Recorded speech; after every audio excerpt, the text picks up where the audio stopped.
Spiritual Perspectives. Maharaj Charan Singh Answers Questions, 1960 to 1990, Volume 2. Walking the Path, Chapters 7 to 9. Published by Radha Soami Satsang Beas. Print copyright 2010.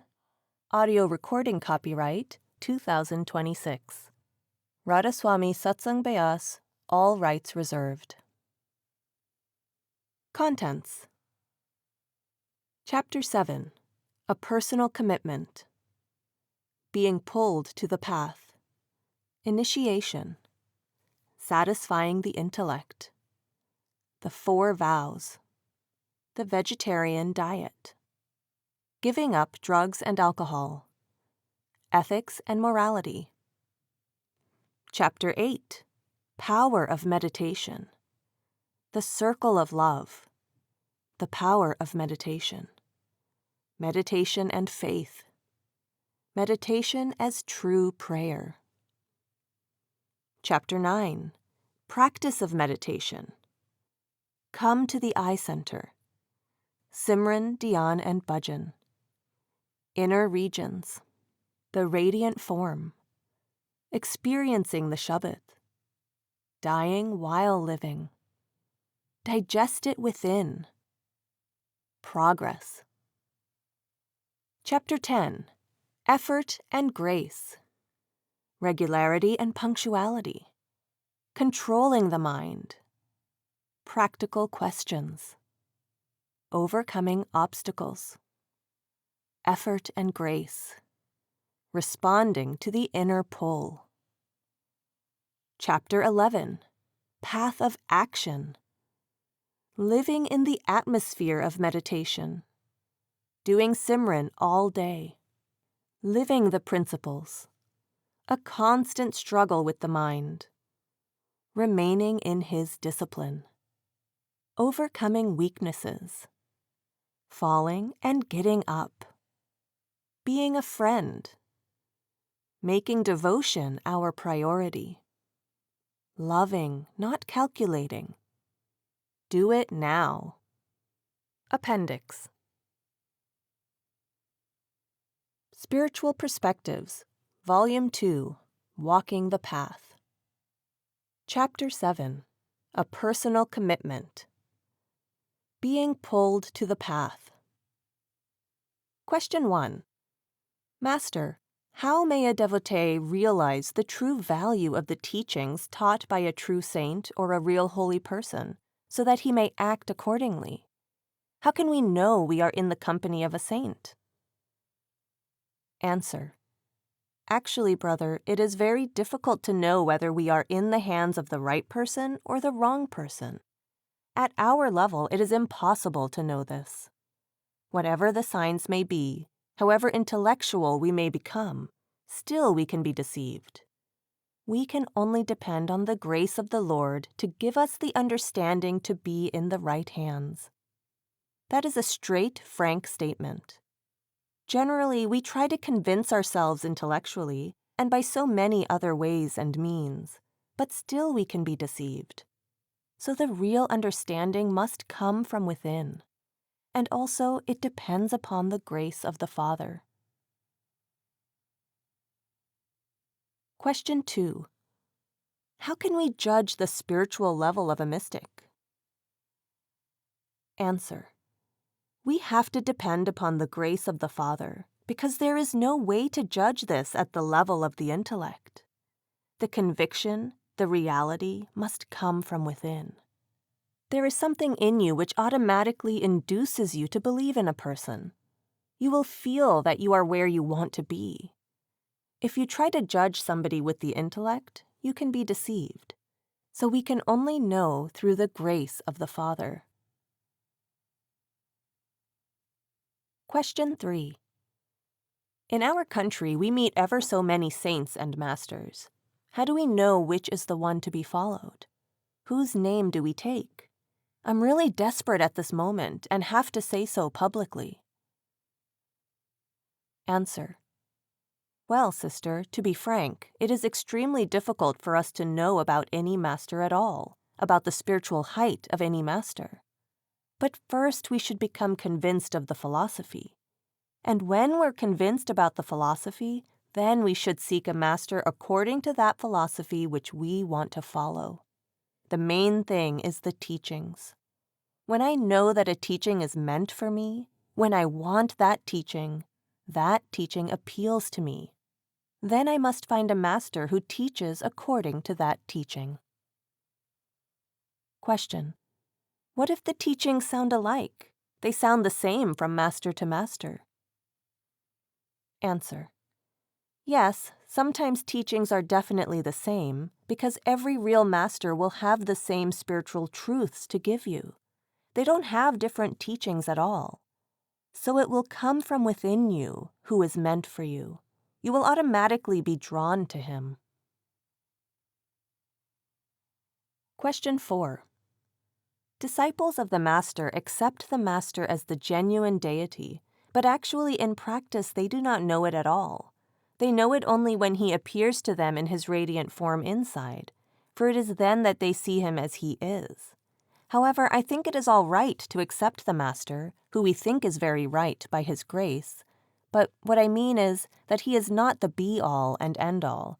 There are lots of professors who can talk the same language in the most beautiful way and express the divine order. But when it comes to practice, some of these great men fall short. So what is the criterion for recognizing a perfect master? I mean, we should be honest with ourselves. Answer: Brother, you are exactly right in what you are trying to analyze.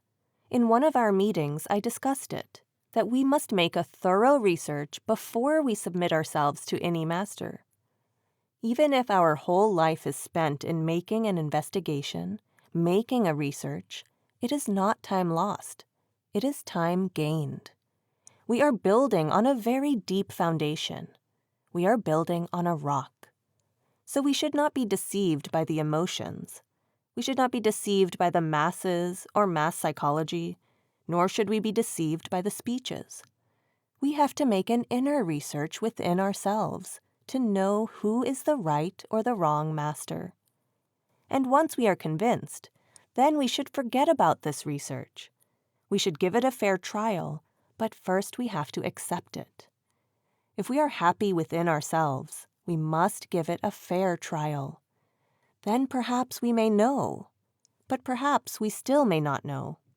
His grace is required to put us on the right path, to bring us in contact with the right master. We have a very limited intellect with which to find out. We can be deceived.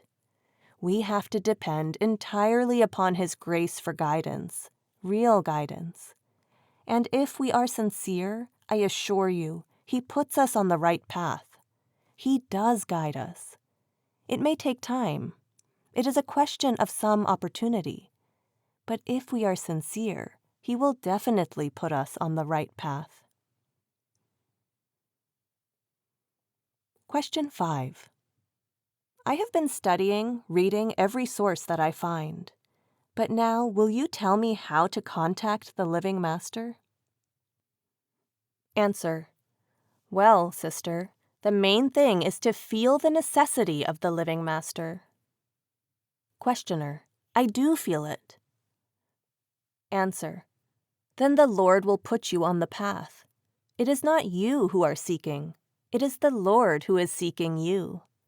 The Lord is pulling you from within. And when the Lord makes you receptive, he will automatically put you on the path through someone. You just have to be receptive to the pull of the Lord.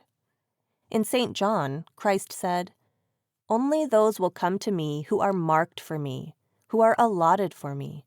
They will automatically be drawn to me. They will automatically hear my voice and have faith in me." So when we become receptive, when we are sincere seekers, then the Lord will pull us, will put us on the path. Question 6. What if the Father doesn't want us to follow a spiritual path? Answer: we should never try to follow anybody, any path, unless there is a strong inner urge, a pull from within which we can't resist. We should never jump into any philosophy or rush to follow any teacher. We must always know where we stand and then be receptive to the urge which comes from within. Question 7. Does a guiding hand pull people to you? Answer. You mean somebody guiding? Question. Yes, guides individuals to you. I mean, does the hand of God pull people to you during their lifetime? Answer. You have read in the Bible. You are a preacher. You know that Christ said that he had been sent for the marked sheep, marked souls. The hand of God is at the back. They will come to Christ, those who are marked for him. They are his sheep, and they will come to him. They will be brought back to him. You call it coincidence? There are no coincidences here. You do not know how one is being drawn to that side. What had led us to come to that side? So many factors have played a part. Then, suddenly, we find that we are on the path. When we try to analyze it, we have no explanation for it. Suddenly, overnight, we feel that the teachings appeal to us. How simple they are. Why did we not think about it before? But it is not really very sudden, for we do not know how many things we had to rough through to come to this. We call it just coincidence, but there are no coincidences. Question 8. I know that we've privately discussed this before. I consider you a friend of mine, and this may be impertinent. But why should I keep coming here? I've come here twice, but I have no urge at all to ask you for initiation. Answer. You see, that pull has to come from within, and the Lord knows best how to create it and when to create it. Without him, we would never even feel the necessity for the Lord. But when he wants it, he creates that urge within us. He creates the circumstances, the atmosphere which compels us to follow the path. Then we can't even resist that. Our own intellect fails. Our own resistance fails when he wants it. The urge has to come from within, and when it will come and how it will come, he knows best. Nobody can predict that, nor should we even try to. Question 9. Master, how can we... I know I probably won't be able to make sense, but we know that we have to ask for help just to accomplish any sort of love for the Master. How can we overcome being ashamed even to face the Master with our being so worldly and empty of true love? How can we overcome feeling ashamed even to face the Master and ask for initiation? Answer. Well, actually, sister, it has to come from within. You can't prepare yourself for initiation. That urge comes from within, and then you are automatically led by that urge to follow the path. The urge must come from within. There is someone within us who's always pulling us towards himself, and he creates that urge and love and devotion in the soul. You should try to seek and search, and then the soul will automatically find the path. The urge has to come from within. The pull has to come from within. Question 10. I remember on a tape about a year ago, you saying we are all like children playing with dolls, with pleasures, and we cannot drop the doll and seek the real one and the real pleasure until we find it or we see it. But how do we get past the point where we can't quite exert the effort to see the real one? And we don't quite have the discipline or have the patience to give up the one we have been following? Answer. Well, sister, the Lord prepares us for that. All this comes from within, and with an intensity so great that you are no longer interested in dolls. You will be able to leave all the dolls when you are attached to something better.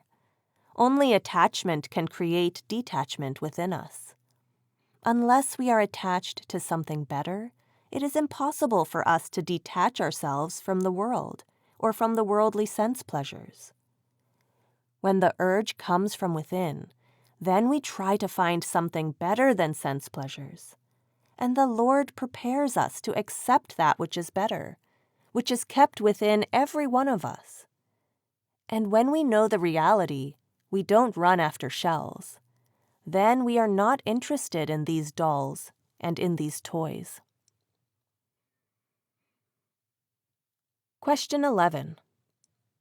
Besides reading, attending satsangs, and talking to other people, how can one fight the doubts that come into one's mind? Answer. As long as you have doubts, you should go on asking questions. Satisfy those doubts. Never hesitate to ask any question. Never hesitate to discuss with anybody whatever doubts you may have. One must dissolve all one's doubts about the philosophy. Most answers are in the books. But if you have any remaining questions, you should never hesitate to ask. And then the pull must come from within. Our questions are never answered, but they're just dissolved. They become meaningless to us when the pull comes from within. Such a strong force comes from within that you can't resist it. Then, automatically, all your questions will be dissolved. Question 12. Master, sometimes the Master will give you the grace so that you have enough longing to come to the path without even the intellect interfering. Answer. When your time comes, your intellect and your questions and your doubts automatically are dissolved. This intellect bothers us with so many questions, so many doubts. Everything bothers us. That is the habit of the mind. But when the pull comes from within and your proper time comes, then it isn't that questions will be solved. They'll automatically be dissolved, and they'll become meaningless for you. You then think that these teachings are for you, and you must practice them. But actually it is nothing but the grace of the Father. Question 13. I would like to know whether a person who has had a mystical experience, some sort of revelation which has left a memory in him, would you say that person is on the way, or is he being tempted and is likely to fall by the wayside, possibly? Answer. Well, if he is getting spiritual experiences, it is due to the grace of the Father. Naturally, he is preparing him to follow that spiritual path. It is definitely the grace of the Father. Question 14. Maharaji, I haven't been initiated because I am still a scholar, but I believe and have faith in you as my master. I would like to know whether you guide and protect me like you guide and protect the already initiated souls.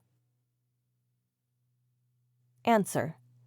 My dear child, the Lord is in every one of us, and He protects all His devotees.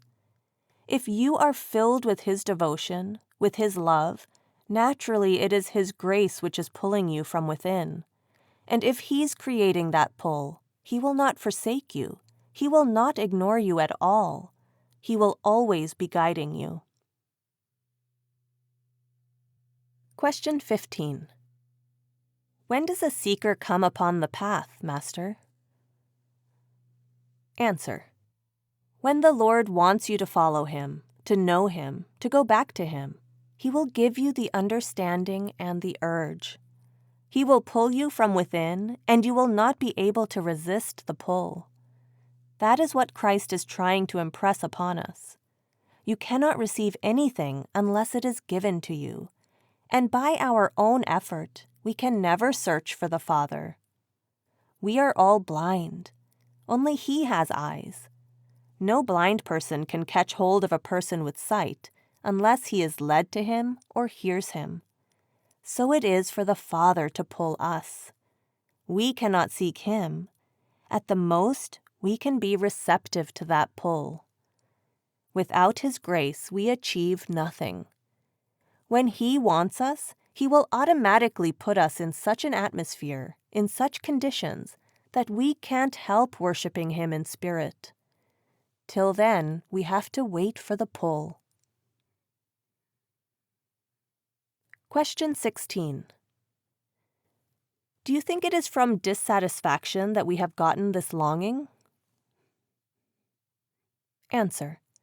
Whatever the reason may be, there are two ways of coming to the Lord. One is because we have longed to meet Him. Another is because we are tired of the world and we want an escape in His love. Some lucky people instinctively love Him.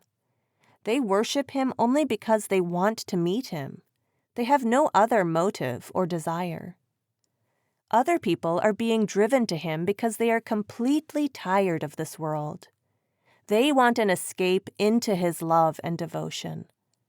Both are all right, but the degree of love in the first type cannot be compared with anything else, as that is the superior type of love. Question 17. Master, could you explain something about meditation for those who have not been initiated? Answer. I told some of the students that it always helps to concentrate at the eye center. When you close your eyes, you see nothing but darkness in your forehead. You are not concerned with anything in the world at all. Keep your attention in the forehead, in the darkness here, and repeat any name of the Lord. This will help you in concentrating at the eye center. This will prepare you also for initiation, and will be to your advantage in meditation after initiation. But while you are trying to concentrate here in the darkness, you should try never to strain your eyes. And you should not try to focus at any particular point. Otherwise, you may damage your eyes or feel a strain in your forehead. You should absolutely forget your eyes. If, when you're concentrating in the darkness, you see some flashes of light or some color, you shouldn't feel frightened at all. That is normal. That is bound to come with the help of your concentration. I can give only this advice before initiation. Question 18. Maharaji, last week in Delhi, a seeker asked you about meditation, and if it was all right to repeat Radha Soami over and over again, and you said no. I was wondering if that's just personal advice for that person, or is that advice in general for all seekers? Answer. Well, brother, generally I never advise any seeker to repeat the words Radha Soami without understanding the teachings, without being convinced fully about the teachings, without their making up their mind that they want to follow these teachings. Sometimes they become so used to that repetition that it becomes difficult for them to come out of that practice and turn to the real Simran. But seekers are anxious to do something, so they do it. Many times they are told, well, if you can't help it, then do it. But it is better to wait till they really understand the teachings, till they have made up their mind to follow the teachings, to live the teachings, to change their pattern of life. There's no harm in waiting. Initiation. Question 19. Is the Master within you before initiation? Answer. The word, shabd, is always within us. Right from the creation, the word has always been within us. But it's no use to us if we are not attached to it. Fire is always in wood, but unless you take the fire out of the wood, you don't see it and you can't make use of it.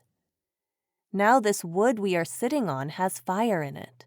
But unless we activate the fire within it, we will not be able to burn the wood. So Master is always within us. The word is always within us. We have to find that word within us. Only when we find it can we make use of it. Question 20. This might be a foolish question, Maharaji, but now you say that you get placed here in our third eye. What was there before you placed yourself in our eyes when we became disciples? Answer.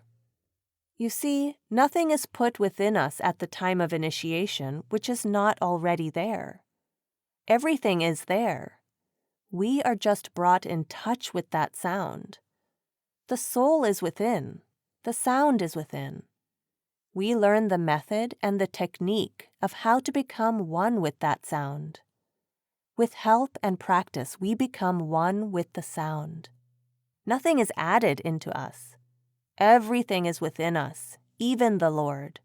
He won't come from anywhere outside.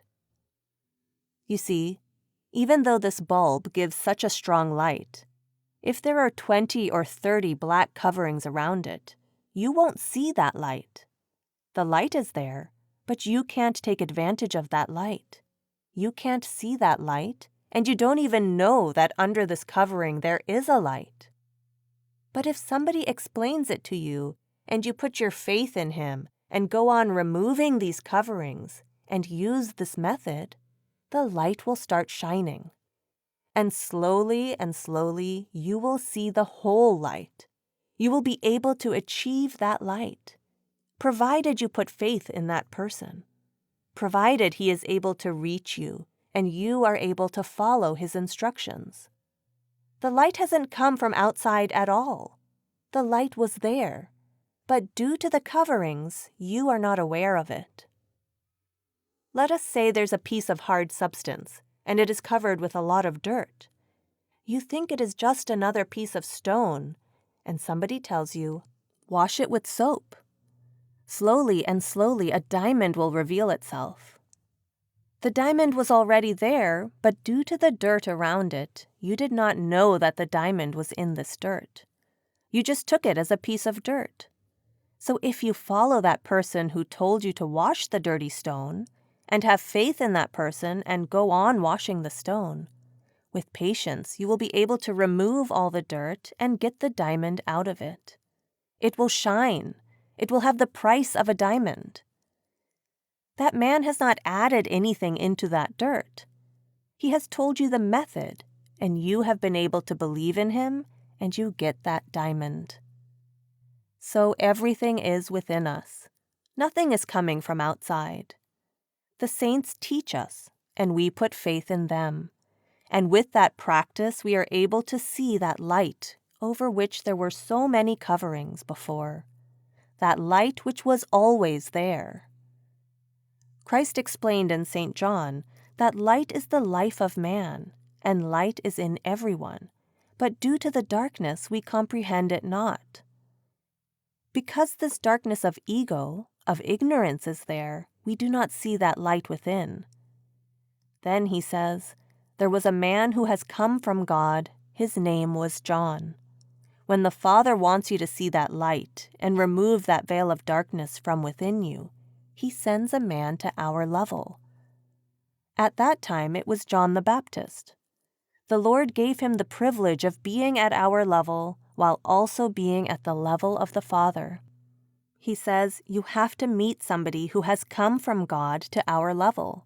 And being at our level, he has the privilege of still being one with the Father.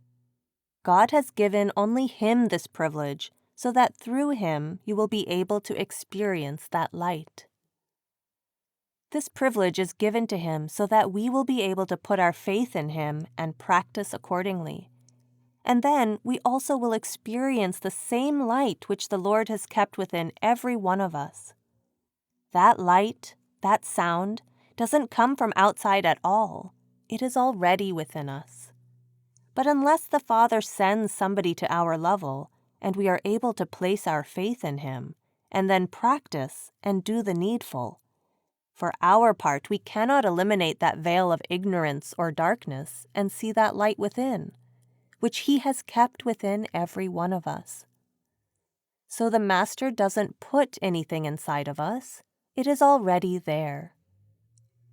Christ said, "If thine eye be single, thy whole body shall be full of light." You have only to open that eye to see that light. The light's already there. But now our whole consciousness attends to the whole world through the 9 apertures. Because right from the eye center, our tendency is downward, and our consciousness has spread into the whole world through these 9 apertures. When we are able to close these 9 apertures and open that single eye, which is actually the central eye or third eye, then we see the light. Christ doesn't say the light will then come from somewhere outside. The light is already there. There is nothing but light. But unless we are within that realm from where we can see the light, we see only darkness. So everything is already here. We just have to come here to see that light. A needle is always attracted by the magnet, but only when it comes within the realm of the magnet, within its reach, then the magnet pulls the needle. If it is far away, the magnet will not be able to pull that needle.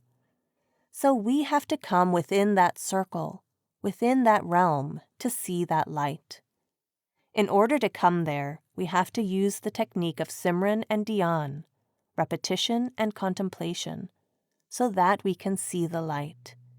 But the light is already there. Question 21. Please, would the Master discuss the subject of initiation? Not so much the formal ritual involved, but the significance of initiation. Answer. Actually, the significance of initiation is meditation. The purpose of initiation is meditation. And you know the purpose of meditation. We want to meditate because we want to go back to the Father. We want to escape from this birth and death. That is the purpose of meditation. In order to do meditation, you have to be initiated. You have to be baptized. You have to take a new birth. It is all a matter of withdrawing your soul current to the eye center and attaching it to the sound within, and being one with the light. That is the purpose of initiation. And we have to live meditation, just for the purpose of realization of the soul. There's no other purpose.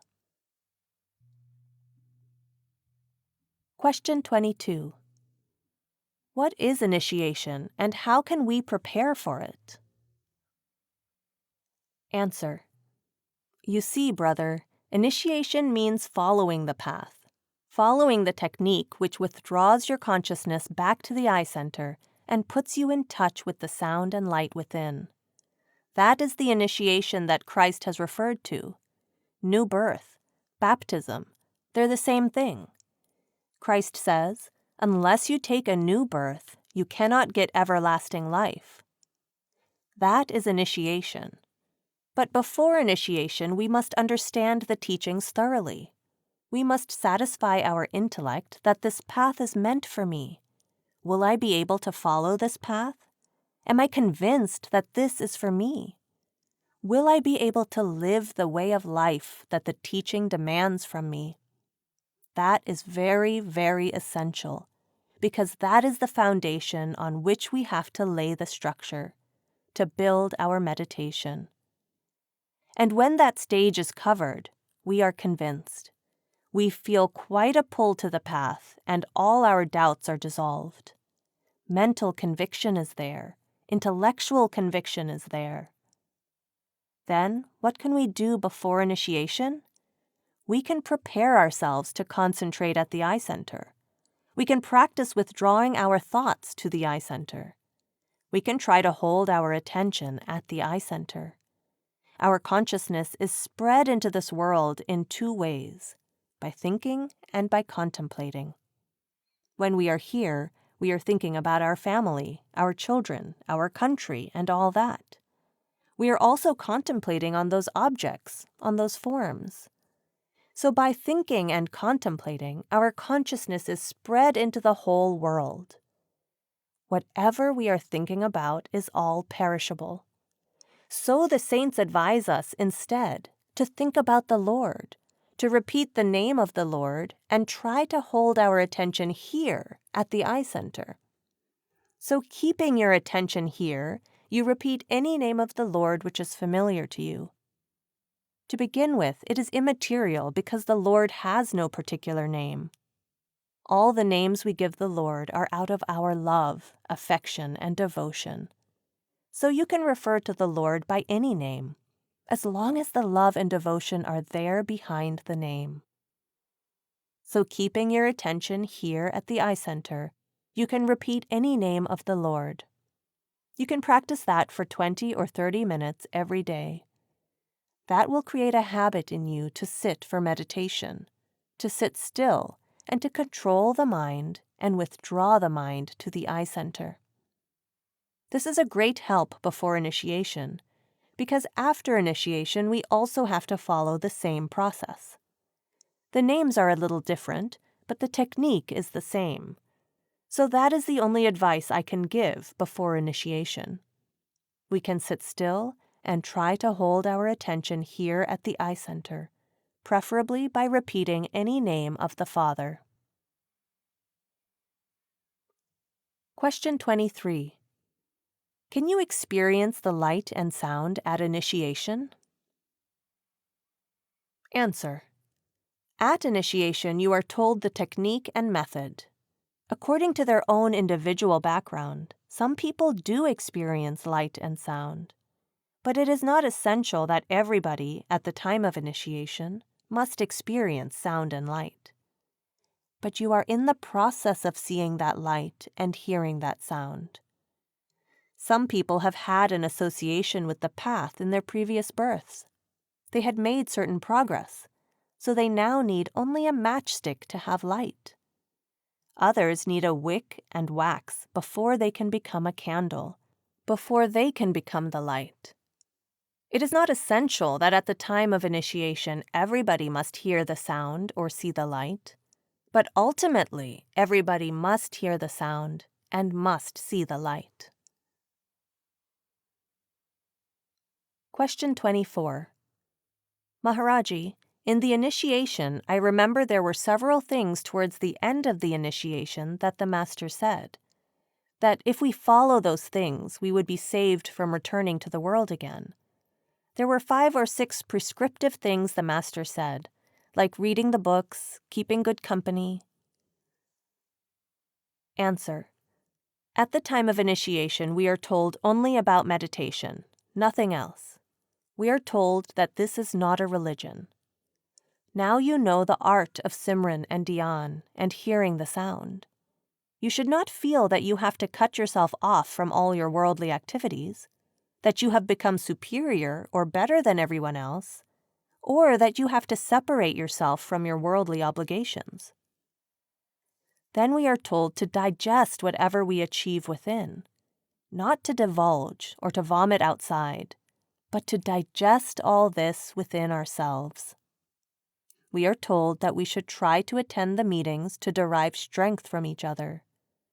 There are many problems which come in meditation, which are generally solved in satsang. And if we have no opportunity for satsang, we should read the books. Then if you still don't find the answer, you can write to me. That is all in the initiation instructions. Only these things will help you, and nothing else. The instructions are very simple.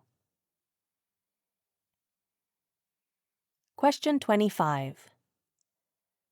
Can we have love for the Master even if we are not initiated by him personally? Answer. Love will come by meditation. Love is not just in initiation or in who gives the initiation. That doesn't create any love. Love is created by meditation within us. Meditation creates it, strengthens it, helps it to grow. That is meditation. It is immaterial who gives us instruction. It's just a means. Ultimately, our relationship is with the Master, not with the representative, and we have to establish that contact by meditation. Question 26. Master, I have a question that concerns many of us, and we all know the answer, but to hear it from you would soothe us greatly, and this is the question. When I was initiated, I know that you initiated me from 11,000 miles away, and that Mr. Replogul merely gave us the 5 holy names and some procedures. I would like to know, to feel that those whom you personally initiated are no higher than I am. Answer. Brother, I think I discussed that question yesterday in the evening. There is absolutely no difference whether the master physically, personally initiates you, or initiates you through his agents. The master is responsible.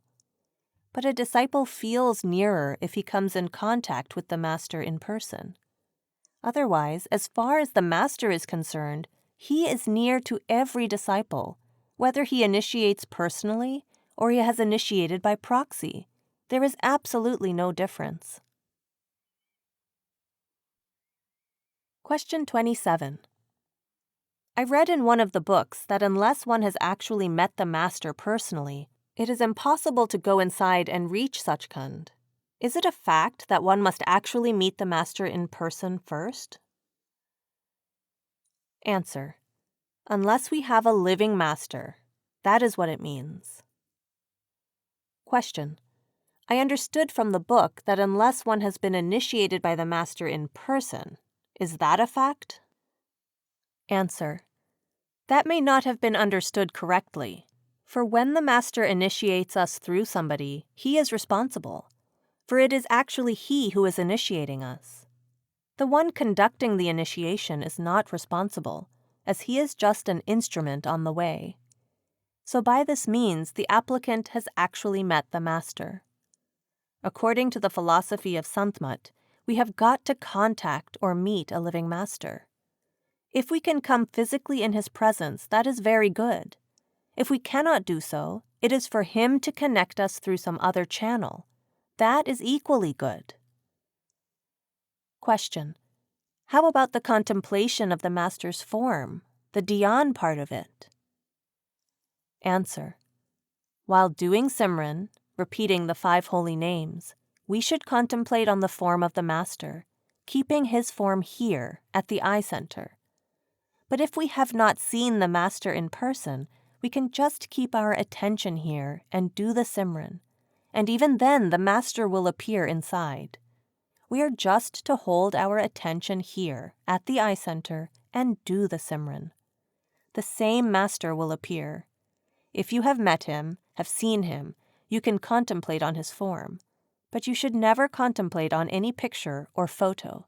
That is not advisable.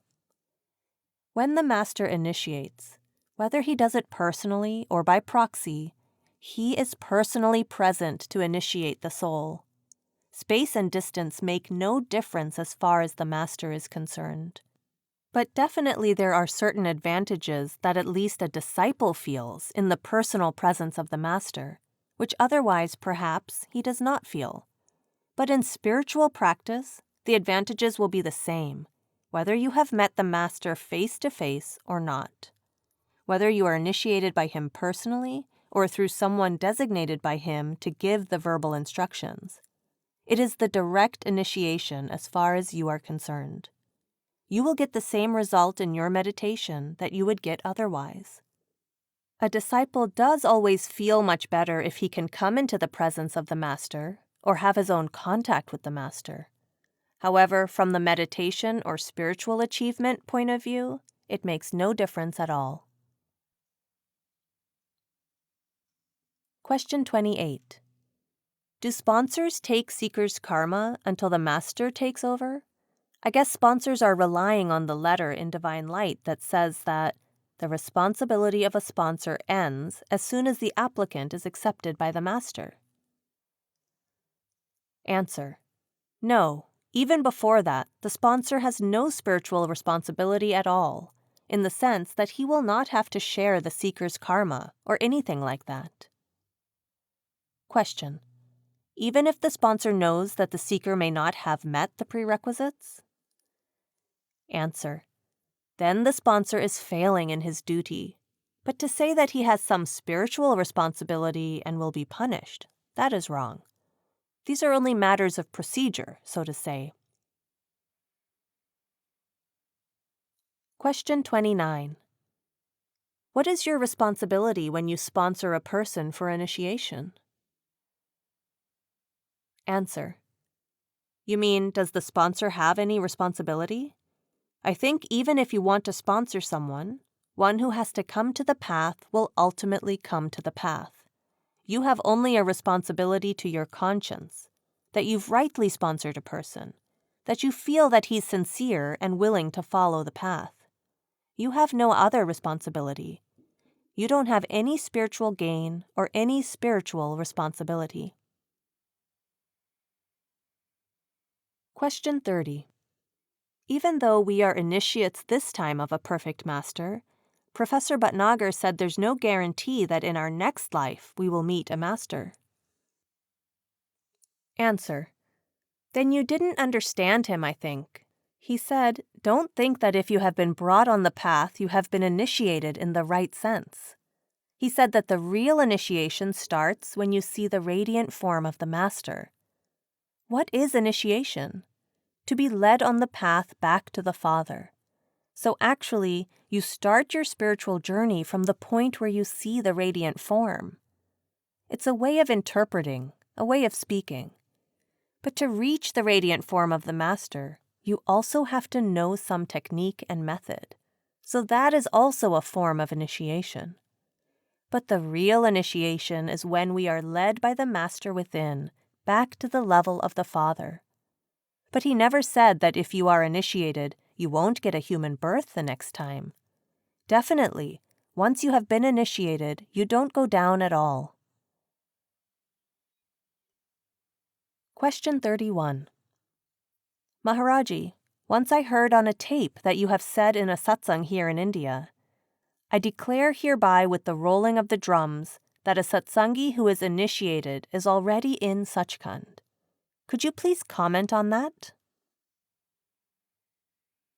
Answer. When I take a particular shabd in satsang, I refer to Baba Jamal Singh's letter to the Great Master in Spiritual Letters. He says, the day you are initiated, you have reached Sachkhand. The rest is only your karmic account which you have to go through. It means your roots have been planted there. The seed has been planted. It will sprout one day. A child is born to become a man, but he has yet to become a man. So when the soul is initiated, it has to become God, to go to that level. Every soul potentially is God, but it has to become God. When it is connected with that voice of God, you say it has become God, or it is in the process of becoming God. As Christ said, you have become whole, meaning now you are in the process of becoming whole. That is what Babaji wrote to the Great Master. The moment a satsangi is initiated, you can take it that he has reached Sachkhand. That is, that he must reach Sachkhand sooner or later. The rest of his account of karmas has to be cleared, which he has to clear by meditation. It is assured that one day the seed will sprout, the soul will reach its destination. But it's a long way that you have to travel. You can't say you have reached there. When the water evaporates, it has to go back to the sea. It first becomes a cloud, then it becomes rain, then it falls and flows back into the sea. You see, a process has to go on. Question 32. Maharaji, was the foundation to be initiated laid in our past life? Answer. He knows best when he has sown the seed. We don't know when he has marked us, when he has sown the seed. He knows best. But now that seed is growing. Whether it has been sown this time, whether it was sown before, he knows best. But the seed has to grow. The meaning of Christ saying that unless you take a new birth, you will never be able to go back to the Father, is that after a birth, the baby starts growing. So after the initiation, after the baptism, after coming on the path, we have to spiritually grow and grow and grow to become one with the Father, just as a child grows and becomes a man. So become like a babe. Just as a child, when he takes birth, doesn't claim he knows anything at all. He knows nothing. He's an absolutely blank slate. You can write anything on his mind. His mind is absolutely blank. Then he grows according to what he is taught and to his environment. We mold that child. We teach that child because he's innocent. So similarly, disciples should become like a babe. We should have a simple mind, a clean mind. And then we have to grow according to the teachings, according to our meditation. Question 33. Pardon me, Master. The other morning in your garden, you talked to a young lady on a point regarding rebirth and initiation. I was wondering whether you could give a little more detail about that, please. Answer. Rebirth and initiation? You see, Christ has said that you cannot enter the kingdom of God unless you take another birth. By taking another birth, he means meeting a master and getting initiated by that master. It is said to be taking a new birth because you start a new life completely. You become entitled to go back to your father from the day of your initiation. So it's absolutely a new life, a new page in the book of your life. And it's also called a birth because a child always gives himself to his parents, and the parents become responsible for bringing up that child until he can stand on his own legs. So when we follow the path, when we get initiated, the master becomes responsible for us, for our spiritual development, till we go back to the Father. Just as a child is brought up stage by stage, at every step, so similarly a new initiate is brought up. His spiritual development takes place under the care of the master. That is what I was trying to explain to her, because she's writing a book. I was trying to tell her that she must explain in detail to seekers what Christ means by a new birth. Question 34. I want to know why I was not on the list to be initiated. I don't know at what time I asked for initiation. Maybe I'm on the next list coming up? Answer. Sister, I appreciate your anxiety to follow the path, but everything comes in time. When you read the Bible, Christ says to one seeker, "The time will come when you will worship the Father in spirit." So everybody has a time when he is to worship the Father in spirit. You shouldn't be anxious. Whatever advice is given to you, it is in your own interest. Every seeker must have sufficient time to know himself, to know what he is going to do, because initiation is not a ceremony. It is a pattern of life. You have to change the pattern of your whole life. You have to live a certain way of life for the rest of your life. So you should never hurry for initiation. Give yourself as much time as you possibly can to understand the teachings and to know your own self. Whether you can stay on the diet, whether you can attend to meditation, whether this pattern of life will suit you. When you are sure about it, you are always welcome. Question 35. Would you clarify the reason for the age requirement for initiation? Answer. Well, many things we just learn by age. I always like every seeker to give himself sufficient time to understand the teaching which he is going to follow, because he's not going to follow it for 6 months or 1 year. It is going to be the way of his life. His whole life pattern will be changed. So he must have sufficient time to determine for himself whether he is able to follow the teachings and whether he is mature enough to understand. When the mind is at a tender age, we are generally influenced by others, by our friends, by our relations, by our parents, and our decisions are generally influenced by them.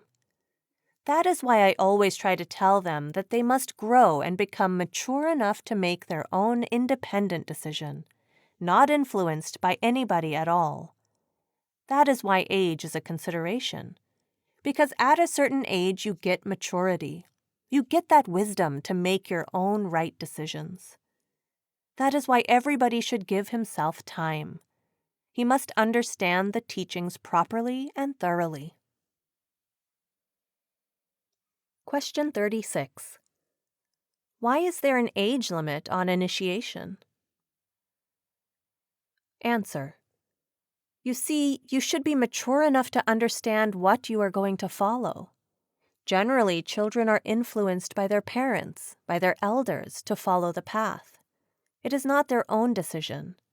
They make a quick decision under the influence of their parents, and when they grow and become mature, they may think they have taken a wrong step. So I like children to grow to understand and to make their own decision and not be influenced by anybody at all. They must satisfy their intellect. First, you must grow to build your intellect, and then with that intellect, try to decide what is right for you. Generally, we do not initiate a child. He has to become mature in order to understand that his decision is right. Otherwise, there's no age limit at all to follow the path. Question 37. If one is under the age limit and therefore waiting for initiation, is it possible to concentrate on dhyan and meditation until one is initiated? Answer. My general advice is that you should never be in a hurry for initiation on this path or any path. Proper time must be given to deciding whether you really understand the teachings, and if your decision is a mature one, uninfluenced by anybody else. Age teaches us many things. That is why I advise those young boys and girls who are very anxious to follow the teachings to try first to understand the teachings in the right perspective. They should not be influenced by their parents or associates. They must be mature in order to understand the necessity of this path, and then decide if they will really be able to follow it. So they should never hurry to follow any teaching. They are advised to adhere to the diet, to observe the principles of Sant Mat, to read the books, to attend the group meetings, and if there is a question, they are most welcome to write to me.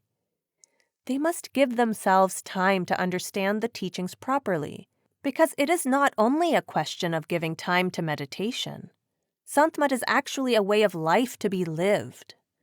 So they should not decide to follow the teachings simply under emotional excitement or because someone is influencing them. They must be mature enough to understand it themselves, because it is a way of life. That is why I don't encourage youngsters to apply for initiation, not because they are not welcome. But before they are initiated, I always advise them to give some time to concentration at the eye center, to close their eyes and look into the darkness. They should try to still the mind in that darkness. This concentration will help them after initiation. This practice can easily be done for 15, 20, or 30 minutes every day, and they should never strain their eyes or try to invert the eyes in an effort to see something within. Whatever we see within has nothing to do with these physical eyes. When we close our eyes, we are automatically where we should be, and being where we are, we should try to still our mind in that darkness. And slowly it helps the mind to stay there. This practice of concentration in the interim is helpful after initiation. Question 38. Master, I guess you've heard this before, but I suspect there are many people here besides me who would like to know. I'm destined to remain a seeker for some time still, and I'd like to know from you how I should live my life until I can be initiated. Answer. We should try to attend the meetings, read the books, and try to understand the philosophy. We should try to lead a neat, clean, moral life. And we should try to remain on the diet. And we must give ourselves sufficient opportunity to understand the teachings we are going to follow, to decide whether or not we will be able to follow them, whether we will be able to live that way of life. Because you are not on this path for a year or two. Your whole life will have to be spent on this path. So you must give yourself sufficient time to know whether or not you can live this pattern of life, this way of life. Your whole concept of life will be changed when you become initiated. That is why you should never hurry for initiation at all. And meanwhile, the only thing you can do is prepare yourself to understand the teachings in order to determine whether or not you'll be able to live the teachings. Question 39.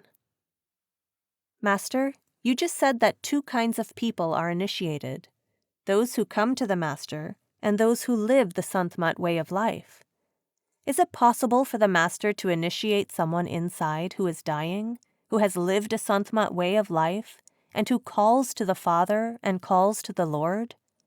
Is it possible for him to be initiated? Answer. Sister, sometimes in very rare cases they do. Sometimes the Master initiates some people inside without coming physically in contact with them straight away. Then the Master must be physically living. You can't depend upon the past Masters. Question 40. I know some people that say they were initiated on the astral plane and never attended a regular initiation. Is that a possibility? Answer. Generally not. Very rarely will a soul be initiated inside. It is only those souls who have to die very soon after that, not for those who have to live. Even those who are initiated inside will have to come back in the body again for initiation. Only the sanskaras of initiation have been put in their mind, but they must take birth as a human to be initiated again. Question 41. Master, if someone attains the first or the second region by his own efforts, without being initiated by a master, is it possible for him to get initiated on that plane by a master? Answer. First thing, it's very difficult for him to reach the second region. And then, he has to come to the flesh for initiation. If he has been initiated here in the flesh once, then he can be helped from the second region upward. But if he has not been initiated in the flesh, then he cannot be helped by the Master in the second region. In the Bible, Christ said, "Who is my disciple? Who has seen me and who follows my teaching, he is my disciple indeed." Seen me means that he's in the flesh and the disciple is also in the flesh. Then we see each other. It means the disciple and the Master have to be contemporary, in the flesh at the same time. The disciple becomes the Master's disciple when he follows his teaching. Then it becomes the duty of the Master to take that soul back to the Father. Whether he pushes that soul from the second region upward, from the third region upward, or takes it from here, that is his job then. But the soul has to become a disciple first. Unless he becomes a disciple, the responsibility of the Master doesn't come at all.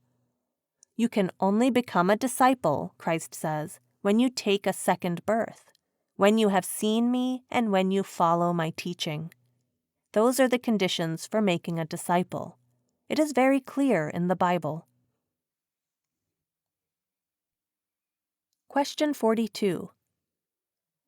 Does a soul have to be initiated in this lifetime to reach Sachkhand? If somebody was initiated in another lifetime, do they have to be initiated again in this lifetime?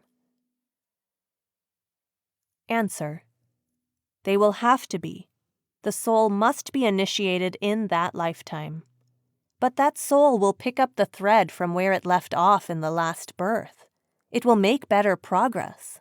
It will start from that very point in its mental and spiritual progress, and then start to progress upward. But it has to be initiated. Question 43. One could say that the physical eyes and the physical ears are the windows of the soul, And I would like to know how and if it is possible for a blind person who is also deaf to come to the Creator. Answer. Sister, the melody which we have to hear has nothing to do with our outside ears.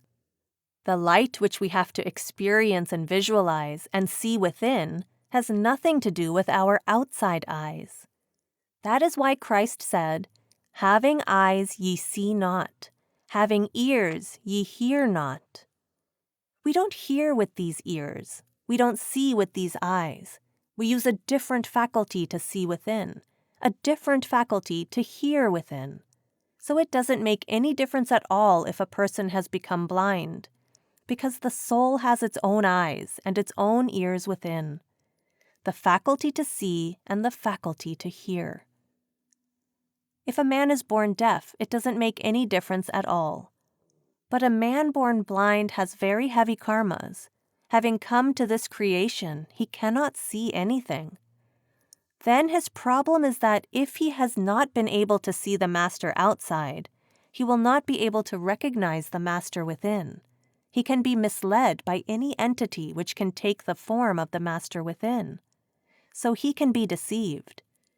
That is why mystics generally don't initiate people who are born blind.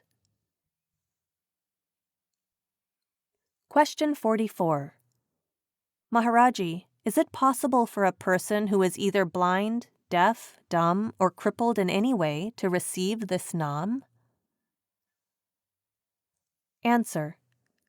Well, brother, that divine melody is within every one of us. It has nothing to do with our outside ears, nothing to do with our eyes, nothing to do with any defect in the body.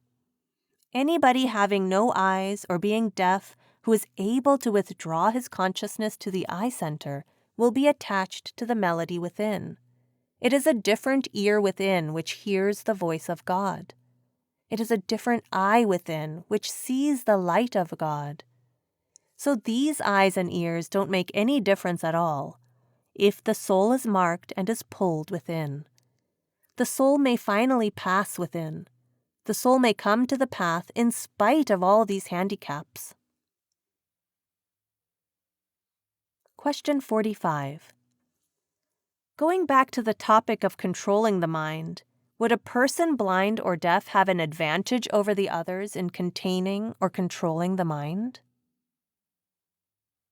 Answer. No. Their minds may always be running about, thinking that they would like to have all that people are explaining to them, or wondering what they are missing, or desiring to have what others have. Satisfying the intellect. Question 46. I have been searching for a long time. How do I know that this is it? Or should I continue to seek? My second question is, how do I remove the guilt of leaving a more traditional Christian approach? Answer. Well, sister, the first thing is that we should go on searching until we are intellectually satisfied. Unless we feel satisfied from within, unless the pull is from within, we should try to resist following any path at all. The conviction must come with a vengeance, with force from inside, and we should not be influenced by outside influences. We should feel our own individual intellectual satisfaction, and we must feel that pull from within.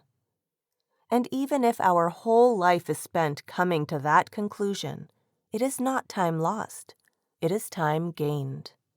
Then you are building on a rock, not on sand. Then nobody can shake you. So from that point of view, we should never worry.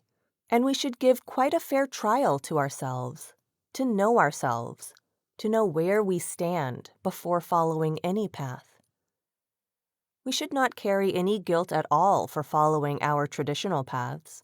They are all stepping stones. Unless we understand those traditional faiths, we will not even be able to understand Sant Mat. Because these traditional faiths create our background. They create our foundation. At least they fill us with love and devotion, and they are the foundation on which we have to build. There is nothing wrong with our traditional faiths. But we have to understand those traditions, the basis of those traditional faiths. And then Sant Mat will just come right from those traditional faiths. Because it is not a new science. It is not a new teaching. It is the same old teaching which the old mystics have been giving to us.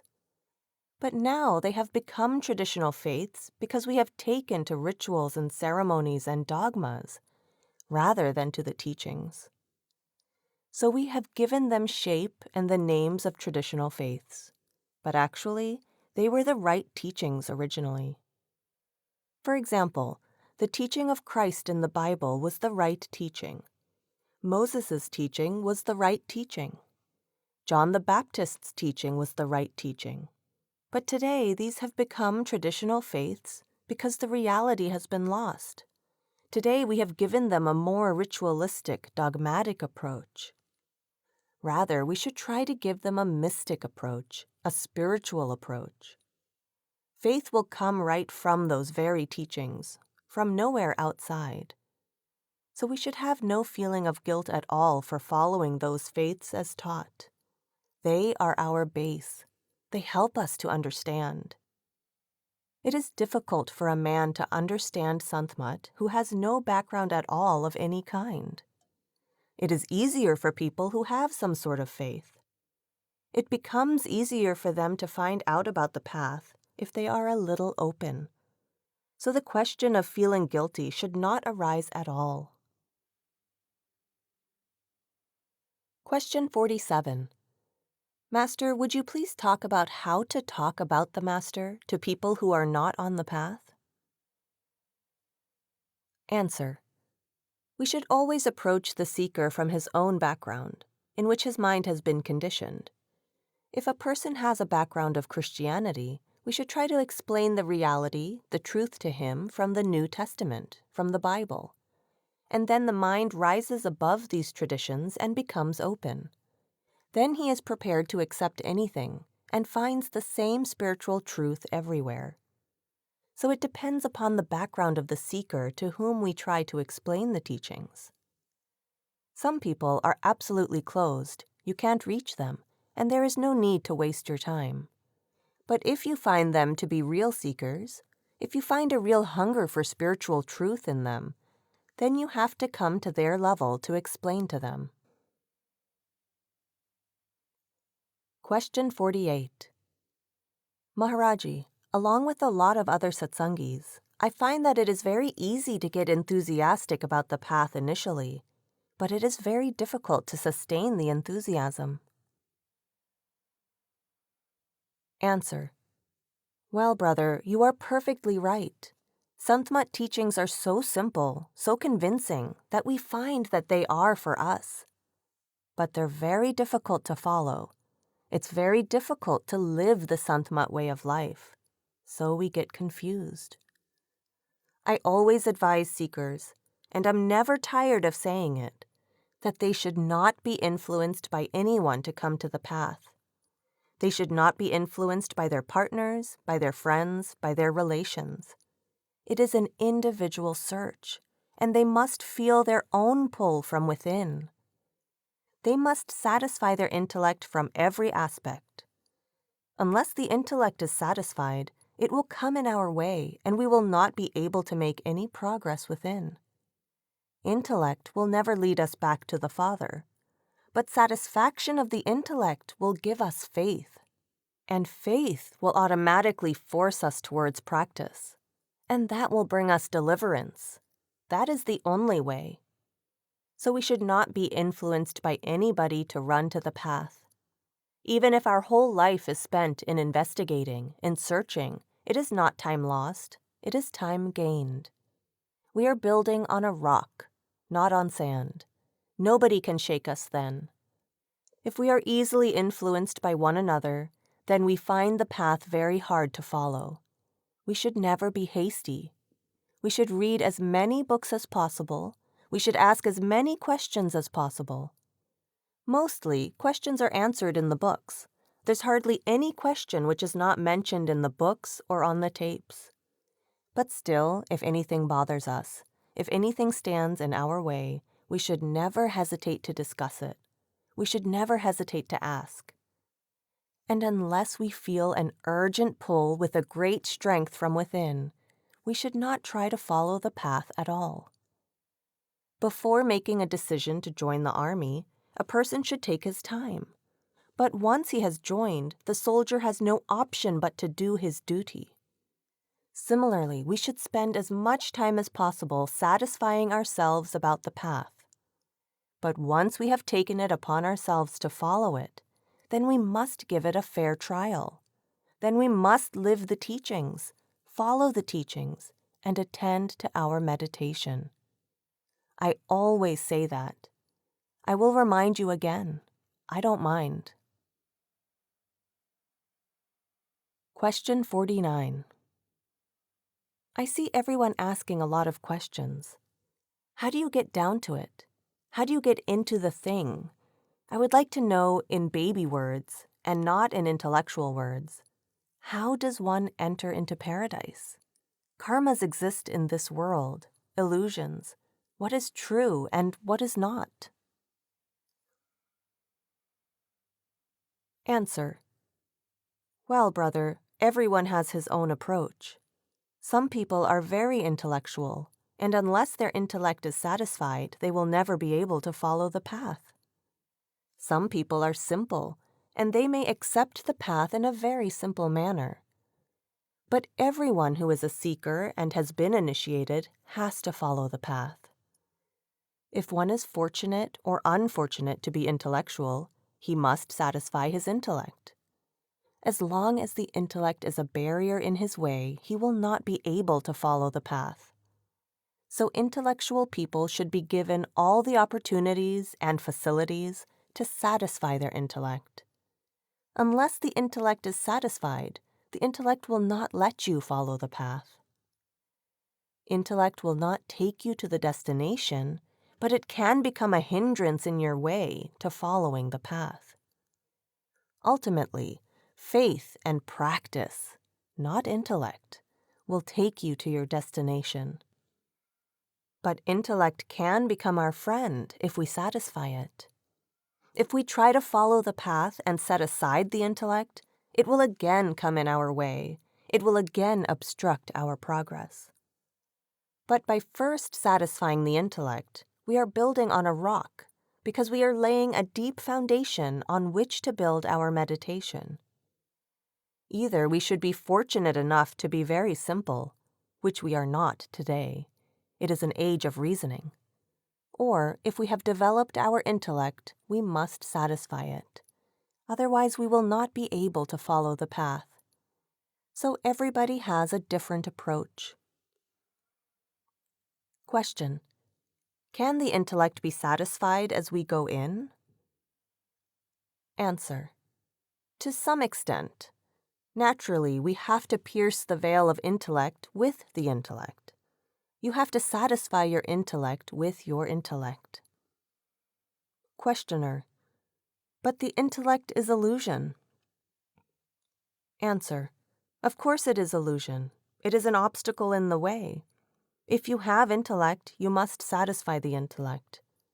Once the intellect is satisfied, no one can shake you. Then faith and practice will take you to your destination. Question 50. Master, you said before that we should convince ourselves first about a certain philosophy. But we know that on this physical plane, and with our intellect, no matter what conclusion we come to after studying various philosophies, there will always be some other great minds on the other side of the fence who will still not accept the conclusion we have come to. And this we see all throughout history. So even though I may feel very attracted to a certain philosophy, I also know that perhaps I'm in the dark, perhaps I'm still blind, and some other mind can see things differently. Answer. We must satisfy our intellect. Unless the intellect is satisfied, you will not be able to follow any philosophy. You will not be able to practice any philosophy. You will not be able to get results from following any teaching. The intellect must be satisfied. Even if your whole life is spent in satisfying your intellect, it is time gained, not time lost.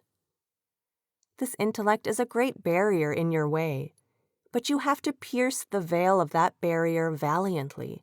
You have to satisfy your intellect. Unless your intellect is satisfied, faith cannot come, practice cannot come, and without faith and practice you will get no results. We would be lucky if we were not at all intellectual, but we aren't that fortunate. We are very intellectual, so we must satisfy our intellect.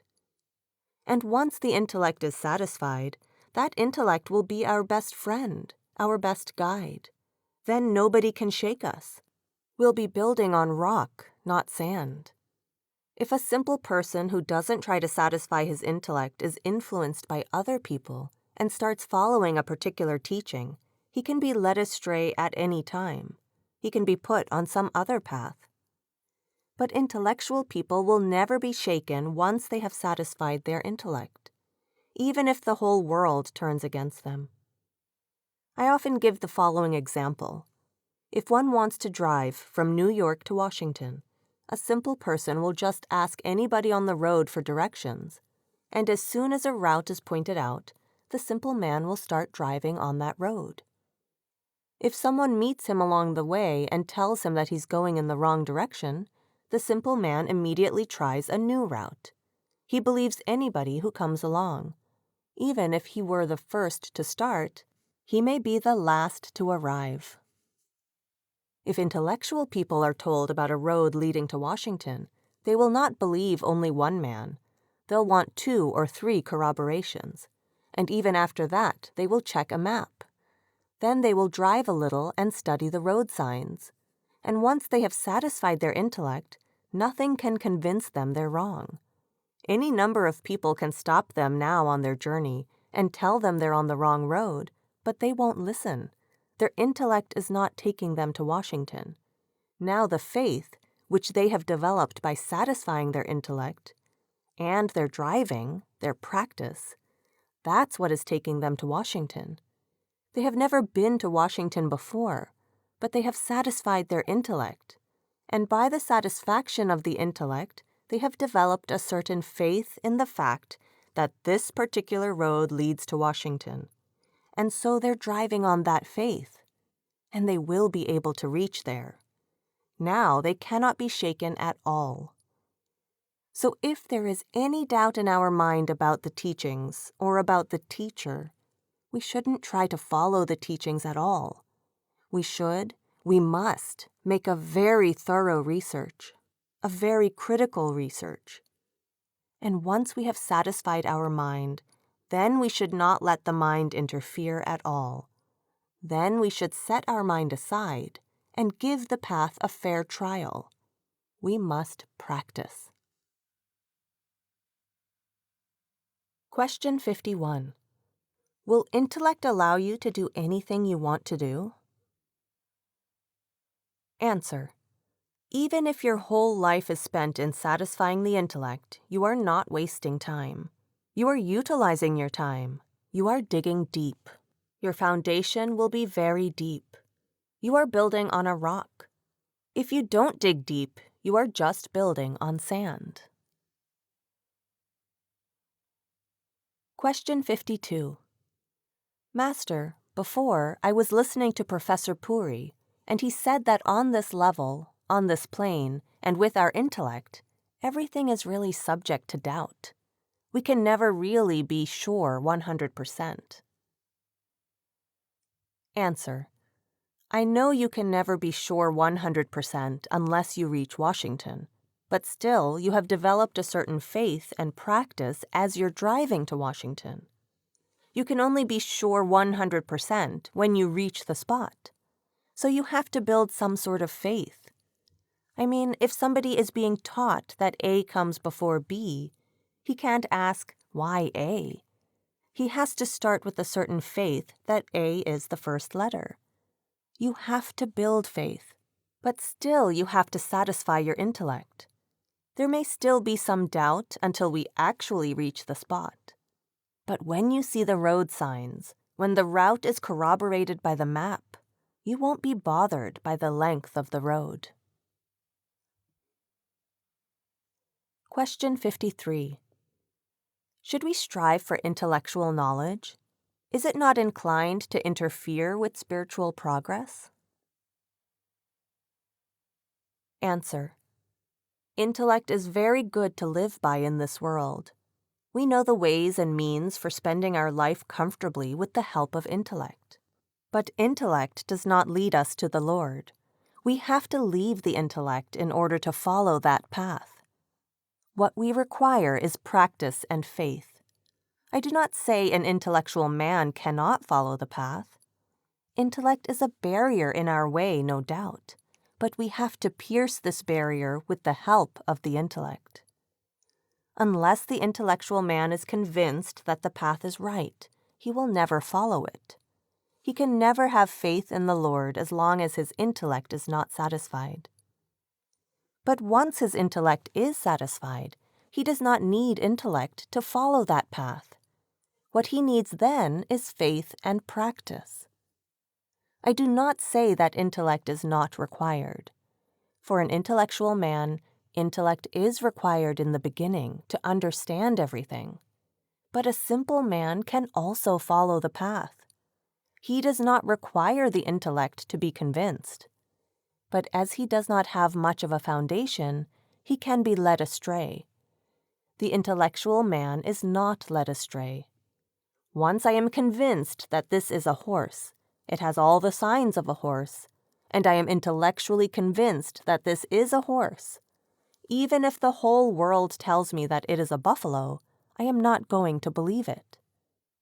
If to a simple man 2 people say that it is a horse, he will say, yes, it is a horse. Then, if another 10 people say to him that it is a buffalo, he will say, yes, it is a buffalo. The simple man is easily shaken. We do need intellect, but intellect does not lead us anywhere. Ultimately, the faith and practice will lead us to that destination.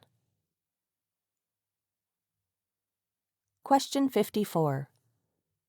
Is it possible to get hold of a wrong teacher? Answer. That is possible too. Why not? Question. Could one spend his whole lifetime working and holding on to the wrong teacher? Answer. I generally advise the seekers that even if they spend their whole life in seeking, it is not time lost. It is time gained. We should never plunge blindly into anything. We must satisfy our intellect so that this intellect may not become a barrier in our way. We must satisfy it before we can progress on the path. If we spend our whole life satisfying our intellect about a teacher, about a path, I assure you it is not time lost, but time gained. We are just building a strong foundation. We are digging deep for a building. The deeper the foundation, the bigger the construction you can put up. We must build on a rock. Make a thorough research into what we are going to do, and not just plunge blindly without investigating or satisfying ourselves that this is the right path for us.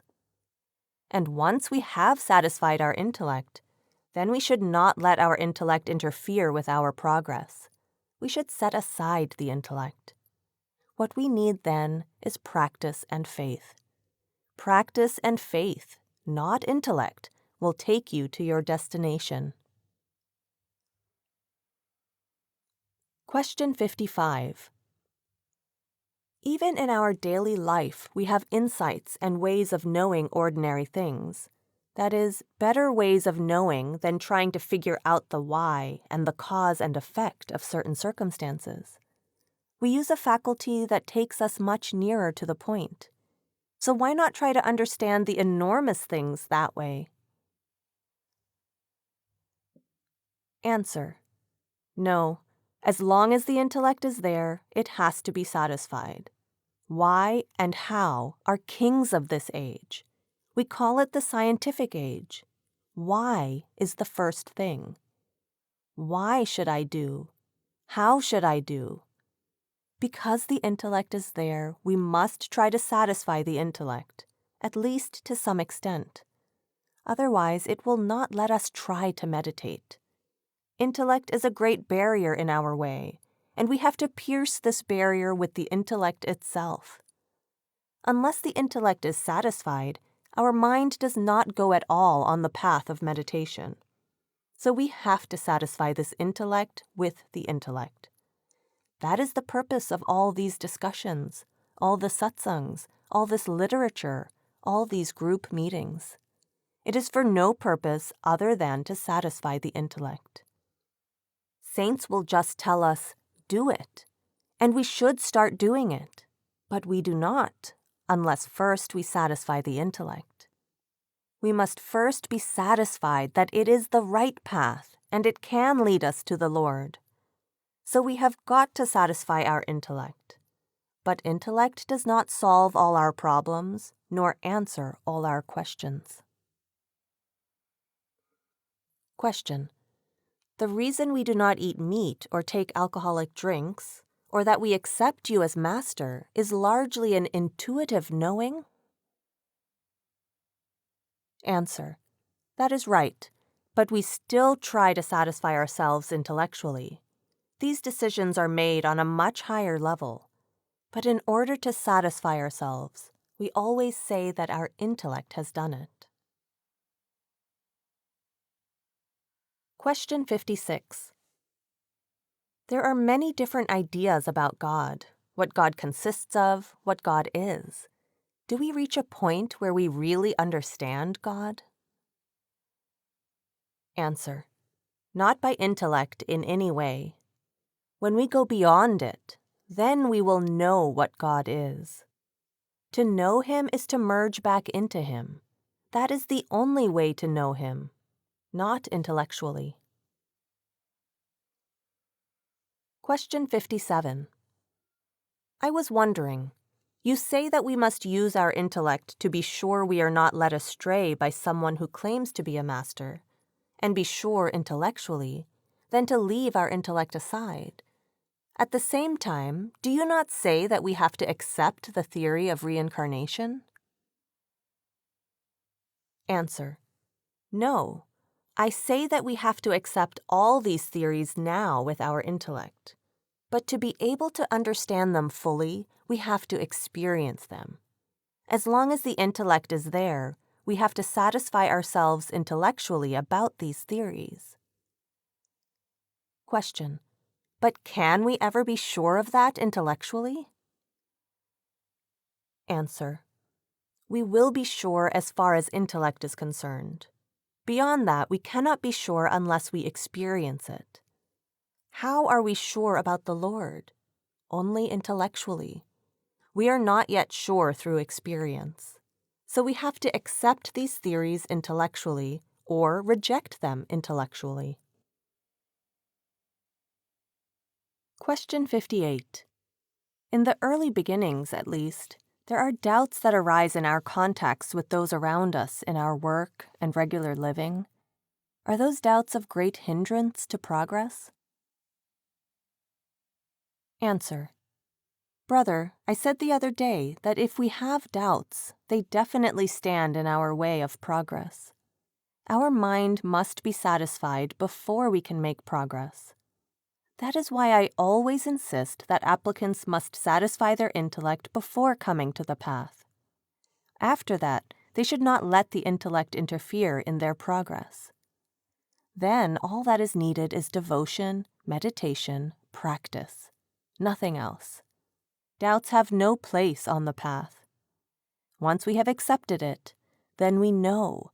Then we need practice and devotion. No doubts, no questions. They are automatically resolved. As long as there are doubts, we should try to clear them. We must clear our doubts. Otherwise, they gradually become a stumbling block in our way. Question 59. Well, we are trying to satisfy our intellect before we start. Answer. That is right.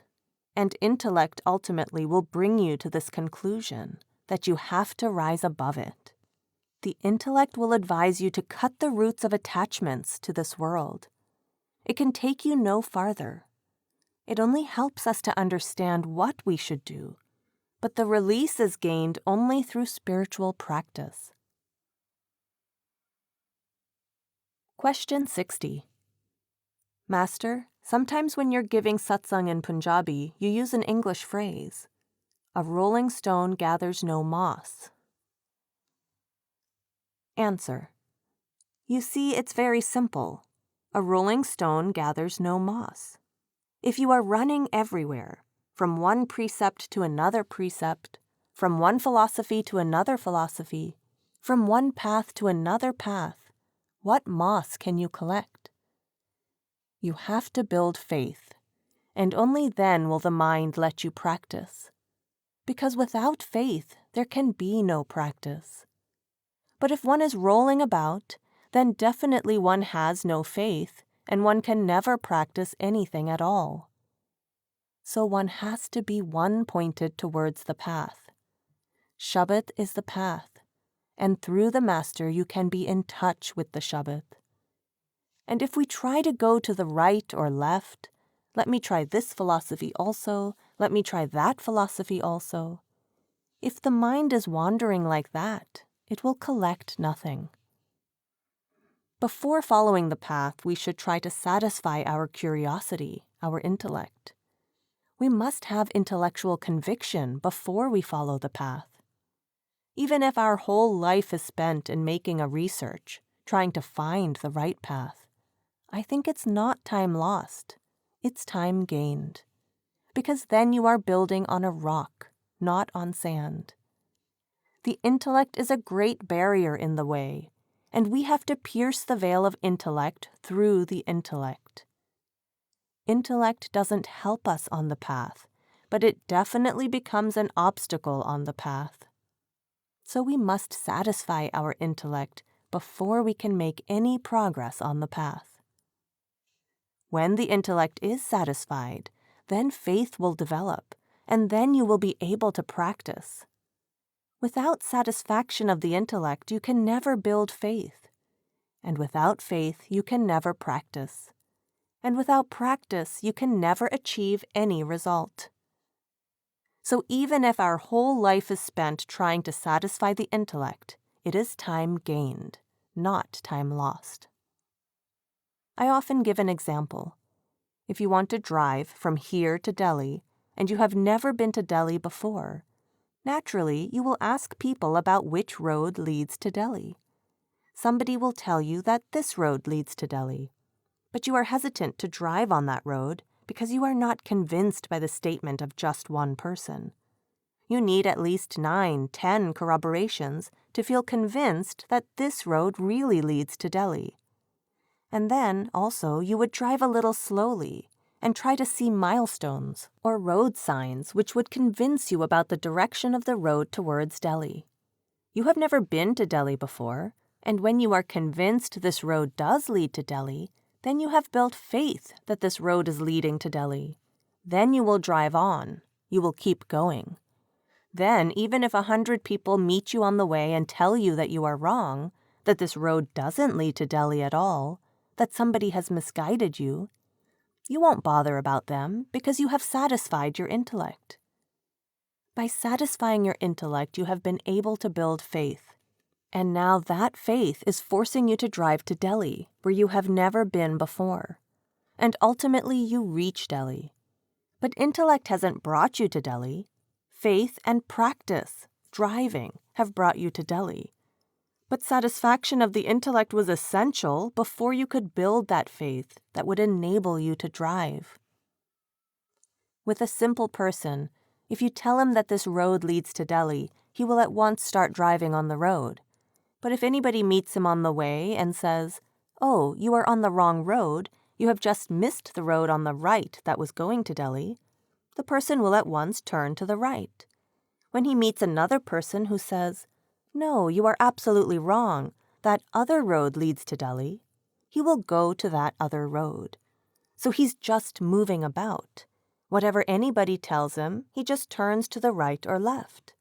So he will never be able to reach Delhi. He may be the first to start, but he may never be able to reach there. So he's the rolling stone that will not gather any moss at all. But if he's one-pointed, if he has been convinced, if he has satisfied his intellect, then he has been able to build faith, and now he can practice that faith. So faith is the rock on which we have to build our meditation. That is Swamiji's shabd, hymn, where I use this phrase. Swamiji says that when you have come to the path, you must be one-pointed towards the shabd. Don't think that by going to some holy tank you will be able to wash your sins. Or let me read the holy books and this will help me on the path. Or let me go and hide myself in the Himalayas. Perhaps that will be essential in order to go back to the Father. And let me do this ritual or that ritual. Swamiji says that these things will not lead you anywhere. You must be one-pointed towards the shabd.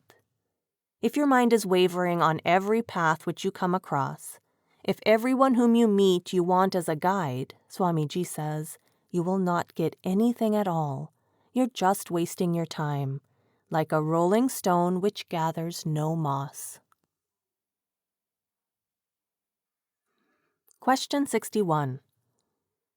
Maharaji, does a disciple sometimes ask a question, the answer to which is beyond his level of understanding? Answer. What can the disciple understand? Because if you ask a question which is beyond your mental understanding, what is the sense of giving that answer which is also beyond your mental understanding? You see, a question actually means that which stands in the way of faith, that which becomes a hindrance in our meditation. We are bogged down with old orthodox religious traditions, and we want to rise above them. The mind has become very conditioned with those dogmas and with those preconceived ideas, and something within also pulls us to the path. So conflict comes, and then the intellect wants to be satisfied. Questions come which stand as obstacles in our way, but then they become clearer and clearer. The questions are not so much answered, but they dissolve. They become meaningless. I find that many people are asking questions, but they're hardly interested in the answers which you have given. They're hardly even attentive to the answers, what to say of even interested, but they just ask. So naturally you can't be very serious about those answers. The real question is only that which becomes a block in the way of meditation, and we are fighting to get rid of that. We definitely need help to rise above it. And we do get the answer, and we do get the help to rise above it. Otherwise, with intellect, one can ask 101 questions. There's no limit to them. Question. Should one wait and see whether the question resolves itself? Answer. Don't worry. If there's any question, you can ask. That's why I say, if any question is bothering anybody and coming in conflict with his meditation, he must ask. He should ask. Why let it grow? You see, actually it is faith which forces us to practice. Faith. And faith only comes when the intellect is satisfied. So the questions are more or less to satisfy your intellect. We have built so much intellect, especially in the modern age. And we also feel that we are real intellectuals, so we want to satisfy our intellect. Otherwise, it comes in the way at every step. So satisfaction of the intellect will give you faith, and faith will help you to practice. Intellect will not lead us anywhere. Faith will lead us to the destination. Satisfaction of the intellect without faith can never lead you to practice. But satisfaction of the intellect does create faith in us. We would be fortunate not to be intellectual at all, but in this modern scientific age, everybody is very intellectual. That is, at least we all think we are. Unless we satisfy our intellect, our mind won't let us follow anything at all. But our intellect doesn't interfere with our traditional beliefs. I have seen many scientists, I have read their works, who can accept many unnatural things in the Bible, in the New Testament, and all those things don't bother them at all, because in spite of their deep knowledge of science, they don't let that knowledge interfere with their serious beliefs, howsoever contradictory those things may be. Because their minds have been conditioned right from birth, they accept all those things, or they never bothered to go too deep into them, or use their knowledge of science even in this life. Question 62. Is it important during our lifetime to study from the books about what is going to happen to us at the time of our death? Or is it sufficient to leave it in the hands of the Master, who will meet us at that time? Answer. I think these books are all more or less just for our intellectual satisfaction. The main thing is the experience. Even if you are not told anything about what is going to happen, when you are on the road, you yourself will see what is coming in your way. Rather than preparing yourself and remembering the lesson of what you are going to see, you automatically see what comes before you. The experience is more essential than knowledge about these things.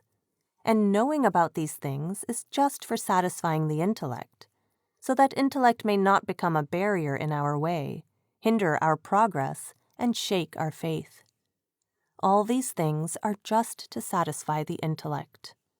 Either we are fortunate enough not to have any intellect at all, which is very difficult in this modern scientific age, or if we have intellect to some extent, then we must satisfy it. Otherwise it will become a barrier in the way. It will never let real faith, real devotion come in. It will always make you shaky if you don't satisfy it. Intellect will not lead you anywhere, but satisfaction of the intellect will create love, faith, devotion, and practice in you. And faith and practice will lead you towards your destination. Satisfaction of the intellect, not the intellect itself, will give you faith and lead to practice. So if you try to set aside your intellect and try to build faith, it will become shaky in no time, and your mind will never be happy in practice because you are not sure what you are doing.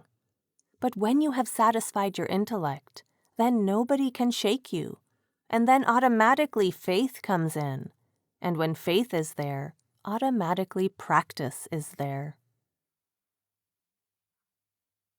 Question 63. If one has not got faith, how does one acquire it?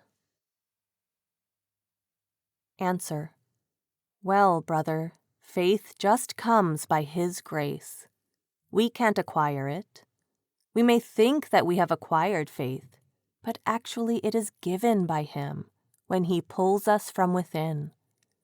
Only then do we start worshiping Him, thinking about Him. When He wants to put us on a certain path, He helps us from within to satisfy our intellect. Satisfaction of the intellect will give you faith, and faith will give you practice. Without satisfaction of the intellect, there can be no faith.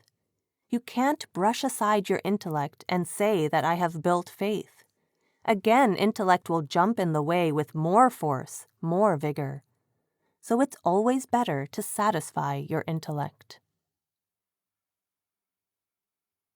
Question 64. Master, what would your answer be to someone who accepts the path as a workable way of life, accepts the necessity of a master in this life, and yet it seems as if the only thing that apparently stops them accepting the path and the master completely is a complete disbelief in any afterlife at all? They simply do not believe in any existence, either spiritual, mental, or any existence whatsoever after death. Answer. I don't think his disbelief will make any difference at all, as long as he's following the path and he's attached to his meditation. You see, believing alone doesn't help. We have to follow the path. Mere belief doesn't take us anywhere at all unless we follow that belief, live that belief. This is only intellectual satisfaction, but then we have to live it in practice. We have to attend to meditation. That is more essential. Questioner: But it's just that it seems that they would like to follow the path. The person I'm speaking about is not initiated, and yet... Answer: You see, a girl is intellectually convinced that a particular man is the right husband for her. He's a wonderful man. From absolutely every point of view, he would make an ideal husband. But what is the use of this belief unless she marries him? The real marriage can start only after marriage. Even if we believe in the whole path and we don't follow it, practice it, that belief is of no use. It is only intellectual satisfaction, that's all. And that doesn't lead us anywhere. It creates our sanskaras and helps us in a way. Someday, next life, it may help us. But otherwise, unless we follow it, we're not getting anywhere at all. Question: Then, if this person came to you, Master, and said, I would like to believe in the path, I would like to be initiated, but I do not believe in any existence after death, what would your reply be to that person? Answer: I'll tell you when I've replied to him, because he has not asked me this question yet. All the books are full of such replies, you see. Whatever letters come from seekers, these questions come in these letters, you see, and we try to satisfy them in every respect. It is the intellect which still stands in the way, which wants to be convinced about a certain philosophy, certain theories. But I personally feel that when the time comes for a person to follow the path, when the pull comes for him to be on the path, automatically the answers to all of these questions come. All these questions just get dissolved. You feel you're absolutely convinced. All these questions become meaningless to you, so you come on the path.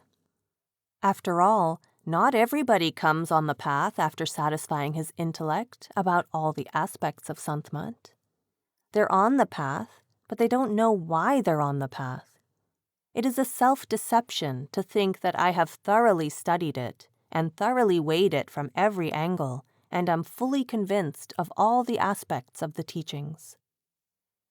There is maybe justification for our doing certain things, but there is someone else who's pulling from within, who throws us on the path, and then we start justifying our being there. So when the time comes, these questions automatically get dissolved. Question 65. Would it be reasonable to say that satsangis, initiates, who go off the path after being initiated by the master, would it be reasonable to say that the cause is the intellect? Answer: You see, generally people read books. They jump to conclusions, and they think they understand the path, and they try to follow it. Actually, they have not made a thorough research. They have not satisfied their intellect. Their intellect and subconscious are not satisfied, so when it gets a chance, again that becomes a stumbling block in their way. So it's always better to satisfy the intellect and take as much time to understand as one really needs. But once we've really satisfied our intellect, then we shouldn't worry about the intellect at all. Then we don't need any book or any intellectual discussions at all. What we need is practice and faith. Question 66. Yesterday we heard from Professor that a living master goes up daily through the regions and back. If I tell non-satsangi friends that this is so, and they do believe that, do you have any proof I could tell them about to demonstrate the regions? I know there are certain satsangis who have seen this. Answer: You see, we can only help other people by giving them the literature to read. They have to satisfy their own minds. We shouldn't try to influence them or impress our dogmas or our thinking upon anybody. Let him make his own research and his own investigation and acquire his own conviction. That will be more solid for him, rather than to accept another person's decision and try to base his own thinking on it. All these books, all these meetings, all these discussions are meant for our individual conviction, individual research. We should never be influenced by the decisions of others. We must feel convinced ourselves that this is for me. It must come from within. And the purpose of all these books which have been written is just to satisfy our intellect. The books won't give you anything at all. They will only satisfy your intellect so that you can develop faith, so that then you can practice. Question 67. Maharaji, you once said that Sant Mat is so easy, you just have to open yourself. Can you tell us a little more? Answer. It is so easy to understand, but very difficult to follow. It's very simple, but sometimes it becomes very difficult for us to understand simple things in a simple way.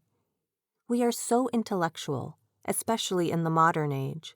Unless someone presents something to us in an intellectual way, we don't try to understand that thing at all. So we never accept simple truths in a simple way, unless they're put to us in a very intellectual way. Then we are very happy. Then we are satisfied because our intellect is satisfied with that approach. Otherwise, Sant Mat is very simple to understand. Our mind is in the habit of creating problems, then trying to solve them, and then taking satisfaction in having solved them, or feeling frustrated after not solving them.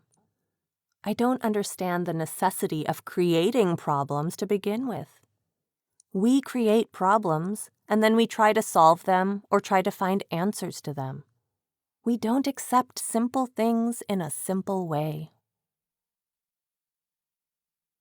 The 4 vows. Question 68. Master, if my study of the teachings is correct, it seems that one of the primary aims for the initiate is to live in the will of the Master.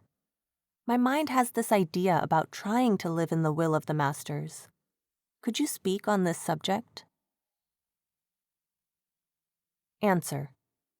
You see, to be firm on the principles on which we have to build our treasure in heaven, the first thing is to live in the will of the Master. Then you need to attend to your meditation daily, as explained to you. If you keep to these 4 principles, the other things will automatically be shaped in your interest. If you don't compromise with these 4 principles of Sant Mat, and you adjust your way of life accordingly, you are automatically living in the will of the Master. Question 69. You said that we should not sin anymore. Well, what you consider a sin and what I consider a sin, well, I mean, how do you know if you're sinning or not? Answer. You see, sister, anything which keeps us away from the Father is a sin, and anything which takes us towards the Father is not a sin. You have to be steadfast in the teachings. At the time of baptism, at the time of initiation, a certain way of life is explained to the disciple. If you stick to that way of life, then you can say you are not sinning. You must stick to the teachings, to the way of life which I am trying to explain to you, in order to follow the spiritual path. If you do not stick to those principles and try to meditate, then your balance may remain the same. We are told at the time of initiation that we have to lead a clean, moral life. We have to abstain from meat, fish, and eggs, and we have to abstain from drinking and anything that leads us into vices. We should be strict on these principles in order to build our meditation. Then we are in the process of becoming whole.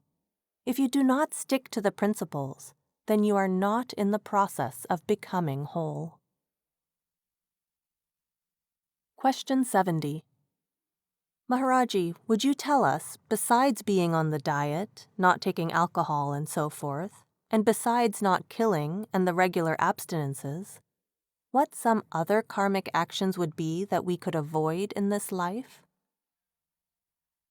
Answer: nothing else. All other good qualities will come automatically with devotion to the Lord. If we make the Sant Mat principles a part of our life, then we abstain from meat, fish, fowl, and eggs, or anything containing them. We do not take alcoholic drinks. We have a good moral character, and we devote time, regularly and punctually, to the spiritual practice. When we do that, I personally feel and think that all other good qualities of a human being appear in us like cream on milk. You do not have to do anything else to get or develop those qualities, for they naturally will come in you.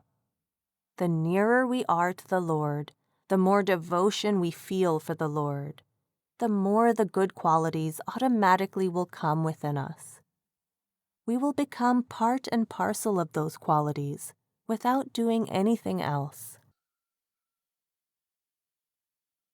Question 71. Master, most of us have in our religion the 10 Commandments, and the first commandment states that I am your Lord. I am one, and you shall not make any images before me. I am trying to translate that from a different language. You probably know it in different wording, but I would like to know from you, are you in favor of all 10 Commandments? Are you familiar with the 10 Commandments? Answer: Brother, these are all set principles or set rules as to what we should do and what we should not do. We will automatically know and practice all this when there is devotion and love for the Lord within us. When the love and devotion of the Lord comes in us, all these good qualities are manifested in us, like cream on milk. Then we need not tell our mind, you are not to kill, you are not to do this bad thing, you are not to tell a lie. For all that automatically will become a part of our life when we live according to the teachings of the saints. Question: But there are other human beings that are not so enlightened, and for their start it is very important. Answer: It is good. All these things are just to guide us towards the path. They are like cleaning the vessel, preparatory to putting something into it, and it is necessary for the vessel to be clean before putting anything into it. So by merely trying to follow the 10 Commandments without being on the path, we shall find the vessel still empty. We have to follow them and tread the path, and by treading the path we are automatically following the 10 Commandments too. Question: Yet who gave them? Answer: The saints tell us. The saints give us. Questioner: We understand that God gave them. Answer: Well, God sent the saints. After all, God has never come into the world to write a book. The writings had to come through someone. Everything that we get through the saints, we get from God. It is very clear in the Bible where Jesus indicated, If you have seen me, you have seen the Father, for I have seen the Father. So you have also seen the Father through me. He also indicated, Whatever I tell you is what my Father wants me to tell you, for of myself I do nothing. The Father in me doeth all things. Christ makes it very clear in the Bible. All that I am trying to give you is not my own, but comes from my Father. So the Lord tells us in this way. He gives us instructions through his saints who have seen him, who have merged back into him, and who therefore know his will. The Lord has given us these commandments. Whatever he gives us through the masters. He will always give his teachings through some human being, through his human incarnation. Questioner: I want to know why you doubt that he did not give them. Answer: No, I do not doubt. I say that all the teachings of the saints are given by the Lord through his saints. The 10 Commandments are also teachings of the saints. So whatever the teachings of the saints are, they are given by the Lord through the masters. Questioner: It is in the Old Testament that the 10 Commandments were given to Moses in order to keep the people in line, these very primitive people. Answer: So they have come through Moses. They were given to Moses for us, so we have received them through Moses. That is what I am trying to say. All the teachings of the Lord will come to us only through the saints. The vegetarian diet. Question 72.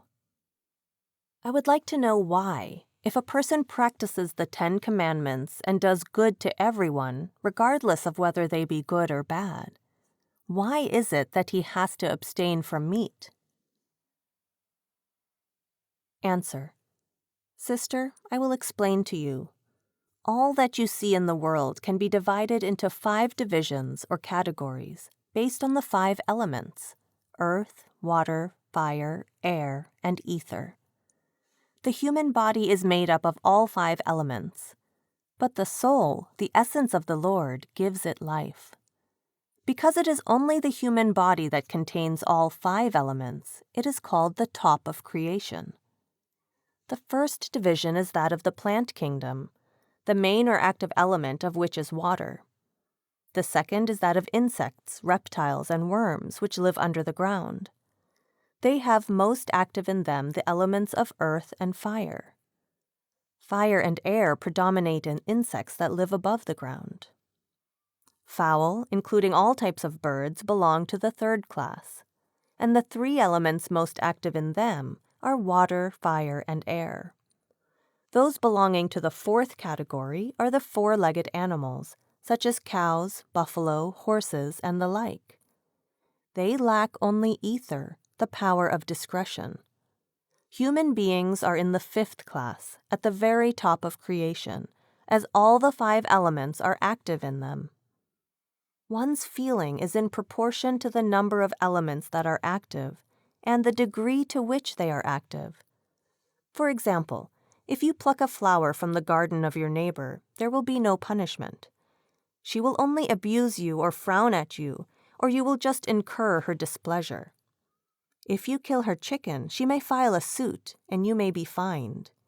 If you kill a horse, you may be imprisoned. And if you kill a human being, you may be hanged or receive some other form of capital punishment. However, in this world we can never live on the dead.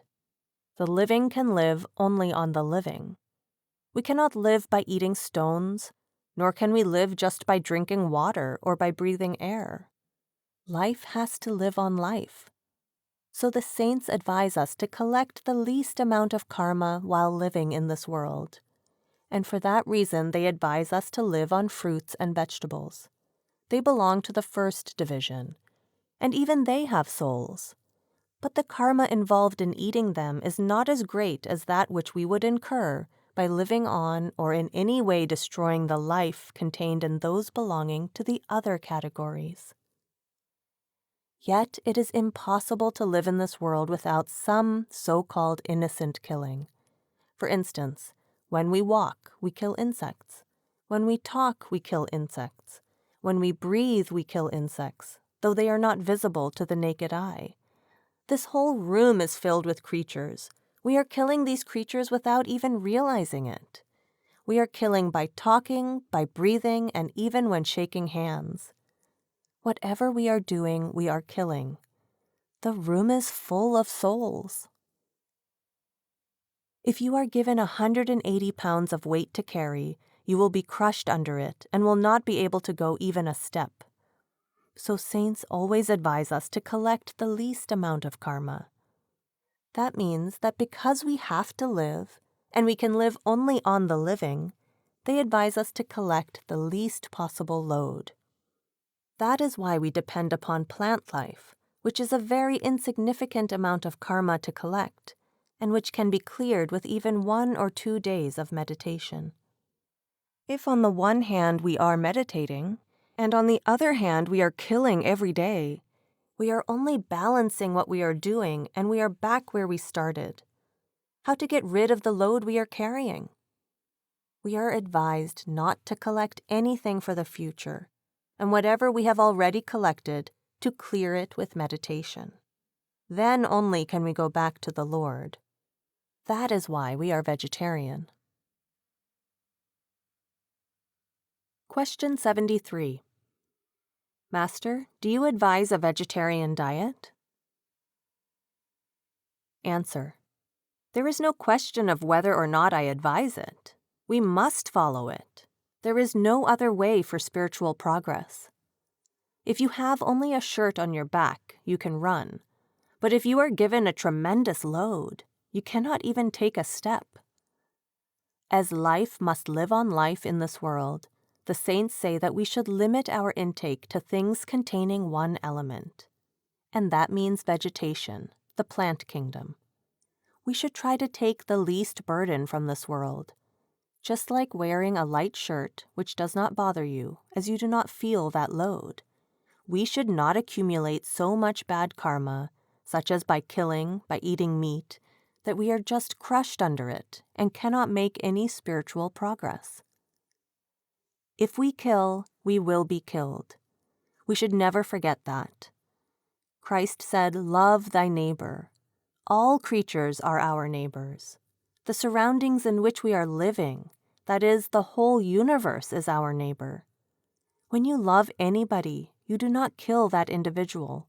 And when we love the whole creation, we cannot kill intentionally, nor could we find it in our heart to have it done for us by someone else. Question 74. Master, my children often come home from school having been told about the 10 Commandments, "Thou shalt not kill," and they are told that these commandments apply to human beings, not animals, and that in the Bible, Moses said what type of meat you can eat. How can I explain it to them from a Sant Mat point of view? Answer. Sister, the words are very simple. Thou shalt not kill. Where is it written animals or humans? You see, after some lapse of time, we forget the real teachings. We want to hold on to just the shell and lose the reality. We want to hold on to traditions, organizations. We want to belong to some sort of religion, and don't want to follow the teachings of those mystics at all. We think it is sufficient to say, Buddha is my master, Jesus is my master. That is all that we want to feel. We don't want to go deep into the reality of their teachings because that is very difficult to follow. It is very difficult to mold our way of life according to their teachings. So we start compromising and go far away from the teachings and from the reality. No mystic advises killing. There should be no contradiction in their sayings, in their teachings. If on the one hand he says, "Thou shalt not kill," and on the other hand he says, "You can eat meat," then that is a contradiction. How can these two things be reconciled? There is something wrong in our understanding. Question 75. The doctrine of non-resistance, non-violence, particularly not taking life, has been an important part of Indian history. What is the teaching of Sant Mat on this point? Answer. We practice non-violence. We do not kill birds or animals for food, nor are we to kill anything for sport. That is non-violence, and non-violence is based on the karma theory. Question 76. Maharaji, why do you ask for a strict vegetarian diet with this meditation? Answer. The reason is, whatever you sow, so shall you reap. If you kill, you expose yourself to being killed, and we want to avoid this killing. That is why we have to be strict about our vegetarian food. No doubt it is very difficult to stay in this world without killing anything at all, When we walk, we kill. When we breathe, we kill. When we talk, we kill. When we drink, we kill. Since the whole world is filled with souls, we can't exist in this world without killing. Every killing involves punishment, but there is a difference in the degree of punishment. So saints tell us that whatever we eat in this world involves killing and a degree of punishment. And while being in this body, we should try to collect the least amount of karma. If you have only a shirt on your body, you can run. You hardly feel the load. But if you are given 100-pound weight, you can hardly walk. So that is why we are to collect the least amount of karma while in this human form. And whatever we have collected, we can burn up through meditation. If we are attending to our meditation, then whatever little killing we do in the way of eating vegetables or fruits or our walking, talking, and so forth, is automatically taken care of by that meditation. But if the balance remains the same, then how can we escape from birth and death? On the one hand, we are trying to meditate, while on the other we are killing day and night. So the balance always remains the same. We remain tied down to this world. We are always advised to remain strictly on the diet, because whatever has been done will be cleared by meditation. At least in the future we should not sow such seeds, so that we will not have to come back to this world to face the consequences. We must be vegetarians. We have to eat something to exist in this world. We cannot exist on dead things such as sand and stones. The living must live on the living. So that is why saints tell us that we should try to collect the least possible load and try to live on vegetables and fruits. Question 77. Do you think a high master could be born in a meat-eating country? Answer. It does not make any difference. You may be eating meat, but when he wants you to drop it, you drop it as a glass from your hand. You do not have to be prepared for it. I know people who have been taking meat even till the time of initiation and then became very strict vegetarians. They leave meat eating when they have to leave it, and they just leave it. Question. I meant, could a soul that is to be a master be born in such a civilization? Answer. Yes, why not? He has to pay for his past karmas. He has to satisfy his unfulfilled desires, cravings which he had in his last birth. Probably he could do it best in this atmosphere, these surroundings, this environment. And after doing that, he is to make his own way on the path. So he will be led too, according to his destiny. Question 78. I am from India, and so many of my friends, American friends, always ask about the diet. Some of them want to eat meat. Now, afterwards the question comes, they ask, if the law of karma applies to drinks and meats, then who is the bearer of the karma? The killer of the cow or the eater of the meat? Answer. Both. If the eater is not there, the killer won't be there. If the demand is there, the supply will be there. So the eater creates the demand, and the killer supplies that demand. Therefore, both are responsible. Questioner. They try to follow the diet, and suddenly within 2 days they're sick. They can't eat because of mental conditions. Answer. You should advise them to leave off meat slowly, not suddenly, not all at once. We have many cases, many of them are sitting here, who were ferocious meat eaters. Perhaps they are healthier now than before they came onto the diet. It's just a matter of habit. I don't think that meat eaters are healthier, nor do you become sick if you stop eating meat. Question 79. Say a patient is suffering from extreme malnutrition at the point of collapse and has been a lifelong vegetarian, and the medical doctors say she must have meat and cannot substitute. So she decides to have a homeopathic physician who will give her vegetarian food. But that won't be accepted by the medical physician, and the patient needs a medical certificate to satisfy the government that she is ill and so forth. And the medical physician won't take care of her under those circumstances. And a homeopathic physician won't be recognized by the government. What should she do? Answer: these are difficult situations. I understand it. As I have told you, we should try to remain firm on the principles of Sant Mat and do our best.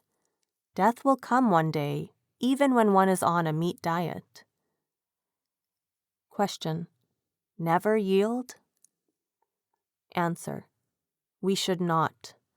But there are slips here and there, I admit. However, you cannot compromise with a principle, whatever it is. A wrong is a wrong. Health of the soul is more important than that of the body. Question 80. What can a satsangi do if she has to go to the hospital, she is very ill, and the doctor doesn't agree with her being a vegetarian? Because he says patients can't get well without eating meat or eggs. And if he says that she has to get it or he will get her to eat it, what can she do? Answer: well, sister, I can understand your problem, especially in this country. But a principle is a principle. I find there are so many vegetarians in Europe now. Doctors should try to understand. If one doesn't want to eat these things, he shouldn't be forced. You could go to another doctor who believes in all this. Being a vegetarian, there is more chance of your being healed than if you were not a vegetarian. Question 81. Master, it's claimed that in this country there are no fertile eggs sold. Is it because of killing that we cannot have eggs, or is there another reason? Answer: well, sister, I agree with you. Those eggs have no life at all. I admit you are not destroying any life if you eat those eggs. But if you start with that type of egg, you will end up with the other type of egg. You will not discriminate between fertile and infertile eggs.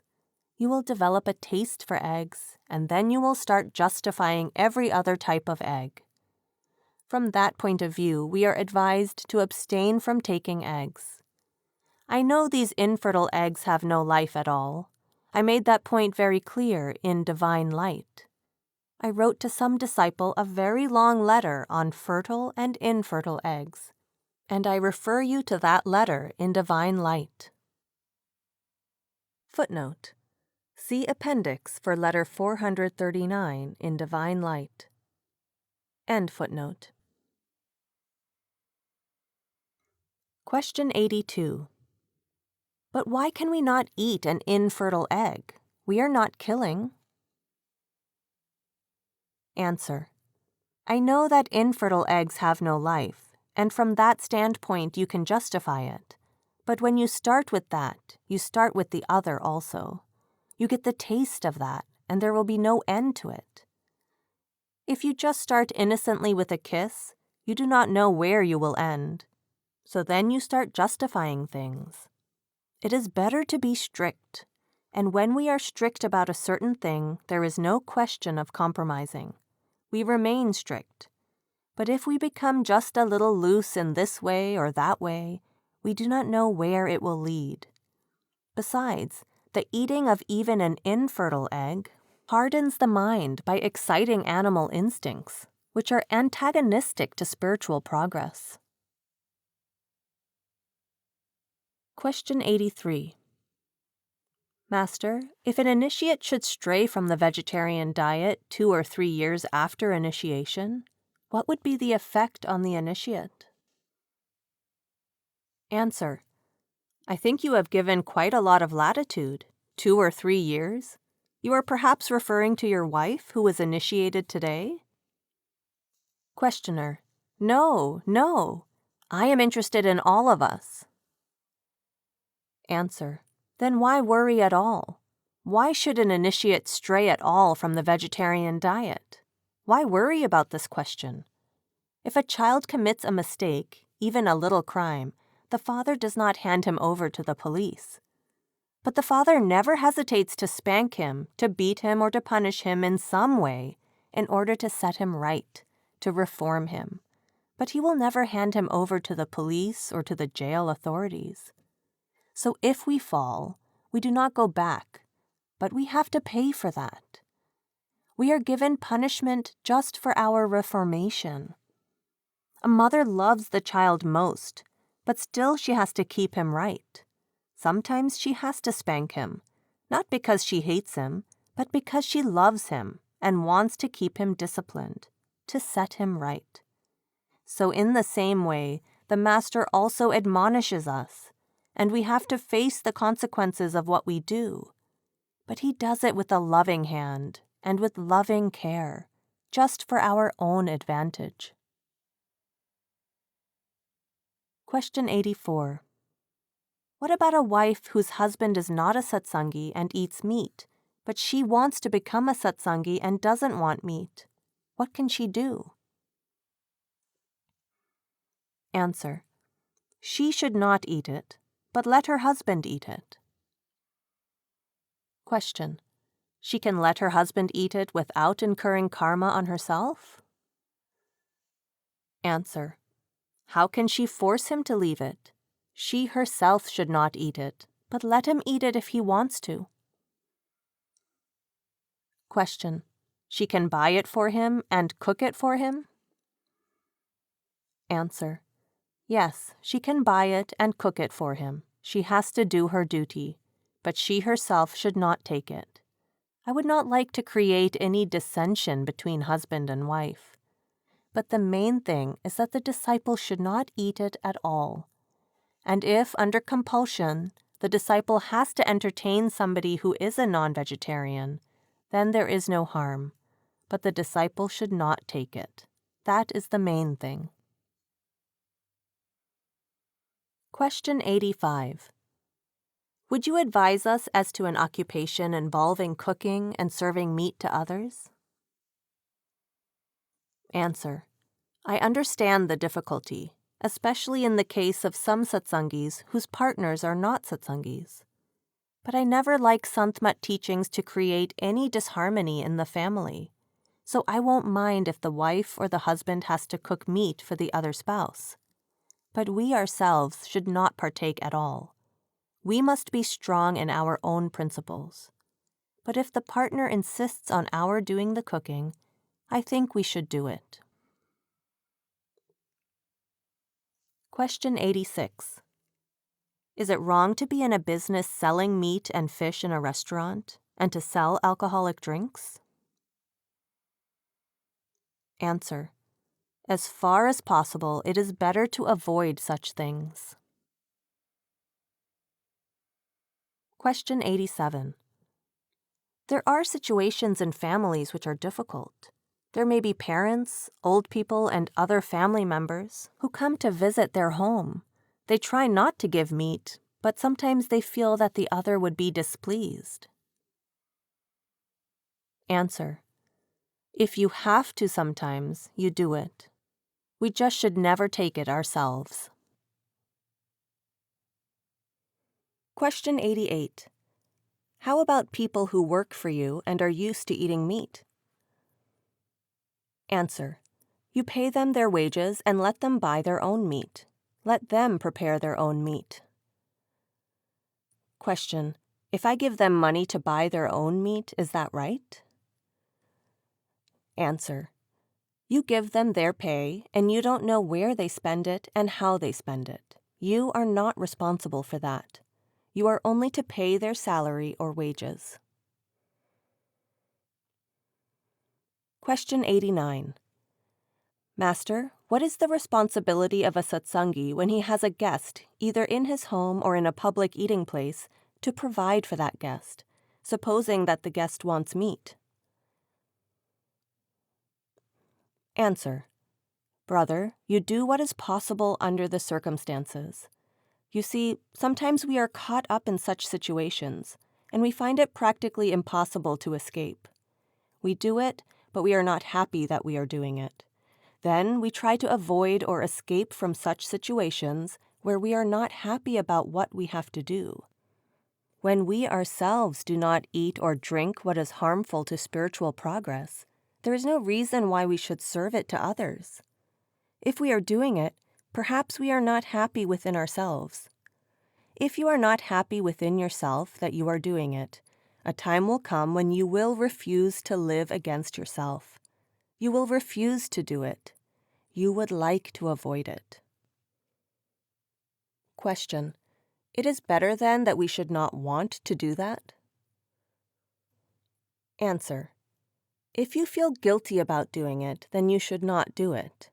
If you honestly feel that it is all right under the circumstances, I do not bother, I do not mind, go on doing it. You should not do anything that makes you carry a sense of guilt with you, for that will not let you sit in meditation. It will not let you live with yourself, and it will not let you be happy.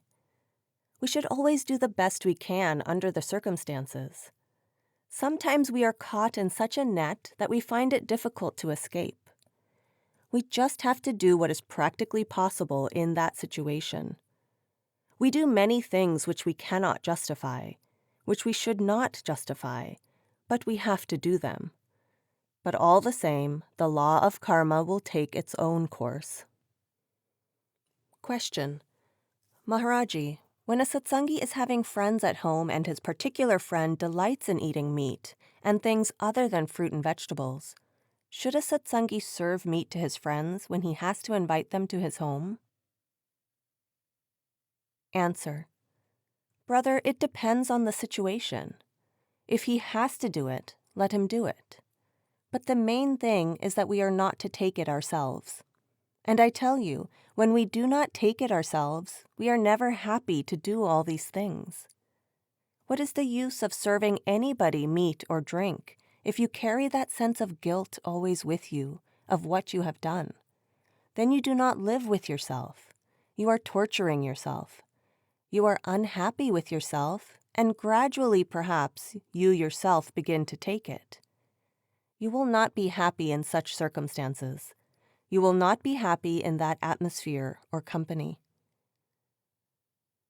Question: Then it is best that you let them know that in your home none of these things are served?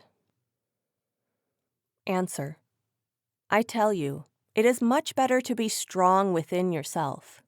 There is no need to feel inferior in this society that we are vegetarian and do not drink, also that we do not serve such things.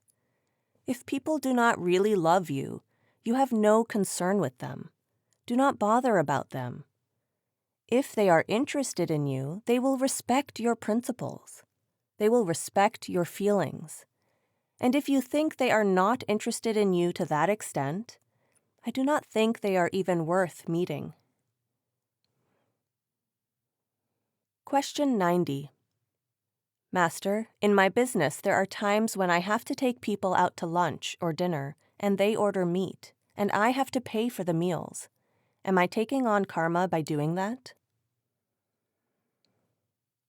Answer: Well, if you want to know the exact answer, you are.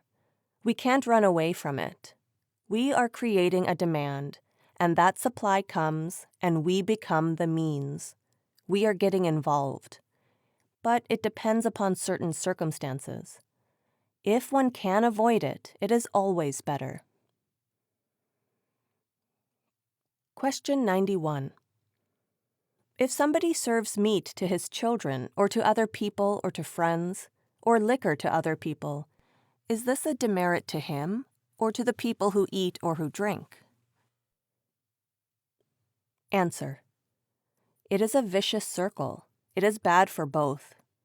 When you yourself do not eat meat and do not drink, you yourself are never happy to serve these things. As a result, you always carry a feeling of guilt in you, and that in itself becomes a block in your progress. You are not happy with yourself. You are never happy in such situations, And naturally, when your mind is always feeling like that, you will never concentrate. You will never make progress as long as you are carrying that feeling of guilt with you. So why not just throw it away by discontinuing those things that make you feel like that? Question 92.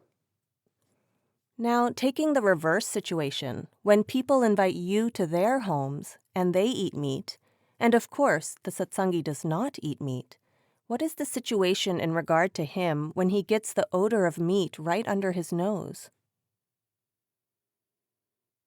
Answer. We have to live in this world.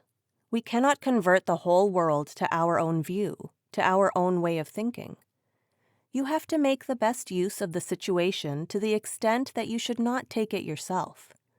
You do not bother about what they do. You are to be strict only with yourself. You are responsible for yourself. You are not responsible for the world. You cannot solve the problems of the world, but you can rise above those problems and not let them affect you. You are only concerned with your own food. Let them do whatever they want to do. Question 93. How should one answer a friend who says that I know that eating meat is wrong, however, more bad karma is made by hurting the feelings of a host or hostess than by eating meat? Answer. You can just pity him, that is all. I assure you that when we stand on Sant Mat principles, we are not hurting others, not even a little bit, for our principles. Actually, when our beloveds and our friends know our principles, if they are interested in us, they respect our principles. If they are not interested in us, I do not think we should bother about them at all. We should not compromise with our principles. Our real friends will always appreciate and respect our principles because they love us, and they always like to do what pleases us. Otherwise, if they are selfish, you can easily be indifferent to them. Question 94. Master, what is the simplest way to explain to one's children the reason for not eating meat? Answer. I think the simplest way is just to set ourselves up as an example to our children. They do not want any reasoning when they see that the parents do not eat meat. Generally, they try to do what the parents do, and we can explain to them from the humane point of view that it is not kind, but it is cruel to kill anybody. I know of a particular example. When my sister was newly married, her husband used to take meat. Though, of course, she was an initiate and did not eat it, yet she did not like to interfere in his life. And when she got a child, her husband tried to rear the child according to his own views. My sister, of course, never liked that. So one day when her husband was out, the servants were going to kill a chicken, and she took her son right to the spot. Naturally, the chicken was crying out and resisting, and the child just could not stand it. After that, he automatically became a vegetarian in spite of his father's persuasions. And ultimately, the father also became an initiate. Children do not know what they are eating, but if they know how these chickens and animals are being killed and slain, and what they have to go through, probably the children would never eat meat. Their hearts are so sensitive and tender that they cannot stand it. So I think it is more or less for the parents to explain to them or to be an example to them, but not to insist too much, especially to this modern generation. You see, they do not want any decisions made for them.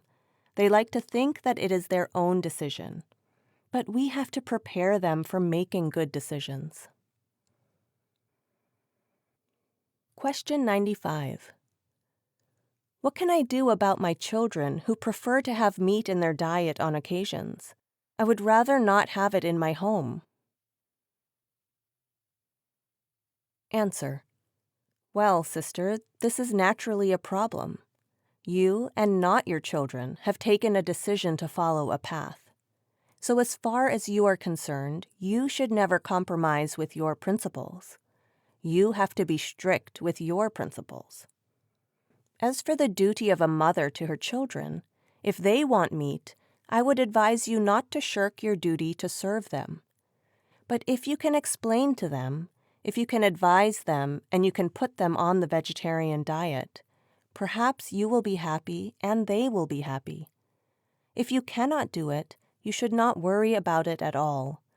But you should never compromise with your own principles.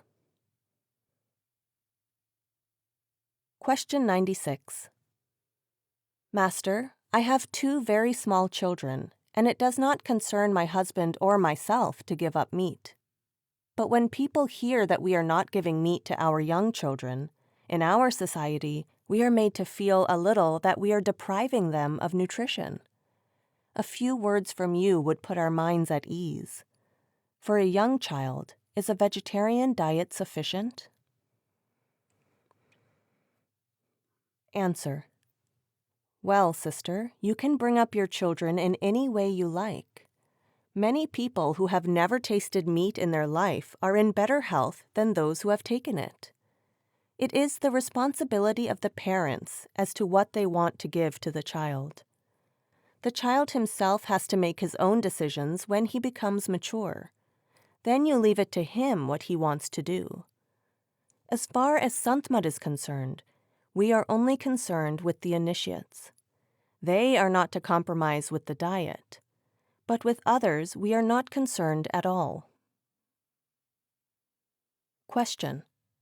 But if I were thinking of initiation at some time, would it be better for me to keep my children vegetarian? Answer. No, you have only to pledge for yourself. You have no right to pledge for anybody else. What you do not do for yourself, you will always hate to do for others. It is for the parents to decide what is best for the children until they are mature. Then they can decide for themselves what they want and what they do not want. We are only concerned with the seekers, with the initiates. The initiate has to take a pledge to be vegetarian. Question 97. Maharaji, I think some of us are worrying about eating sugar because we understand that bone products are used in processing the sugar. Answer. I think you are trying to analyze too much. If you try to do that, I wonder if you will even be drinking water. I wonder if you would even like to breathe if you knew what you were breathing in. It is the human habit to do too much hair splitting. And when you go on analyzing too much, you will find that it leads nowhere. We have to live in this world. We need food, we need shoes on our feet, and we need clothes. If we try to analyze everything, perhaps we would not like to live. That is why saints always advise us that this world is not a place for us to call our home at all. Why not leave it and go back to the Father? That is the reason why all our efforts should be to go back to Him. Personally, I am not against taking sugar. I do not take it, not because I have anything against sugar, but because I am a little diabetic. Otherwise, there is no harm in taking sugar at all, as far as Sant Mat is concerned.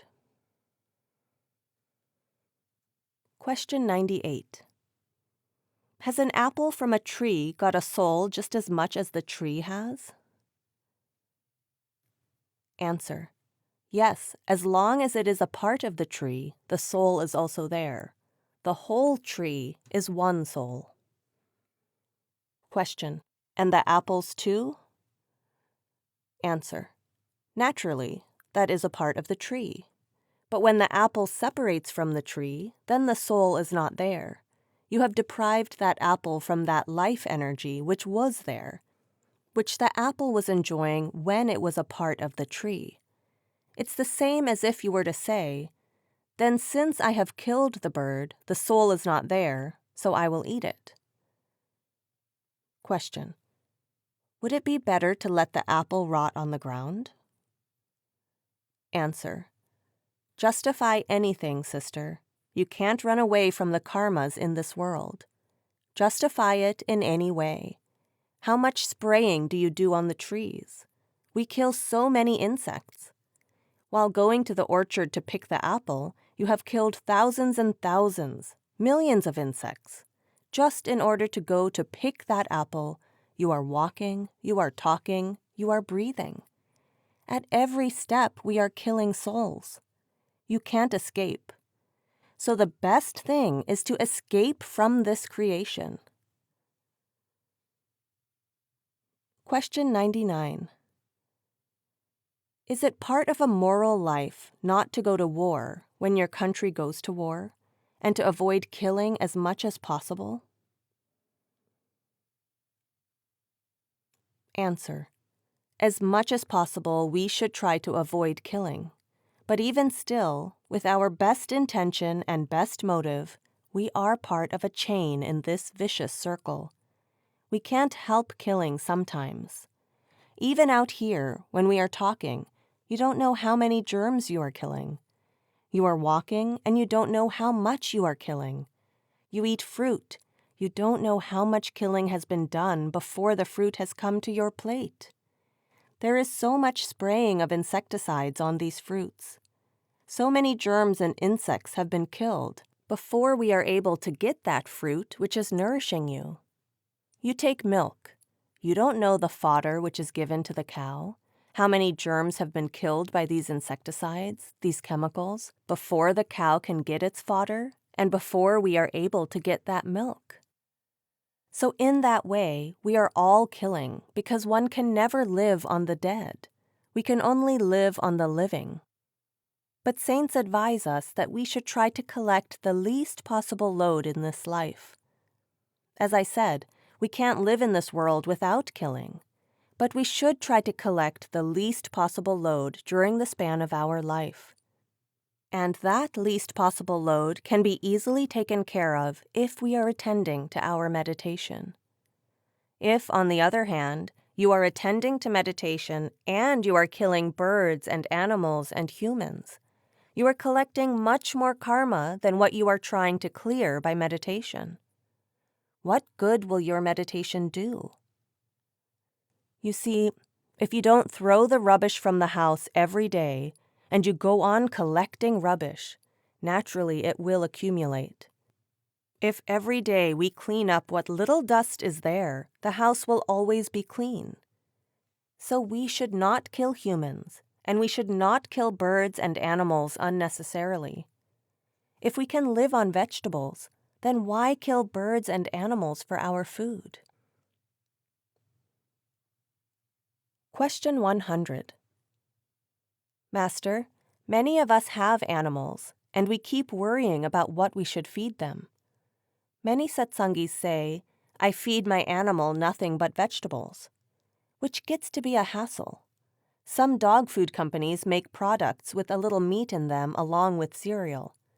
What sort of karma are we creating? Answer. To be very frank, we shouldn't feed anybody meat when we ourselves don't take meat. But sometimes we have to entertain or feed people. That is different. Generally, you will not be happy within yourself if you feed somebody meat when you yourself don't eat it. We take on an unnecessary responsibility for an animal when we feed it meat. If you want to keep an animal, keep it on a vegetarian diet. Otherwise, why keep an animal at all? Where is the necessity of keeping that animal? Question 101. I think it's impossible to feed an animal without using animal products. Answer. Well, sister, not only animals, even some humans also think it is very difficult to live without meat and fish. But we are all living. So similarly, animals can also live on the vegetarian diet. They can also live without meat. Question 102. If you agree that a dog must eat meat, and men must provide that meat by killing, how would that fit into your teaching? Answer. We must not kill birds for the sake of a dog. A dog can kill for himself. Our problem is that we have taken on the responsibility of feeding a dog, but nature has given him the freedom to feed himself, so he's responsible for his own karmas. We are trying to collect his karmas on our shoulders. Why should we kill for him and give him food? It is for him to find his own food. Since we have made him a pet, we are also sharing whatever we are giving him. We are responsible for whatever we are giving to the dog because through us he's collecting bad karmas, and we are also responsible for the fact that birds are being killed in order to be given to dogs. Question 103. Concerning the food of the dog, is it the same case if you give the dog some prepared food containing meat from a shop? Answer. Meat is meat, whether you buy it and prepare it, or buy a preparation containing it. Question 104. Sometimes the man I work with goes out of town and asks me to feed his dogs, and so I go to his house and I feed his dogs. But I have been really worried about feeding them meat, so I think I should feed them cottage cheese or something else. Answer. Well, sister, I can't say it is all right. If it's your duty to do it, try to change your duty. When you are not feeling comfortable, when you are not feeling happy doing it, then you are living with a sense of guilt with yourself. Why live with any sense of guilt at all? When there is a strain on your mind that what you are doing is not right, why not get rid of it? Question. Is it all right if we don't feel guilty? If, say, you are doing it for another person because that person is ill? Answer. You see, if you are compelled to do it, it is a different thing. But if you have an option, then you shouldn't do it. Question 105. I'm a little concerned because I have some suede skirts, leather purses, and a suede jacket, and they're all made with animal skin. So I wondered how much karma I'm collecting. Answer. Well, your part is there. We can't avoid that because the supply comes when there's a demand. Even for our shoes, animals are killed. Even for our purses, animals are killed. We can't justify it by saying that we don't kill them. That would be even worse if we killed them. But still, that supply comes because there's a demand for it. So we become part and parcel of all that. But since we live in this society, we cannot help it. Question 106. If it's bad karma to eat meat, is it also bad karma to wear furs and suede and such things? Answer. Well, sister, to some extent we are definitely helping to add to our karmas. When we create a need for these things, and when killing is done to satisfy our need, we definitely add to our karmas. I can't deny that if you wear leather or furs, you are adding to your karma. But when you walk, you kill. When you talk, you kill. There are so many insects living in this world which strike against us and die. You can't escape from killing in this world. Even vegetables have life. When we eat vegetables, we are also adding to our karma. But this load is so light that it is automatically taken care of by meditation.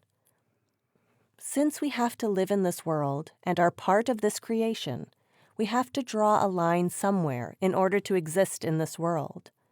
So there's no harm in wearing shoes and all that. Question 107. Master, while using leather from animals for shoes, we are not consuming flesh, but we do voluntarily give consent to the death of these animals. Is that sanctioned? Answer. Yes, sister, that is right. There are no restrictions on wearing apparel. We have to take a practical, objective view in this life, and to collect the least possible load, which should be cleared by meditation and devotion to the Lord.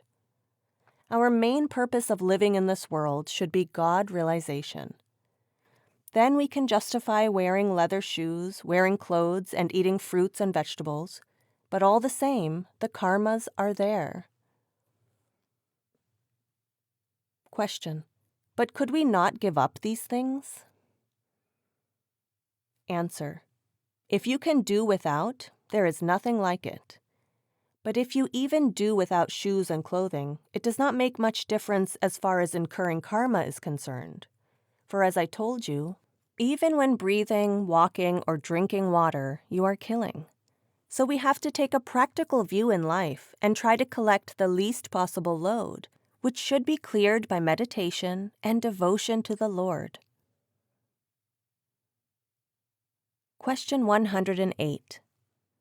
Maharaji, if the soul is marked as it comes into the world, why are we allowed to eat meat and drink liquor and do all these wrong things before we find the path? Answer: to go through your karmas. You have to go through your karmas. You have collected so much rubbish in the past, sown so many seeds in the past. You can't erase their effect. You have to go through all that. Actually, normal, natural food for a child is vegetarian. The natural food that a child starts with is milk. It is the parents' fault when they start giving children meat and eggs and this and that. It is the parents' fault, I must say. Even smoking, you just start in a society like a fashion, and it becomes a habit. Drinking starts in the same way. It becomes a habit. So similarly, people get in the habit of eating meat, but it's not natural. Giving up drugs and alcohol. Question 109. What do you think about drugs? Answer: probably it's a new thing I'm going to have to face in my trip to the United States. 6 years ago when I came, nobody here knew even the names of drugs. And now I am told, and I find, that many people think that just by taking drugs they will get spiritual experiences. I wish it could be so easy, but it is not as easy as people think. They are trying to escape reality by taking these drugs. Drugs are very harmful, not only to the body and the mind, but also to the soul. So many scientists have written about drugs. So many doctors have given advice in books. I have nothing to comment on that, but I can only make a plain statement. In following a spiritual path, drugs and alcoholic drinks are no good at all. They will not lead you anywhere. They will not take you anywhere at all. You'll just wreck your body, wreck your health, and you will not get anything in return. If you really want to follow the spiritual path, you should abstain from all types of intoxicants and drugs, especially LSD and marijuana and so many others I don't know the names of. Question 110.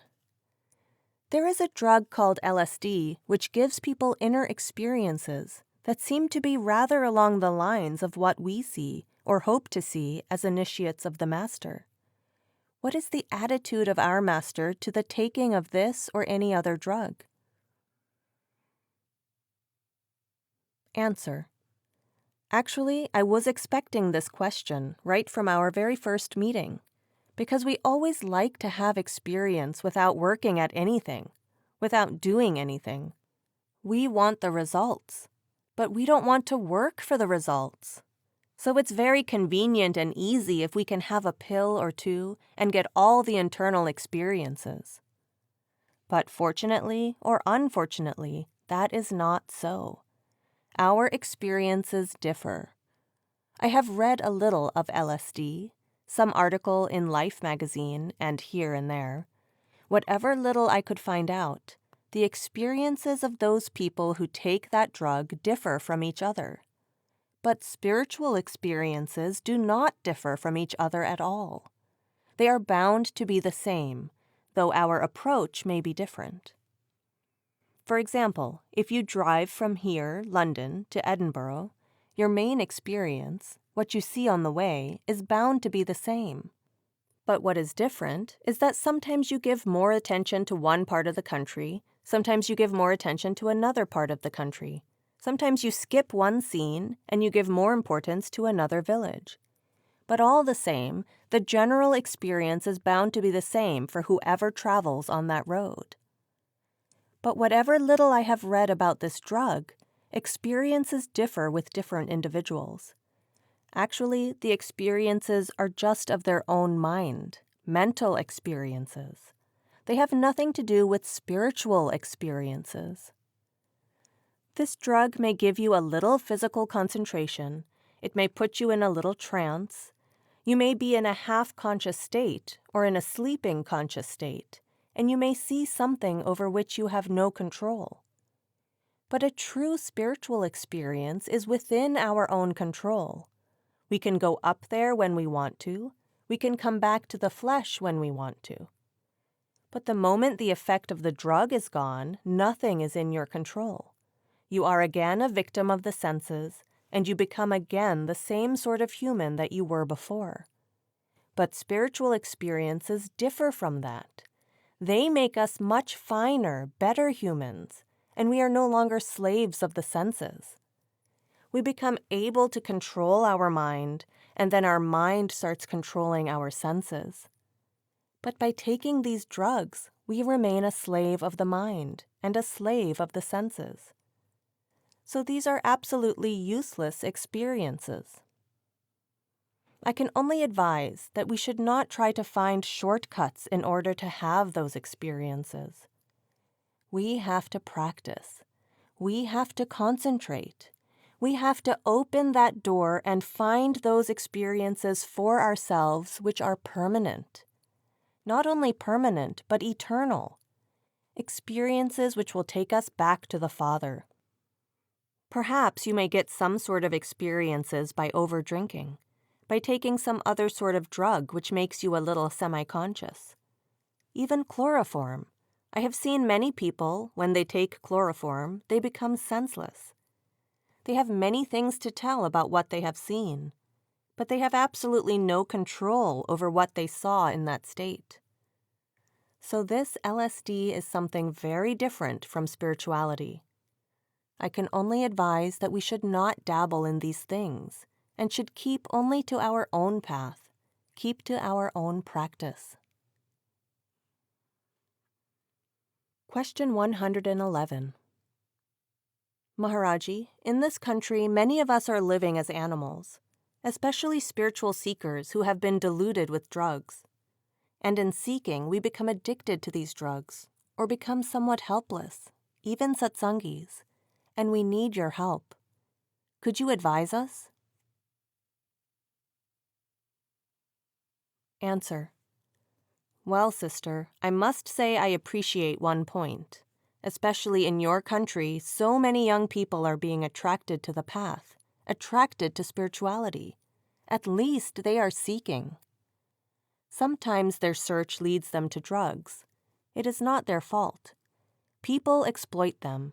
People misguide them. It's not that drugs are leading them to spirituality. Their search for spirituality sometimes leads them to drugs. These drugs are very harmful to the body, to the mind, and to the soul.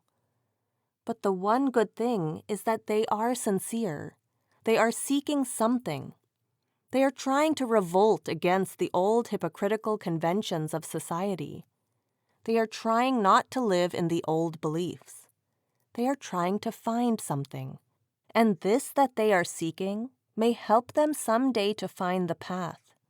May help them someday to find that spirituality. Personally, I think it is a good sign. I have found very beautiful souls, very beautiful people in the young boys and the young girls, but it is really unfortunate that they have been led by or exploited by people to go towards drugs.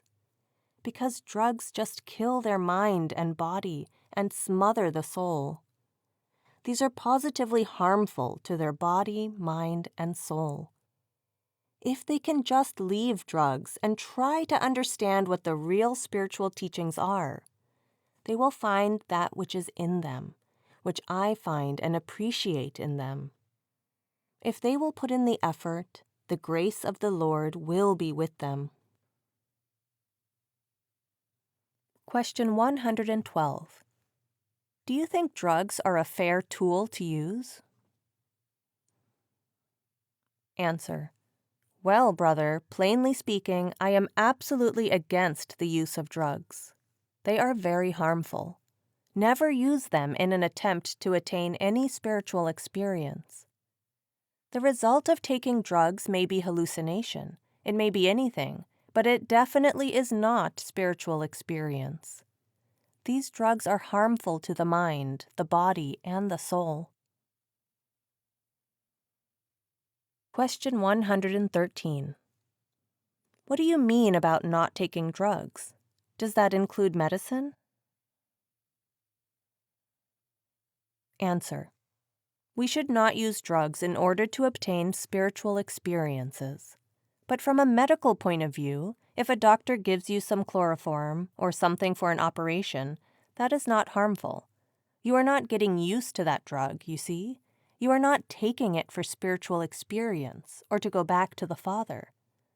But narcotics, LSD, and other hallucinogenic drugs are not good for the soul or for the mind or for the body at all. They do not lead to spirituality and are extremely harmful in every way. Question 114. Do you believe that certain chemicals they are using now in modern psychiatry for transcending the ego can give us a certain amount of spiritual experiences?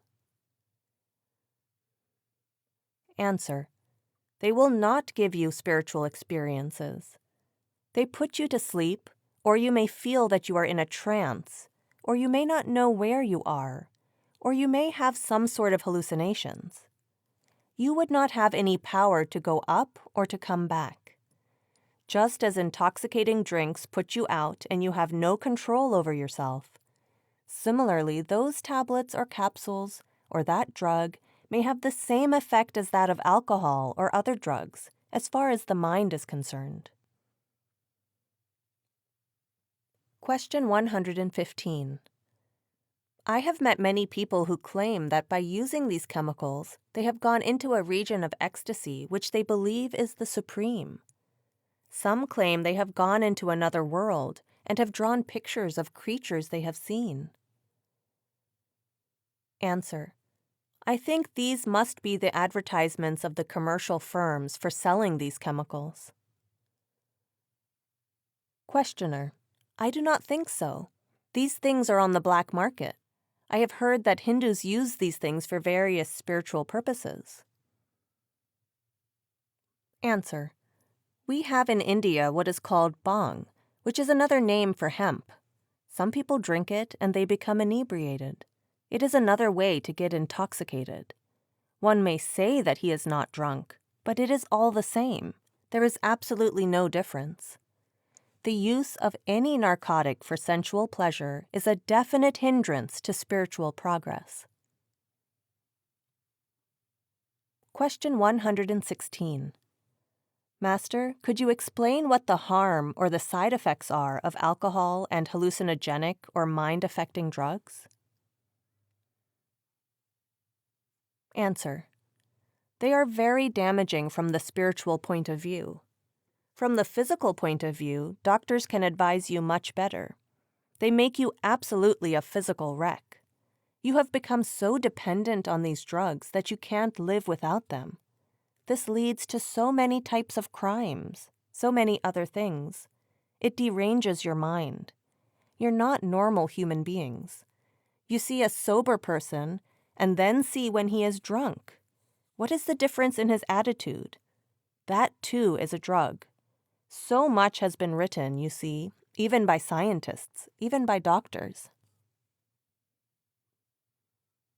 Question 117. If you are under the influence of alcohol and drugs, will that stop spiritual progress altogether? Answer: we should abstain from alcohol and other drugs forever. Unless you uproot a weed from the roots, it will grow again. You have to use very strong language against alcohol and drugs. You have to uproot the weeds right from the roots. There is absolutely no question of any compromise with it. You can interpret that in any way, whatever you like. Question 118. Why is taking marijuana forbidden on the path? Answer: tomorrow you will ask me why eggs are forbidden, why drinks are forbidden, why meat is forbidden. You would like me to start from the ABC now? Have you started taking that? And you are trying to justify it? Forbidden is forbidden. There's no why. Even if we know the why, it will not convince us unless we are strict with ourselves, unless we keep ourselves disciplined. Anything forbidden is forbidden. There's no question of why. There's no reason for it. Reasons are only to satisfy the intellect, just to get support for abstaining from those things. Otherwise, a soldier, once he joins the army, he has no reason to refuse. He has no right to refuse. He never asks why. We have taken a certain discipline on ourselves, and we have to abide by it. Ethics and morality. Question 119. I understand that you enjoin us to be ever honest and truthful. Could you kindly elaborate on how we can best live up to this principle and what exactly the words mean?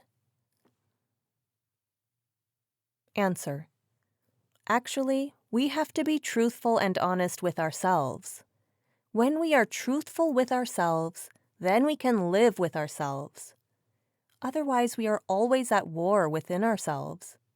We are always miserable within ourselves if we are not honest and truthful with ourselves. So we shouldn't try to deceive ourselves. We must face facts, and we must understand the reality, and we must be honest with our own feelings, with our own self. And if you are honest with yourself, you'll be honest with others also. If you are deceitful to yourself, you'll be deceitful to others also. One always knows whether one is being honest with oneself or not. You don't require anybody to tell you about that. You know within yourself whether you are truthful to yourself, honest with yourself, or not. Question 120. Maharaji, would you give us a little amplification on the third requirement for a satsangi, the moral values, the moral principles that we should live by? Not especially the sex angle, we understand that perhaps, but the broad concept of living with our fellow man in the business world and still being a good satsangi. Answer: you see, it is very difficult to explain every little thing in detail. But the main things are explained to us, and if we are able to stand on these main principles, then we will also be able to get other qualities. If, with the help of meditation, we are filled with love and devotion for the Father, all other qualities will just come like cream on milk in us. Automatically we'll be filled with those qualities also. We'll be very soft-hearted. We will not injure anybody. We will not deceive anybody. We will not cheat anybody. We will not like to hurt anybody. All these qualities automatically will come in us if we are attending to our meditation. So it's very difficult to lay down, don't do this, and do that. We ourselves know what to do. Our whole attitude towards life changes by meditation. Question 121. You've already mentioned that religion today has been redefined as morality, and this is being expressed by doing good works. social reform, and relieving the injustices of our fellow man? To what degree should we, as satsangis, involve ourselves in this expression of morality? Answer. You see, Professor Puri didn't say that morality is bad. He said morality alone is not sufficient to take your soul back to the Father. You have to be moral to go back to the Father. Morality is essential. It is a base on which you have to lay the foundation. You have to build your meditation on morality. But morality itself is not sufficient to take you back to the Father. Morality comes automatically when you're filled with love and devotion for the Father. That is the outcome, just as cream comes on the top of milk. Similarly, all these moral qualities will come in a satsangi when he's following the path, living the life of Sant Mat. You will be helpful to other people, other humans. You will want to help them. You will want to be kind to them. You will want to be good to them. You will not deceive them. You will not cheat them. You will be humble. You will have patience. Automatically, you'll be filled with these qualities. What Professor Puri was trying to point out is that these qualities alone are not sufficient to take you back to the Father. They are the effects of meditation. They are the effects of following the path. They are essential prerequisites on which you have to build your meditation, but they alone are not sufficient to bring you back to the Father. Cleaning a vessel is not sufficient unless you also fill the cup with milk. To lead a moral life is just cleaning a vessel. But cleaning a vessel for what? To fill it with love and devotion for the Father, with spirituality. So cleaning is essential before filling.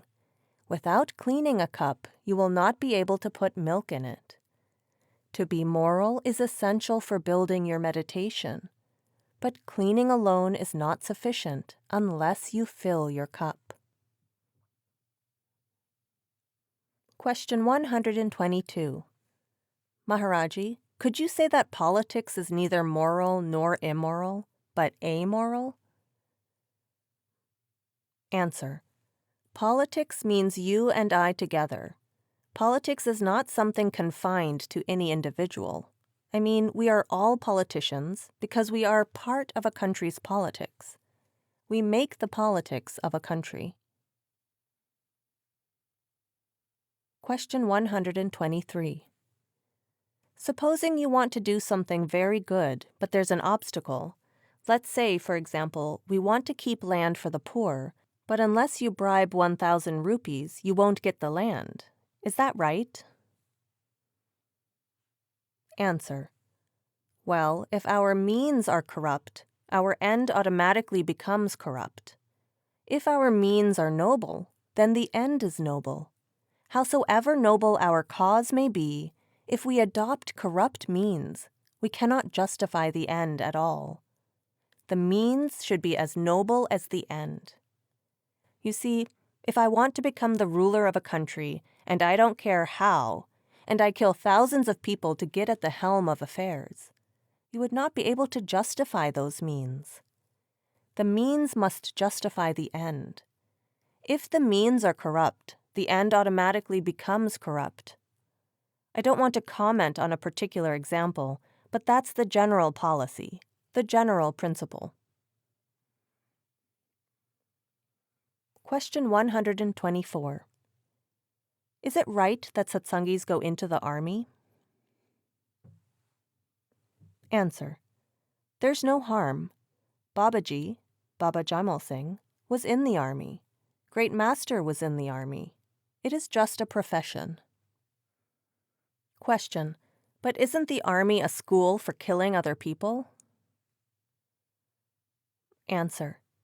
You mean to say those people who are not in the army, they don't kill each other? How many people die from over-drinking and driving? Have you ever noticed in the paper? People die 20 times more in car accidents or by over-drinking than in the wars. How many people die of starvation due to our own negligence, our own poor system of distribution of wealth and food? Aren't we responsible for that? This is just a profession, sister, and if you don't want to kill, well, His grace is there. The Lord won't give you an opportunity to kill. Maharaji, Maharaj Charan Singh, used to tell us about Babaji Maharaj. There were always disturbances on the frontier with the Pathans, you see. Babaji was in the British Army, so they were always in conflict with each other. Both sides were always firing here and there, so sometimes Babaji would just keep his gun and sit in meditation.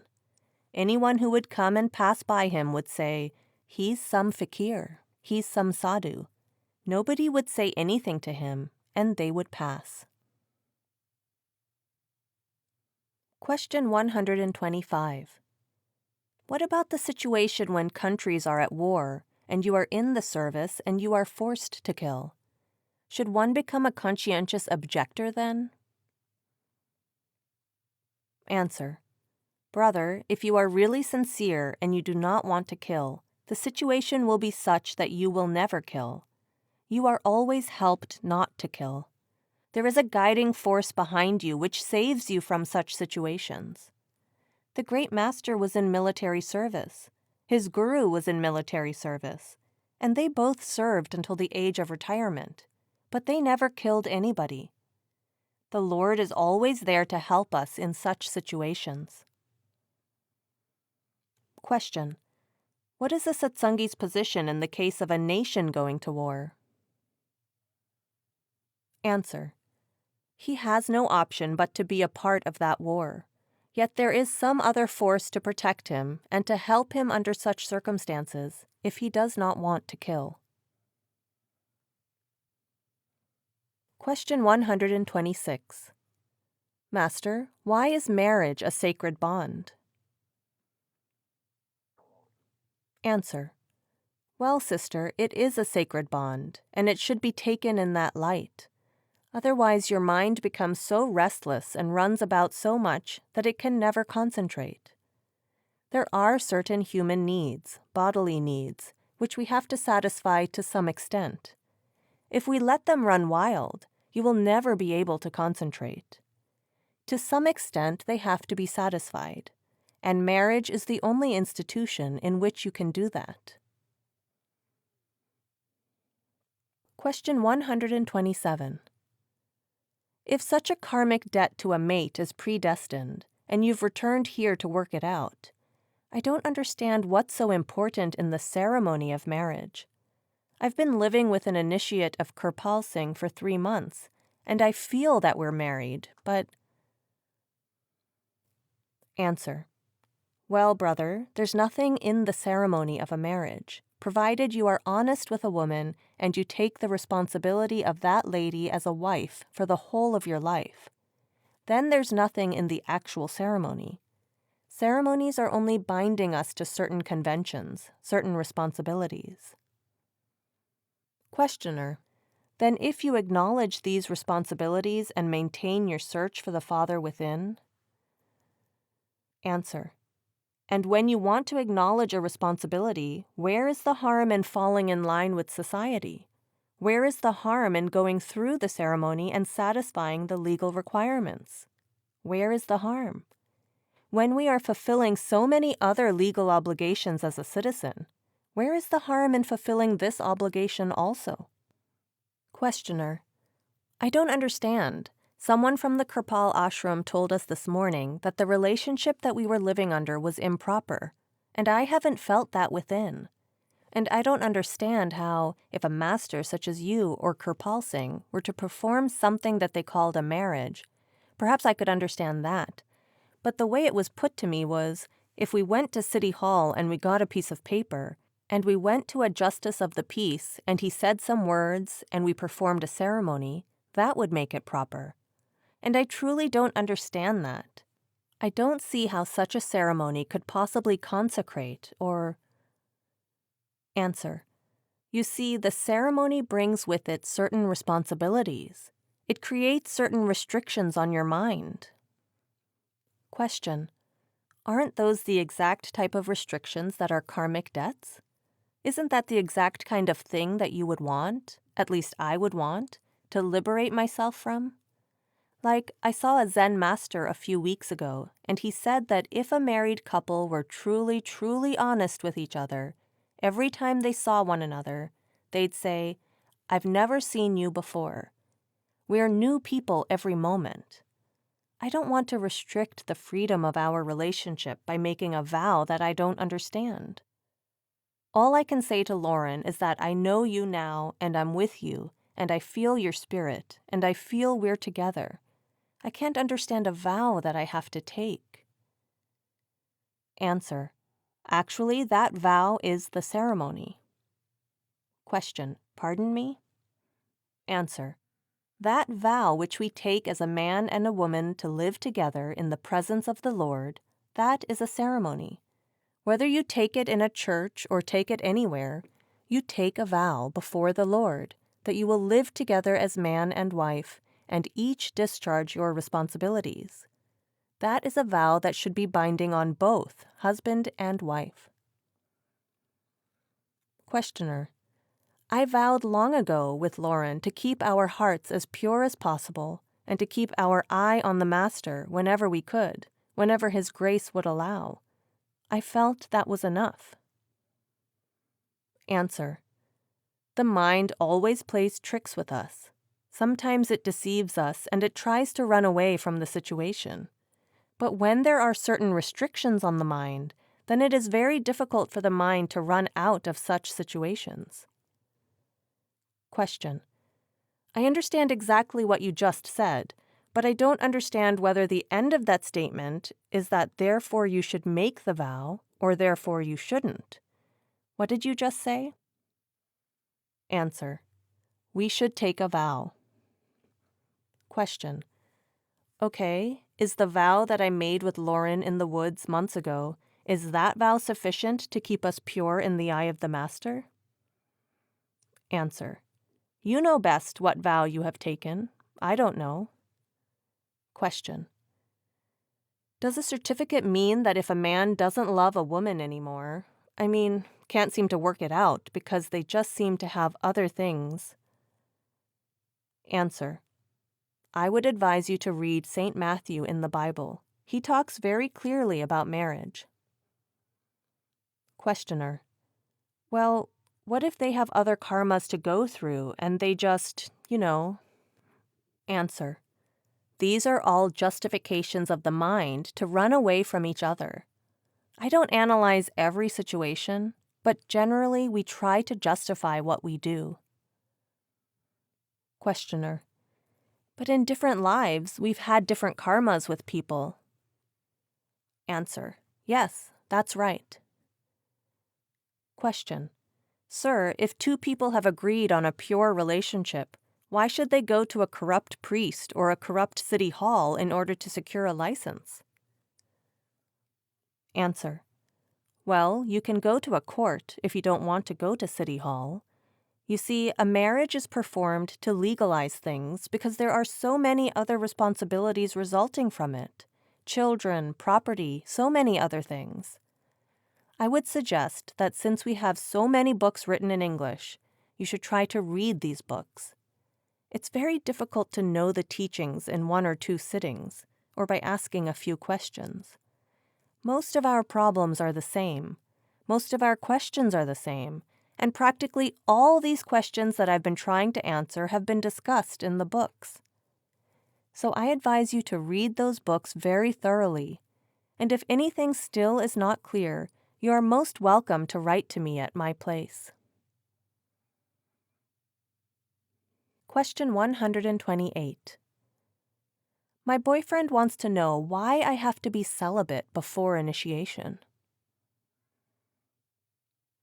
Answer: well, sister, it is not that alone that determines the whole thing. The point is, when we are initiated, when we follow the path, we are supposed to live a moral, clean life, and we must be sure that we will be able to live that way of life. That is why I was a little discreet in my statement that we must know whether this way of life will suit us or not. We have to lead a good, moral life. And if we think we can't lead a moral life, according to the principles of Sant Mat, I don't think we should apply for initiation. Perhaps that is why the representative wanted to be sure that since you are not married, you will be able to live that way of life. You have to be sure of yourself.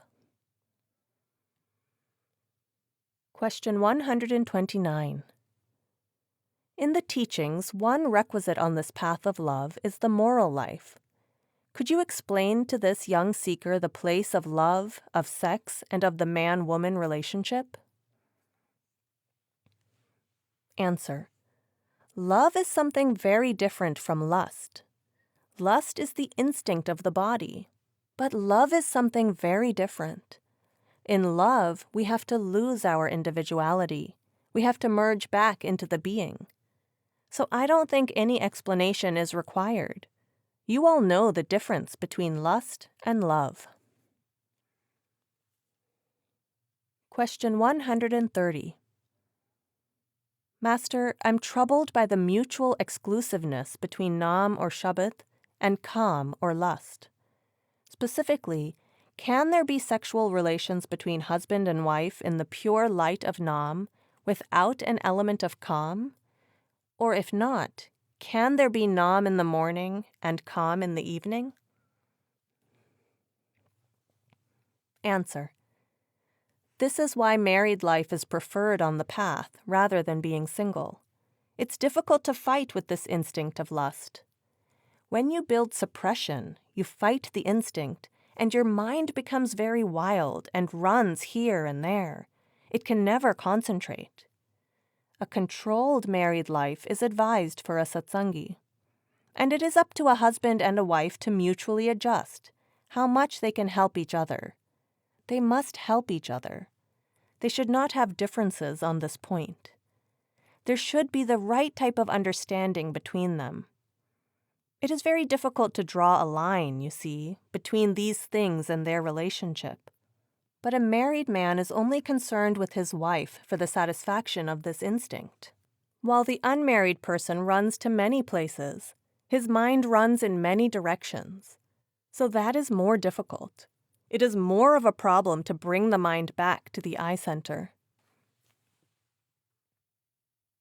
Question 131. Maharaji, I have a question regarding attachments. We spoke the other day about marriage, and your answer was very clear. We are to get married if we want a relationship. However, some of us, especially in the West, have had relationships, and we have children, and maybe the relationship broke up, but we still have the attachments. We have attachments not only to a wife, but also to a mother-in-law and father-in-law, and we just feel that with going into another marriage, we will just gain that many more attachments. Now my question is, if I'm quite content with the amount of attachment that I have in this world at this stage, is the only choice getting married again or to live a life of celibacy? Answer. Well, brother, it is better to be attached to one than to many. Marriage means attachment to one person. And if you don't marry, God knows how many people you are attached to, how many women you are attached to. And the attachment with a wife, after some time, the infatuation goes away. It becomes a matter of duty for the sake of children. And you just stay together as a matter of responsibility and obligation. And you run through your span of life very happily. Attachments just fade out after some time. That infatuation, that attachment which we have at the time of marriage, doesn't stay forever in a marriage. But the unmarried man is always running after women, and he's always attached to another one, another one, another one. Unnecessarily, he's collecting karmas and sins. Question 132.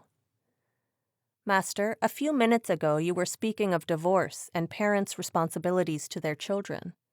You said that a parent has a very strong responsibility to the children for having brought them into the world.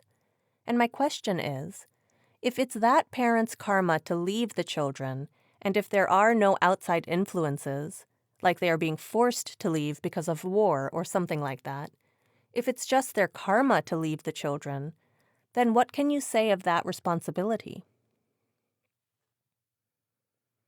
Answer. We shift from partner to partner and start justifying our destiny, our karmas, and refuse to accept that it is our mental weakness, our weakness of the mind. How do you know that you are not sowing new seeds rather than going through your destiny? Who is the judge? How do you know whether you have sown a new seed or whether you have gone through your destiny? Question 133. This question stems out of a conversation I had with a seeker. We were discussing the moral principles of Sant Mat, and I was explaining to him that any sexual familiarity outside the bonds of marriage was strictly forbidden, because it takes the attention down and out, and so one can never make spiritual progress. Okay, he was able to grasp that point. But as it turns out, in the United States, in a number of states, it's legal for a man and woman to live together without having gone through any kind of formal marital ceremony. So the question he posed to me, which I was unable to answer properly, is why then is it bad karma for people to have sexual activity outside of marriage, and the same activity within the bonds of marriage would not be considered bad karma? Answer. You see, there are always certain rules to a game, and we have to build meditation on certain principles. There must be a foundation on which you have to build your meditation, and this is one of the foundations, one of the very strict rules. You can't find any answer to it or justification one way or another way. We have to live absolutely within the four walls of the Sant Mat principles. Whether they mean anything to anybody or not is immaterial. If you really want to make spiritual progress, you have to live within these walls. There's no other way. It was never illegal to live together. In no country was it ever illegal to live together. People kept so many friends and all that, always. It was never illegal, but it was always immoral. So even if it becomes legal, still you can't make it moral. So we must be very strict with our morals if we want to really make any progress within. You can't justify it, that married and unmarried is the same thing. It is absolutely wrong. Question 134.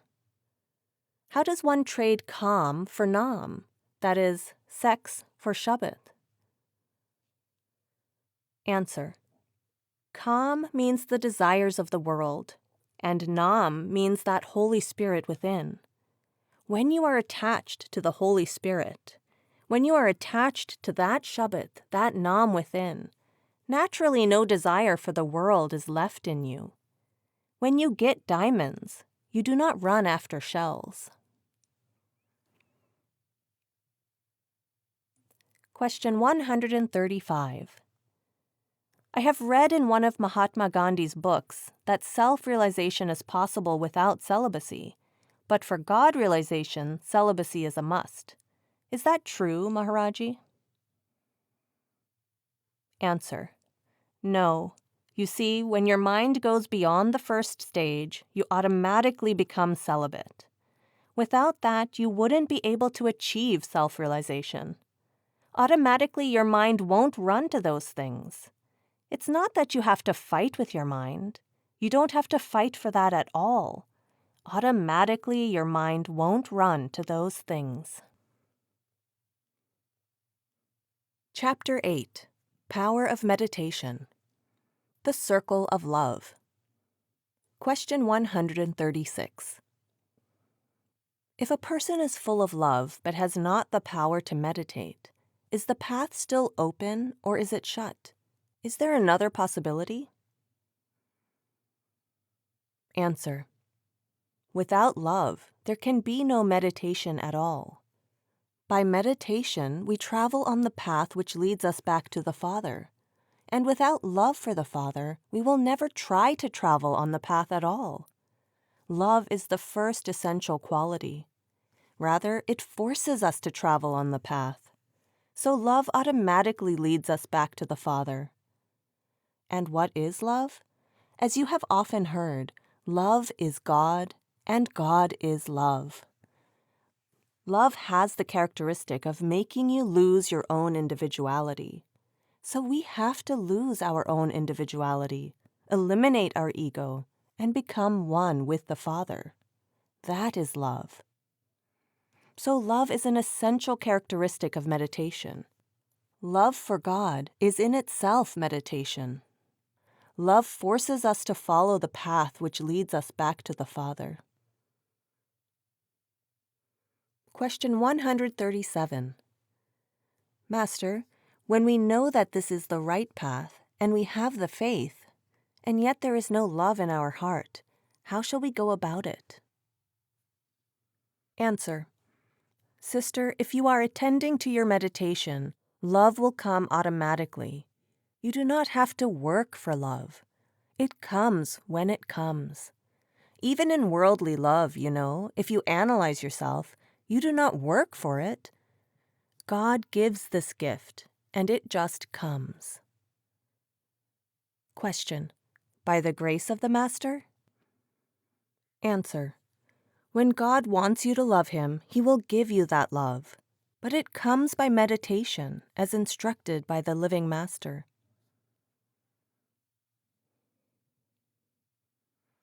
Question 138. Maharaji, I have often heard and listened to tapes about doing our meditation with love and devotion, feeling that love and devotion. It appears in the beginning that so much of that love and devotion is emotional and physical. Will that gradually become more of a real sense of love and devotion? The emotion and the physical sense that we have in the early stages, will that grow into a deeper feeling of love and devotion? Answer. Sister, meditation creates that love. Meditation strengthens that love. Meditation helps the love to grow to the extent that we become one with the Lord. It is all meditation. Meditation is nothing but love. What is love? What are the characteristics of love? To merge into another one, to become another being, to lose your own identity, to lose your own individuality, and to become another being is love. And what is the purpose of meditation? To merge your soul back into the Father, to remove all the dross from the soul and to make it shine, and to make it one with Him. That is meditation. So that is why meditation itself is love. That is why we say that love is God and God is love, because God has the characteristics of love. Love of God is a characteristic of love. We become one with Him. We lose our own identity.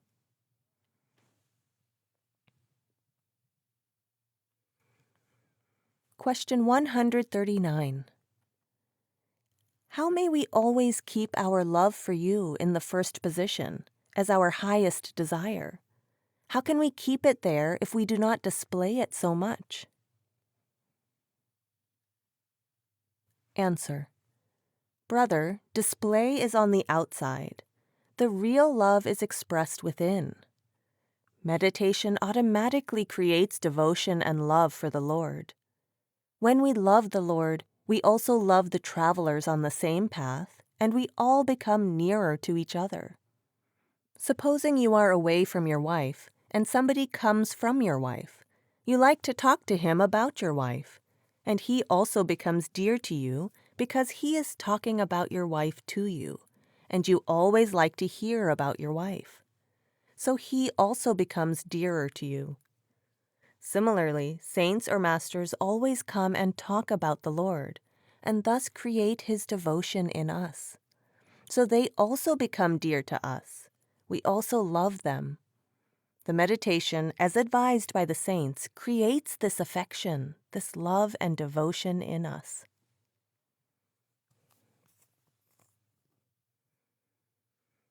Question 140. How can we increase our love for God and the Master? Answer.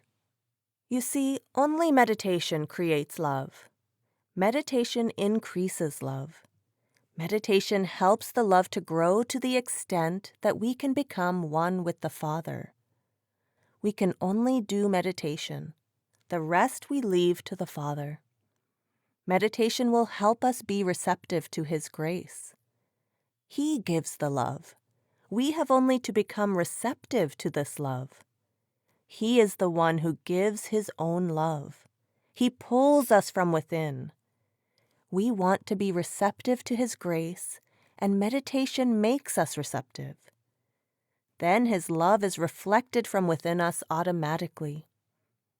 So meditation strengthens our love. It creates our love. It helps to grow our love.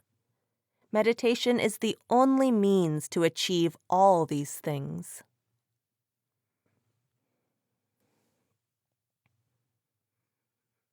Question 141.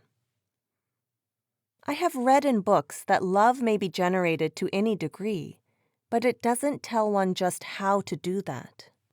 When you get to a certain age and take stock of yourself, you realize that most of us are stupid, egoistic, and selfish, and that all that hard shell of the ego might be cracked if we had more love.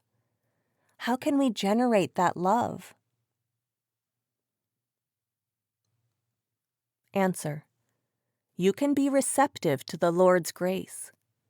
When it is raining, if you keep your cup upside down, it will collect no water. And if you keep the cup right side up, it will collect water. So you can be receptive to His grace. The Lord has given us this environment, this facility, this company in which we can strengthen each other's love and be helpful to each other. These are all means for generating love, so we can be receptive to all these things. But still, everything is in the hands of the Lord.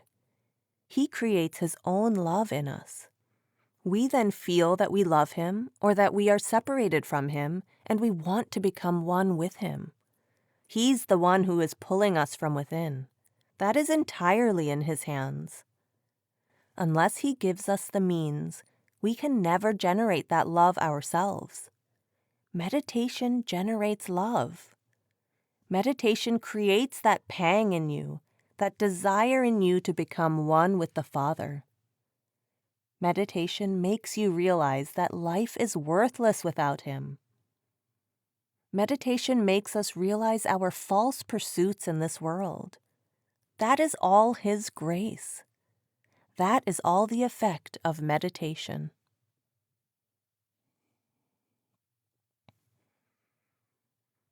Question 142. When we're sitting in your presence and looking upon your face and into your eyes, is there any way that we can become more receptive to what you are showering upon us? Answer. You see, brother, meditation makes us receptive, enables us to receive the Lord's grace. Meditation is nothing but to make us receptive. He is always giving, always giving. He's more anxious to give to us than we are prepared to take. And meditation makes us receptive to receive His grace. There's no other way which can make you receptive to receive His grace. Only meditation. If there's heavy rain and your cup is upside down, it won't catch even a single drop of water.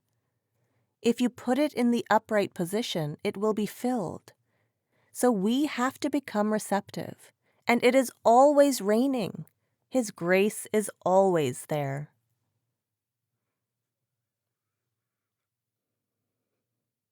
Question 143. Master, I wish that I could love the Guru more. May I pray for it, or is it better that I wait quietly?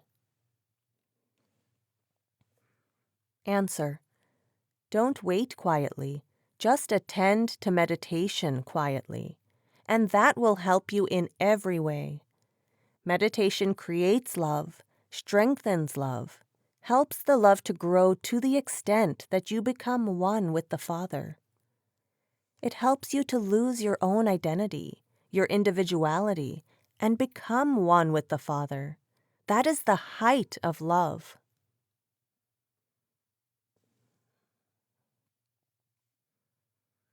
Question 144. Master, I have one question. Will you please speak to us about how we can create love and devotion in meditation and how to relax? Answer. Well, sister, the seed of love is within every one of us. We are only to help that seed to grow and grow and grow to become one with the Father. As I said, the soul is a drop of the divine ocean and is always soaring towards its own origin. Soul is always anxious to go back to its own source. Love and devotion are in the soul. It is the mind which is keeping us attached to this creation, while the soul is becoming very unhappy in this creation. It's very unhappy. That is why we have the feeling of loneliness, no matter what we have in this creation. We always feel lonely. We feel that nothing belongs to us and that we do not belong to anybody. We are just trying to deceive others, and they are trying to deceive us. This is the soul, because it really belongs to the Lord, and He belongs to us. That divine spark of love is within every one of us, so we have to help that divine seed to grow by meditation. If there's a lot of rust on a knife and you go on rubbing it on the sandstone, slowly and slowly the rust goes and the knife shines. So similarly, we are rubbing our mind with shabd and nam within, so that all the rust of the mind vanishes. It all fades away and the soul shines from within. That is real love. That is real devotion. That is why we say God is love and love is God, because the real form of the Lord is love, and only through love can we go back to Him. Love means to become another being, to merge into another one, to lose your own identity, to become another one. That is love. You do not exist anymore at all. Only the object of your love exists. That is love. Then only the Lord exists, and we are no more. That is love. The purpose of meditation is to create that love and devotion for the Father within, because the relationship of the soul and the Father is that of love. It is not of any religion, not of any caste, any creed. That is why Christ said, "Love thy Lord with all thy heart, with all thy body, with all thy soul." That is love. He also said, "Blessed are those who mourn, for they shall get comfort." Those who miss Him, who are restless to become one with Him, who have the longing to become one with Him, they are the fortunate ones.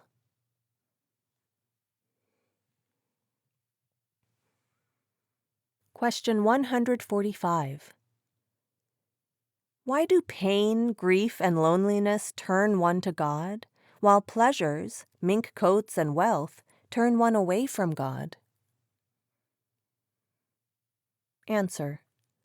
Sister, as you have heard in my discourse, we should not look to God as an escape from these worries or from these miseries. Nor should we forget Him in times of pleasure and affluence. We should look to Him with devotion and love. We must base our meditation on love, not on fear. The basis of spirituality is love, not fear. We should not try to worship the Lord thinking that in return He will relieve us of our miseries, or with the idea to fulfill any of our desires. This is a very inferior type of meditation, inferior type of worship of the Lord. We should worship Him because we love Him, because we want to go back and merge into Him. With that devotion and love, we should try to worship Him. But naturally, when we are in agony, when we are in trouble, we want somebody to lean on. And there cannot be anyone better to lean on than the Lord. So in times of worry and turmoil, we naturally look to Him. We try to lean on Him. Well, even that is all right. It is a blessing in disguise. But that should not be our reason for worshiping him. It must come out of love, and not as an escape from reality, from the world. Question 146. Maharaji, how does a satsangi's love grow from an intermittent thing to one of God absorption? Answer. There is one very special process, and that is the very special process. That is meditation. You see, meditation creates love. It strengthens love. It deepens love.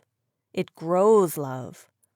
Ultimately, it illuminates you and it makes you God. That's all meditation. I can't suggest to you any bypass. There is no shortcut or bypass. That is the only way. Question. So by doing our meditation, we're loving God? Answer. That is the height of love. That is why Christ said, sin against the Holy Ghost can never be forgiven. That's the basic teaching of Christ. If you turn your back to your meditation, to shabd and nam, you can never be forgiven. Forgiven for what? For what stands between you and the Father, our karmas, our sinchit karmas. We can never be forgiven for those karmas if we turn our back to meditation. Only meditation invokes the forgiveness of the Father. Only by meditation are we able to repent for what we have done in the past, or to seek His forgiveness. And then we become the Father ultimately. He says other things can be forgiven because meditation will help you to get forgiveness from the Father for anything you do in this life. But if you don't attend to meditation, then how can you ever be forgiven? So meditation is the main thing. The power of meditation. Question 147. What is repentance? How can a man repent? Answer. Repentance is to be sorry for what you have already done and not to repeat that mistake again. But once we take this birth, we have absolutely forgotten what we have done in past lives, and we cannot feel sorry for what we don't know. We can't be sure we will not repeat that mistake again. The past is absolutely blank to us. We know nothing of what we have done in the past life, so this repentance cannot be taken literally. We generally take repentance to mean to be sorry for what we have done and try not to commit that sin again. But in the spiritual sense, repentance is meditation. Meditation makes you really repent for what you have done in the past and helps you not to repeat those mistakes again. That, in turn, helps you to obtain forgiveness from the Father. Meditation helps us to get His grace and His forgiveness. His grace helps us not to repeat those mistakes again, which might pull us back to this world. Question 148. Master, is there any way to avoid the effect of desires that the mind has created before coming on to the path? Is there any way to avoid their effect? Answer. You see, unless you have a ladder, you can't rise above the ground. It's very difficult to get out of these desires without meditation. Because unless the mind has something substantial within, it doesn't leave the sensual pleasures. Desires always pull you to the senses, towards the senses. Unless you are able to concentrate at the eye center and are attached to the shabd and nam within, you can't get rid of all these desires. They are bound to be there. Only the shabd can pull you up from these desires, and then they just fade out. Question 149. Master, will meditation over time cleanse the mind, or is it essential for the disciple to actually renounce his desires, particularly those desires that lead to action? Answer. You see, meditation helps you to detach from those desires. By fighting with those desires without meditation, you can never succeed. The mind will again rebound back to those desires with greater force. Suppression will not lead you anywhere. Only attachment can create detachment in you. Detachment can never create attachment in you. The mind is the same, whether its tendency is downward or upward. When its tendency is upward, it doesn't run to the senses at all. But when its tendency is downward, then naturally it is a slave of the senses. Mind is the same. Christ says, either you can worship Mammon or God. When the mind is pulled upward, after coming back to the eye center, it is attached to the light and sound within. We're worshiping God. When it is being pulled down by the senses, we are worshiping Mammon. So you can't fight with your desires without meditation. Meditation is a sword by which we are armed to fight all our worldly desires, which are pulling us back to this creation. Guru Nanak gives a beautiful example. It is just like catching a snake and putting it into a basket. By putting a snake into a basket, you can't feel secure.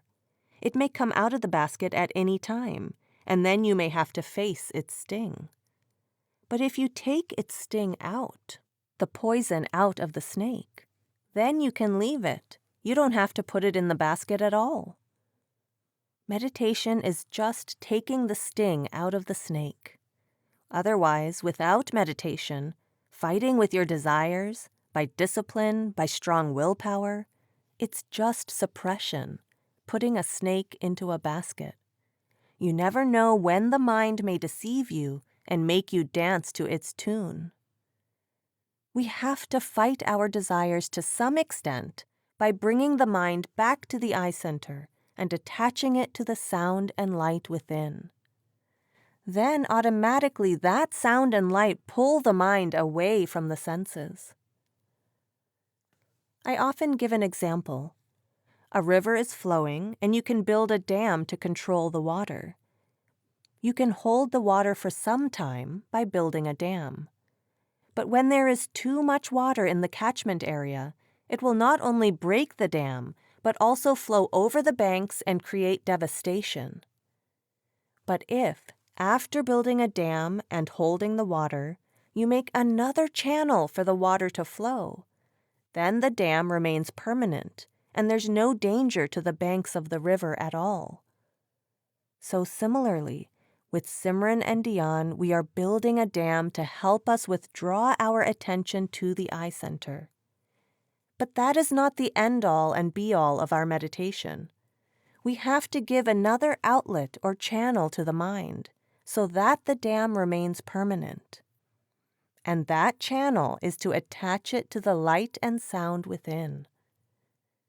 When the mind gets that taste, when it starts flowing in that direction, then the dam is permanent. Then the mind doesn't come down below the eye center. Question 150. Is it possible to rise to some level where you can negotiate with the mind and these attachments and balance them without actually having to live through the karma? As an example, if a man in his normal span had to live 3 lives, could he reach a certain level and negotiate with the mind and balance these karmas without actually having to live the 3 lives? Does one physically have to go through the karma, or can one balance the karma mentally at some higher region? Answer. We can always burn our karmas. They can always be destroyed. That is the purpose of meditation. Otherwise, we would have taken hundreds of lives to fulfill those karmas. But by meditation, it can be done in 1 or 2 or 3 lives, 4 at the most. The object of meditation is to destroy those karmas, to clear those karmas. Kabir says that if you have a big stack of hay, it takes only 1 match to burn the whole lot. Similarly, One little portion of nam or shabd, an atom of it, burns thousands and millions of our karmas. We actually burn or destroy and rise above them, and do not make new ones in the process. These old karmas have relations with our mind. When, with the help of nam or shabd, our mind goes back to its origin, these karmas just drop down. However rusty a knife may be, if you hold it against a revolving grindstone, all the rust is removed. The knife again shines like new. It becomes pure. That is the condition of the soul when it leaves the mind after coming in touch with the nam or shabd. Question 151. Is there any shortcut through our fate karmas that pays them off? Answer. Well, brother, there is a shortcut. Meditation is a shortcut to get rid of the karma.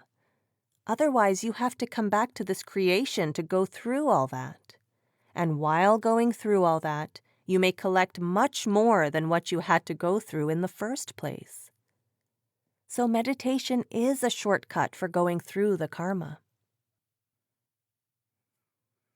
Question 152. Master, in Quest for Light, one letter says that if we don't have any anxieties or worries, and we sit for meditation, we will get some pleasure in our meditation. So is it our karmas that get in the way? Is that what keeps us from really getting into the meditation, really enjoying it? Answer. You see, while sitting in meditation, you should never think about how much karma you have cleared. We don't sit in meditation to clear our karmas. We sit in meditation to enjoy that bliss and peace and happiness, and to become one with the Father. And these karmas are automatically taken care of. We shouldn't always be conscious of sitting in meditation to clear our karmas. We don't have to be calculating in that way. If we are, then we accomplish nothing. These are the effects of meditation, not the purpose of our meditation. Our purpose is to go back to the Father, to become one with Him. Question 153. Is it possible to change your destiny through meditation? Answer. You can't change the main course of your destiny, but you can eliminate some of the effects of the destiny by meditation. At least you'll get the strength to face your destiny without losing your balance. You will face all those karmas smilingly and cheerfully. But you have to go through your destiny. The pain may be eliminated to some extent. Question 154. Master, is it possible to break strong attachments without pain? Answer. Well, you can only break strong attachments by experiencing joy. Joy from becoming one with the sound and light within. That bliss and peace which you get by attending to your meditation, that will break your strong attachments and strong bondages. So then the question of pain doesn't arise at all. Then you are happy to get rid of those attachments because you have got something much better. If somebody gives a beggar 100-rupee note, he will automatically drop the paisa from his hand. He doesn't feel the pain at all. He's so attached to the collecting of paisas and shells. But if you give him a 100-rupee note, he won't feel the pain of dropping those shells. He'll be happy to get 100 rupees. So you don't experience pain in getting rid of those attachments. You experience joy and happiness to get rid of those attachments because only attachment will create detachment. And that attachment within will give you peace and bliss and happiness. Question 155. Does the sound current actually change one's personality? By that I mean, is one able to analyze a person's reaction to something that happened a long time ago in the past, in a previous life, subconscious though it is? Answer: it is not a question of reaction. By spiritual practice, we rise so high that we can meet anything, we can know anything. We advance spiritually. Our mind becomes refined, matured, and we can know anything.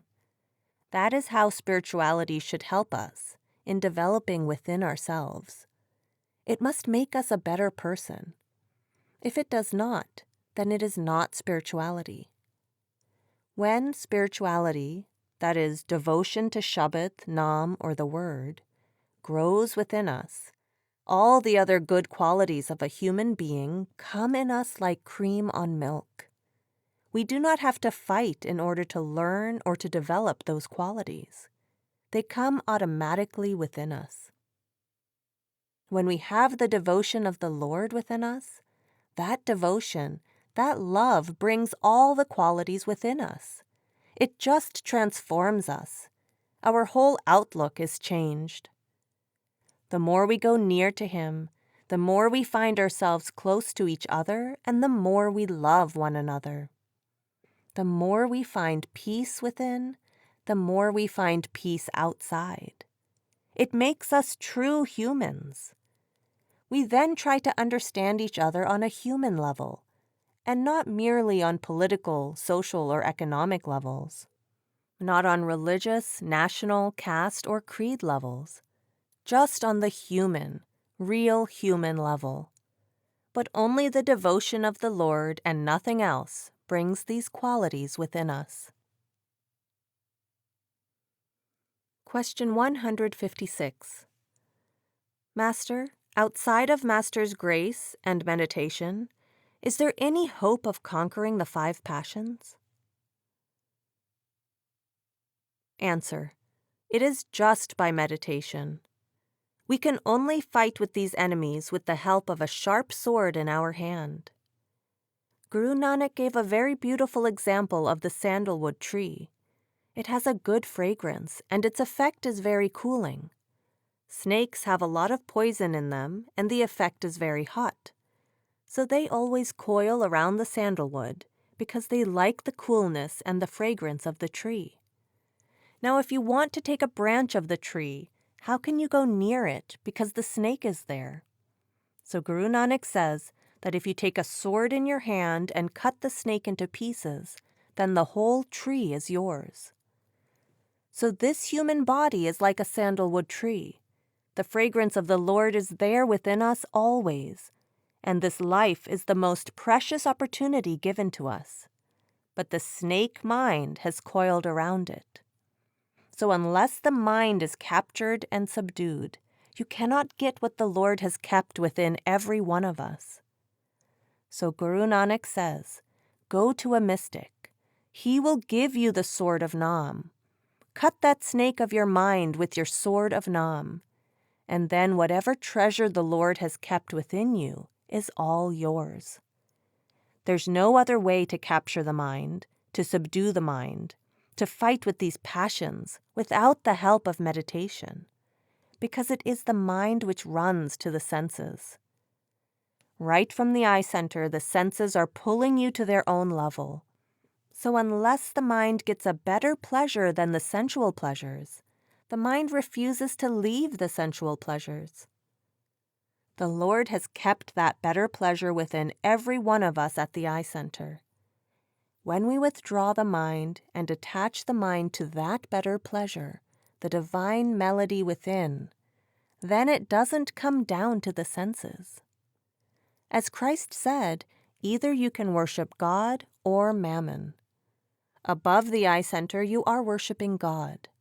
Below the eye center, you are worshiping mammon. When the mind is attached to the shabd and nam within, it finds a taste which is better than the sensual pleasures. So naturally, how can it be a slave of the senses? That is the only way to control your mind. not by austerities, rituals, ceremonies, or running away from the events or situations of life. That doesn't help you much. Question 157. Can you say something about divine light and divine love and sound? Answer. As long as the tendency of the mind is downward, we are involved in worldly love. When the tendency of the mind comes upward with the help of that sound and light, then we are involved with divine love, as you call it. Divine love is that which makes us divine, which makes us merge back into the Father. That divine love will only come with the help of that sound, with the help of that light. When the mind is absorbed in that light, when the mind is absorbed in that sound, then worldly detachment will come, and the godly attachment will come. When we become attached to that light and sound within, automatically we'll be detached from the senses, automatically we'll be detached from the world. So then we will be filled with the divine love. As Christ said, either your mind can be the master or God can be the master. Either the devil can be your master or God can be your master. When mind is below the eye center, then we are under the sway of the mind. When we come back to the eye center and the mind is attached to the shabd and nam, then we are on the divine path. Then we are attached to that spirit or Holy Ghost. And that light comes from that sound. And sound is in that light. Ultimately, they become one and the same. So we have to see that divine light and hear that divine sound too. Question 158. Master, the mind knows that this is good and that is bad. And you say to the mind that we're going to do this because this is good. And mind says, yes, but I want to do that. And so after some time, the mind eventually gets almost ready to explode with anger or frustration or whatever. And then you lose control altogether, worse than ever. Answer. That is why we attend to meditation. It is not only by the intellect that we can rise above those weaknesses. It is not only by strong willpower that we can rise above those weaknesses. When we attach the mind to something higher than the worldly pleasures, then it leaves the weaknesses. That is the purpose of meditation. Because mind is fond of pleasures, it will only cease running to the sensual pleasures when it is attached to better pleasures. That is the purpose of meditation, to give the mind a taste of that nectar within, so that it will not run down to the senses. I have given examples so many times. If there is a lot of water in the catchment area, you can build a dam to hold the water, and you will be able to hold the water for some time. But if there is too much water in the catchment area, it will not only break the dam, but also overflow the banks of the river. But if after building the dam, you make another channel for the water to flow, then the dam is permanent. By Simran and dhyan, we are building a dam to keep the mind from running down to the senses again. But you cannot hold it permanently at the eye center.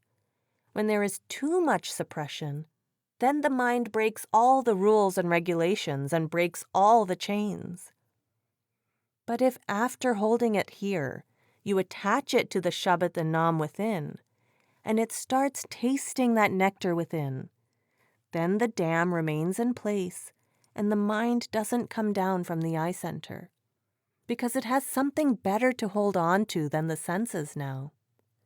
So both are essential, building the dam and creating another channel where the water can flow. That channel is daily meditation and tasting that nectar within, that divine bliss and divine light within. That holds the mind at the eye center. Otherwise, with your strong willpower, with austerity, with your intellect, You're only building a dam. But when the suppression becomes too much, then you will break all the chains. That is the difference between Sant Mat and other practices that only believe in denying the mind all the pleasures of the world, but don't believe in giving anything to the mind to do. Then the suppression is horrible. They run away from the situation in the world, to the forest. They don't wear clothes. They don't do anything, you see. They run from every situation and hide themselves in the forest. But for how long? They go on building, building, building, suppressing, suppressing, suppressing. And then the result is horrible sometimes. Either they become mad or they become worse than normal human beings. But when we are able to attach our mind to the shabd and nam within, then it automatically gets detached from all these things. That is the difference between holding the mind with austerities and holding it with shabd and nam. First, go on building a dam. At least that you can do. Then the channel will also open. If you refuse to build the dam, then how can you hold the water at all? So start with Simran and dhyan, and then generally the Lord's grace is always there to create the channel for the mind to flow in a different direction. We are trying to withdraw our mind slowly and slowly so that there's not much suppression. We are leading a householder's life. We are having all the activities of life, all the innocent pleasures of life. What are we building? We are slowly and slowly withdrawing the mind so the dam remains permanent. And we are also opening a channel, you see. We're not running away from situations so that we build up too much suppression. We are living with the situations every day. Question 159. Master, could you speak to us about equanimity? Answer. Peace of mind? You see, the purpose of meditation is nothing but to obtain that peace of mind. Actually, all this tension and depression that we feel is due to the scattering of our mind. When our attention is scattered, we become very restless, unhappy, and lose that peace. The more we concentrate at the eye center and our attention is upward, the more peaceful we become, and only then can we enjoy that bliss and happiness within. The more our mind is scattered from the eye center through these 9 apertures in the outside world, whatever the reason may be, we become depressed, unhappy, and miserable. The only way to obtain peace is to withdraw our consciousness back to the eye center and to have our attention upward rather than downward. We get peace only beyond this eye center. As long as we are below the eye center, we are miserable. The Lord may give all the gifts, everything to us, but we can never obtain peace. Peace we can only obtain when all coverings from the soul are removed. When the soul shines, when the soul becomes whole and it becomes worthy of merging into the being, into the Lord, only then can we get peace. As long as the soul is separated from its source, we can never get peace. And the soul can only become worthy of becoming one with the Lord when it leaves the association of the mind, when all coverings of karma or of sensual pleasures are removed from the soul. Only then does it shine. Only then can we obtain peace. And only then can we radiate that peace. In order to get tranquility and peace, the only method is meditation. To take our mind back to its own source, to get release from the mind, to remove all the coverings from the soul, and to let the soul shine and become whole. Only then can we get peace, not otherwise. We can never find permanent peace in worldly objects or sensual pleasures. these are short-lived. These so-called pleasures and their reaction makes us more miserable, makes us more unhappy sometimes. So the only way to obtain peace is to go back to the Father and become one with Him. You see, everything is at rest when it goes back to its own source. As long as we are separated from our source, we can never get peace. So even bodily pains, the body is made of 5 elements. When these 5 elements, that together constitute the human body, merge into the 5 elements that constitute the creation, then we get comfort of the body. We get peace of the body. We get rid of all the diseases. So as long as these 5 elements are separated from the other 5 elements, the body is not at peace. When the soul is separated from its own source, from the Lord, the soul is not at peace.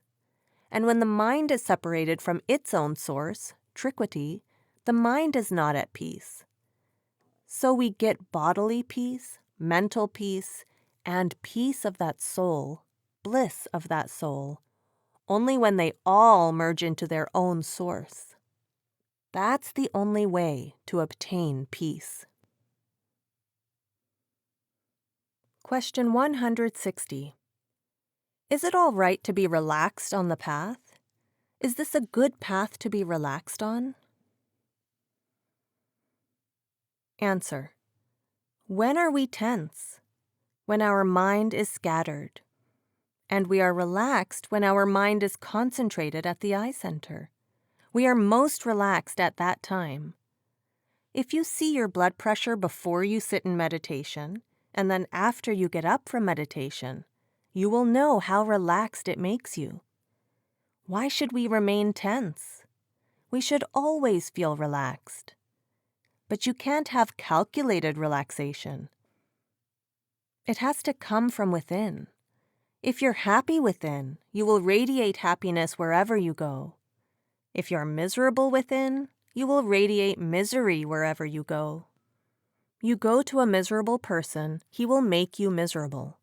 You go to a happy person, he will make you happy in 2 minutes. You always give what you have. So the purpose of meditation is to relax our mind, to create that bliss and peace within ourselves. Now we are not living within ourselves at all.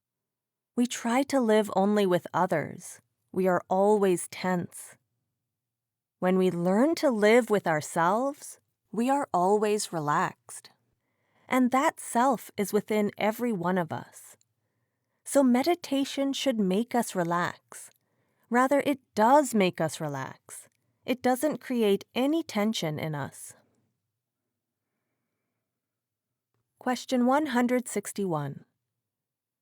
Master, can we expect to receive some peace of mind in our meditation before we actually have inner experiences? And what kind of peace would that be? Answer. You see, when you sit in meditation, whether you make any progress or not, you definitely feel bliss and peace and happiness within. Concentration gives you peace and bliss. The more your mind is scattered, the more unhappy and miserable you will be. The more your mind is one-pointed and concentrated, the more happy and relaxed you'll be, and there'll be no tension at all. So you feel the effect of meditation before you actually see any progress within. You'll be mentally at rest, at peace. You'll feel the bliss. You will feel that atmosphere within yourself. And there is some sort of contentment. Your attitude towards the events of the world is also changing. You're developing a detached outlook on everything by meditation, though you may not have experienced any progress within at all. Question 162. It just seems to me that, at least for me, I have to almost psych myself into meditating. I have to say, well, listen, if you meditate 2.5 hours this morning, You're going to be able to deal with your life and your worries better today. So it just seems like it's so good to be enthusiastic each day, to go on. Answer. Daily attendance to meditation definitely gives you some bliss and peace and happiness within yourself. You can go through your routine of the whole day without losing your balance much if you are attending to your meditation every day. You always feel that bliss and happiness and peace within yourself. Even if a blind man cannot admire the beauty of flowers, definitely he can enjoy their smell. And when he'll get eyesight, he will enjoy the beauty also. So we enjoy this smell, the fragrance of meditation, to begin with. Question 163. How can we better accept the conditions of our lives? Answer. Well, that is what the meditation is training us to do, to accept everything which comes in our destiny.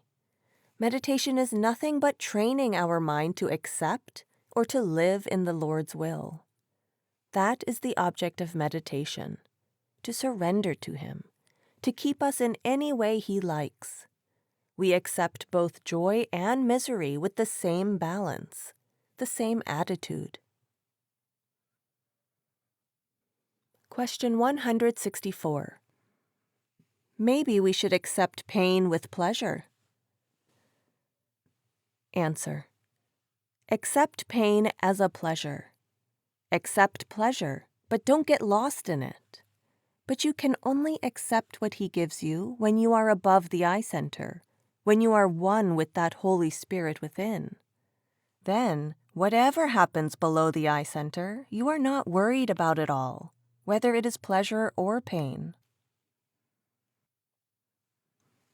Question 165. Can you give me a reason why there is absolutely nothing to worry about as a satsangi? Answer.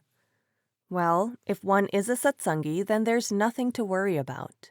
You see, we worry about things which we don't expect to happen, but which we think will happen. But when we say our destiny is set, the events of life are already chalked out, and we just have to go through that, good or bad. Then what is there to worry about? It's not going to change the events of life. If we have that attitude, then why worry? We worry because we want certain things to happen in the way we want them to.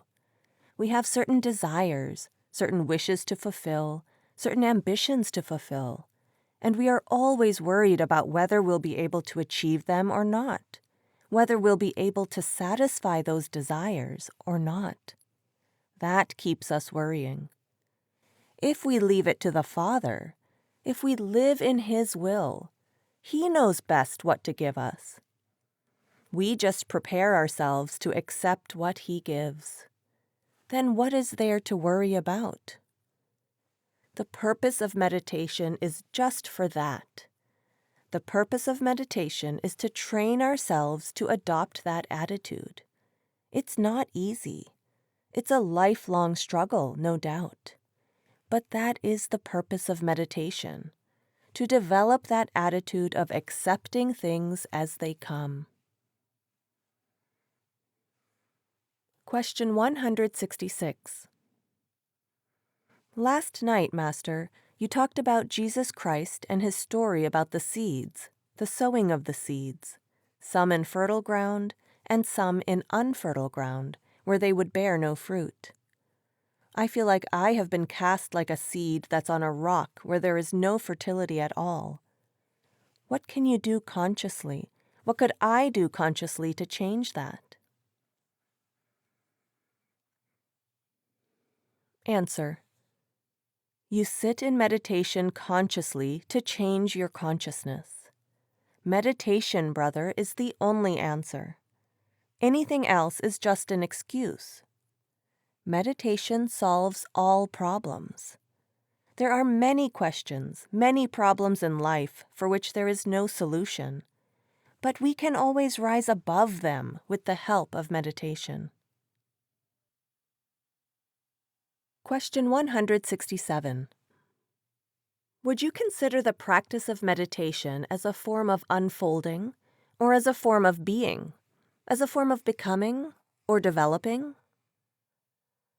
Answer. To become one with the other, to lose your own individuality and to become the other, that is a real spiritual experience. To become the Father, to lose your own individuality. You can give any philosophical term you wish for that. Question 168. Master, does the soul retain its individuality as it progresses? Answer. The soul maintains its individuality until it merges back into the Creator. We want to lose that individuality and become one with the Creator. The whole purpose of meditation is to lose our identity, lose our individuality, and to become one with the Creator. That is the whole purpose. Question 169. Maharaji, can you give us some criterion or some sort of sign that lets us know that we are too self-important? The great disease is the disease of individuality or self-importance. Answer. Ego, you mean? Question. Yes, how can a satsangi be made to realize when that disease is too strong in him or her? Answer. That disease is very common and strong in every one of us. But for that disease, we would not be in this world. The fact that we are here is a clear indication that we are victims of the disease of ego. And the disease of ego will go from us only when we are attached to the word, to shabd or nam. That drives ego from us and creates humility within us. This shabd or nam drives out the I-ness from us, what we call I. Then we just become thou. For example, when we are in love with someone, we never like to do what we want, but we always like to do what he wants or she wants. We are always in readiness to please the other party, crushing our own views, fighting our own views, adjusting them to the other one. The same principle is in meditation. When we merge into the shabd, when we fall in love with our meditation, with devotion to the Lord, to the Master, slowly and automatically, this I-ness is being driven out of us. We take pleasure in merging, in blending into Him, rather than making Him bend to our dictates. This ego is automatically driven out. Without attachment to Him, you can never be detached from anything in the world. Attachment to worldly possessions, attachment to worldly faces is ego. First, we always look at things and a distinct impression comes in. Then we want to possess them. In order to possess them, we work hard. Then we find that we are a slave to them. For example, a spider has woven its own web happily, and when it has woven it so beautifully, it finds that it has become a prisoner of it and cannot escape out of it. And that is what I think we are doing. We are making so many scientific investigations for modern worldly achievements, working hard day and night. We are weaving our own net, and ultimately when we get all that, we find how much a prisoner we are of these things. They have possessed us. They have taken us, and we have no more freedom. Then we find it difficult to get out of that net. That is ego. We can break that net only by shabd, meditation, or nam. Question 170. Could it be, Master, that the emotional joy the mind eventually experiences from achieving spiritual union begins to take the consciousness up? Answer. That joy is a state of consciousness, but mind is mingled with it. Mind is mixed with it. We can only get rid of the mind when we go beyond the realm of mind and Maya. Till that stage, that emotional joy is just a state of consciousness. It is a higher mind, a noble mind, but the mind is still there. You see, actually, this meditation, this love that we're trying to develop, is for the mind. The soul by nature, by instinct, is in love with the source, in love with the divine ocean, since it is a drop of that divine ocean. So the characteristic of love is actually there in the soul. And it is the same love which is in the Father. Potentially every soul is God. Potentially it is in love. But due to the overpowering of the mind, it is helpless. Because mind is dominating, soul is helpless. So we should try to develop love within us for the Father. Actually, we are developing love in our mind for the Father. We are making this mind more noble, purer, higher, more sublime, and in this way trying to get rid of the mind. When the mind goes to its own source, automatically the soul goes to the Father, because it is already filled with love for the Father. The soul is potentially in love with the Father as it is part and parcel of the Father. So all our efforts in meditation are for creating our love, devotion, faith. It is all for the mind. You see, we have to win the friendship of the mind and get rid of its animal instincts.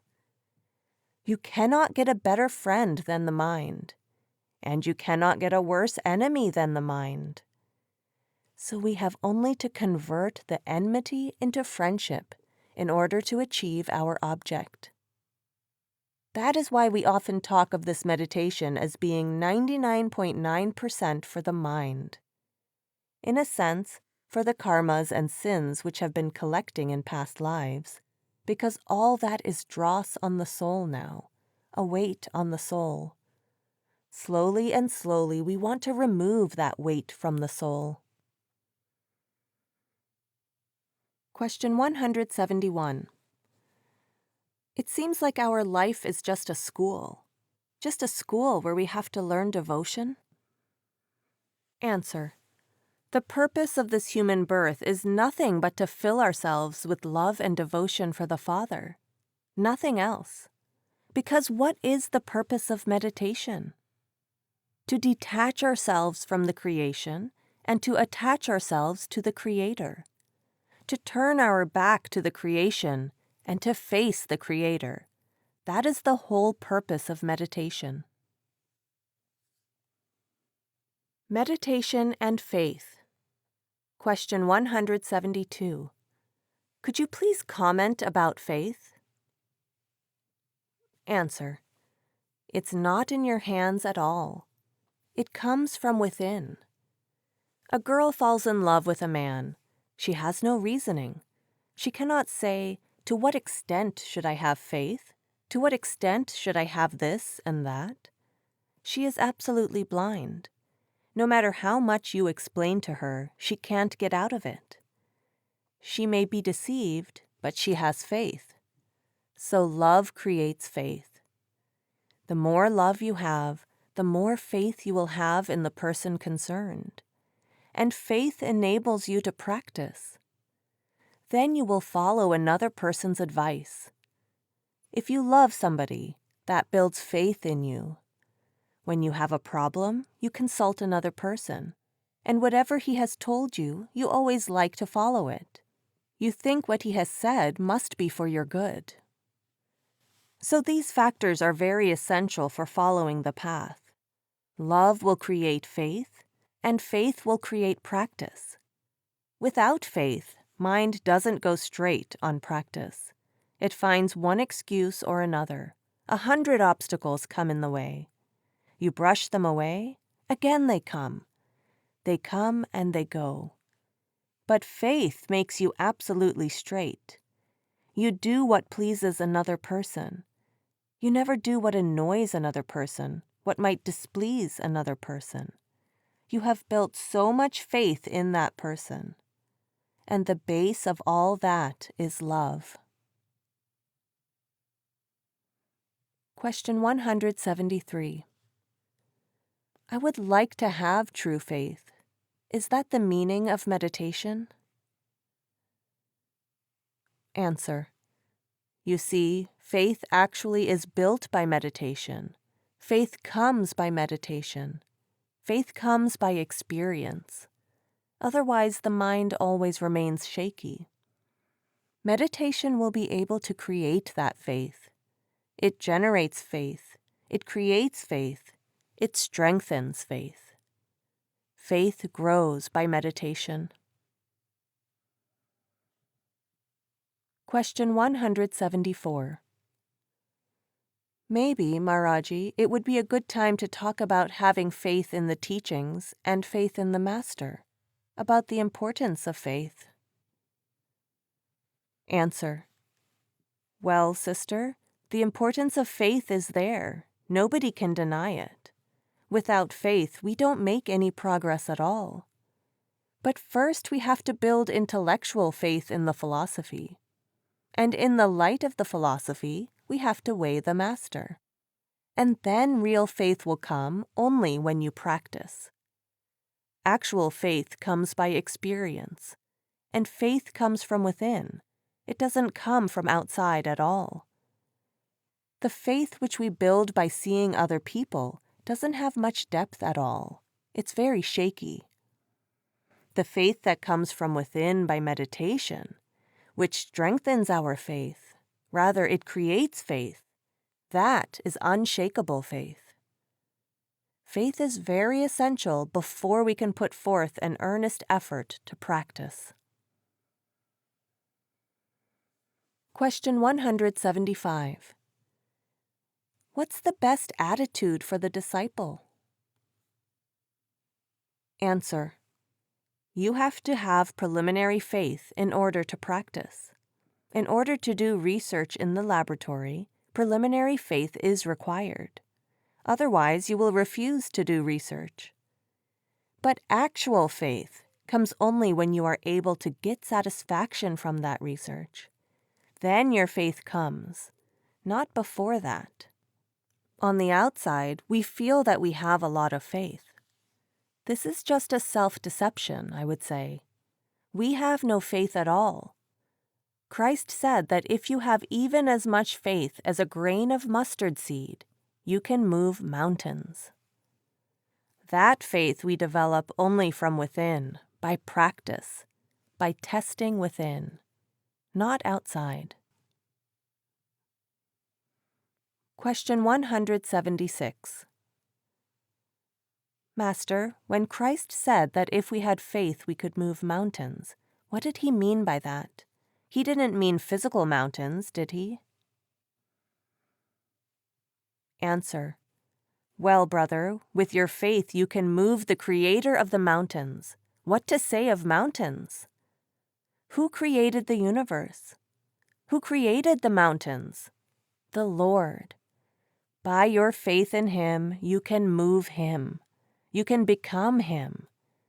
If you become him, you can move anything. Question 177. Professor just mentioned that all doubts must be left behind when we embark on the path.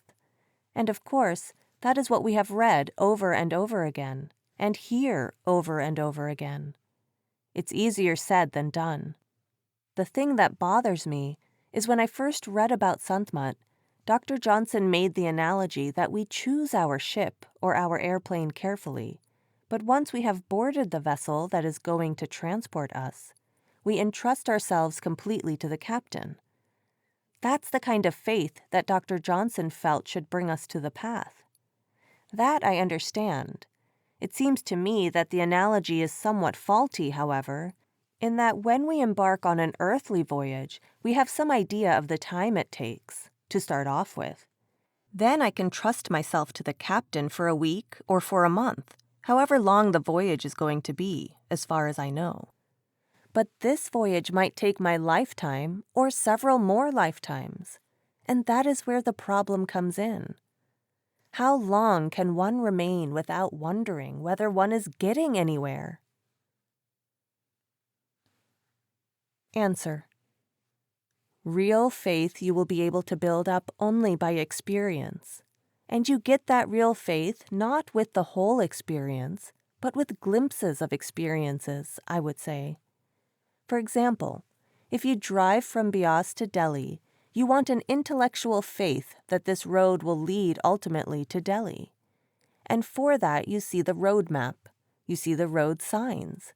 You ask another 9, 10 passers-by, and when you are intellectually convinced this road does lead to Delhi, only then do you start driving.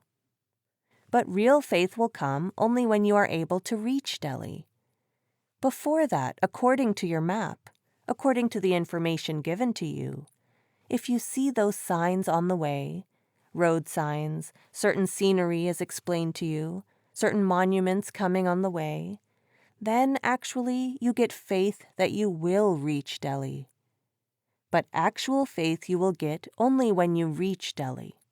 But still, those signs which have been told to you for your information before you started, after you have been able to build up intellectual faith, give you the faith to reach Delhi. If you meditate, you do start seeing the signs. It may be glimpses, it may be visions, it may be some other sorts of things. You start seeing the signs, and that deepens your faith. That strengthens your faith. Actual faith you will get only when you have the right experience, not before that. So we have so many types of faith, I would say. Before you start, you must have intellectual faith, because without intellectual faith, you will not start. And then you must have some faith from some signs along the way, here and there. Actual faith will come only when you reach the destination. Question 178. Master, is faith a quality of the soul or the mind? Answer. Faith has to start with the mind. Without faith in the mind, you cannot experience the faith of the soul. This emotion, this faith, it has to start with the mind. Soul always has faith in the Father. Soul is always yearning to become one with the Father. Soul is full with love and devotion for the Father. It is the mind which is holding it back. So faith, to begin with, has to start with the mind. Even our emotion, so-called love, devotion, it has to start with the mind. Guru Nanak gave a very beautiful example. He said this mind is iron, and the divine melody or word is a philosopher's stone. As soon as iron is brought in touch with the philosopher's stone, it becomes gold. He says the iron is within you, and the philosopher's stone is also within you. The mind is in your body, the Nam is within your body. With the grace of the Master, they are brought in touch with each other. And then your mind becomes gold. It becomes pure. It becomes your best friend. So it has to be brought in touch with the philosopher's stone. Only then does the soul get released from the bondages of the mind. Question 179. Master, what part does the disciple's understanding of Sant Mat play in the progress towards reaching the eye center? Answer. Intellectual understanding doesn't bring you back to the eye center. You get learning. You become a learned man about the teachings, about the philosophy. But unless you practically withdraw your consciousness to the eye center, how can you succeed within? Intellect won't lead you there at all. Learning won't lead you there at all. Wisdom won't take you there at all. Your effort and then your experience, that will bring you there. I have often said that either we should not be intellectual at all, but if, fortunately or unfortunately, we are, we must satisfy our intellect. Otherwise, intellect will become a barrier in our way. Unless intellect is satisfied, effort will not come, faith will not come, experience will not come. Satisfaction of the intellect will give you faith, and faith will lead you to practice. And then you will be able to experience within. But intellect will not take you there. Satisfaction of the intellect will take you there. Question 180. Is it permissible to express a disagreement with Professor Bhatnagar when we ask questions? Answer. I think you have all misunderstood, Professor. What he means to say is that if you are able to develop faith, then automatically all your questions are dissolved. No question is left. Then you have no question to ask, if you are able to develop that much faith. But all these meetings are just to help develop that faith. We meditate to develop that faith.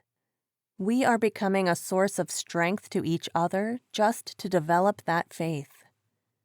Once we come to that level, then naturally there will be no questions. Christ himself says in the Bible, "Now you ask me so many things, and I put you off. And then you will have no question to ask me. And if you have any, I'll have to answer you straight." All endeavor is to develop that level of faith. First, we start with our intellectual faith. I would say even intellectual love, to start building our meditation. But with that experience, with that progress within, we are able to develop that deep faith, that deep love and devotion. Then automatically all questions vanish. All questions dissolve. All questions become meaningless. That doesn't mean that right from the beginning you will be able to develop that faith and that you will have no questions. We are trying to reach to that level. Question 181. Can the intellect ever really be satisfied except by the touch of the Master's love? Answer. Whatever the reason may be, how it is satisfied, that is a different thing. But intellect definitely gets satisfied. And definitely its satisfaction gives you a certain faith. And definitely that faith leads you to practice. All your questions become meaningless to you. When the time comes, all the questions which have looked to you like the Himalayas, they will become meaningless to you. You won't bother or care about them. Question 182. How can we deepen our faith? Answer. By meditation. Meditation will strengthen your love, strengthen your faith, strengthen your devotion. Your roots will go very deep, and then nobody will be able to shake you from the path. There is no other way, only by meditation. We are carried away with certain atmospheres of satsang, of group meetings, of good satsangis to some extent, but all that becomes shaky very soon if we don't try to supplement it with meditation. Then it becomes a permanent intoxication, and it creates a very deep faith which nobody can shake. If you have experienced personal knowledge that this is a horse, let the whole world say it is a cow, you will never believe it. If you have never seen a horse before, you can be fooled even if somebody tells you a cow is a horse. Personal experience creates depth in our faith, and that we can get only with meditation. Question 183. Maharaji, I don't have faith, and I don't understand faith in the Master. There seem to be so many facets to the understanding of faith in the Master. Could you please discuss faith in the Master? Answer: I don't think love can be discussed or faith can be discussed. Love you feel within. Faith you experience within. And you can only know from within how much faith you have. What will you discuss about faith? There is nothing about love and faith to discuss. It's just what you feel, what you go through, what you experience. Something within you that tells you where you stand. Nobody can analyze your faith except your own self. We always know where we stand. Meditation as true prayer. Question 184. Maharaji, when we come before you and we just feel so relaxed and excited to have an interview with you, so often we're so enthusiastic and nervous that we aren't able to say all the things that we are feeling, or sometimes we don't even say what we are feeling. Do you pay more attention to what our words are saying, or to what our heart is feeling, or do you listen to both? Answer: the Lord knows even what we don't say. The Lord is not deaf, yet you are shouting to reach him. He hears even the noise of the ant moving about. So we should not worry about what we have been able to say, what we could not say, or what has been left to say. Whatever is said is sufficient. Instead, we should give more attention to meditation. Meditation is nothing but knocking at his door for mercy, to seek forgiveness from him. Meditation is nothing else. It is just our expression of gratitude towards the Father, just to tell him how anxious we are to become one with you, how restless we are to be with you, reach you. That is what meditation is. So what we say is absolutely immaterial. It is more or less for our own mental consolation, nothing else. We feel light after saying things, but he knows even before that, and he hears even unsaid things. But still, if we feel right by writing or by saying, there's no harm in it. But the real saying is meditation, nothing else. Question 185. Maharaji, about the Lord's Prayer, does it help a person to say the Lord's Prayer? Answer: Sister, what is a prayer? Prayer is real love and devotion within us. The desire to go and merge back into the Father. That is a prayer. Yearning of the heart to go back to its own source. Yearning of the soul to merge back into its own source. For that, we don't need any mechanical words. No words are required. It is a prayer of the heart to the source. That is your prayer.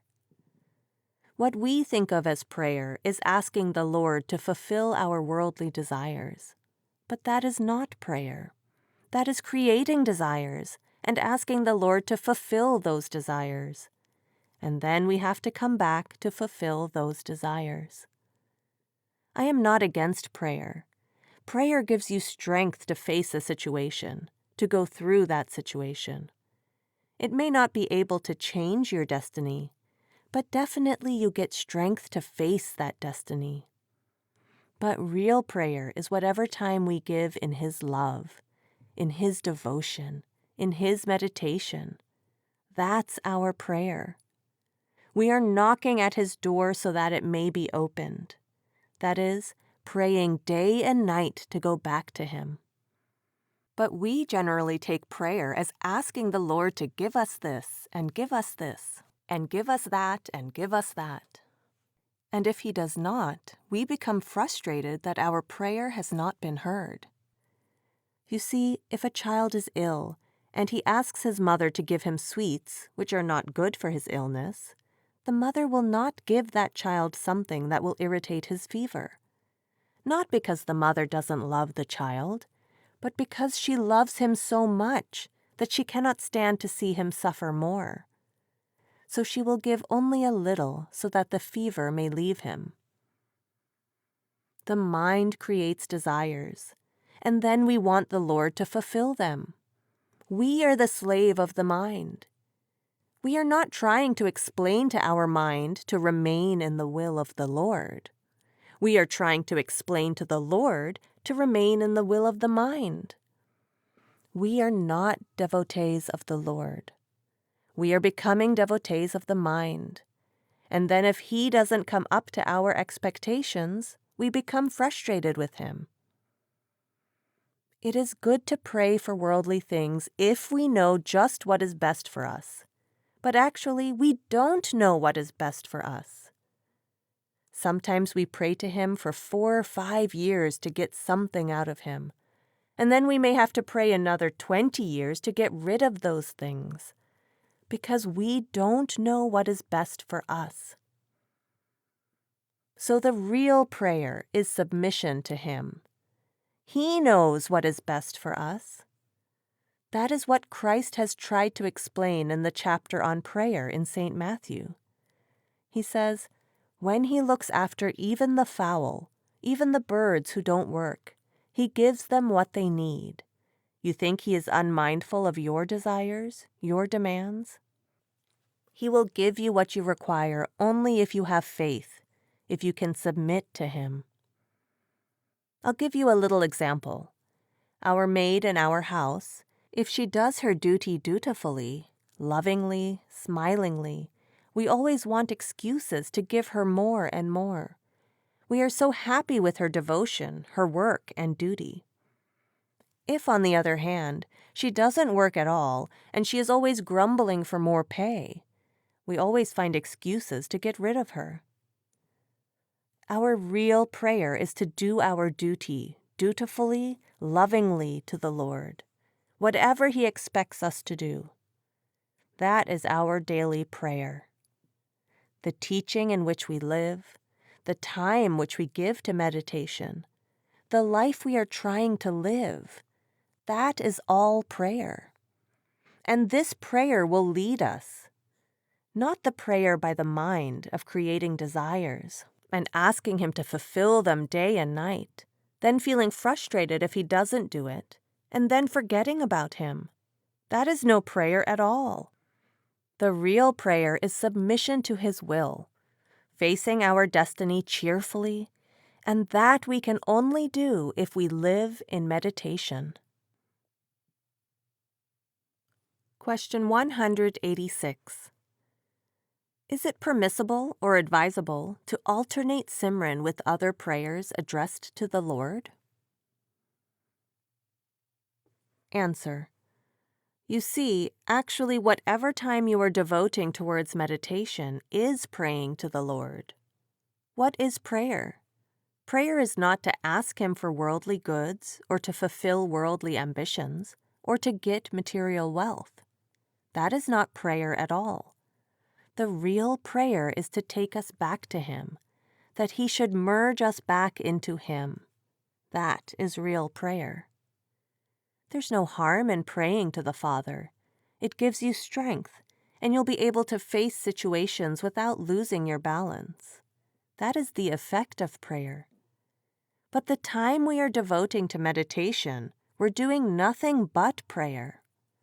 Every minute, every second is a prayer. Whenever we are living in His love, living in His devotion, living in His memory, trying to devote our time to meditation, that is all a constant prayer to the Lord. We're all knocking at His door to give us admission. That is prayer. Prayer is not asking Him for anything in the world. There's no harm in asking the Lord for that. After all, that is the only door we have on which to knock. But it does not mean that He will give us what we want. He will only give us what is best for us. Prayer will give us strength, strong willpower to face situations. Either the desire will leave us, or the desire will be fulfilled by Him. If something is not in our interest, He will not give it to us. You see, when a child is sick, has a fever, If he insists that his mother give him sweets, she will never give them to him. It's not that the mother doesn't love the child. She probably doesn't love anything better than her child. But she knows that this sweet is not good for the child. Perhaps bitter quinine would be better for the child. So whether the child cries or weeps, she puts the bitter quinine in his mouth. The child doesn't know what is best for him. His mother knows what is best for him. So sometimes we pray for worldly things. We knock and knock and knock, and day and night we ask for those things. And if the Lord gives them to us, perhaps for another 10, 12 years we may have to pray to get rid of those things. We don't know what is best for us. So when we are so blind that we don't know what is best for us, why not leave it to the Father to give us whatever He thinks best for us? You follow my point? Moreover, you see, it is the heart which desires, which creates the desires, the longing for worldly things. We are praying to the Father to fulfill the desires of the heart, the mind. We are not trying to explain to the mind the need to remain in the will of the Lord. We're trying to explain to the Father the need to remain in the will of the mind. But we're not devotees of the mind. We're devotees of the Lord. We have to do what pleases Him, not what pleases the mind. We have to explain to the mind that it must remain in the will of the Lord. Whatever He gives us, we should be happy. We should accept it cheerfully. That is prayer, not asking Him and pressing Him to fulfill the desires of the mind. The mind is always there to deceive us. The mind is not our friend. It may put us astray. Christ speaks very beautifully about prayer. These birds in the air, they don't sow anything, yet the Lord takes care of them. He knows they need to eat, and He gives them food. They never need to do anything at all. Without their even asking, He supplies them with what they need.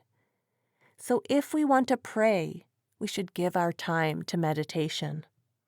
That is prayer. And meditation will help us to remain in His will, to eliminate our mind, to eliminate the ego, eliminate the will of the mind, and will help us to remain in the will of the Lord. That is the real prayer. Questioner: but sometimes the mind wants to say prayers that are not connected with desires. Answer: these set prayers are of no use at all. Prayer must come from the heart. A set repetition of a certain prayer is no prayer at all. That is just like putting a tape recorder on. The soul must speak, the heart must speak, and that does not need any language, any set prayer at all. It should be the language of the heart. The heart should pray to the Father, and no words are required there. No set prayers are required there.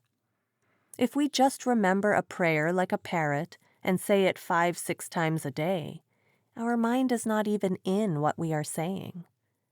If our mind is there, then words are not required at all.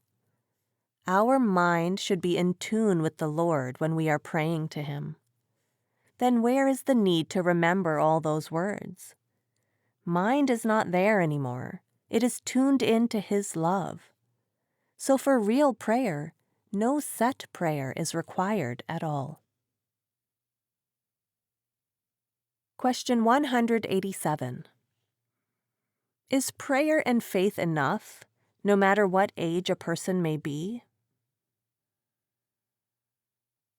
Answer: I have discussed prayer from the Bible. Christ says, prayer does not mean submitting a demand list before the Father. The Father knows what you need. Prayer is just submitting yourself to the Father and accepting what He gives you, and having faith that whatever He gives you is best for you. That is real prayer. Whatever time you devote to meditation, or living in the teachings, or living in His love and devotion, is time devoted to prayer. Meditation is prayer. He said, prayer is living in the will of the Lord. We only live in the will of the Lord when we are able to eliminate our own will. Then we go beyond the realm of mind. Then only can we live in the will of the Father. At present, we are living in the will of the mind. But real prayer is to go beyond the realm of the mind.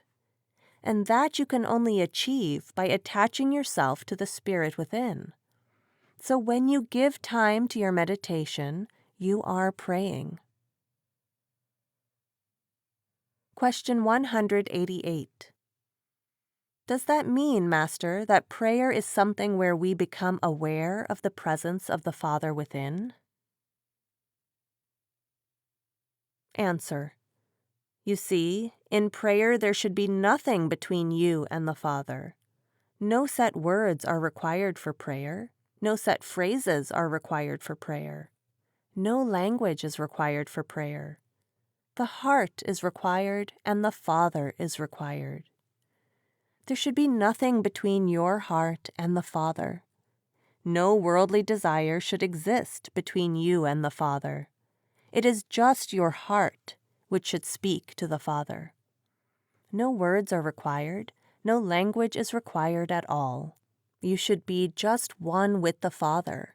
That is a prayer to Him. You exist and He exists. The whole world doesn't exist for you when you pray to Him. That is a real prayer. When we ask for worldly things and to fulfill worldly ambitions, then the whole world exists between you and the Father. All those worldly things and worldly desires exist between me and the Father, so it means that I am not in touch with the Father. I am not in tune with the Father. There are so many barriers between me and the Father. There should be no barriers at all between me and the Father. That is real prayer. Question 189. Is it okay to talk to the Master within when we pray? Should we try to stop doing that, or should we start doing Simran? Answer. Do meditation. Meditation is nothing but a prayer. Meditation is nothing but knocking at the door of the giver. Meditation is begging the Father for His grace, for His forgiveness for what stands between us and the Father. You see, meditation alone can never clear all our karmic accounts.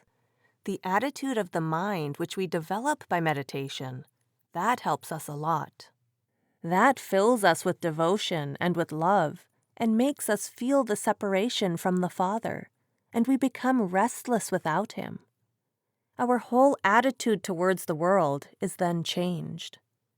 If you think that by mere meditation we can ever account for all the karmas we have been committing in previous lives, it is impossible. Nobody can do it. What to say of doing it in 4 lives? Even in 20 lives we could not do it. That's how much dross we have collected. But when the Father sees our attitude, when He sees the devotion and love within us, which we can only develop by meditation, by living the Sant Mat way of life, that invokes His grace to forgive all that stands between us and the Father. Question 190. Maharaji, can you tell us about the function of prayer on the path? Answer. The real prayer is knocking at the Lord's door for forgiveness for the actions which we have been collecting from birth to birth, from body to body, from house to house. That is real prayer, to ask for forgiveness. And that forgiveness we get, or rather, we are able to repent for all those karmas, only by meditation. So meditation is the best prayer. It gives us moral strength, and also strong willpower to face our present karmas. It gives us strength to go through our destiny without losing our balance. It gives us strength not to sow any new seeds that would force us to come back to the creation. And it invokes His forgiveness for what we have been collecting in the past. So meditation is the best prayer. Question 191. When we leave, when I go back home, I was thinking that there might be situations when I'll want to beg for your forgiveness or call out to you, and I was wondering if I should try to develop some kind of relationship with the inner master. Or could I call out to what I experienced of you here? Now there'll be you, the way I experienced you here in my memory. I don't know whether to call out to that or to the inner master. Answer. You see, your master's always within you, and whatever time you are devoting to your meditation, you are calling your master. Instead of just addressing your own mind within, it's better to attend to your meditation. We waste our time. We try to pray, we try to call and talk to our own master within. Actually, you are talking to your own mind. You are just talking to your own mind, nothing else. So it's better to put it in Simran. Put it in meditation, since meditation automatically helps us in every way. Because the Lord knows what we need, what we want, what we don't have to tell Him, we don't have to express ourselves to Him. He knows our language of the heart. Our tongue doesn't have to move there at all. So just attend to your meditation. Question 192. Your Holiness, would the devotional approach that we have in the West, a simple prayer, be sufficient for us to attain the goal, rather than the more complicated Sahaj Yoga rules, which I personally find rather difficult? Answer. No doubt this is a very difficult subject to understand. The main thing is, what is prayer? Actually, our whole meditation is nothing but a prayer before the Lord. Nothing but a prayer from the heart, the soul, to merge back into the Lord. Real prayer is only to pray to the Lord to have mercy on us, to give us His grace and guidance to live in His will, to give us such circumstances that we can meditate on His name. That is real prayer. Prayer does not mean that we should pray for worldly things, or that we should pray for the fulfillment of a desire. That is not the process for getting back to the Lord at all, but is in fact just sowing seeds which make us come back into the world again, to reap the results of those prayers. The real prayer is from the heart. It's submission to the Lord. He is not unmindful of what we need. If we are dutiful in our meditation, He who knows what is best for us will definitely give us what we need, whether we ask Him or not. Question 193.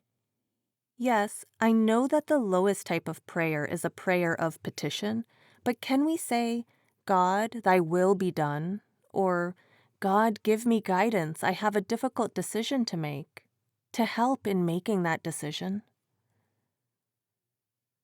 Answer.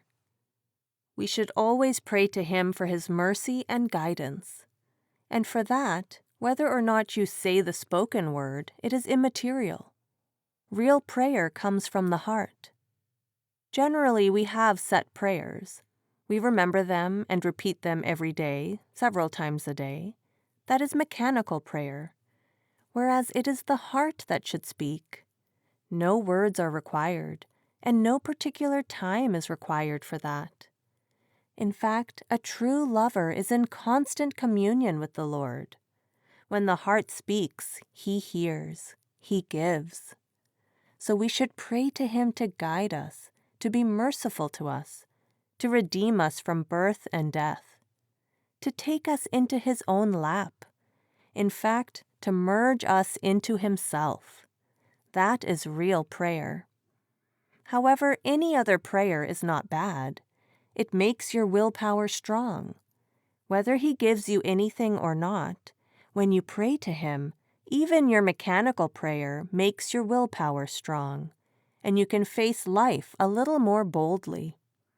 You can adjust yourself to situations and circumstances, even by means of these mechanical prayers, or prayers of petition. But actually, you are not praying to the Lord. You are explaining to yourself what you want. You are developing your mind, and that helps you to adjust to these circumstances and to face them boldly. Any type of prayer helps, provided it is sincere. But the best prayer is just to submit to Him and ask only for His guidance and grace. Question 194. When a person prays for something and the prayer is answered, is it God that necessarily answers it? It happens quite frequently that a person will pray for something material. For example, a person prays for a new car and he gets it, or $1 million and he gets it. Now, who gives it to him? Answer. What you mean to say is that when we pray, whether it is due to our prayers that we get those things, or even otherwise we would have gotten them? I think that even otherwise you would have received them. The Lord does not want us to be asking and begging Him to fulfill our wishes, nor does He want us to think that our wishes have been fulfilled because we have asked Him. He is so merciful, He gives us even without our asking. Our karmas bring us all these things that we are wanting. But by prayer, we develop ourselves to that extent that we make our willpower strong. That is all. We have never prayed to the Lord, "O Lord, whatever we have, take it from us and give it to other people." We have never prayed to Him like that. We are always asking and asking. But it is good to pray. Prayer is not bad. Question 195. Do you just ask or just talk to the Lord? Answer. Mechanical words are not necessary. Prayer should come from the heart, and the heart speaks without language, without words. No set prayers move Him, but the prayer from the heart moves Him. We should be in tune with the Lord, with our heart. That is the right prayer, to be always in constant communion with Him. So real prayer is always from the heart, from within. Set prayers are all right. I am not against them. They also give us certain strength. Our willpower becomes so strong that we face our karmas quite boldly and gracefully. But that type of prayer does not take us back to Him. The real prayer is meditation, the spiritual practice, which alone enables us to contact the shabd, the sound current, and that will take us back to Him. Meditation is nothing but prayer for His guidance, for His grace. That is the only purpose of meditation. We hardly devote any of our time in meditation, but devote all our time in asking for fulfillment of our desires. If we are dutifully loyal in our meditation, we are actually praying to Him. He is not unmindful of what we need, but He will not give us anything that is not good for us. Perhaps when we are not getting what we want, He has some greater blessing for us in that He may want us to detach ourselves from the world. He wants to take us back to Him. We think that He is not hearing our prayers, when actually He is hearing our prayers. But He will not give us a burning hot coal that would burn our hands just because we ask for it. He is hearing our prayer, but we do not know whether what we are asking for is right or wrong. He alone knows it. Sometimes we think we are not being heard and that the Lord does not help us. That is a wrong notion. We do not know what is best for us. Just leave it to Him. That is the right prayer. Question 196. We should not place our desires or our wishes before God, but should cheerfully accept whatever comes, with confidence that whatever He does, He is doing for our own good. Is that correct? Will you please elaborate? Answer. Yes, that is right. We have to adjust ourselves. We should not try to adjust the Lord to our wishes. Mind creates the desires, and we are knocking at the Lord's door asking Him to fulfill them. We are actually slaves of the mind, not slaves of the Lord. We have to become the devotees of the Lord and not of the mind. We have to tell our mind to remain in the will of the Lord and not ask the Lord to remain in the will of the mind. So our real prayer is the longing and desire to merge back into Him. And to accomplish that, we ask for His grace, His love and devotion. And when we get that, nothing else is left to be desired. If you bring a millionaire to your house, the money automatically comes with him. But we are only desiring the possessions of the Lord and not the Lord at all. We generally attach ourselves to what He gives and not to the giver at all. We forget the giver and enjoy only His gifts. But if we realize the giver within us, we automatically get everything. He is the owner of everything. He knows what we need, and He will definitely give us what we need. But we are only to ask for Him. That is the real prayer. Question 197. What about praying for other people? Answer. If we do not know what is good for us, how can we know what is good for others? Whether you alter anything or not by praying, it is difficult to say. But you do get inner strength by praying to the Lord.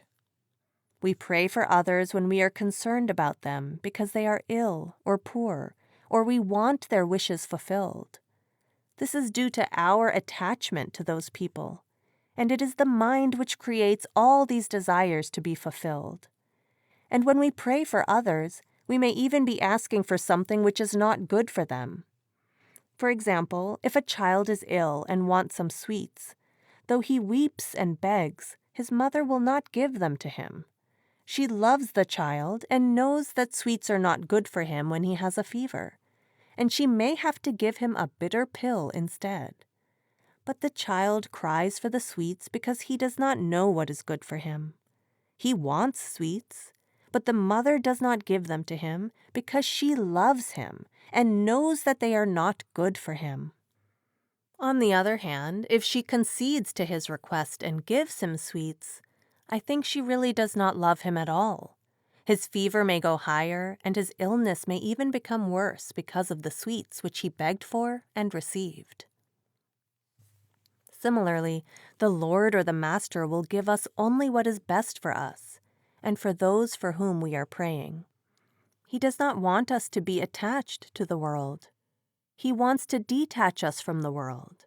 He will not give us those things which will make us forget the Lord and take us back to the senses and again make us slaves of karmas. He will give us only those things which detach us from the world and take us nearer to the Lord.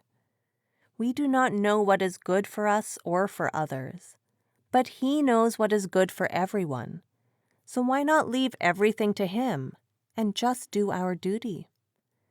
Real prayer is not by the lips, not by set words. It comes from the heart, and the heart does not need any language, any words, in order to pray. The real prayer is just submission, surrender to Him. Question 198. When a body is dead, if we say some prayers so that the soul may hear it and to help the soul, does the soul hear us? Answer: No, the soul does not hear our prayer. These prayers are said for the benefit of the bereaved ones. All that we do is to console those people whose relatives or friends have left them. Practically, we can do nothing for the departed soul. It has to answer for its own karma. All the ceremonies, prayers, and things that we do after anybody dies are, in fact, to console the survivors and ourselves, and not that departed soul. We do not help the dead at all. His or her karma will take care of that. Generally, when we pray for the dead, I think we are really praying for ourselves to be able to bear our loss and separation. We do not help the departed at all. Question 199. Master, I go to school with many active Christian pupils, and I would like to know if a Christian or Muslim who leads a very good life and prays to the Lord for guidance and forgiveness, will their souls go back to the Father, or will they have to come back and follow the path of Sant Mat? Answer: Well, sister, there's no harm in praying. Every child knocks at the door of his father. The Father is the giver, and we are always the beggar. So we have no other door at which to beg but our Father's. Prayer doesn't mean that the events of life will change. We have to go through whatever our destiny is, whether we pray or don't pray. Prayer doesn't change our destiny. Prayer doesn't change the events of our life. It just gives us strength, strong willpower to face those karmas, those events of life. But they will remain as they are. And happiness lies in our adjusting to the events of life. Happiness doesn't lie in changing the events of life, because they will never change at all. Events of life have already been set. So we can only be happy not by praying to the Father, but by adjusting ourselves to the events of life. For example, the weather changes. Summer comes, and the cold weather comes.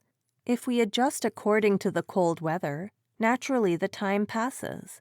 And if we adjust according to the summer, time passes. We don't feel miserable at all. But if we refuse to adjust to the weather, we are the ones to suffer.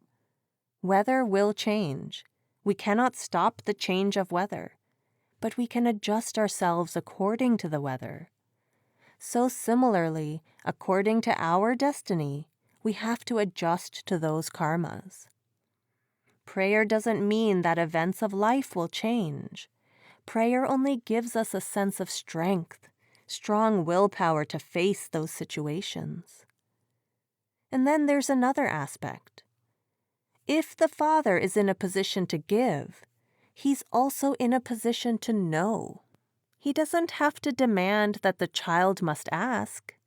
A loving father is always anxious to give to his child without demanding anything of the child. So we have to become the loving children of the Father. He automatically will take care of us. As Christ said in the Bible, "O ye of little faith, you are praying to the Father for worldly achievements, worldly needs, worldly desires. You have no faith in the Father that He knows all that, and He will do all that." He says, if you ask anybody for any help, they are always anxious to help. Won't your Father help you when you are the top of the creation? Then He gives beautiful examples. He says, who feeds the insects? Who feeds this grass, which just today is, and tomorrow will not be? When He looks after even these things, won't He also look after you, who's at the top of the creation? So the Father is always looking after us, whether we pray to Him or not. Prayer only helps us to face situations. It doesn't change the course of the events of our life. Then, we do not even know what is in our best interest to pray for. We are blind. The Father knows what is best for us, and we do not know what is best for us. There are many things that we spent many, many years praying to the Father to get. And when we get them, perhaps we may have to pray for an even longer time to get rid of those things. Because we are blind, we don't know what is best for us. So when we are so blind, and we do not know what is best for us, why show our lack of faith in the Father? Why not leave it to Him? He will give us what we deserve. He will give us what is in our best interest. That is real prayer. Meditation itself is a prayer. Meditation is just knocking at the door of the Father for His grace and to forgive us for what stands between us and the Father. Meditation is nothing but asking for forgiveness. Meditation alone will never be able to make the soul pure or make the soul whole, because we have such a huge layer of karmas. If you go on scratching the ground, you will never be able to reach the bottom. It is the same with us and our karmas. By meditation, we can never burn them at all. Meditation is just an excuse to ask for the grace of the Father to forgive us, whatever we have done in the past. So we are repenting by attending to meditation. And that repentance is nothing but a prayer to the Father to forgive us, and then make us one with Him. Just to become one with the Father, that is real prayer. But there's no harm in other prayers for worldly things, whether He gives them to us or not. At least it gives us strong willpower and makes our minds strong to face the situation so that we don't lose our balance so easily. But prayer doesn't change the course of the events of our life. Yet there's no harm in praying to Him. Question 200. Jesus taught His disciples a prayer. Could you shed some light on that prayer? Answer. He made it very clear. He said we should never pray to the Father for worldly desires or to fulfill worldly achievements. We should only pray to the Father to give us strength to go through our destiny, because our Father knows what is best for us. So there should be no repetition of any set prayer, and no words are required to pray to the Father. Only our heart is needed. Our heart needs no language. Nothing should be between you and the Father when you pray. Prayer to the Father does not mean putting a list of demands before the Father. These desires are created by the mind, and we are asking the Father to fulfill these desires.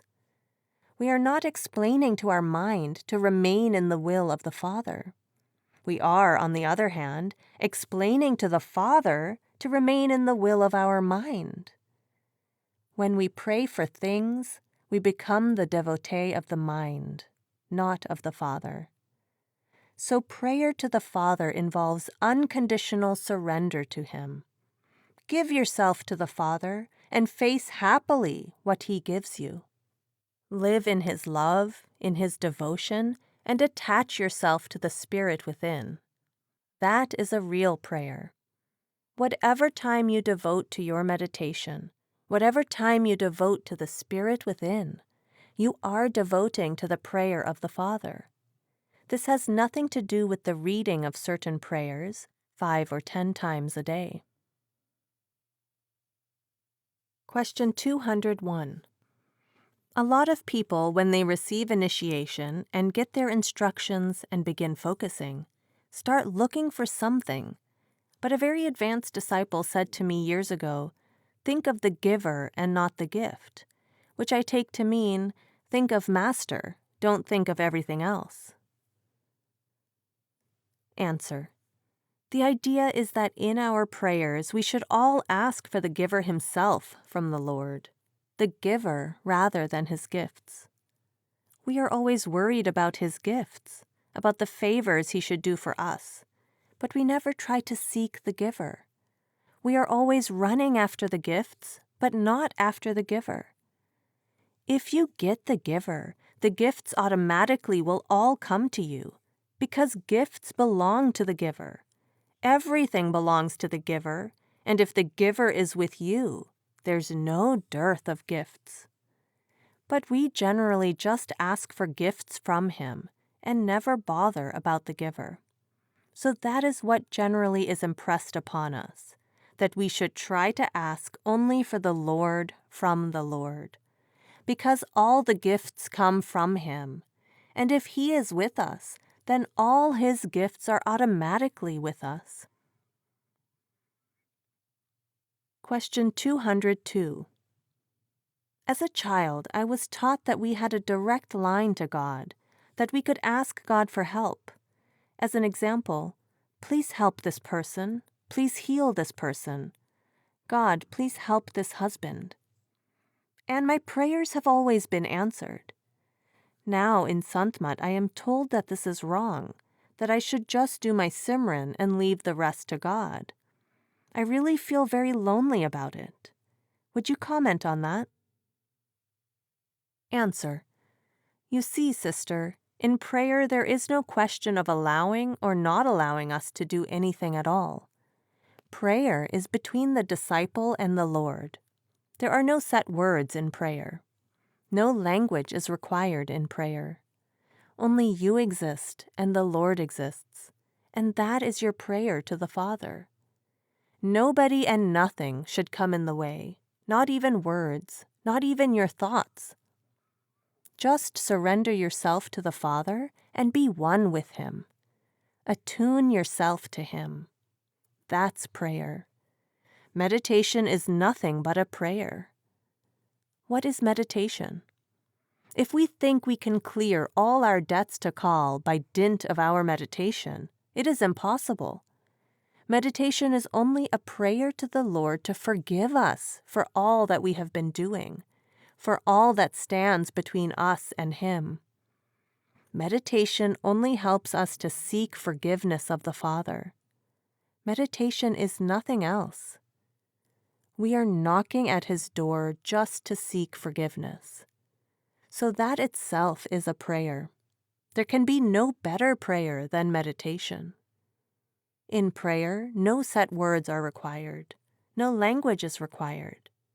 Between you and the Father, nothing should exist. The whole world should cease to exist when you are praying to the Father. That is a real prayer. Question 203. Many people believe in so-called faith healing, and that by prayer people can be healed. There are so many examples in religion. Answer. It's okay if anybody prays for you. Let him pray. You sit at home. Let him go on praying for you. We are happy if we are able to pray for ourselves. Question. But what about prayer and karma? Answer. There is no question of karmas involved in it. Prayer doesn't change the course of the events of your life. It only gives you strength to go through those events.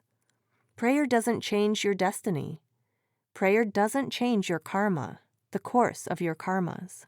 It only gives you strength to face those karmas, face that destiny, without losing your balance very much.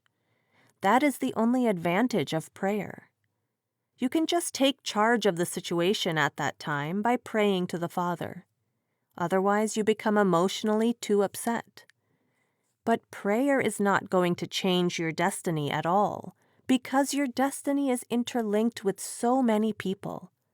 How can one man be picked out from destiny? What about the karmic connections with other people?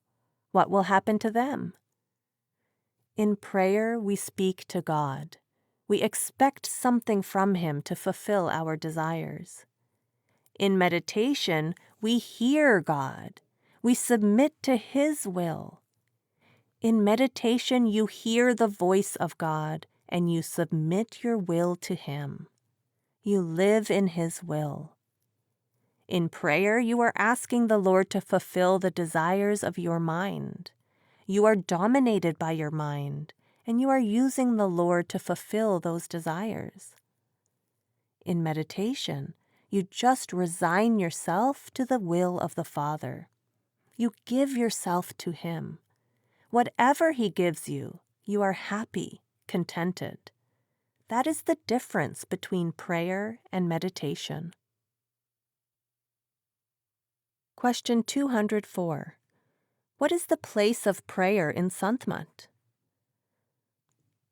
Answer. The real prayer to the Lord is submitting ourselves to the Lord. What is prayer as it is ordinarily understood? Our mind creates desires, and we are praying to the Lord to fulfill those desires. We are not explaining to our mind to adjust to the will of the Lord, but we are trying to explain to the Lord to adjust to the wishes of our mind. Actually, we are a slave of the mind and not of the Lord. We have to become a slave of the Lord, and then there is really nothing to pray for. We are just to submit to what He wants us to do. We should pray to Him to give us strength to face gracefully and boldly whatever He wants us to go through. When we are devoted to the Lord, naturally He is not unmindful of what we need. For example, if a maid works in your house and she does beautiful work, is always willing and pleasant about it, and never asks you for anything, then you always feel like giving her something without her asking. You are so appreciative of what she does and of her attitude that you want to give her something, more than if she had asked for it. If another maid does not work well, or even if she works well but is always grumbling and asking for something, you do not feel like giving her anything, and you would even like to dismiss her. Generally, we pray to the Lord for worldly possessions, health, wealth, and prosperity for ourselves and our loved ones. In the first place, we do not know what is best for us, much less for anyone else. Many things are received from the Lord after praying for 4 or 5 years, and perhaps we have to kneel in prayer for another 10 years to petition Him to relieve us of the very things that we had been praying for. When we ask, we do not know what is good for us. When we do not know what is good for us, why not submit to Him? He will give us what is best for us. Chapter 9. Practice of Meditation. Question 205. Can you explain to us what meditation is and why we need to meditate? Answer. Meditation is very simple. We all know there is one God and that He is within every one of us. And God has made us all alike. If He is within every one of us, and if there is only one God, who can only be found within ourselves, there cannot be more than one path leading back to the Father. It has got to be the same path in a Muslim, a Christian, a Hindu, a Sikh, or any other person, because the Lord has made us all alike. For those who try to seek Him within, there is only one path. Those who try to seek Him outside are just lost in illusion, and that will lead them nowhere at all. The Lord is within every one of us. The path leading back to the Lord is also within every one of us. Our spiritual journey starts from the soles of our feet and ends at the top of our head. In the body, the soul and the mind are knotted together here at the eye center. From here, our mind spreads into the whole creation through the 9 apertures: the 2 eyes, 2 ears, 2 holes of the nose, the mouth, and the 2 lower apertures. Through these 9 apertures, our thoughts are spread into the whole creation. How are our thoughts spread? We are always thinking about one thing or another. The mind is never still. No matter how much you close yourself off in the darkest room, you will not be there. Your mind will be scattered into the whole creation. And whomever we are thinking about, their form appears before us. If I am thinking about my child's form will appear before me. If I am thinking about my wife, my friends, I will start visualizing their forms. automatically we start visualizing the faces of whomever we are thinking about. And slowly we get attached to them, so much so that we start dreaming about them. And at the time of death, all their forms appear before us as on a cinema screen. Those attachments and that love pull us back to the level of creation after our death. Mystics tell us that unless we are in love with the Father, unless we are attached to the Father, we will not be able to go back to the level of the Father. They tell us that with the same method by which you are attached to the creation, you should try to attach yourself to the Creator. The mind is in the habit of doing Simran. Thinking day and night about what we see is known as Simran. And whatever we try to visualize is known as doing dhyan. So the mind is in the habit of doing Simran and dhyan. But Simran and dhyan about whom? Those faces, those objects, all that we see in this creation are perishable. So mystics tell us to think about the Lord, visualize the form of the Father. By the same process we use all the time, you try to withdraw your consciousness back to the eye center. The mind is fond of pleasures, and it has become a slave of the senses because it is very fond of the pleasures of the senses. Unless the mind gets a better pleasure than the sensual pleasures, it refuses to leave the sensual pleasures. The Lord has kept within every one of us at the eye center that better pleasure, which is known by different names. Christ refers to it as the Holy Ghost, Word, Spirit, Name. Indian mystics generally call it shabd or nam. Some call it akash bani. Some call it kalma or bangay asmani. But we are not concerned with the words at all. That divine melody is within every one of us here at the eye center.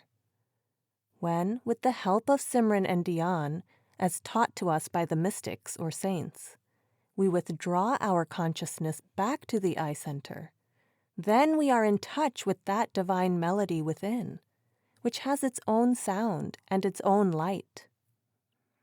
With the help of the sound, we know the direction of our house within. With the help of the light, we know the path which we have to travel. So slowly and slowly, stage by stage, we start making progress within ourselves. In order to go back to the Father, we have to withdraw our consciousness back to the eye center. This is known as meditation, withdrawing our consciousness from the 9 apertures and holding our attention here at the eye center and attaching our attention, our consciousness, to that divine melody or divine light within. The more we concentrate at the eye center, the more we will be in touch with that divine melody and divine light within. The more we enjoy that divine light and divine melody within, the more we start withdrawing from the attachments of the creation. Attachment to the divine melody automatically creates the feeling of detachment from the senses, detachment from the creation. Only attachment can create detachment in us. Detachment can never create attachment in anyone. When we are attached to that divine melody within, it starts pulling us away from sensual pleasures, from worldly love, from worldly pleasures. That is why it is known as Amrit, because from it we get immortal life. Christ calls it the living water. Muslims call it Abe Hayat. Once we taste it, we become free from birth and death. So that is Shabd and Nam, which the Lord has placed within every one of us here at the eye center. But unless we withdraw and hold our attention at the eye center, we cannot taste that nectar within. We cannot enjoy that silent music which the Lord has placed within every one of us. And we cannot be one with that divine light within. Once we are one with that divine light and one with that divine music or divine melody within, then automatically detachment from this creation starts in our mind. That attachment to the divine melody starts detaching us from the creation and slowly attaching us to the Creator. This is meditation. This is the process which we have to follow. Question 206. What is meant by the journey of the soul? Answer. We have to withdraw the consciousness from our feet to the top of our head. Our journey consists of 2 stages. The first stage is to the eye center, and the second stage is upwards, above the eye center. With the help of Simran and dhyan, we have to withdraw our consciousness back to the eye center. And once we are here, we have a door at which we can knock. Whenever we go to our house, unless the door is open, we can never get entry into the house. So the door of our house, where our Lord resides, is here at the eye center, and we have to knock here. With the help of Simran and dhyan, we have to open our third eye, open our faculty to see within. Seeing within means to be in touch with that sound there, to be in touch with that light there. With the help of our concentration at the eye center, we will hear that sound, which will become clearer and clearer, and we will start seeing that light, which will become brighter and brighter. With the help of sound, we know the direction of our house. With the help of light, we travel on that path, and stage by stage we go back to our destination. You can call it shabd, you can call it nam, you can call it light and sound. You can give it any name, it is immaterial. This is the only process by which we can travel through those stages and go beyond the realm of mind and Maya. Because our soul and mind are knotted together, unless the soul gets release from the mind, it doesn't become pure. It doesn't become whole. And unless it becomes whole, unless it becomes pure, it doesn't become worthy to become one with the Father. Only the pure soul becomes worthy to become one with the Father, and the soul becomes absolutely pure when it gets released from the clutches of the mind. The mind is fond of the senses, so at this stage the mind is a slave of the senses. When the mind gets the better and more absorbing nectar within, the mind automatically leaves the senses. The more we taste that nectar within, the more we are detached from the creation and from the senses. With the help of sound and light, the mind goes back to its own source, Trikwiti. The moment the mind goes there, the soul gets released from the clutches of the mind. All our karmas, our kriyaman karma, our sinchit karma, become ineffective. They cannot pull our soul back to the level of the creation, because now the soul rules the mind, and the mind rules the senses, rather than the senses ruling our mind and the mind ruling the soul. We have to reverse the whole process by meditation. As Christ said, "You have become whole, so sin no more, lest a worse thing come unto thee." So when he put that man on the path, he said, if you go on practicing this meditation, you will become whole, provided you don't add more to your sins. Whatever sins are there, you will be able to clear them. And if you don't add more to your sins, automatically you'll become whole. When we become whole, automatically we have merged back into the Father. Question 207. Master, can you speak on the importance of meditation? Answer. Our soul is a spark of the divine ocean, but having taken the association of the mind, it has become a slave of the mind. Nor is the mind itself independent. It has become a slave of the senses. So the soul also has become a slave of the senses. Whatever karmas we commit now under the influence of the mind, the soul has to pay for them. And to account for those karmas, we have to shift from one flesh to another flesh, from one body to another body, from one house to another house. Wherever we take birth, we are unhappy and miserable. Even if you come as a king or a ruler, you can never be happy in this creation, because the instinct of the soul is always towards its origin. The soul can be happy only when it goes back to its own source. So we are all miserable in separation from the Father. Unless the soul seeks its own origin, it can never get peace. It can never get happiness. The only way the soul can achieve that level is when it escapes from the clutches of the mind. And the mind also will only come to its own source when it abstains from the senses. But since the mind is fond of pleasure, unless the mind gets a better pleasure than the sensual pleasures, it refuses to leave the worldly pleasures. The Lord has kept the better pleasure within every one of us, irrespective of caste, creed, or color, here at the eye center. That better pleasure has been referred to by so many mystics in so many ways.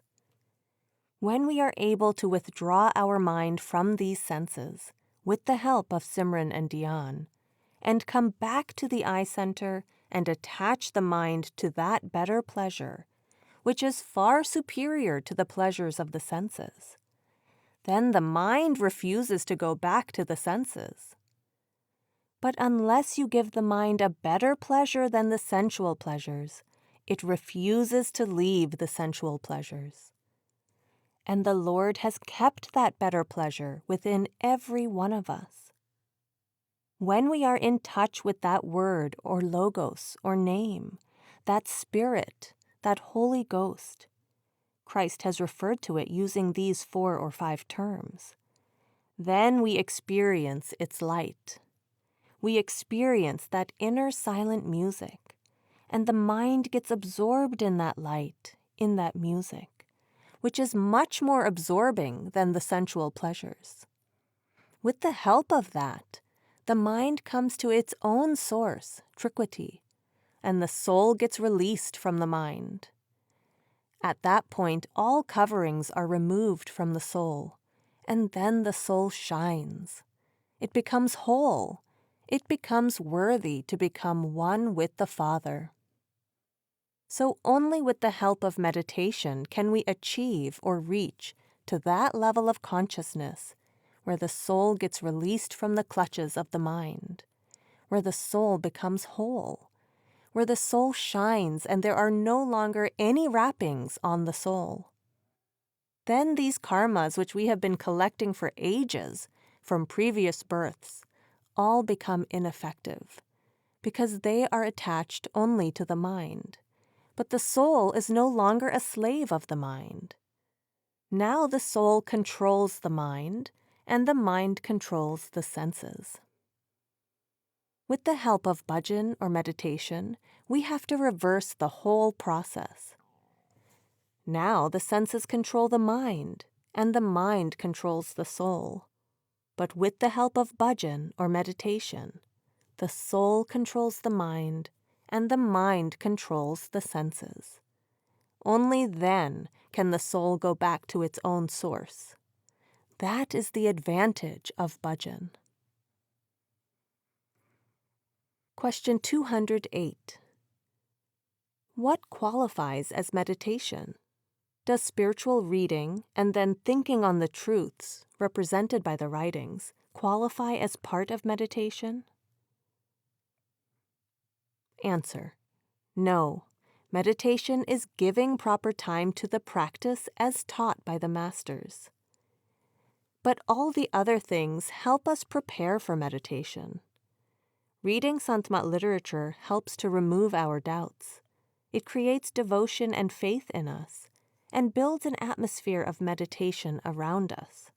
It helps in that way. It is a means, not the end in itself. The real meditation is the time that we devote to our usual daily practice. That is real meditation. All of these things definitely help us. They lead towards this thing, as does seva, as I explained earlier in the morning. But the main thing is that we should have no doubts in us. We should sit for meditation with an absolutely relaxed mind, and not with any excitement or doubts. All these group meetings, the reading of the literature, and getting our doubts cleared all help us to build that atmosphere of meditation around us. Come to the eye center. Question 209. How can we start to meditate? How can we learn it if we have never done it before? We have to start at one point, but how? Answer. As I have just explained, the soul and mind are knotted together here at the eye center. All our thoughts are spread into the whole world, coming from here and running out through the 9 apertures of the body. Sometimes we think about our friends, about our country, about our children, and so forth. Your mind is not concentrated at its headquarters even when you shut yourself in a room. It is always running out. You are constantly thinking about something or another. And whatever you are thinking about, you are also contemplating on its form. If you think about your friend appears before you. The objects and faces about which we are always thinking, we are also visualizing their forms at the same time. Consciously or unconsciously, we are getting attached to those objects and those faces, so much so that even at night we start dreaming about them. At the time of our death, all these forms appear before us, like on a cinema screen. And then these attachments pull us down to their own level. What created this attachment in us? Our constant thinking about and contemplating on those forms. Saints therefore advise us that since we are already in the habit of thinking and contemplating, instead of on these forms, try to think of and contemplate on the name of the Lord. Thinking about the Lord means repeating the name of the Lord with the attention here, at the eye center. The Lord has no particular name at all. All these names have been given by us out of our own love and devotion. The relationship of the mother with her child is that of love, not words. Words only express her love for the child. She can call her child by any name. Her relationship is that of love, not of words. Similarly, the devotees of the Lord have referred to him by so many names. Actually, the Lord has no name at all, so you can refer to him by any name, out of your love and devotion, keeping your attention here at the eye center. In fact, it is the attention that is to do the repeating. Thus, you will be able to withdraw your consciousness back again to the eye center. That is the first step in meditation. As I have told you, the eye center is the door which you have to knock on and open before you can get in. As Christ said, "Knock and it shall be opened unto you." So we have to withdraw our consciousness by constantly repeating the name of the Lord, by keeping our mind still here at the eye center, the third eye. That is how we knock at the door. And when we knock, the door opens. And then we find the real path on which we have to travel to go back to the Father. That path is shabd and nam. But you cannot follow that path unless you open this door. So the first step in meditation, which you eventually have to learn, is to still your mind here at the eye center and to withdraw your consciousness to the eye center. Beyond that, there is only one path that leads to the Father. You have to hear that sound and see that light. The soul has 2 faculties, the power to see and the power to hear. The soul will hear that sound and see the light of that sound. Call it sound, call it word, call it truth, call it spirit. It all comes to the same thing. You can only achieve all that when you are able to concentrate at the eye center with love and devotion. This is the first step which you have to learn in meditation. Question 210. Why do the older forms of yoga require the cultivation of the lower bodily centers? Answer. Brother, yoga as we take it to be today is something different from the teachings of the saints. I should say the teachings of the saints are the real yoga. Yoga means something which unites your soul to the Lord. It really means union. But some yogis, as I call them, rather than do the real yoga, try to make progress from the lower centers upwards to the eye center, and then think of going higher up. If you are in the middle of a hill and you would like to reach the top, you would not like to come back to the bottom and start from there to reach the top. You would like to make a start from the middle upward. We are all sitting here in the eye center. This is the seat of the soul and mind knotted together. If you forget anything and you want to think about it, recall it, your hands automatically touch your forehead. This is the headquarters which has to do with our thoughts.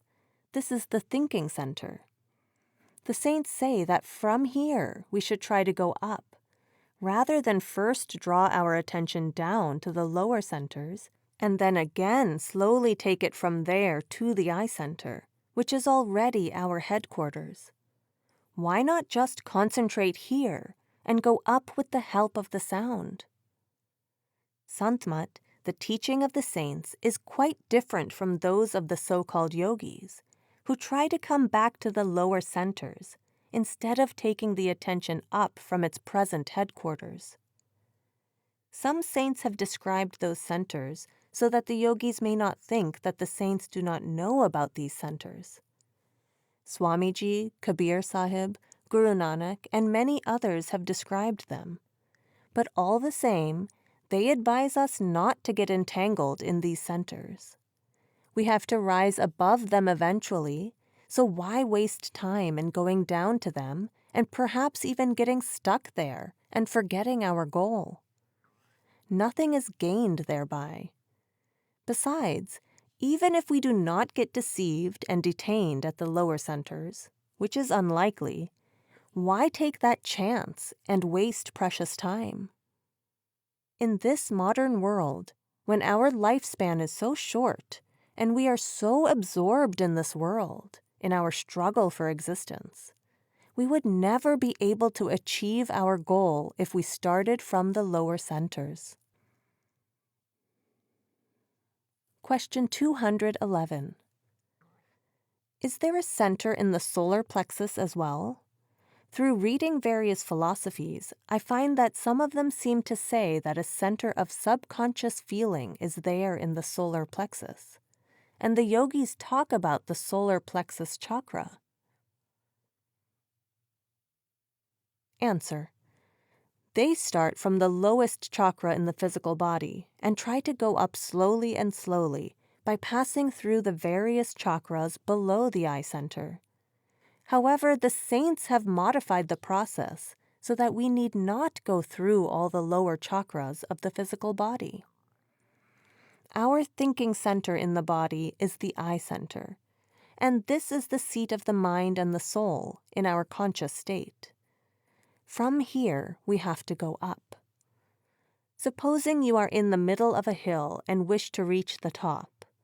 Would you like to go to the foot of the hill first and then climb upward, or go straight up from where you are? You are already at the eye center. Why not go up from here rather than go down to the solar plexus and then cover the arduous journey upward? We have just to concentrate here at the eye center. When our thoughts are running out from this place, we have to bring them back and try to hold our thoughts here, keep our consciousness here, and from here our spiritual journey begins. We need not bother to go down and then again come up to the starting point. Question 212. If a person meditates according to the Raja Yoga method, it seems that forces could be aroused, as I have heard, by the Kundalini rising within an individual, and he could find himself in certain difficulties. Is that why the Raja Yoga approach is not so safe? Answer. Brother, I would not like to comment on any other method of meditation. But let me tell you that in modern times it is very difficult to follow these yogas, or to try to awaken the Kundalini. You cannot control it. We have neither that health, nor that energy, nor that time to do these yogas in this modern age. Nor are there practical guides who can help us on that path. They are more or less a thing of the past, I would say. By raising the Kundalini within you, what you will get is power or control of the mind to perform some supernatural things. That is all, nothing else. For example, you will be able to make your body so light that you can fly. But to what purpose? You have planes to fly over thousands of miles. There is absolutely no use in dabbling in these things at all.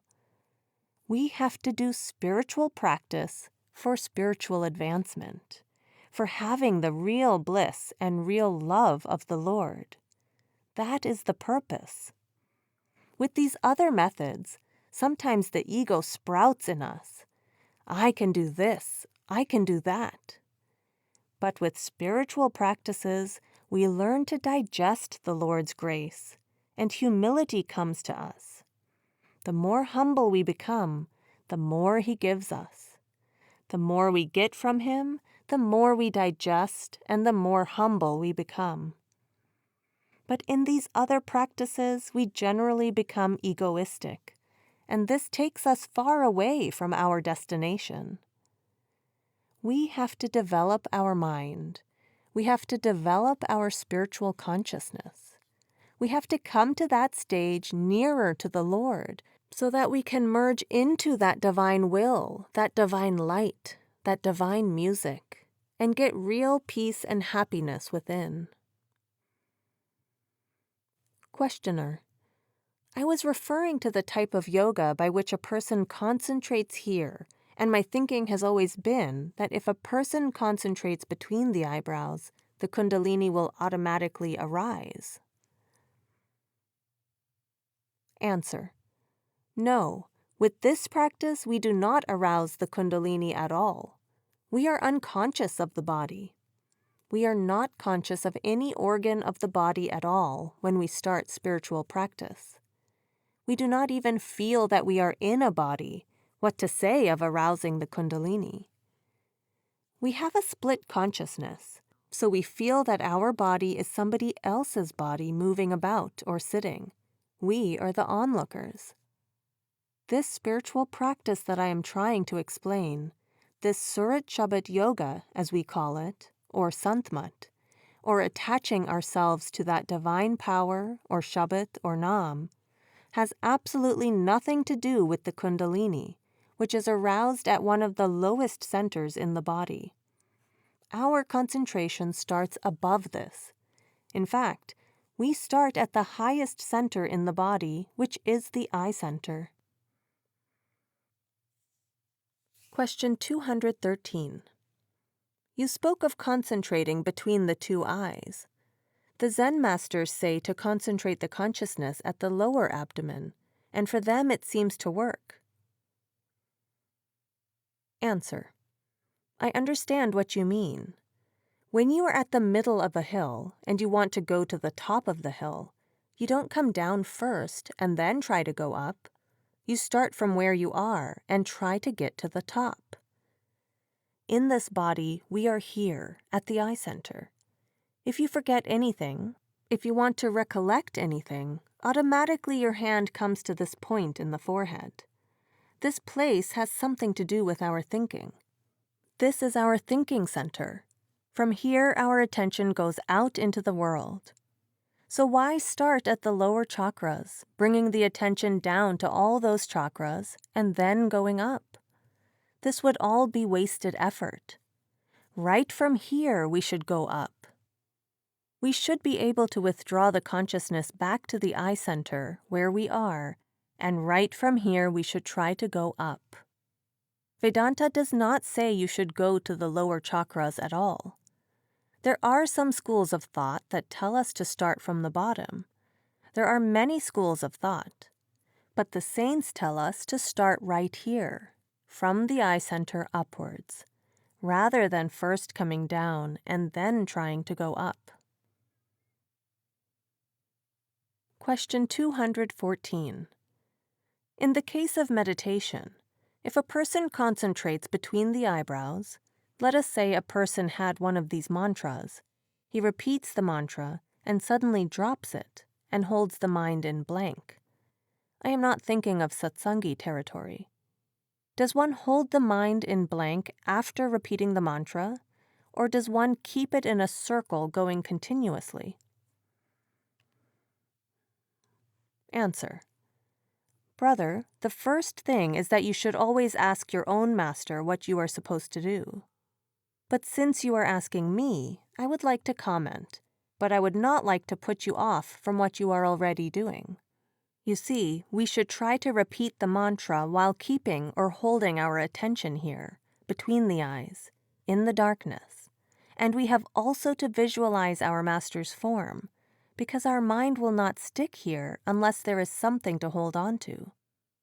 So we contemplate on the form of the master and repeat that mantra. And then only, slowly and slowly, do we withdraw to the eye center. It is a constant struggle with the mind. You do it, and your mind will forget it. Again you do it, and your mind forgets it again. When you make a habit of concentration, then automatically your mind will come back to this point. Question: concentration and meditation? Answer: meditation is a general word or term. It covers everything which concerns what we do for our spiritual progress. It has 3 parts: Simran, dhyan, and dhyan. Simran means the repetition of the holy words.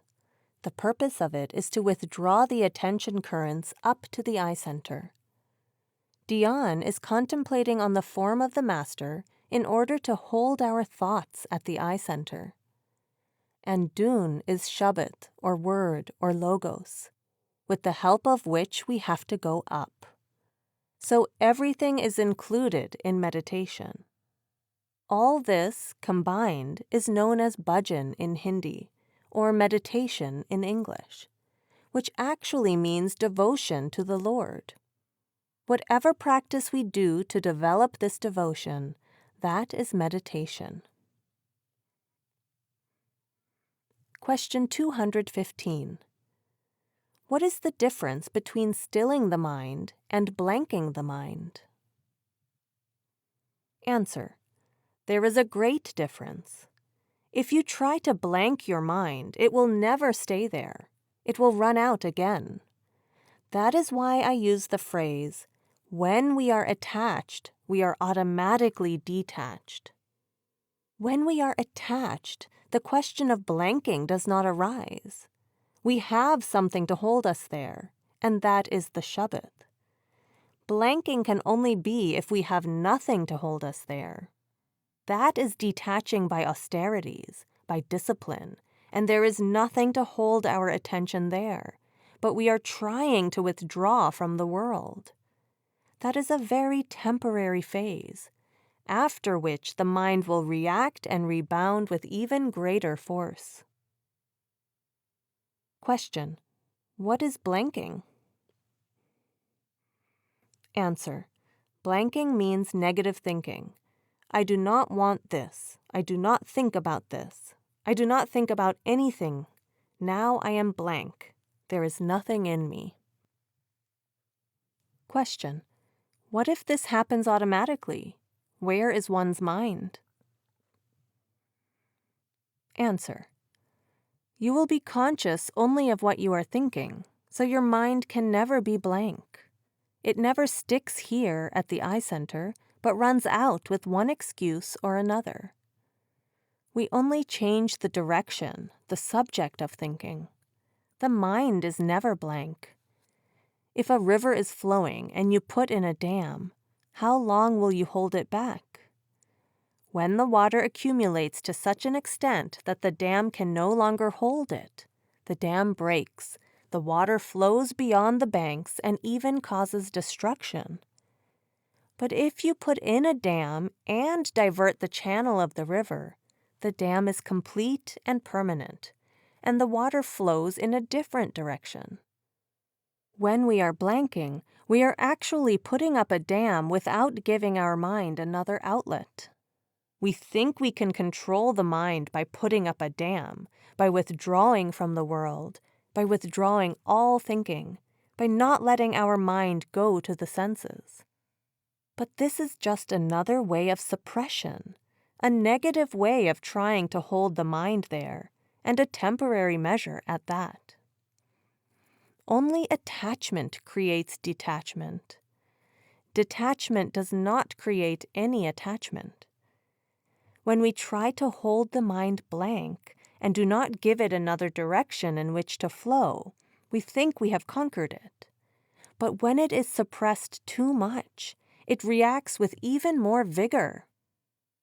The method of Sant Mat, or the philosophy of the saints, differs in that we have to attach our mind to a better object than the sensual pleasures. And that better object, the word, the logos, the sound current, or whatever name you give it, is here at the eye center. We have to withdraw our attention up to this point, concentrate it here, and attach it to that sound. That attachment will automatically detach us. Question 216. This gentleman says that he's absolutely sure that all beings in this world are totally impregnated with the divine presence. He has made a very thorough investigation, and he believes also that only a master can help us. And if he is between God and us, we are able to withdraw our consciousness inside. This gentleman says that he's making a sort of pilgrimage to come here, but he would like to know, when you speak about the third eye, what you think about concentration on other centers below the level of the eyes, because many other people speak about that kind of concentration, particularly on the region of the heart.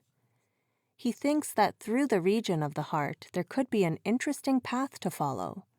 So he asks, is it possible to attain God and to withdraw the consciousness either through the heart or through the third eye? Answer. I have followed your question, brother. I'll try to explain. In our body, the seat of the soul and mind is here at the eye center. If you forget anything and you want to remember it, you automatically come to this point. You strike this point on your forehead. You do not strike the heart or any other part of the body. Saints advise us that because we are already at the middle of a hill and we want to go to the top of the hill, it would not be advisable first to come down, then to go up. Right from here, we should see that our mind doesn't come down at all. And whatever consciousness has already spread, we should try to withdraw it to the eye center and hold it there, and not let it come down to the senses at all. And then from there upward, we can go very easily. There are many schools of thought which people follow to come back to the eye center. Some people want to come to the heart center first and then go upward. Some people concentrate on the lower chakras, lower centers. They also want to come to the eye center and then go upwards. So for coming to this third eye, there are many schools of thought, many ways of doing things, I would say. But from here onward, there is only one way, and that way is through the divine sound and divine light. There's no other way at all. Saints advise us that it is easiest for us to concentrate at the eye center because we are already here at the eye center. Whenever we forget anything and want to remember, automatically our hand comes to this point. So it is easier to concentrate here at the eye center, rather than concentrate first at the heart center and then try to come back to the eye center. Because ultimately, from the eye center we have to go upward. That is why saints advise us not to concentrate on the lower centers, such as the heart. We should try to concentrate here at the eye center because we are already at the middle of the hill and we want to go to the top. We would not like to come to the bottom first and then try to go to the top. Question 217. Is the pineal gland the third eye? Answer. Yes, that is right. But the third eye itself is not a physical part of the body. If you dissect the body, you will not find it. Question 218. Am I right in my perception that just as the soul and the mind have no actual location in the human body, the third eye also has no particular location? Answer.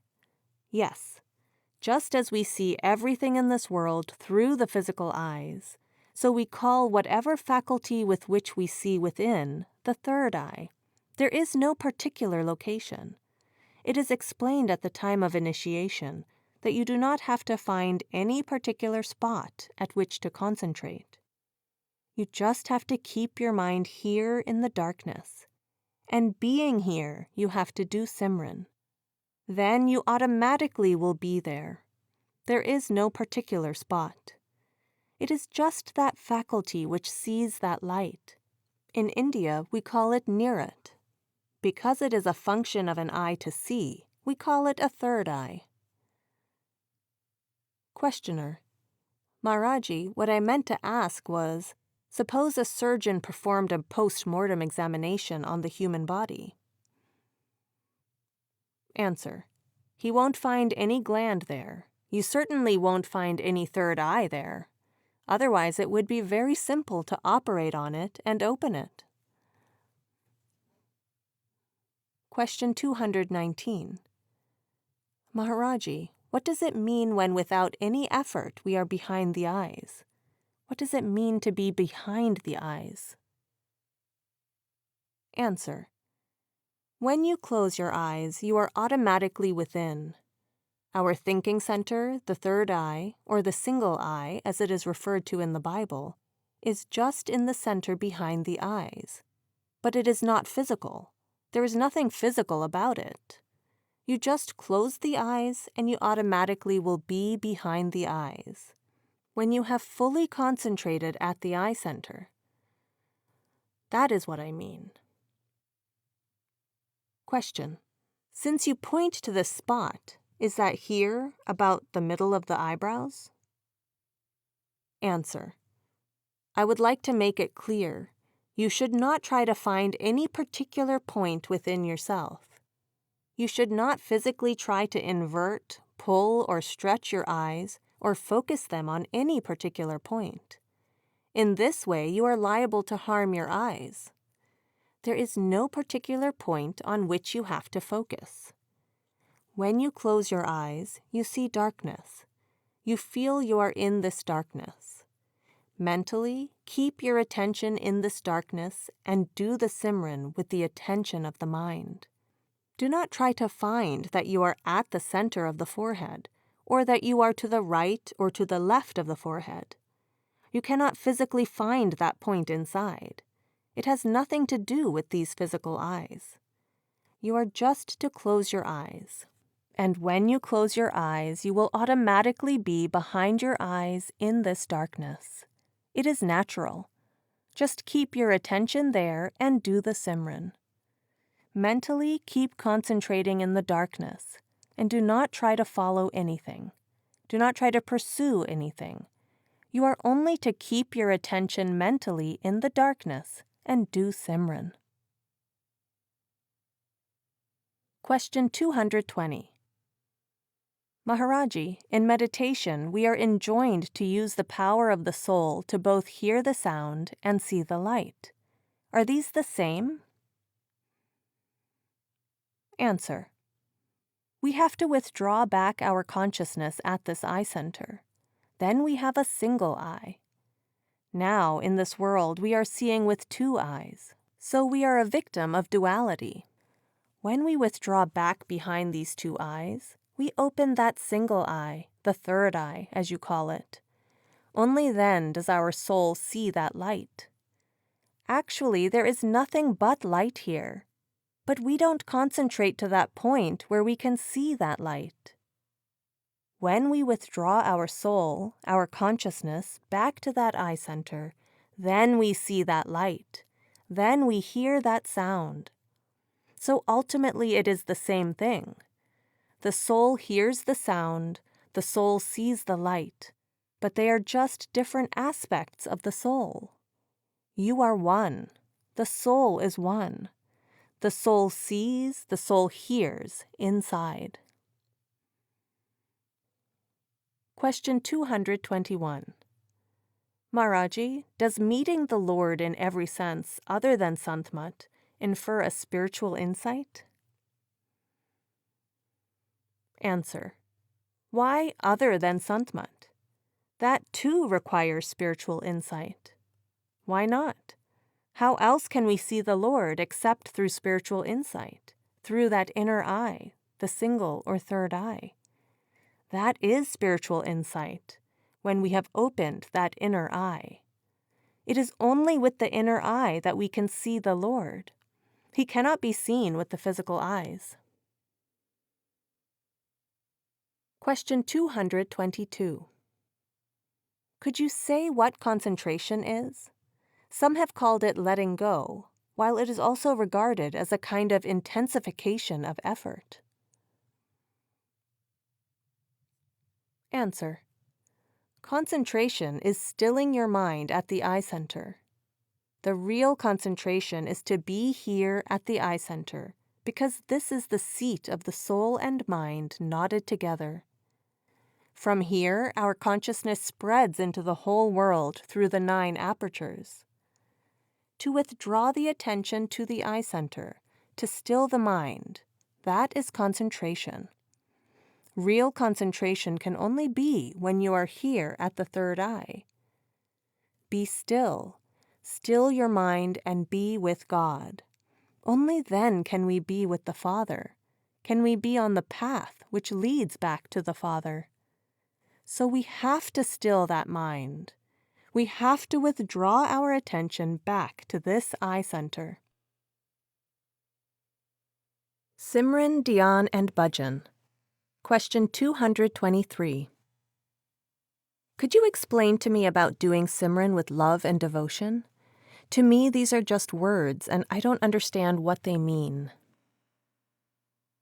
Answer. Put your whole mind in these words. You will automatically feel the love and devotion. Let no other thought come in your mind. Let the whole of yourself, the whole of your mind, be in the Simran. Love comes automatically. The idea is that love creates faith, and faith helps us to practice. If we love someone, we naturally develop faith in him. And if we have faith in him, naturally we always like to follow his advice. So if we have love for the Master, love for the teachings, faith will come in us. And if we have faith that what we are doing is right, then practice will come automatically. Question 224. I'm a little afraid to ask this question because I read recently in Bulleh Shah where he said, "My mind posed a question to the beloved, and the beloved ran away and hid himself." But I do have this question. There seems to be an inconsistency in my mind. When we do our Simran to reach the Lord, to reach the eye center, our mind is active and busy in that Simran. But the masters in the books talk about a state of inner silence and inactivity of the mind. I wonder if you would discuss the transition between the Simran and that state of silence. Answer. I'll tell you, sister. We do Simran to eliminate thoughts from our mind, because the mind is in the habit of always thinking about something or another. The purpose of Simran is to eliminate all those thoughts, so that we may not think of those worldly things at all, to achieve that silence where the mind can be absolutely still. If, without doing Simran, we can still our mind, it's most welcome. If no thoughts of the world of any type come into your mind, if the mind doesn't think anything at all, if it is absolutely blank at the eye center, if it is 100% there, that is the purpose of real Simran. That is real concentration. Question. With that kind of Simran, would the mind be repeating the names, or would the mind be still? Answer. The purpose of Simran is only to eliminate thoughts. The moment that you are there, that you have been able to eliminate worldly thoughts, light and shabd will absolutely pull you, will catch you there. It will not let you remain in a vacuum. Question 225. I have a question about Simran. The other night, I believe you said that paying attention to the pronunciation or to the speed will not help you to gain concentration. I also read that great masters said that the devotee should repeat the names as if one is calling out for the beloved. I'm just confused because sometimes Simran seems to course through the mind very quickly, and all trace of clear pronunciation is gone. Answer. Your mind should merge in those words. Your mind should become part and parcel of that Simran. It is not that the words you repeat are different than your mind. Your mind should become part and parcel of that Simran. It should merge in those words. Only then does concentration come. If you are repeating those words in your mind and thinking about all the activities and problems of the world, concentration will not be there. The mind must merge into the words. You should be in those words, not somewhere away from them. Question 226. Can you talk about Simran and dhyan and their relationship to each other? What are they exactly? Answer. The mind is never still. It's always thinking about something or another, either about the children, country, work, or whatever. No matter whether you are in the darkest tomb, the mind is never there. It's always running out. It's always thinking. This thinking is known as doing Simran. And whomever we are thinking about, their form also appears before us. If you think about the children come before you. If you think about the house will come before you. That is known as dhyan. Everybody is in the habit of doing Simran and dhyan. But of what? Those things which are perishable, which belong to this creation. So saints say, try to make use of this habit of the mind. You are already in the habit of doing Simran, already in the habit of doing dhyan. But do Simran on the name of the Lord and contemplate on the form of the Master, just to eliminate worldly thinking and worldly contemplation. It is a positive step. When you are doing Simran on the name of the Lord, naturally you won't think about anything of the world. When you are contemplating on the form of the Master, all other forms automatically will disappear from your mind, and that will help you to concentrate your mind at the eye center and hold your mind there. With the help of Simran, we have to withdraw the consciousness to the eye center. With the help of dhyan, we have to hold our mind there because it is difficult to hold the mind in a vacuum. The mind has two faculties. Both faculties have to be occupied. The faculty to think and the faculty to contemplate, that is, to visualize. When they are both occupied with Simran and dhyan, then naturally our concentration becomes complete at the eye center, and that is essential before we can be in touch with that melody within, before that sound or shabd can pull us upward. Dhyan is not a must, but Simran is a must. Dhyan is a great help.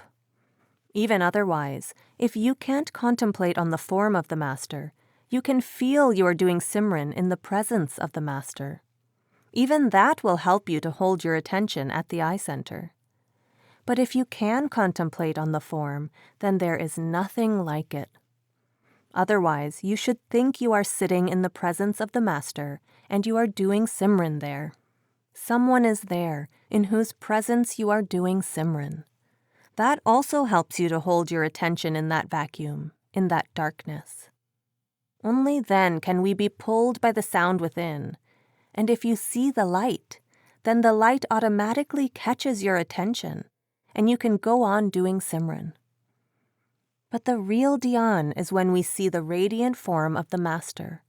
That automatically catches our attention, doesn't let it go anywhere, and that holds us there. Question 227. If somebody that is very close to you in your family has an ailment, is it incorrect to do Simran in the company of this person in order to try to alleviate the pain? Or is it the right thing to do? Answer. You shouldn't try to use your Simran to alleviate the pain of anybody. But there's no harm in your doing Simran at his bedside. It will give you strength with which to face the ailment of your dear and near one. It will not involve you with the other person's ailment and will help you not to unnecessarily lose your balance. So it's better for you to keep yourself in Simran. Help that person as much as you can, but you can't use your meditation to eliminate the ailment of anybody. That may not be good for you to do. Question 228. Master, I've heard it said to keep your mind 100% in Simran and feel that you are doing your Simran in the presence of the Master.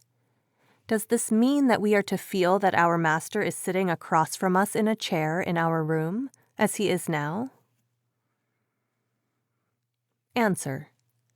Well, brother, what I mean to say is, be 100% in Simran, because the mind is in the habit of projecting many things at one time. We do Simran, and we also start thinking about other things. So that means the mind is not 100% in Simran.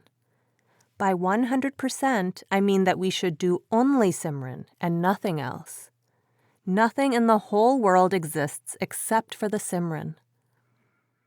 About the presence of the Master, what I mean to say is that first we should try to visualize the form of the Master, but if we can't succeed, then we should mentally feel that we are in his presence doing Simran. But we shouldn't try to visualize the Master in a chair or in his room or anything like that. When you are in the presence of your beloved or a lover, you don't look around to see where you are. You only know your pivot, your object. Other things don't exist for you at all. If you are still conscious of other things, it means there is some deficiency in your love. When we are confronted with the beloved, we just lose ourselves in the beloved. We are not conscious of anything else at all. So in that way, we should be in the presence of the Master. Question 229. We must be attached to the Guru, the instrument with which to hold the mind, to direct the mind? Answer. That is what we are discussing. That can be done by Simran. It is a very long process to explain. Now our thoughts are scattered in the world by thinking about things, and whomever we think about, those faces also appear before us. We are sitting here, and as you are thinking about your son, his face appears before you. So it is always the habit of the mind to think about something, always to contemplate on the forms of people, places, or things. That is the nature of the mind. In the same way, we have to withdraw from all this by thinking about the Lord, by contemplating on the Lord. We withdraw ourselves to the thinking center and attach ourselves to the audible life stream inside. We have to withdraw up to this eye center, hold the attention here, and attach ourselves to the shabd. In this way, we are to detach ourselves from the senses. Question 230. If one gets greater pleasure from a devotional approach, should one not stick to it? Answer. Brother, it is wonderful if one can get a devotional approach. The object of repetition or Simran is only to concentrate or to withdraw to the eye center, and this is just a means. The end is to attach ourselves to that sound or that shabd, that nam inside. If by any other practice you can concentrate and bring your consciousness back to the eye center, you are most welcome to do it. There is absolutely no harm in doing that. Question 231. Master, we are told to apply the test of Simran when we go inside, to test whether or not the mind is playing tricks. Is there any test we can use outside, when we are making decisions, to stop the mind from leading us astray? Answer. I'll tell you why we have to do Simran. In order to know that no entity is deceiving us. Mostly it is our mind which deceives us within, because our mind projects in many forms, in many ways. And if 100% of your mind is in Simran, then who is going to project before you? The mind only projects when it is 10% or 15% or 20% in Simran. Then that remaining 70 or 80% starts projecting in different forms, different entities, this and that, you see? So we get deceived. If your mind is 100% in Simran, then it has no chance to project in any other form, so you're never deceived. Question. Does that work on this plane also, when we are using our mind to make decisions? Answer. On this plane, there is a certain destiny we have to go through. By attending to meditation, our willpower becomes strong, which helps us go through our destiny. But naturally, the decision has already been taken. You are not making any decision at all. Whatever has to happen has already happened. You have to go through that. But now you are better equipped to face the situation, to face the events of life. You don't lose your balance in going through those events, but you can't change them. So meditation definitely helps us. We should do our best and leave the result to the Father. Question 232. Maharaji, I once understood from a Satsangi that during the Simran part of meditation, if an image of a person or a group or something comes into your mind, say my child comes into my mind while I'm trying to concentrate, I can just imagine the child doing Simran?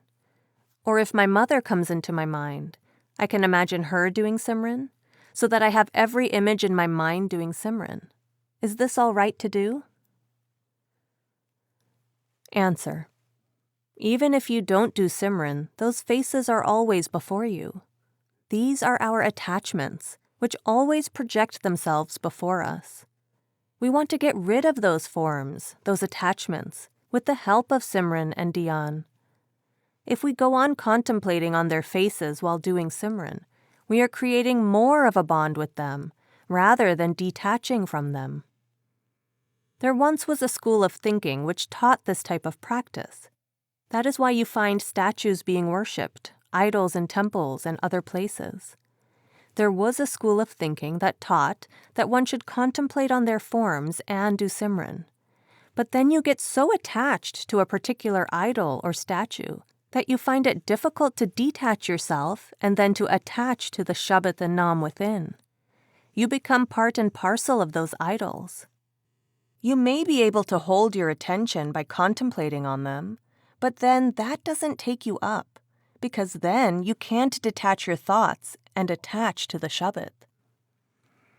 But when we contemplate on the form of the Master automatically takes the form of the shabd. We don't have to detach our mind from the Master's form, because the Master is going to merge into the shabd. The Master is shabd. So our attachment actually helps us. But attachment to statues or idols pulls us down. It doesn't let us go ahead at all. That school of thinking taught that to hold our attention we should contemplate on the statue. Then we should detach from the statue and try to attach to something else. But that is very difficult to do. And even if you succeed with that method, it does not take you beyond the realm of the mind. Question 233. Should Simran be perfectly automatic, or should it be visual? I mean, one is concentrating at the third eye. Wouldn't doing that and at the same time concentrating on each name be difficult? Answer. We should never try to find a particular focus or a point within. Neither should we physically try to invert or strain the eyes to bring them to a particular point or focus. That would damage the eyes. We should absolutely forget about the eyes during meditation. We should just keep our attention here in the forehead and close the eyes without straining them at all. We are not to concentrate on the words. It is our attention that is to repeat the words and concentrate here in the darkness. Question. We should not try to see the words? Answer. No, there is nothing to see in the words. They have no form. They are just there to hold our attention in the darkness. If we have seen the Master, we can contemplate on his form to hold our attention there. Otherwise, just keep the attention in the darkness and just do the Simran. You are not to contemplate on or see the words or try to think about them. Question 234. Are the Father's holy names the same as the Father himself? Answer. Yes. Mystics have given these names because we can understand only with words. Things can be explained only with words. But there's no language as far as the Father is concerned. Every language has its limitations, its origin, its time.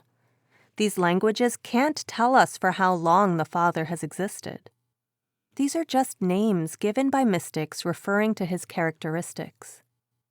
We should do as the mystic tells us to do. But these words don't take us to the Father. They help us to concentrate at the eye center. But the real thing which will pull us back to the Father is the shabd, which has its own voice and its own light. Shabd consists of music and light, and that is what pulls us upwards. There's a door of the house, the beginning of the journey. From there, the journey begins, just with that music and light.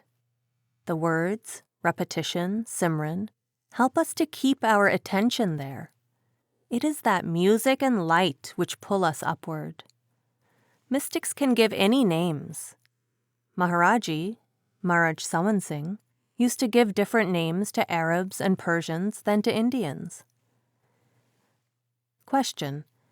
Then in a way, the names are the Father, aren't they? He's giving them to us. Answer. That's right. For us, these are the holy names, because we have to do this. We have to repeat them. Their sanctity is because they have come from our Master, not otherwise. Words by themselves have nothing in them. But since they have come from the Master, they have their own significance and power within them. Question. Within those names, then, we can begin to live in him? Answer. Definitely they will lead us back to the Father because they will unite us with the shabd and light within. Question 235. Maharaji, I have a threefold question, and I wrote it down so I wouldn't ramble too much.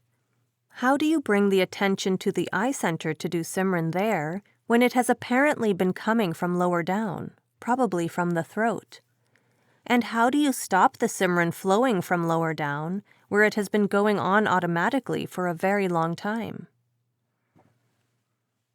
Answer. Sister, I'll tell you. If you are at the middle of a hill and you want to go to the top, you don't have to come down to the bottom and start going upward again. You start right from where you are and go upward. We are all at the eye center. If you forget anything and you want to remember it, automatically your hand comes here. Maharaji pointed to his forehead. Sometimes you forget, and automatically your hand comes here to remember what you have forgotten. This is our thinking center. This is the place where the soul and mind are knotted together. So instead of going down to the lower chakras and pulling upward by Simran to the eye center and then trying to go up from here, why not go up right from the eye center? We should not be conscious of the lower chakras at all. Forget about them. Question. Master, I don't know if it's at a lower chakra or where it is. It seems that the attention gathers in the mask of the face. I find it very, very difficult, almost impossible, to bring it to the eye center, with the exception of times when I feel that Master himself is pulling my attention up and focusing it there. I don't understand the place of effort because I'm not able to make it go up where it should be. You said the other day that some of us don't know how to knock or where to knock. Well, intellectually, I know that we knock at the eye center and we knock by Simran, but I don't know where and how to do it, and I'm not able to do it myself. It seems like the only time it happens is when it's Master's special grace. Answer. Sister, you should try to contemplate on the form of the Master while doing Simran. If you cannot succeed in visualizing that form, then think that you're sitting in the presence of the Master and doing Simran. You have to feel that you are sitting in his presence and doing Simran. That will help you to be there and to concentrate there. Question. Should that be done, Master, whenever we're doing Simran, or just during our meditation time? Answer. When you're doing Simran, and when you're able to reach to the light, then you need not worry about visualizing the form of the Master. Then you can keep your attention in the light. The light will serve as dhyan. Then keep your attention in the light and do Simran. That will help you to concentrate there. Question. And then in meditation, Master, should I begin the names at whatever level I can reach and hope and beg for the Master to pull the attention up? Answer. Just do Simran. Automatically that prayer is there.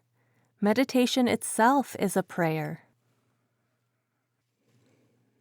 Question 236.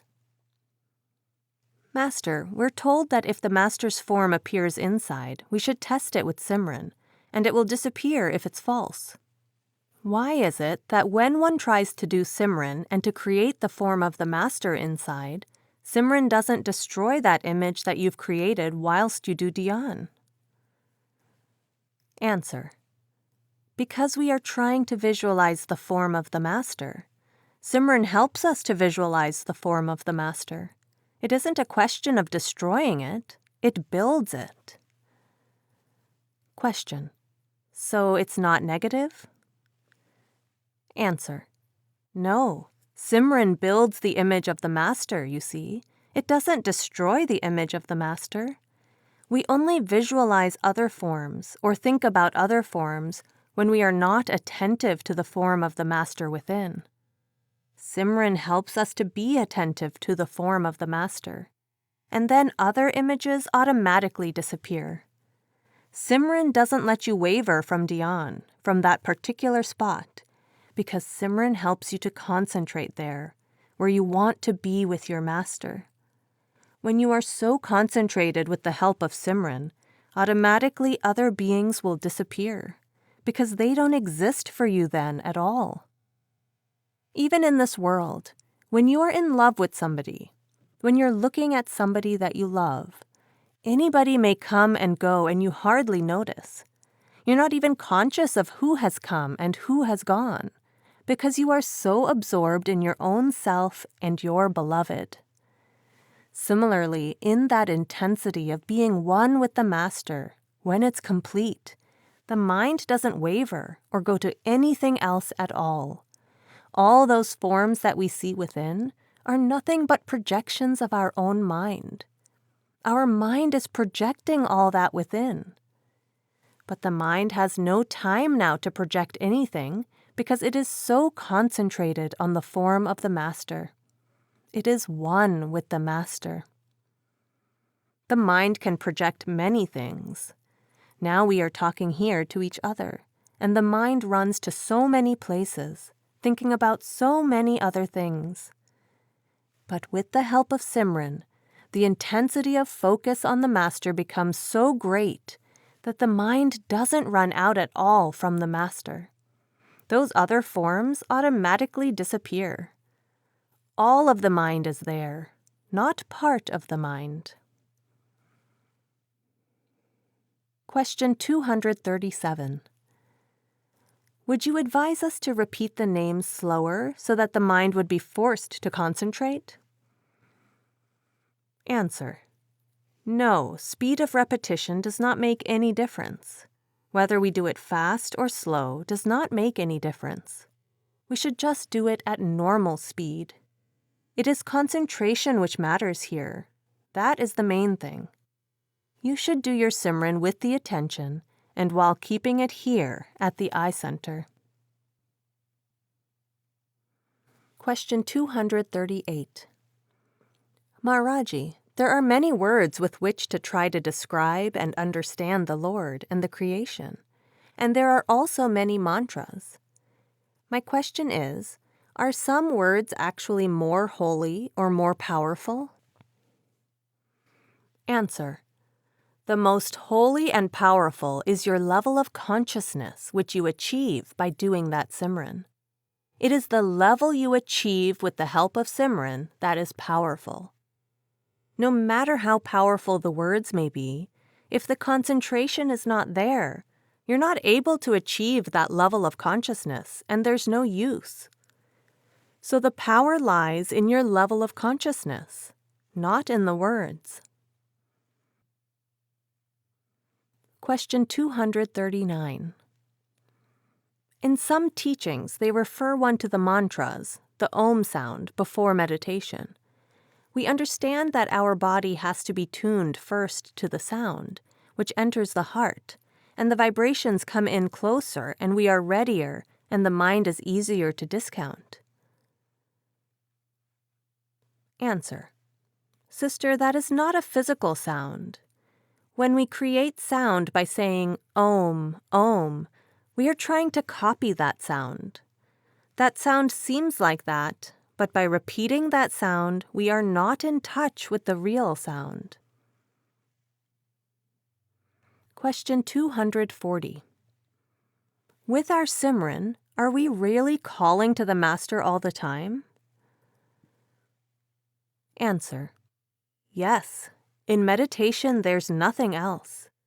In meditation, we're calling the Master at every stage, all the time, even to the last moment. For a disciple, meditation is nothing but the Master, at every level.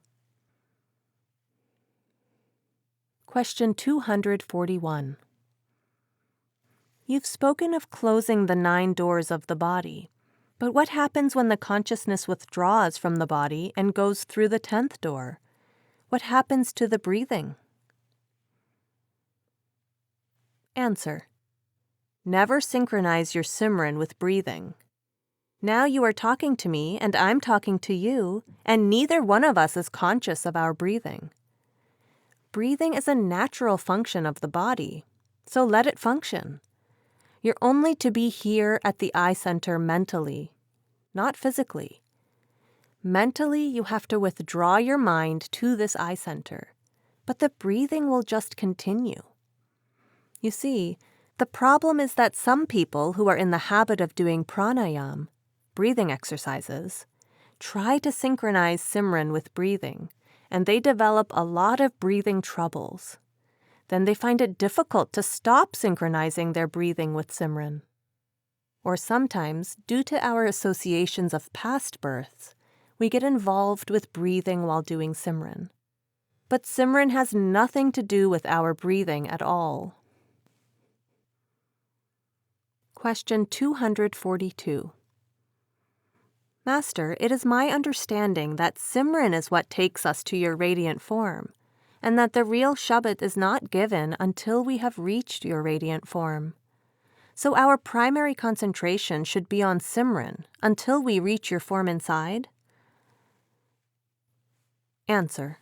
Yes, Simran helps, and shabd also helps. Shabd starts pulling us, and Simran helps us to concentrate.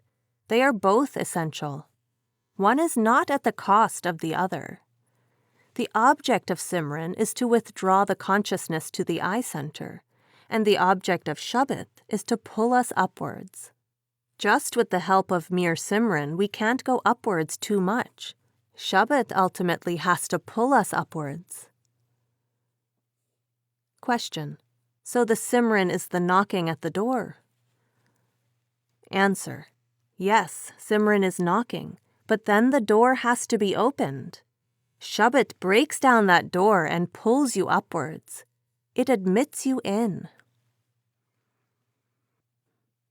Question 243. I would like to know the difference between Simran and bhajan. Answer. You see, brother, the only purpose of Simran is to withdraw our consciousness to the eye center, to hold it there so that we may hear the sound within. Once we are in touch with the sound, it starts pulling us upward. At a certain stage, we leave the Simran, for its purpose is achieved. Only then do we hear the sound, and only with the help of this sound are we able to go up. But Simran goes a long way to help us to still our mind, to hold our mind there, and to bring us in touch with the spirit, the sound. That is the purpose of Simran. But Simran doesn't go with us all the way. Shabd, the sound, goes with us all the way until the end. Question 244. Master, could you explain dhyan? Answer.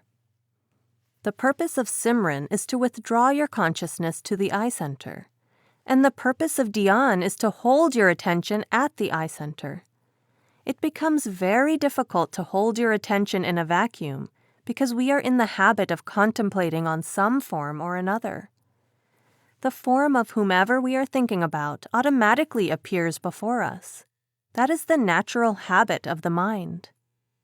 So since we do Simran on the name of the Lord, we also have to contemplate on Him to hold our attention in the vacuum, because we get attached to whomever we contemplate, unconsciously or consciously. We fall in love with them, so to say. We get so attached to them that we even start dreaming about them. And at the time of death, their forms appear before us like on a cinema screen. And those attachments often pull us down to the level of this creation. So we have to analyze on whom we should contemplate, since we do not know the form of the Father. Saints advise us to contemplate on the form of the Master, because His real form is shabd. As you have read in the Bible, masters are the Word made flesh, shabd incarnate. There is nobody else in this creation worth our contemplation. You can't contemplate on the vegetable kingdom, you can't contemplate on insects, you can't contemplate on birds, you can't contemplate on mammals or humans. So we contemplate on the form of the Master, because His real form is shabd. The masters come from the shabd. After attaching us to the shabd, they merge back into the shabd. If we contemplate on their form, we unconsciously get attached to their form. And since they ultimately merge into the shabd, our attachment to them ultimately leads us to the shabd also. So the purpose of dhyan is just to hold our attention there at the eye center, and then our soul is attached to the shabd within. So with the help of Simran, we have to withdraw to the eye center. And with the help of dhyan, we have to contemplate on the form of the master. But if you have not seen the master, naturally then you can't contemplate on his form. It's not right to contemplate on pictures or on sculptures, because they can't pull you. They can't hold your attention at the eye center.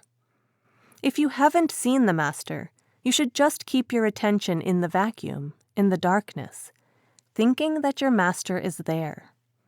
You can visualize that your master is there, that you're sitting in the presence of the master and doing Simran. You can also adopt that attitude if you have seen the master but can't contemplate on his form.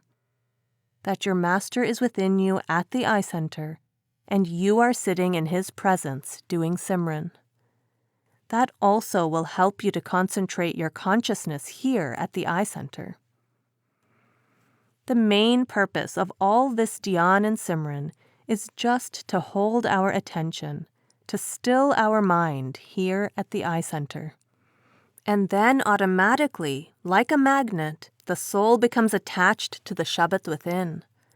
With the help of that shabd, slowly and slowly, stage by stage, we progress upward. That is the purpose of dhyan. Question 245. Master, could you just discuss very briefly the role of dhyan during meditation, and at what stage it is most advantageous? Answer. Well, as you all know, the seat of the soul and mind is at the eye center. From here, our consciousness is spread into the whole world. And how does it scatter? By Simran of worldly faces, worldly objects, by contemplating on worldly faces and worldly objects. By the same process, we have to withdraw our consciousness back to the eye center. So with the help of Simran, we are able to withdraw back to the eye center. But then it becomes difficult to hold the mind there in the vacuum, in the void. We need to contemplate on some form or another. So we contemplate on the form of the master to hold our attention there. Because on whomever's form you contemplate, you'll fall in love with that form. You will get attached to that form, and that attachment will always pull you to its own level. There's nothing else worth our contemplation in this world, because the master's real form is shabd. That is why we contemplate on his form. And with that help, we are able to hold our attention at the eye center. If we can't contemplate on his form, we should feel that the master is there and we are doing Simran in his presence. That also helps to keep our attention here. Otherwise, just in the vacuum, just in the darkness, it becomes difficult to hold the attention. So with that feeling, we are able to still our mind at the eye center. And then we can be in touch with that sound and that light within. Actually, real dhyan comes when we see the radiant form of the master within. Because when we see the light, then something is there to hold our attention. Even if you just see flashes of light, or colors, or anything within, there is something for you to hold on to. Without that, there's nothing for you to hold on to. So you contemplate on the form of the master, just to hold your attention there, to still your mind there. Once you start seeing the light and other visions, you don't have to try to contemplate on the form of the master if it becomes a problem or an effort for you. Then, when you see the radiant form of the master, automatically dhyan will be there. That is real dhyan. When we see the master within and contemplate on his form, or are absorbed in his radiance there. That real dhyan doesn't let our attention fall down. So dhyan is not a must in meditation, but it is a great help. Even otherwise, by keeping our attention at the eye center or in the darkness, we are able to hold our attention there, but we have to put in a little effort. With dhyan, it becomes very easy to hold the attention there. And once you see the radiant form of the Master, then automatically that form absorbs your attention and will not let your attention drop down. Question: and during the period that we listen to the sound, would the dhyan still continue at that stage? Answer: when you reach to that level where you see the radiant form of the Master, then you are in the Master, in the form and also hearing the sound. Both faculties are occupied, the faculty to hear and the faculty to see. We have to occupy both those faculties. The faculty to see can be occupied either by contemplating on the form of the Master, or by seeing those visions and light within, or seeing the radiant form of the Master within. And the faculty to hear can be occupied by being in touch with or being one with the sound within. Unless both the faculties are occupied, our attention drops down. Question 246. Could you please give us the exact method of dhyan?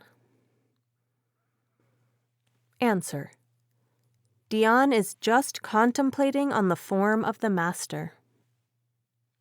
Question: do you do it at the time you are doing Simran and then drop it when you do bhajan? Answer: yes. When doing Simran, we should try to concentrate on the form of the Master. I have often discussed the purpose of doing Simran. It is to eliminate the worldly thoughts. And the dhyan, or concentrating on the form of the Master, is to eliminate the worldly faces and impressions, because it is the habit of the mind that about whomsoever we are thinking, we are also contemplating or visualizing those forms and objects. In meditation, we want to occupy both faculties of the mind, thinking and contemplating. So while doing Simran, we should also try to contemplate on the form of the Master, because it is difficult to hold the attention in a vacuum. At least you feel there is something which is holding your attention at the eye center. Then it becomes a little easier to concentrate. But even without dhyan, you can concentrate. Simran is very essential, and dhyan helps in concentration. But at the time of listening to the sound, you are not to contemplate on anything. Otherwise, your attention will miss the sound. So at the time of listening to the sound, you should give attention to the sound only. But if you are fortunate enough to see the light, then you have something to see also. Then the light holds your attention. But if you are not seeing the light and only hearing the sound, then whatever type of sound you are hearing, slowly and automatically it will become clearer and more distinct. Question 247. After having seen the Master, how do we practice dhyan? Answer: well, sister, it is explained to us at the time of initiation. While doing Simran, we should also visualize the form of the Master, because the mind has two faculties, the faculty to see and the faculty to think. So the thinking faculty is to be occupied by Simran, while the faculty of seeing has to be occupied by visualizing the form of the Master. It helps in concentration. Even if one cannot visualize the form of Master, he can just do Simran, keeping his attention here at the eye center. Visualizing or contemplating on the form of the Master helps us in concentration, but it is not a must. You can achieve that result just by doing Simran. Actually, dhyan of the Master comes when you are able to see the radiant form of the Master within. That is real dhyan. But in order to reach there, we need concentration. In order to concentrate and still our mind, we need Simran and we need dhyan, both. But if you can't contemplate on the form of the Master, you shouldn't worry about it much. Keep your attention there and try to do your Simran. Question 248. Maharaji, should we contemplate on the Master when we are listening to the sound? Answer. No, it is better to give your whole attention to the sound. And the stage will come when you'll be in touch with the sound at a certain level, and you'll be seeing your Master automatically. Your Master will project himself out of that sound, and then you will hear that sound and you will also see that light, and you will also be seeing the radiant form of the Master. They'll all be one. Question 249. Maharaji, I have a question about darshan. In the 1981 session at the Dera, while you were giving darshan, Mr. Babani said, without the physical darshan, the inner darshan is impossible. Can you comment on that? Answer. It is impossible. You see, unless you have seen the Master outside, how can you visualize his face inside? We only do dhyan and visualize the form of the Master when we have seen him outside. Unless we have seen him outside, it is impossible to visualize him within at all. Then we just have to keep our attention in the darkness and do Simran. That's what he meant.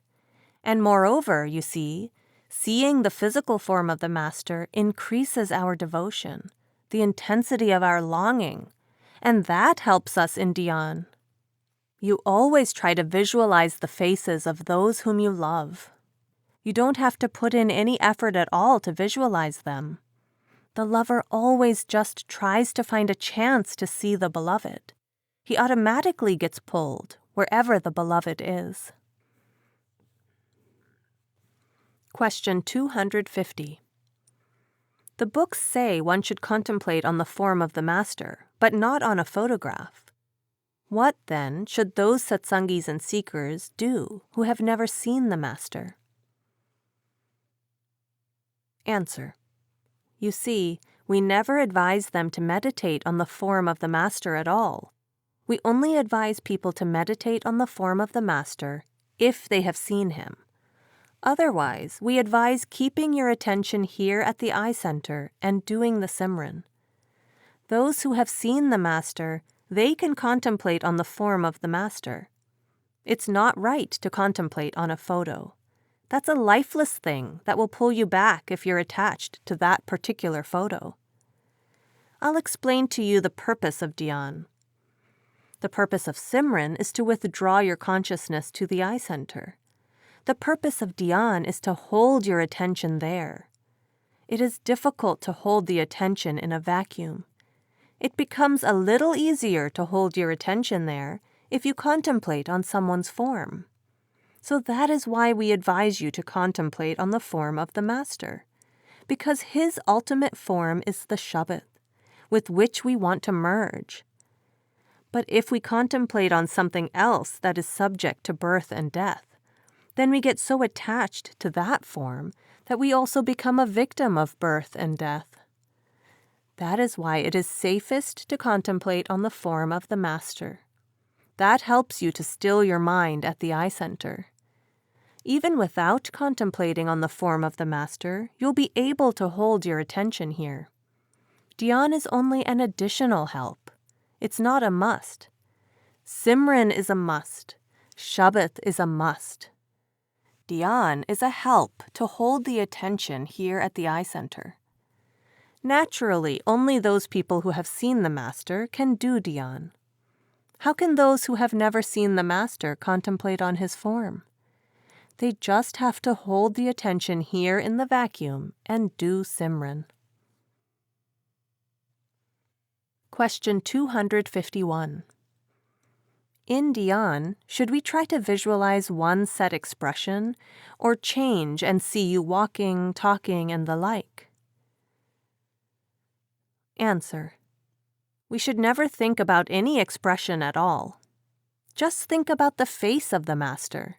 And don't try to associate him with outside activities, because then your mind will run out and the purpose of dhyan is defeated. Question 252. Can dhyan be used simultaneously with Simran, or should it be separate? Answer. If we contemplate on the form of the Master while doing Simran, we will have much better results, for then our mind will have something to hold it there while we are doing the mental repetition of the 5 holy names. They both go together. Question 253. Master, for how long should we do dhyan? Should we do dhyan until we see the radiant form? Is that part of the concentration all the way until we see the radiant form? Answer. Sister, the real dhyan goes a very long way. First, we do dhyan along with the Simran. This is more or less our imagination bringing the face of the Master before us. But when you see the radiant form of the Master, that is the real dhyan. We become so absorbed in that radiant form that we forget the whole world. We become blind to the world. Then our real eye is open. We see the Beloved. Our outside eyes are closed as far as the world is concerned, and our inside eyes are open as far as the Lord is concerned. That is real dhyan. Then, ultimately, we lose our identity. We become so much in love with that form that we lose our identity, our individuality, and merge into that form and become one with that form. Christ says, "You have become me, and I have become the Father, so you have become the Father. My Father has come unto me, and I have come unto you, so we both have come unto the Father." This is the purpose of dhyan.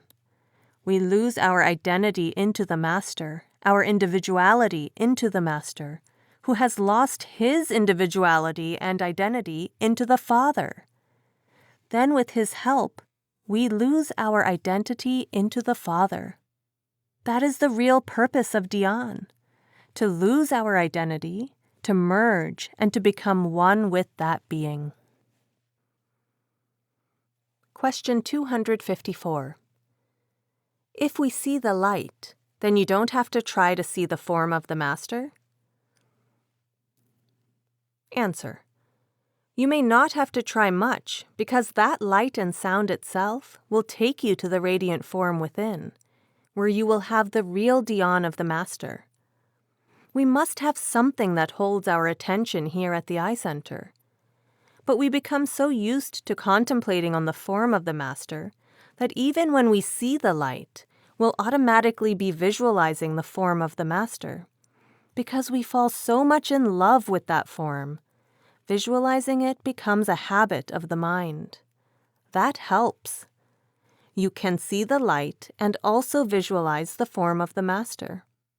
But the real dhyan will be when you see the radiant form of the Master there. Both of these faculties are to be occupied, and when you are able to hold your attention there, that sound becomes more distinct, and then it starts pulling you upward. With the help of the sound, we have to know the direction of the house. With the help of the light, we have to travel on the path. And slowly we have to pass through those mansions. Question 255. Maharaji, a question has arisen several times, and I think your recent illness has perhaps brought it into focus.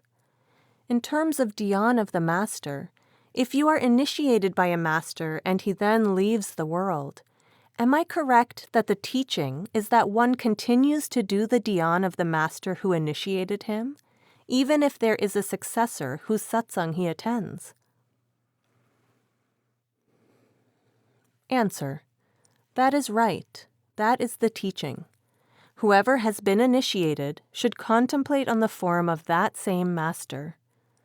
Our relationship is only with the master who initiated us, not with anybody else. We can get strength and inspiration from the successor, and he can help dissolve our doubts. But we have to look to our own master, not to anyone else. Question. And Maharaji, those who say they have never seen their master physically, and then they see the new master, sometimes they say it's very difficult for them, having seen a perfect master. Answer. You see, dhyan is not the essential part of meditation. They can do Simran, keeping their attention at the eye center. Dhyan supplements, helps concentration. Even without dhyan, you can concentrate and any form may appear. But we have to look to our own master. Question 256. Master, could you talk to us about dhyan? This is the first time I've seen you. Answer. In order to hold our attention at the eye center, we try to visualize the form of the master because we have not seen the Lord. We do not know his face, neither his color nor his creed.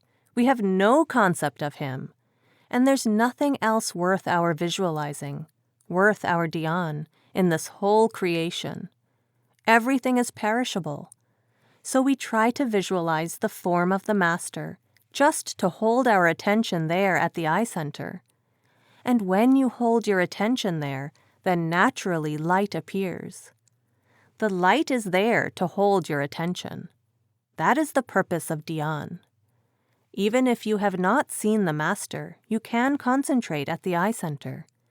Just be in the darkness and do Simran. Don't let your thoughts go out. But visualizing the form of the master is a great help, no doubt. Question 257. Is there something we can do to cultivate dhyan? Answer. Well, brother, actually the basis of dhyan is love. We'll automatically visualize the face of the person we love.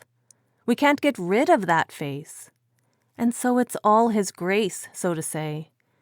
But the purpose of our dhyan, which we try to synchronize with Simran, is just to hold our attention at the eye center, because in the vacuum it becomes difficult to hold our attention there. So we try to visualize the form of the master, to contemplate on the form of the master. Because if we contemplate on somebody else, we may fall in love with that person, and his love may drag us to his level. Since master ultimately has to merge into the Father, this love and devotion will lead us towards the Father. That is why we contemplate on the form of the master. Question. I find that when I try to concentrate, his form goes away, and when I'm not trying... Answer. You shouldn't try to run after it too much. You should just keep your attention here at the eye center, and you can think you are sitting in the presence of the master and doing Simran. Slowly and slowly we do get into the habit of visualizing his form. And then when we get light, when light is there to hold our attention stays there due to that light. Question 258. I think there is one sect that uses eye meditation, and they stare at each other for a certain length of time. Answer. They try to focus their attention on one another? I don't know. I have never heard about it. You see, there is an Indian school of thought where they try to stare at a statue, say Rama, Krishna, or anybody. The purpose was to withdraw your attention from everybody else and focus it at one point, that is to say, the statue. Then they used to take their attention out of the statue and try to bring it within, and then try to go ahead. But the method is misunderstood now. They just try to stare at a statue. They think that this is the be-all and end-all of their practice. But that practice was just to eliminate other thoughts from the mind by synchronizing their attention with the statue of any holy being, Krishna, Rama, or whomever. Then they used to withdraw their attention from that focal point and try to bring it within. That is the same thing we do when we have darshan of the Master. We try to gaze at him outside and then try to withdraw all that attention here at the eye center. Try to focus it within us. The mind is always thinking about something, and it is very difficult for the mind to be still in the darkness unless it has some object on which to focus in the darkness. So we try to visualize the form of the Master in that darkness to keep the mind still. We eliminate our thinking by Simran, and we eliminate visualizing other faces by contemplating on the form of the Master. That is the object of dhyan and Simran. But ultimately, it is to withdraw our attention to the eye center, where we attach it to shabd and nam. So dhyan is just a means of becoming one with the shabd and nam. Then from that shabd and nam, the radiant form of the Master manifests, and that is actual dhyan, the real dhyan, real darshan. You see, there are different schools of thought about how to withdraw the consciousness back to the eye center. Saints have tried to adopt the simplest way of Simran and dhyan. In the earlier times, people found it very difficult to detach themselves from those statues. They became one with the statues. They thought they were in love with a particular statue. If you would give them another statue, they became confused. They were more in love with the stone than with any being that the stone represented. So it became difficult for them later on to withdraw from that statue. But if you contemplate on the form of the Master, ultimately, because he merges back into the Lord, our devotion to the Master will enable us to merge back into the same divine bliss, the same divine shabd and nam. The radiant form of the Master also emerges from that very shabd and nam. So that is why saints advise us to contemplate on the form of the Master. Question 259. Regarding the different incarnations that we may have to go through before we can get back to the Father, the infinite ocean of love, I believe that those who are really seeking shall never have to come back again. Is that true? Answer.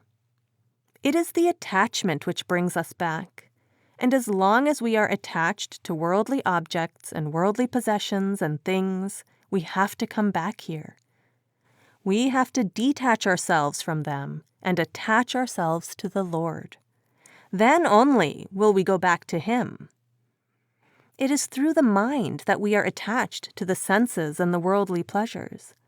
So we have to detach our mind from the senses and the worldly pleasures and attach it to the devotion of the Lord.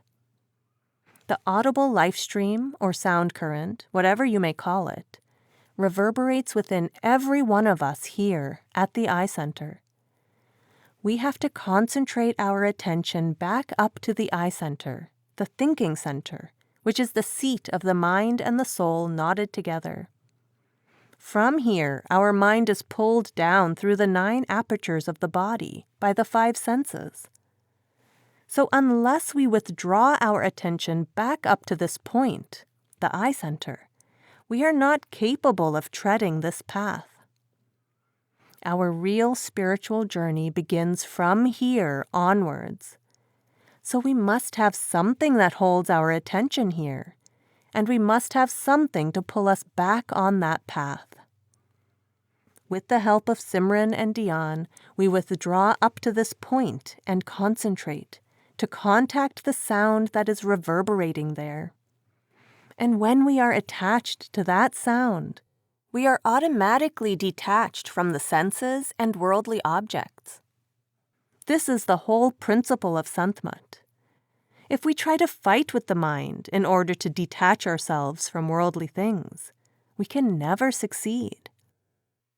In order to overcome our mind, to subdue it, and to take it back to its own origin, We have to give it a pleasure which is greater than the sensual pleasures. And that superior pleasure, the shabd, the sound current, is right here at the eye center in every one of us. It is here that we have to attach ourselves to that sound. Question 260. Does the inner master control the 10 or 8 sounds below the eye center? Does he pull one and change the sounds we hear at each level? Answer. No, that's not the point. The point is that we hear a mixture of sounds, and with the help of concentration, the sound becomes distinct. The sound is always distinct and clear. It is our mind that is not clear. Our mind is not still, so we don't hear the sound properly.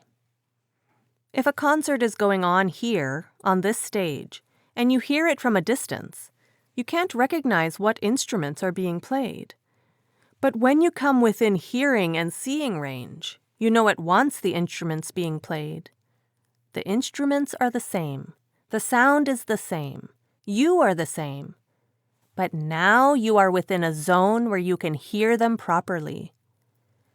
So the sound is always distinct and clear and pulling. But we are not within the zone. Our mind is scattered outside, so we hear only its echo, a mixed type of sound. When, with the help of Simran, we come within that zone of concentration, the same sound becomes distinct and clear. It is not that the master is sending first one sound, then another sound, then another sound. And you don't have to discriminate one from the other. Don't try to choose the right type of sound. You hear them all. Otherwise, you'll be lost, wondering which one is the right one and which one you're not supposed to hear. You just go on listening to it. With the help of concentration, automatically other sounds will fade out, and only that sound will become distinct and clear and pulling. Question 261. Swamiji talks about 5 melodies. Are they the sound current? Answer. Swamiji was explaining about the 5 melodies within. They are actually one melody, one sound, but since it is coming through 5 stages, many mystics have referred to it as 5 melodies, 5 holy sounds. A river leaves its source and merges into the sea, but it has a different sound at different places, such as when it becomes a waterfall, when it passes over big boulders, when it spreads out, and when it merges into the sea. In every place it has a different sound, but the river is the same river. Similarly, the shabd is one. It just comes through different stages. But mystics have tried to describe it in more detail and have generally referred to it as 5 melodies, 5 sounds. Question 262. Can all the disciples of a perfect master hear the sound? Answer. Even other persons sometimes hear the sound within, but they don't know what it is. Many people who have come on the path say that they had been hearing the sound and seeing the light for a long time, perhaps 15 or 20 years before they were initiated, but did not realize its value. Sometimes they were even frightened and consulted doctors. They would not like to sit in the darkness or close their eyes out of fear of that light. This ability to see and hear within was due to their past association with this path. So it is not that other people who are not initiated will not hear that sound, but the sound they hear will not be able to pull them up to that level, as they have not been put in touch with it by a living master in this lifetime. Anybody who attends Satsang and hears about the sound and light can try to hear the sound, but it will not pull that soul to the level of consciousness where we ultimately have to go. Question 263. Master, in addition to giving the larger part of our meditation time to Simran, did I understand correctly that it must always be done first, before bhajan? Or could one listen to the sound current first if it happened to be very loud at the beginning? Answer. Sister, the procedure, especially for beginners, is to devote at least 3/4 of the time to Simran and dhyan, then 1/4 of the time to hearing the sound. But if one is successful in concentration, if one is successful in withdrawing his consciousness up to the eye center, and without any effort he is behind the eyes and hears the sound, then he can give less time to Simran and more time to shabd. When the shabd is pulling, the shabd is attracting, or the shabd is strongly audible within, then you can switch from Simran to the shabd. There is no hard and fast rule that at the time of Simran we must avoid shabd. If at the time of doing Simran the shabd is very strong, pulling and catching, we are not to resist it. Rather, we have to submit to that sound. The object of Simran is just concentration, to be in touch with the shabd. Simran and dhyan are just a means to an end. We have to attach ourselves to that sound. So if one is lucky to hear it and it is pulling, he should not ignore it, nor should one insist on doing Simran at that time. He can switch to the sound. Ultimately, the stage comes when you cease to do Simran. You listen only to shabd, and you merge into shabd, and shabd takes you back. Then you do not need Simran at all, for the moment you close your eyes, you are in shabd. Question 264. Master, when we meditate with our Simran and dhyan, we're bringing our attention to the eye center. But with bhajan, especially at the beginning, often the sound is weak and it's hard to hold our attention there.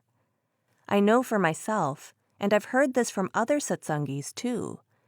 Perhaps we don't give as much time as we've been told to at the time of initiation.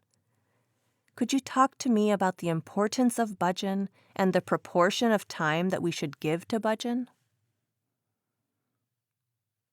Answer. You see, naturally in the initial stages, the sound is not very distinct and clear.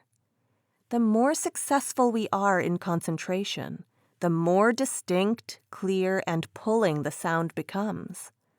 So we have to give more time to Simran and dhyan and less time to listening to the sound. But since we also have to develop the habit of listening to the sound, even if we don't hear anything, we must practice every day. We give less time to listening to the sound and more time to Simran. So normally, if we sit for 2 hours and 30 minutes, then we should give 1.5 hours to Simran, and the rest of the time we should devote to hearing the sound. Whatever sound we may hear, even if we don't hear anything, keeping our attention here, we should be attentive to what may come.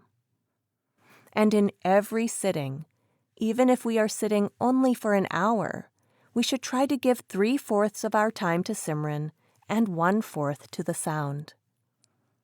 When the concentration becomes better and we are successful at holding our attention for a very, very long time, then we can decrease our time in Simran and increase our time of hearing the sound. When the sound becomes very pulling, very sharp, very distinct, and starts pulling us upwards, then we can decrease our time in Simran and increase our time of hearing the sound. There are no hard and fast, rigid rules. Question 265. Master, if we don't have time to do all our meditation in one sitting, how should we divide our bhajan and Simran? Answer. I'll explain to you. The purpose of Simran is to withdraw your consciousness to the eye center. The purpose of dhyan is to hold your attention there, at the eye center. The purpose of shabd is to pull your soul upward. So first we have to give our time to Simran and dhyan, and then we have to give our time to hearing the sound. But both things should be done in every sitting. If you are sitting for 2 hours and 30 minutes, at least 1 hour and 30 minutes should be devoted to Simran, and 1 hour should be devoted to hearing the sound, even if we are hearing the sound during Simran. If you divide your meditation into 2 or 3 sittings, in every sitting you must first give time to Simran, then to hearing the sound. At least 3/4 of the time should be given to Simran, and 1/4 of the time should be given to hearing the sound. Then eventually, with the help of Simran, your concentration will become better and more complete. The shabd will become very distinct and sharp, and will start pulling you upward. At that time, you can give more time to listening to the sound, and you can decrease the time for Simran. This you'll know for yourself, but both have to be done. Question 266. One thing I've wondered about quite a lot is the sound. It sometimes seems like I have contacted it, and at other times I am not quite sure. The sound I hear in my ears is ringing, and it is more or less continuous, and I wondered if it is a back echo or what. Answer. In the beginning, you will hear that type of sound. You should give your attention to it. It is not a back echo. With the help of Simran, when your mind is concentrated fully here at the eye center, that very sound will become distinct and clear, and you will feel its pull upward. Question 267. When sound is heard equally loud from both the left and right ears, should you listen to the right side or focus in the eye center and listen to both at once? Answer. In the beginning, it is very difficult to know whether the sound is coming from the right or the left. Sometimes we feel the sound is coming from the right, and sometimes we feel the sound has shifted to the left. It is always better to keep our attention at the eye center and try to hear that sound. When the sound becomes absolutely distinct and clear, then you will be able to distinguish sound from the right and sound from the left. Then you have only to give attention to the sound which is coming from the right, not coming from the left. But before that, you can just keep your attention at the eye center. From whichever direction the sound may be coming, you should try to hear that sound. Question 268. Master, again about the technique of meditation. Is it not true that the plugging of the right ear is only until one reaches the stage where the sound is so clear that outside distractions are so non-existent that one can dispense with it? Answer. That is right, sister. Plugging the right ear is necessary only in the beginning. When you are able to concentrate at the eye center, and you are in touch with the shabd, you do not need any plugging of the ear, for then you are automatically in touch with that, and you are unconscious of your hand, your ear, and your whole body. When you hear that shabd and it is pulling you, you are just to give yourself to it, and you will be in that shabd. But the plugging of the ear is the right procedure of practice for a beginner. Question 269.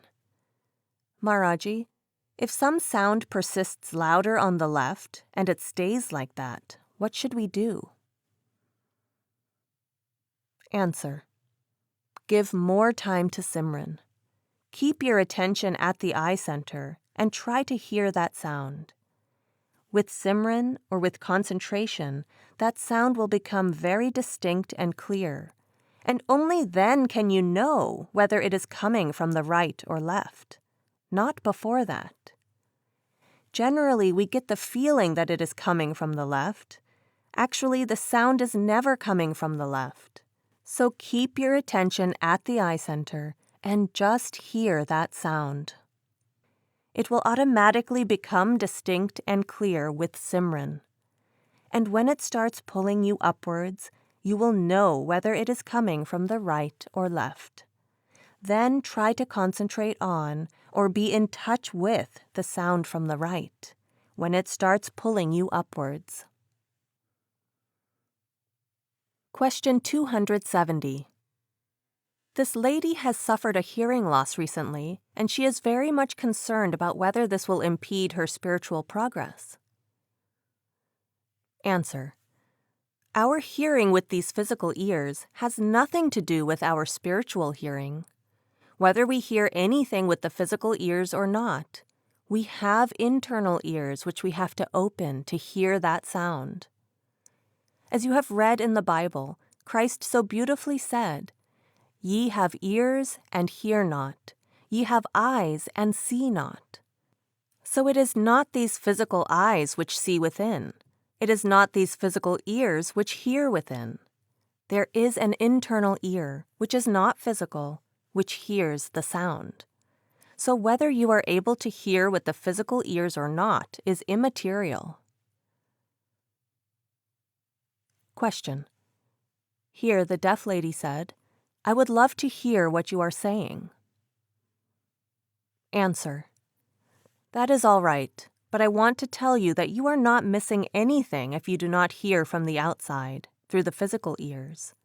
The thing worth hearing is inside. Give your attention to that hearing. That sound inside will automatically pull you up, and you will hear much better things than you were used to hearing outside. Question 271. This question about the inner hearing having nothing to do with the ears, is that to say that a deaf person can be initiated as well as all of us? Answer. A deaf person can hear the sound as well as another person. It hardly makes any difference at all, because the ears have nothing to do with that sound. Rather, the deaf are sometimes more fortunate to be in touch with the sound earlier, because their faculty of hearing the outside worldly sounds has been cut off. So their attention is not much scattered through the ears. Question 272. This sound, Master, isn't exactly heard by your physical ears, then? Answer. You see, to begin with, you feel that the sound is coming through the ears, but actually, when you're able to concentrate at the eye center, you will realize that the ears have nothing to do with the sound at all. This hearing is just at the eye center. But since we are in the habit of hearing with the ears, to begin with, we feel that it is coming through the ears. But then you won't even need the help of ears at all. The moment you close your eyes, you'll be in touch with the sound. Sometimes, when you're sitting alone, you're not even closing off the ears. You will find yourself hearing the sound very audibly, and it is pulling you up. So ears are not required at all. Even deaf people hear it. Question. And you are hearing the sound even if you are hearing other sounds at the same time? Answer. Yes. It becomes more clear, distinct, and absorbing, and then other sounds automatically fade. You see, sometimes you may be talking to a friend, and outside there may be drums playing, people coming and going. You're not conscious of them at all because you're so absorbed in your talk with your friend. You don't know who has come to your room, who has gone out, and whether the radio is on. You just forget all that. You're so absorbed in your friend's talk that those other sounds just fade out for you. Similarly, when you are absorbed in the sound, all other sounds automatically fade. Question. Master, when you hear the sound from a long distance, in the very beginning, can you still be thinking thoughts while you're hearing it? Can thoughts be coming through your mind while you're hearing it? Answer. the mind will keep hearing the sound and then start thinking about something else again, because the mind is not still. It's still running about. When you are there at the eye center, you hear the sound. And when you are thinking about something else, the mind has gone away from that. Question 273. Maharaji, if while going to bed the sound comes, should one listen to the sound? But if the process keeps on going and we want to do Simran, when? Answer. What do you mean by when? Question. I mean, when it is time for bed, instead of starting the 5 holy names, you start hearing the sound. Answer. It is the same thing. If you want to hear the sound, you hear the sound. Or if you want to do the Simran, it is the same thing. As long as you are in tune to that side, whatever you do in His name is all right. Question 274. Maharaji, before listening to the sound current, one is supposed to do Simran. But if the sound is so compelling, then what should be done? Answer. The object of Simran is to concentrate, to bring our consciousness back up to the eye center, and to be in touch with the sound, the shabd. But if sometimes during Simran that shabd is pulling us, we can easily switch over from Simran to the shabd. There is no hard and fast timing, that this time must be given to Simran and this time must be given to shabd. Sometimes, if during listening we do not hear anything and our mind is not at all in the shabd, we can switch over to Simran. If sometimes during the Simran the sound is so audible and so catching and pulling, we can switch to the sound. There are no hard and fast rules. We are told these timings at the beginning when we have to start from A and work towards the end, when we have to learn the ABCs, that this much time we should give to Simran and this much time to shabd. The more we are able to concentrate, we can decrease our time for Simran and increase our time for the shabd. Question 275. During bhajan, should all our attention go to the sound? Answer. While listening to the sound, we should not do any Simran or contemplate on the form of the Master. We should just be at the eye center, trying to be one with that sound, trying to give our whole attention to the sound. If we see the light, then we can be in the light and try to hear the sound. Question 276. When we do bhajan, how can we keep our attention where it should be without doing Simran? Answer. We have to concentrate here at the eye center with the help of Simran and dhyan. Then you have to keep your attention here while listening to or trying to hear the sound. While listening to the sound, we should just keep our attention at the eye center. And whatever sound we are hearing, we should try to be fully attentive to it. Gradually, the mind will be absorbed in that sound, and the sound becomes clearer and clearer. Then it starts pulling upward. But when you see the light while listening to the sound, then the two will go together because their source is the same. Question 277.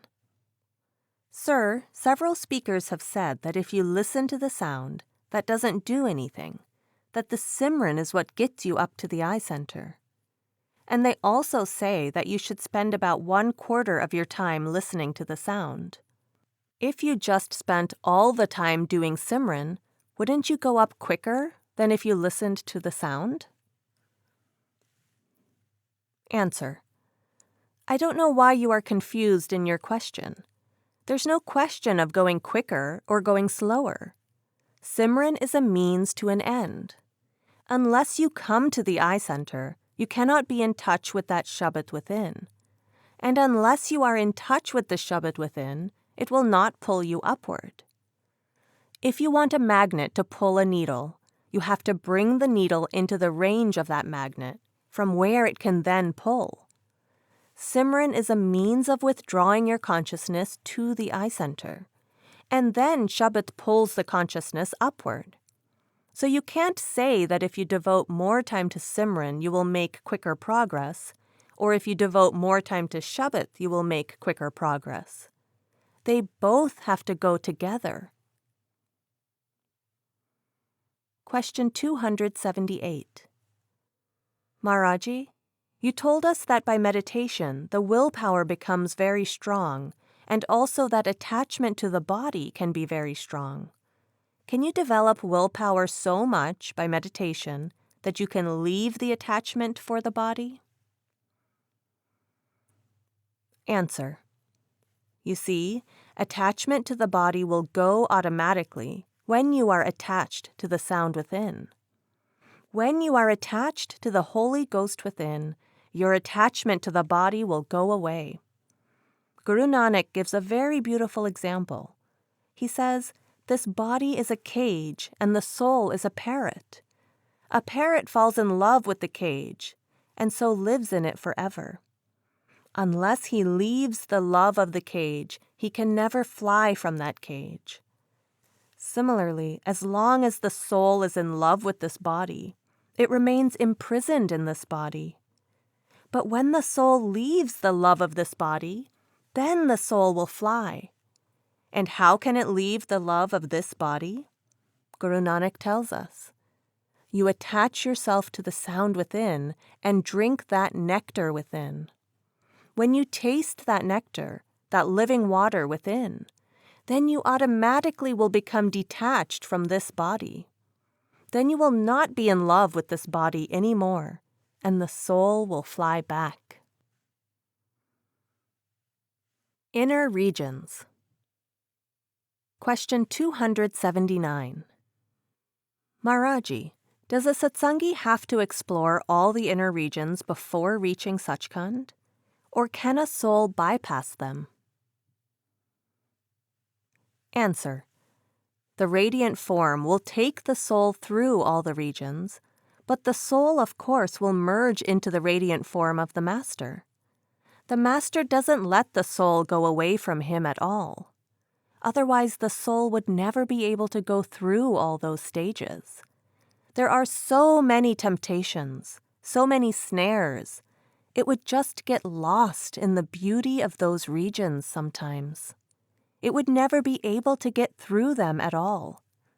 So the Master merges the soul in himself and then takes the soul through those regions. We don't leave the radiant form of the Master, but neither is there any bypass or shortcut. Question. But does one have a chance to see the regions? Answer. Yes, definitely. Maharaji, Maharaj Charan Singh, often used to give us an example. Say there are 5 stories in a house, and on the first story there are only shells. On the second story there are only coins. On the third story there are only pounds. On the fourth story there are diamonds. And on the 5th story is the king himself. If you just go to the first story, you feel so happy. Oh God, so many shells. You just start collecting the shells and come back, and you are very happy that you have achieved something. Another seeker may want to go up a little higher, and he becomes enchanted by the coins. He says, oh, I was a fool to stay back in the first story. I'm glad I've come here. So he just collects the coins and comes back. And a third is still more anxious. He tries to go still higher, and he sees that he was just wasting his time on the first and second stories. There are so many pounds here, all gold. So he tries to collect the gold and comes back. A fourth curious one goes still higher up, and naturally he is enchanted by the jewels. And then the fifth one, who would be free, goes to the fifth stage and finds the king, who puts a crown on his head and makes him the king of the whole universe. So if we have a guide right from the beginning, he will always tell us not to waste time on the shells. There's much better than the coins further up. There's nothing in this gold. Try to seek the diamonds. And when you go to the diamonds, he says, why don't you become the king of the whole universe? Why don't you become God? What is in these diamonds? So ultimately, he takes him from stage to stage, back to the court of the king, which is the purpose of that guide. A man who reaches the third stage and sees the gold will never be happy to come back just to collect the coins in the second stage. He will always want to go to that stage where he has seen the gold. But when he was in the second stage, it was difficult for him to try to go up. He was happy because he had found something much better than the shells. If the master takes us to the third region and then leaves us alone, we would never be tempted to stay back in the first or second region, because we have seen the glory of the third one. But if he had not guided us from the second to the third, we would have been lost in the second and contented with whatever we got there. So we are not allowed to go astray at all to see the regions. When we go to the higher ones, we are allowed to see the lower ones. Then we are never tempted to stay there. Question 280. I have a question about some things I have read about the higher regions. Sometimes it seems that Satnam is 3 levels lower than Radha Soami. Sometimes it seems there are... Answer. I'll just explain to you. I follow your point. Actually, there are only 5 regions. Generally, saints mention 5 regions, but some saints have subdivided the last region, Anami. Actually, it is only 1 region. Some have subdivided it, some have left it as 1 region. It makes no difference at all. And some mystics have referred to only 2 regions, below Brahm and above Brahm. Below the realm of mind and above the realm of mind. They do not even deal with 5 regions, but their path is the same. Their destination is the same. For example, when you go from San Francisco to Los Angeles, you pass many cities on the way, so you count 4 or 5 cities. Sometimes in the 5th city, Los Angeles, you start counting the suburbs also. But your destination is still Los Angeles, whether you count it as 8 stages, 5 stages, or only 2 stages from San Francisco. It hardly makes a difference as long as the destination is the same, as long as the goal is the same. So people are unnecessarily confused. Some say that there are 8 regions, some say there are 5 regions. Actually, Satnam, Alak, and Agam are the subdivisions of the Anami region. Question 281. Why is there a region of darkness before the 4th region? Answer. This is a divine law, and there is a certain purpose for it. After Trikwati, when you go to the 3rd region, there are no karmas to hold you back to this creation. All coverings are removed from the soul. The soul shines. It becomes naked. What is it that keeps the soul away from the Father? It is the load of karma, the covering on the soul. So when all those coverings are removed, when the karmas are cleared and the soul shines, then what is left to keep the soul away from the Father? That veil of darkness. In spite of everything, the soul can't pierce through by itself and go back to the Lord. That is a divine law. So you see, the Lord, through the Master, takes souls to that region. The soul has no problem there, but that is absolutely the grace of the Father. He brings that soul to his own level whenever he wants it after that. Because there is nothing left for the soul to be tied down to. All the coverings have been removed. The soul shines. There are no karmas to bind the soul to the creation or to the mind. The soul is absolutely light. It is only that veil of darkness which still keeps the soul away from the Father. Question 282. Would it be possible to explain the location of the astral plane? Is it something beyond, or is it a consciousness? Answer. It is a stage of consciousness, a level of consciousness. There's nothing physical which can be explained at this level. Questioner. And we only attain that by... Answer. We can only experience it within, realize it within. Question 283.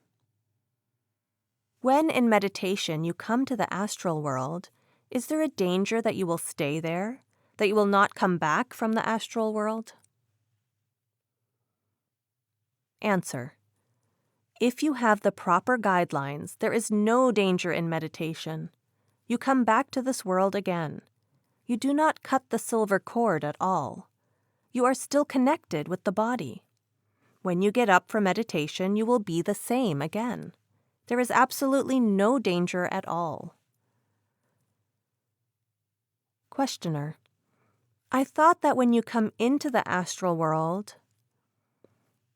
Answer. That is what I say. You will leave this body and go there, and again you will be back in the body. As Christ said, I can ascend when I want to, and I can descend when I want to. Which means that with your will you can leave the body and be in the higher regions. And with your will you can come back into the same body. Question 284. Do we carry the 5 passions with us to the astral plane? Answer. As long as the mind is with you, to a certain extent, the 5 passions stay with you. You will get rid of them completely only when you go beyond the realm of mind and Maya. Question 285. In Sarbachan and the Path of the Masters, one reads about the various deities that one must meet on the way up to Sat Purush. Are these deities also attempting to return to the source whence they have come? Answer. No. Certain deities have certain functions, to stop you on the way. They are the agents of Kal, tricks of the mind. You have read in the Bible that Christ also had the same experience inside when he said to Satan, "Get thee hence, Satan." Certain obstacles do come in our way. We have to cross them, and we need the help of a master to cross those barriers. Question. Are these deities souls which have originated from the same source? Answer. Yes, everything is soul, so to say. The whole creation is the Lord's creation. They are there for a certain object or purpose. He knows best. Question 286. Were Kal and other rulers of regions ever human beings? Answer. They are just powers which rule these regions. Yes, the Lord is also a power. He is not a person or a man. He is a power. There are certain powers which govern those regions and rule those regions, those mansions. But the disciple is not interested in those powers at all. Neither the disciple nor the initiate ever comes across those rulers because their master is the power of that region, the ruler of that region. That is what Christ meant when he said, "I will come again and you will come unto me." The master merges the soul into himself and then takes the soul through all those regions back to the Father. So the soul is not concerned with anybody there, with anyone else at all. The soul has come unto the Master, and for the soul, the Master is the ruler of that region at that time. Question 287. Do I understand correctly that at a certain point in the unfoldment, we are able to review all the past karma? If so, is it necessary and/or is it of any advantage? Answer. Sister, we do know about our whole past when we go beyond triquity, the second stage. When the soul gets released from the mind, your past will be crystal clear to you, as if you are looking in a glass. This is possible only when you go beyond the second stage. And then perhaps you will not be interested in knowing your past. You are rather looking ahead, not back. You do not feel inclined to see what sins you have been committing or what you have had to go through. You are not concerned. You do not bother, for you are looking ahead. Question 288. Triquity is the home or the source of the mind? But I understand that the soul has to wait quite a long time before it can see to the third stage. Would you comment on why? Answer. You see, the soul has to wait in triquity a long time because all these karmas have to be shed, have to be cleared. Even their impression has to be erased before the soul can leave the association of the mind. That is in triquity, not after triquity. Generally, the soul stays in triquity for a very long time. Question. Would you tell us something about the region of darkness and karmic impressions on the soul? Answer. Actually, this is part of a divine design. Without the help of a guru or a mystic, the soul can never pass through that dark region and go back to the Father. So that dark region must have been kept just for that very purpose. That even if the soul shines to its best, even if it is totally pure, still it may not be able to go back to the Father without the Master. That is the Lord's design. Nobody can question that. When the soul has no covering, no karma, when it has become pure, it shines, it has become whole. There is nothing to keep her back from the Father then, because only karmas keep her tied down to this creation and to the first two regions. After that, there are no karmas at all. Then what keeps the soul back from its own source is that dark region. It must be the Lord's design that He calls the souls at His own convenience, with the grace of the Master, whatever He wants. But the souls don't come back to the creation once they go beyond the realm of mind and maya. Impressions are what remain when you get rid of the karmas, but still some impressions on the soul are left. You can call them the soul's memories of the past, but the karmas have become ineffective. They cannot pull the soul back. But still the soul remembers those karmas, those impressions. Even the impressions are lost after some time in the third stage. Question 289. Do we ever reach the height where we will not be attracted by mind again, to come down again? Answer. Sister, if you mean by height the higher stage, where the soul merges back into the Lord, then you cannot come back, because the mind is not there. You leave the mind far behind in order to reach that higher stage or place. The mind belongs to triquity, the second stage, but you go to the fifth stage to reach the Lord. Question. In the beginning, I mean. Answer. In the beginning, there is always danger of our coming back. Even from the third stage, sometimes we come back.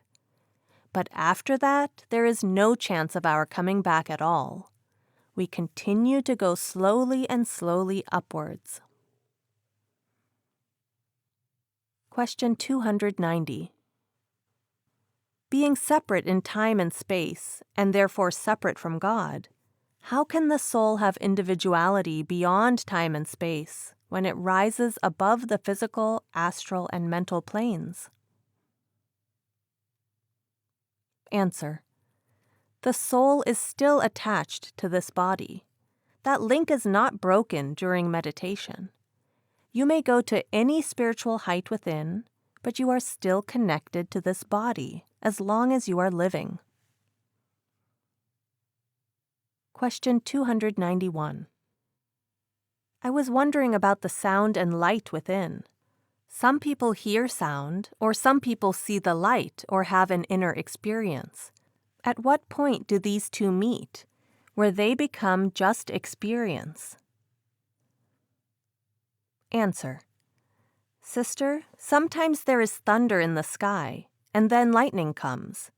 Isn't the source one? Thunder and lightning come from one source. And similarly, that sound and light come from one source. Some people make a start with the help of light.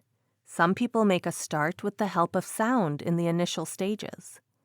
Ultimately, both have to go together. Question. Okay, but say you might catch the sound and you keep just hearing echoes, like you said earlier, of the real sound.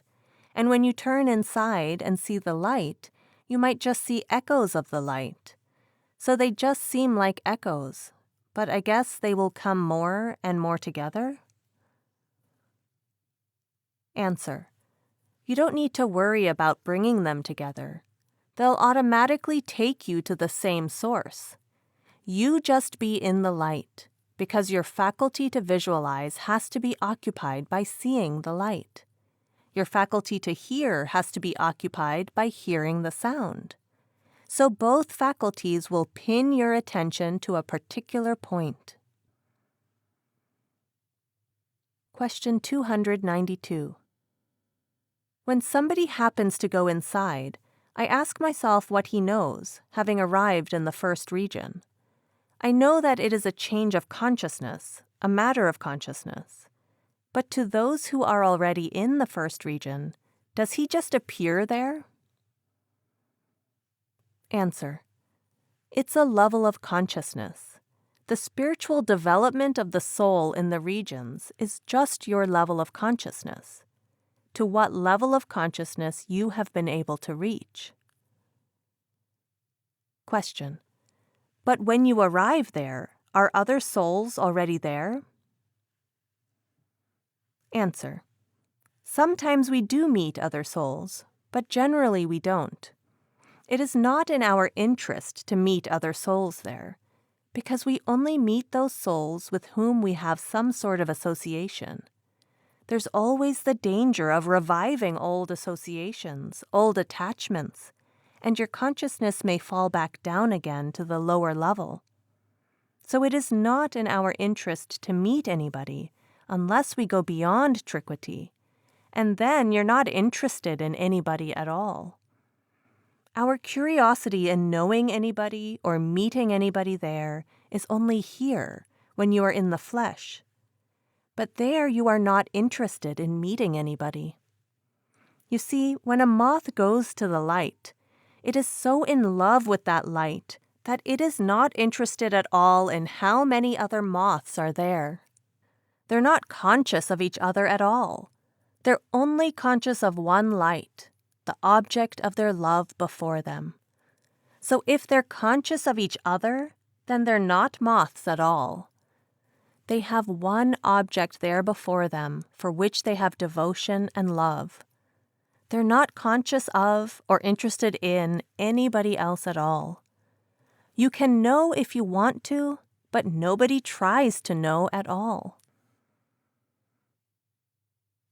Question 293. How many times is an inner experience just our imagination? How can we tell the difference? Answer.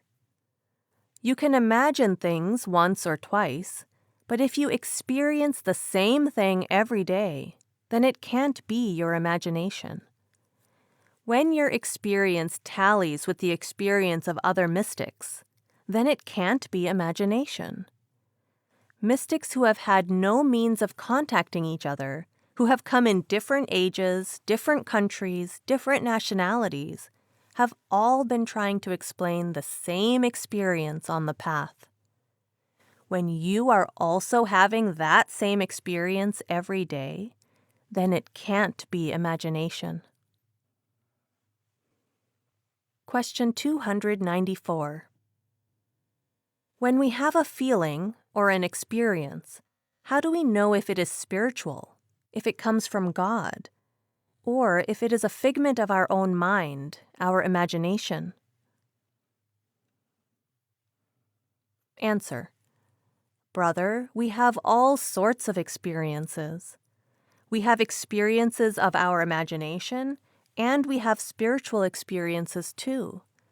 But you can always differentiate whether you are having spiritual experiences or not.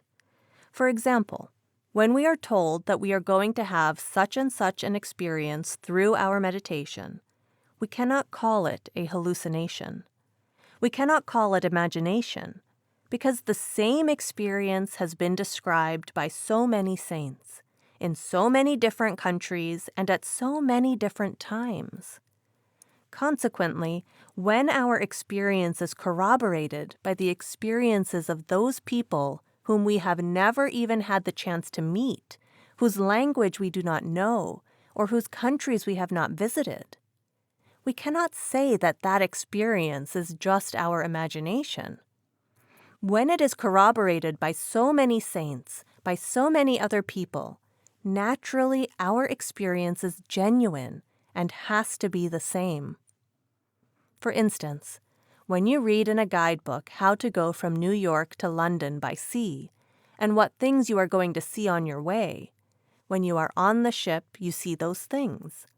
You cannot say it is mere imagination because you have been informed beforehand about what you are going to see on the way. You have read in so many guidebooks from the travel agent what you are going to see on the way. When your own experiences are being corroborated by the experiences of all those people who have traveled on that path, who had the same things to see, the same things to do or to face, naturally you will feel convinced that your own experience and what you see is reality. You are not dreaming. You are not imagining. You are seeing what you are supposed to see, what you are told will be there. The same is the case with a spiritual experience. Question 295. But how is one to know he is experiencing reality? He might be experiencing a figment of his imagination, and it might be a false power that he thinks he has. Answer. Imagination will last for a day, for 2 days, for 3 days. If the same thing happens to 1, 2, or 3 people, one could say that it is imagination, but not when it happens to thousands. It can be imagination only if it happens just with you or another 2 or 3 persons. However, when the same thing happens with everybody, it cannot be just imagination. Anyway, at the time of initiation, you are told how to differentiate between the false and the real. Question. But how do we know that the same thing is happening with everybody until we compare notes? Answer.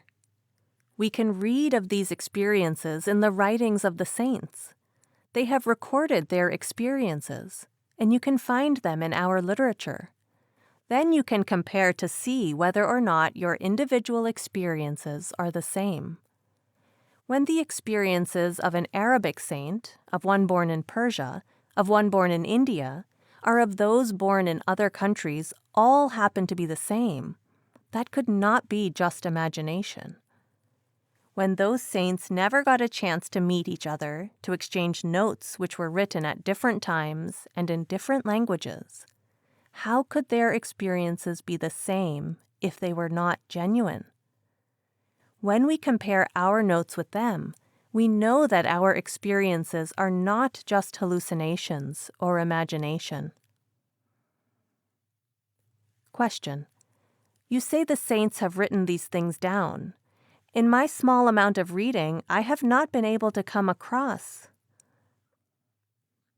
Answer: that is found in all the Sant Mat literature which we are placing before the public.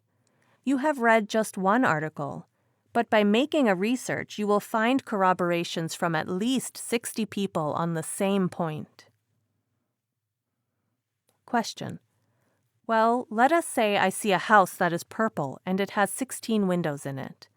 Will the writings tell me that what I am experiencing is not a figment of my imagination? That that house is at Trikwati level or Sahansdal Kamal level, and what you find by going to your left after you reach this point? Answer: once you are on the path, if you will use the test given to you at the time of initiation, you will always know whether it is your imagination or whether it is real.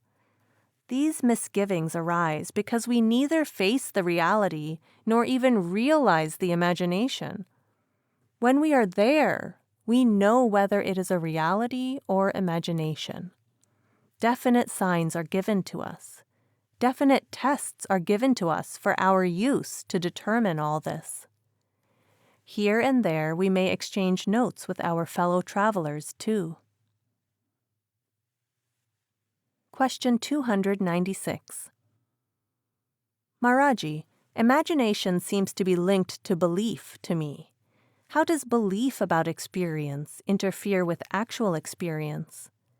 For example, we tend to imagine the experience of certain inner regions, or we often interpret the meaning of certain events the way we would like to, and these interpretations seem to be a function of our imagination and lead to expectation, which in turn may contribute to disappointment and confusion. How can we be sure that we are not letting our imagination interfere with our actual experience of growth and understanding? Answer: but why should we imagine the experience of the inner regions at all? We are never told that in meditation we have to imagine inner experiences. They're only explained to us so that when we are confronted with them, we know what they are and where we are. But we shouldn't try to imagine them or try to visualize them at the time of meditation. Otherwise, the mind would be running to those things and would not concentrate at all. We need to eliminate every type of thinking. What has to come will automatically come before you. You don't have to think at all.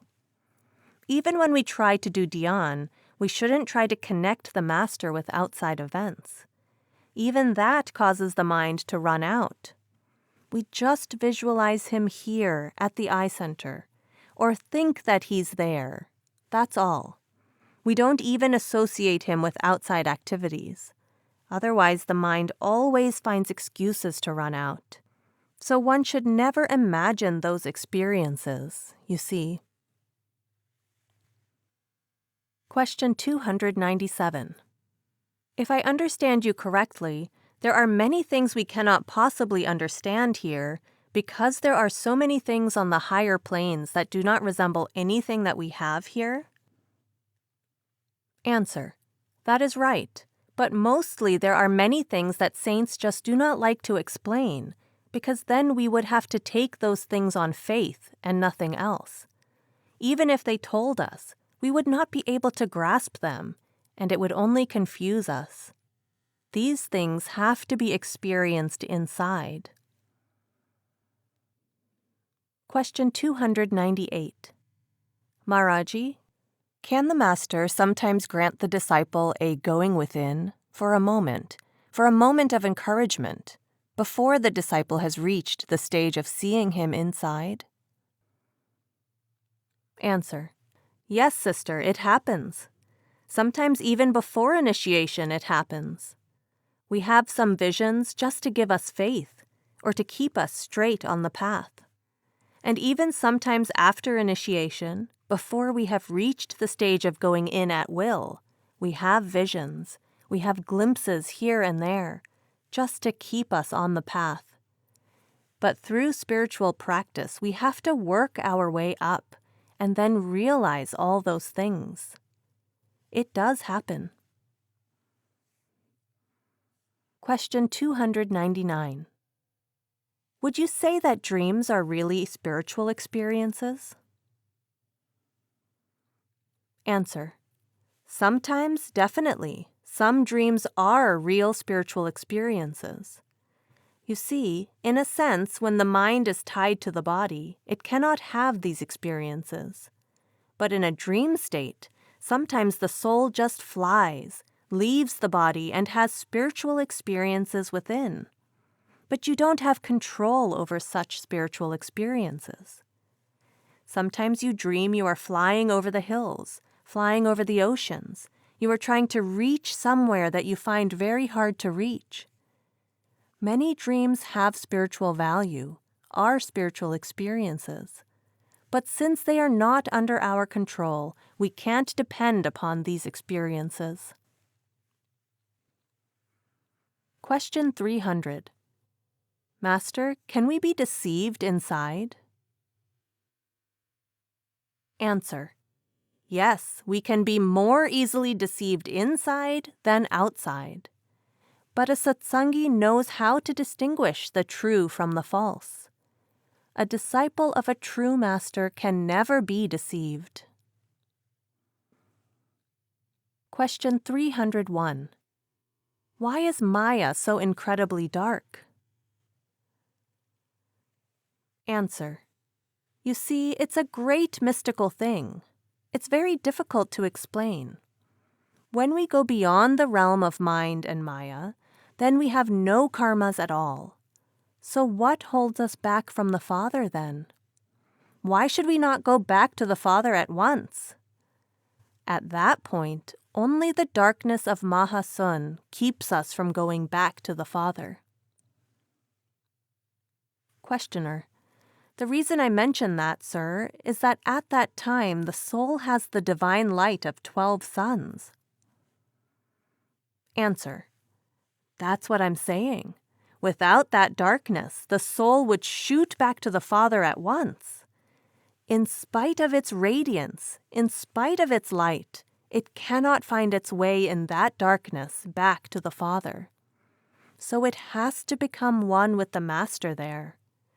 As Christ said, "When I have come unto you, you will become me and I'll become you." We become one with the Master, and then through His grace we go back to the Father. It is just a divine design to keep souls separated from the Father. Unless the Father pulls them through the darkness and calls them back to Him, those souls cannot merge back into Him.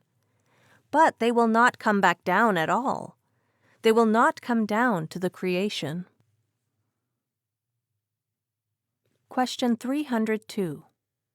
When the soul does go back to where it belongs, the person finds that only then does the body have peace and strength that it has never had before. Answer. What gives life to this body? The soul in the body. As long as the soul is in the body, you feel both happiness and misery. When your soul leaves the body by itself feels nothing. When you are able to withdraw the soul current to the eye center, and it is one with the spirit, you are not in the body at all, and the body is automatically at peace. That is why it is known as dying while living, a living death. That's what St. Paul means when he says, "I die daily." Questioner. I'm not speaking of dying. Answer. I'm saying that the body will be at peace when the soul is able to withdraw from it and be one with the spirit. Then the body will be at peace. It may be suffering still from a worldly point of view, but it will be at peace. Question 303. Master, does each region have its own particular sound? Answer. Sister, the sound is one, coming from the top of the head to the eye center. Since it passes through 5 regions, as generally 5 regions have been explained by the saints, we feel that the sound is different at every region. Actually, the sound is just one. For example, a river leaves the source and merges into the sea. At the source, it has a particular sound. When it passes through rocks, it has a different sound. When it spreads out on the plains, it has a different sound. All the same, the river is one.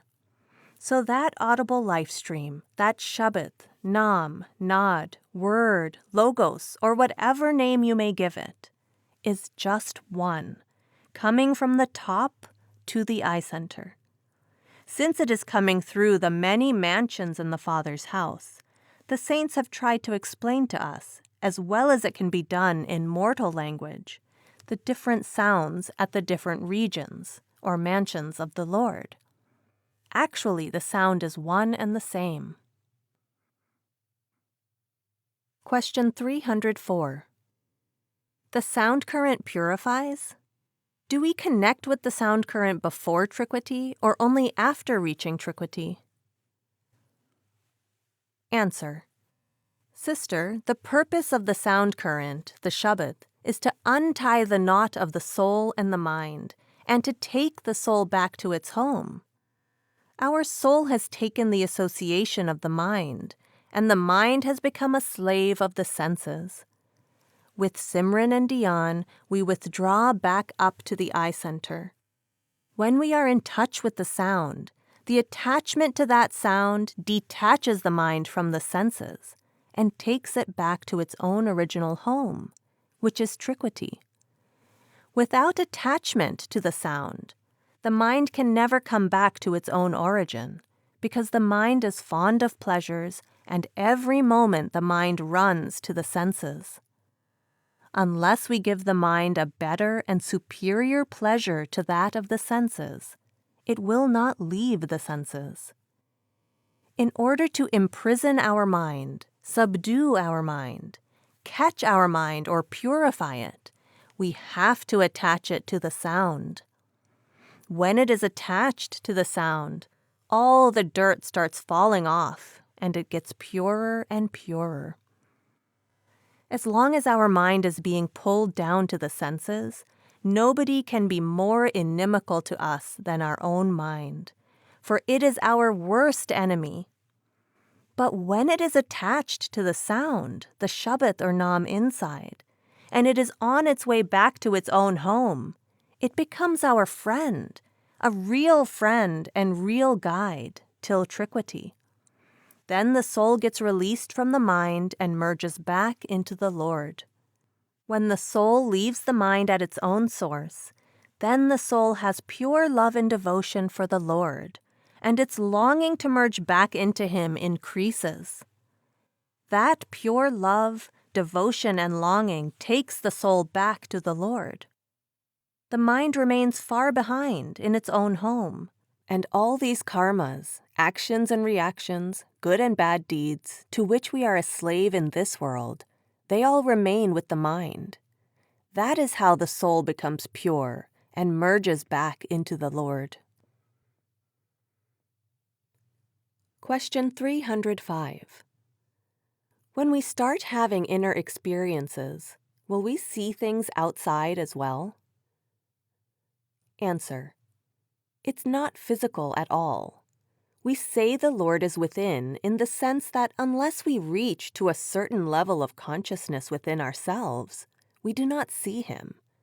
We have to advance to that level of consciousness within ourselves, not somewhere outside. When you advance within yourself to that particular level of consciousness, then you see God. Mystics also say that when you see God within, then you see Him everywhere. He is not confined to the body only. He's everywhere. But you have to reach to that particular level of consciousness to see Him. Similarly, You have to reach to a certain level of consciousness within yourself to have all these spiritual experiences. The experiences are within yourself, not somewhere outside. That spiritual development is within yourself. So whatever you see is also within yourself. Question 306. You make greatest progress in the pinned region? Answer. Yes, that is right. You always make better progress in the physical body than in other regions. That's because there is so much misery around you that you always want to escape. And there's more grace and help because you always have guidance. There is somebody on your physical level to guide you, and that same guidance is also always within. So you always make better progress in the body than in the inner regions. But still, in spite of making progress here, we have to stay for a certain time in those regions and pass through them slowly and slowly. It takes a little time to go through them, stage by stage. Question 307. Master, when we get to Parbrahm, are we alone with you, or are there lots of other souls around? Answer. You have no association with anybody there. If you are conscious of karmas with others, you will not be there. You will not be able to go to that level of consciousness at all. You're concerned only with your master, not with any other soul. And you are not attached to anybody. Concern is just here. Attachment is just here. That is why we are not there. When we are there, we are not here. These attachments do not exist when we are there. Question 308. Master, when you speak of going within and up through the different regions, does the soul actually leave the body, as in the final death state, or does all this happen within the body? Is the body itself a vehicle needed for this inner journey? Answer. The soul is never disconnected from the body. The soul always remains connected with the body. When Christ was baptized by John the Baptist, he said, I can take this body when I want to, I can leave this body when I want to. I can be in the body and be at your level, and I can be out of the body and be at the level of the Father, or in those inner regions. But you still are connected with the body. You don't disconnect yourself from the body at all. Being in the body, you have to reach to that level of consciousness. Human birth is given to us for that very practical purpose. Question 309. Well, say I passed on from this body tonight, and I am not very far along on the path. Would I continue to meditate wherever I go? Answer. When you leave the body at the time of death, you have nothing to worry about. Death simply means separation of the mind and soul from the body. The radiant form. Question 310. Master, do the lights that one first sees, flashes of light, do they come from the radiant form? Answer. You see, you probably do not have a very clear concept of the radiant form. Master projects himself from the shabd and appears as we see him outside. That projection is what we call the radiant form of the Master. He takes that form, the spiritual form, from the shabd within. Otherwise, we wouldn't recognize him, and any entity could mislead us within. But since we know our Master, we cannot be misled. And unless he appears before us, we can be misled. So he appears before us just like he does outside. He projects himself from that shabd within. And this light is always here, but darkness comprehends it not, as Christ says. Because of the veil of ego and our attachment to the creation, there's the darkness, so we do not see that light. The moment we start concentrating, we start seeing that light.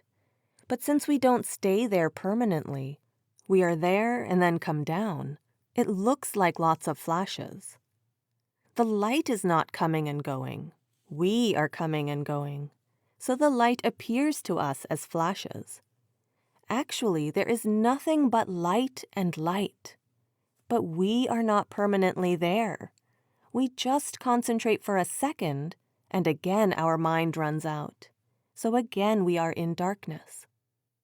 When we are there, we see the light.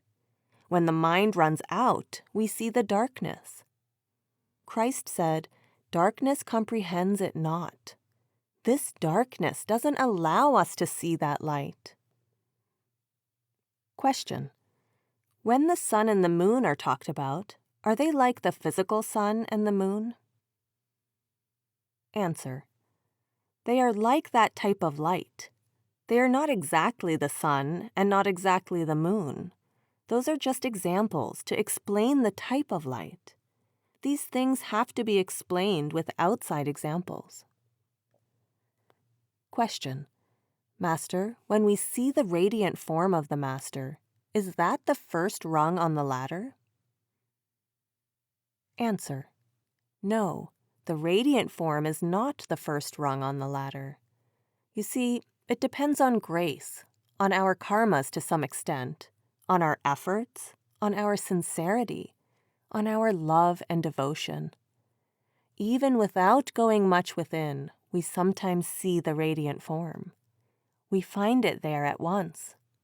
And sometimes we have a lot of spiritual progress within, and yet we don't see the radiant form. It depends on many factors. Sometime, even people who are going astray will be surprised to see the radiant form of the Master within, even when they are not sitting in meditation, because Master wants to bring them back to the path, is pushing them back to the path. He just gives them the conviction and the courage to follow the path, because ultimately, He must lead those souls back to the Father. He knows best how to lead the soul.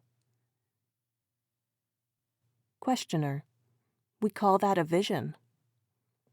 Answer: whenever you see Master within, whether you call it a vision or you call it the radiant form, it is the same thing. As Christ said, "Then I will come unto you."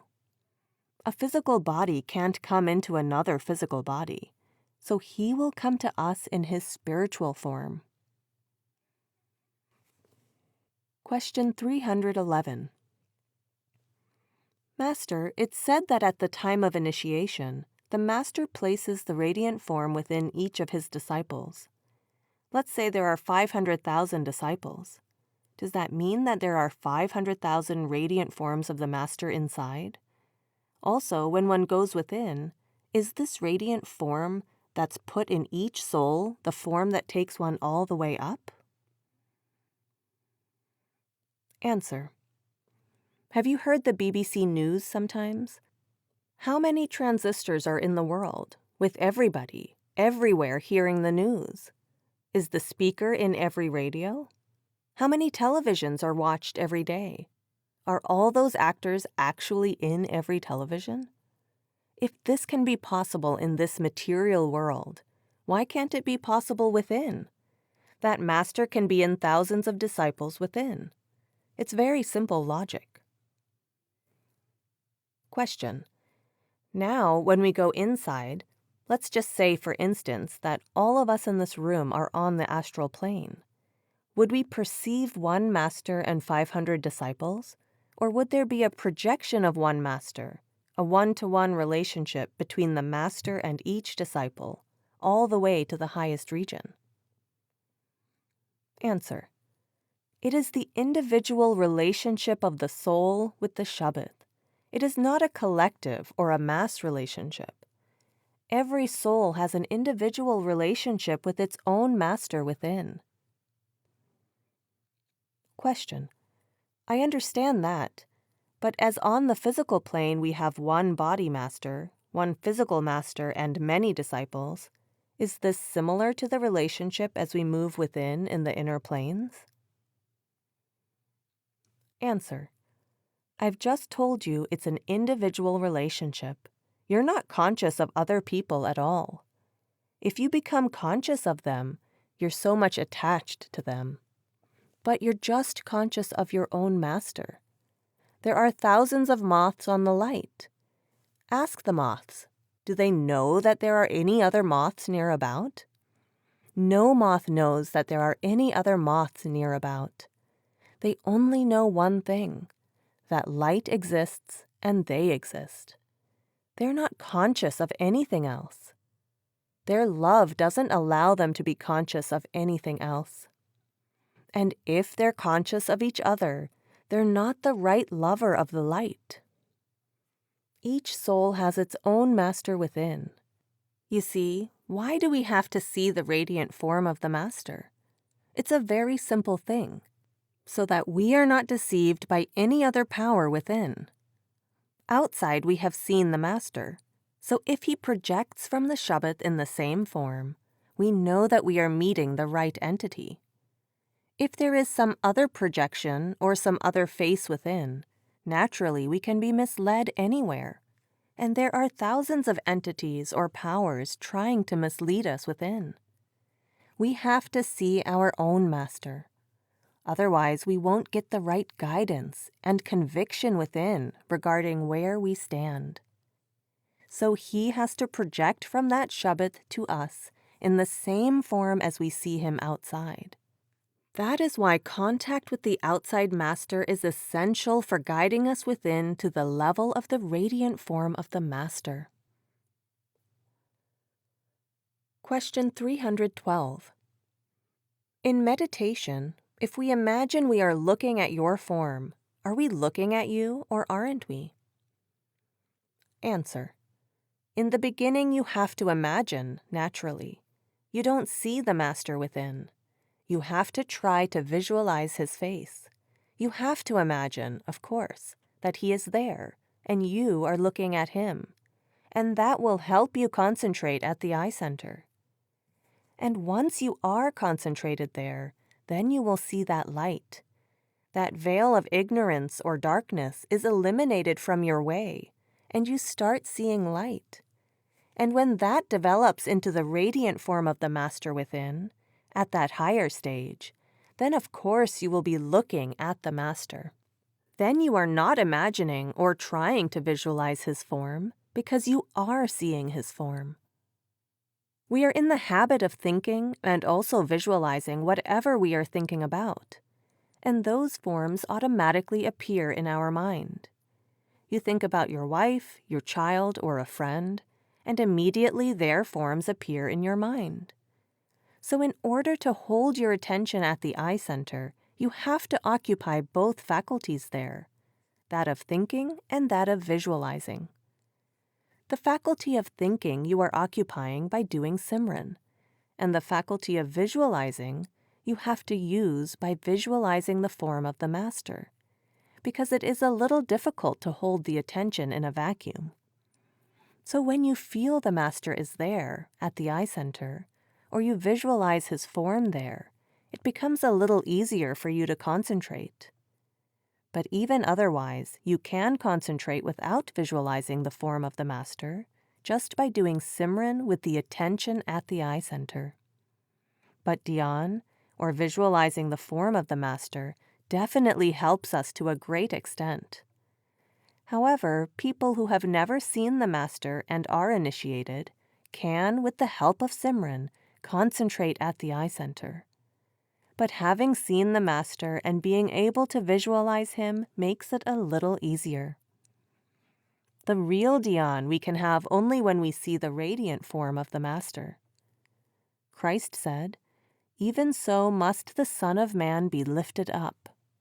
That is, when you will be able to lift up your consciousness to that level where you see the Son of Man, the master within, that is, the radiant form of the master, then you are able to pull yourself from the sensual pleasures. Then the mind does not come downward, but rises to go upward.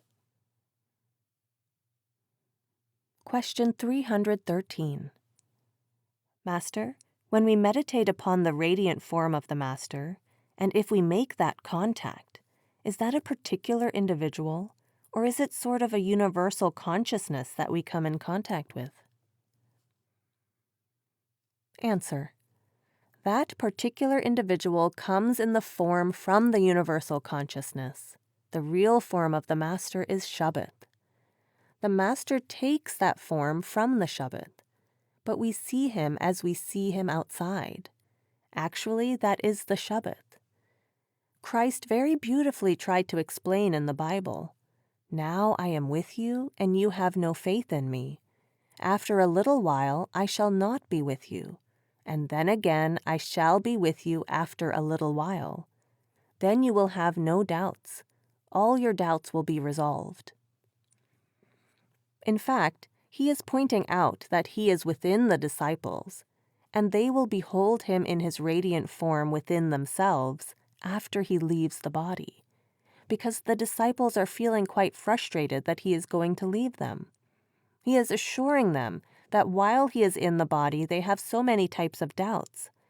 But when they will behold him within, after a little while, they will have absolutely no doubt. So the radiant form of the Master is inside, and actually that is shabd. Our real Master actually is the sound, the shabd. Because in the physical world, only a human being can be the teacher of a human being, so masters have to come from that shabd in the form of human beings to put us on the path and merge us back again into the same ocean. Therefore, we see the Master as a human being outside. Inside, he takes his form from that shabd, from that universal consciousness. Question. Then we can be said to be in contact with all masters that ever were, once we make this contact with the radiant form? Answer.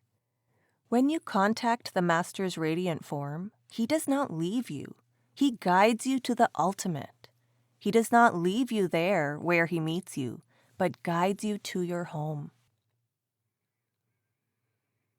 Question 314.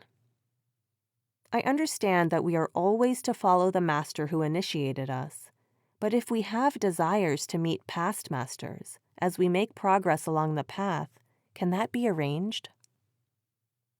Answer. When you go within and see the radiant form of your own Master, you are hardly interested in anybody else. But if you are still interested, your Master will bring them along with him. But if they come by themselves, you are not to give them any recognition at all.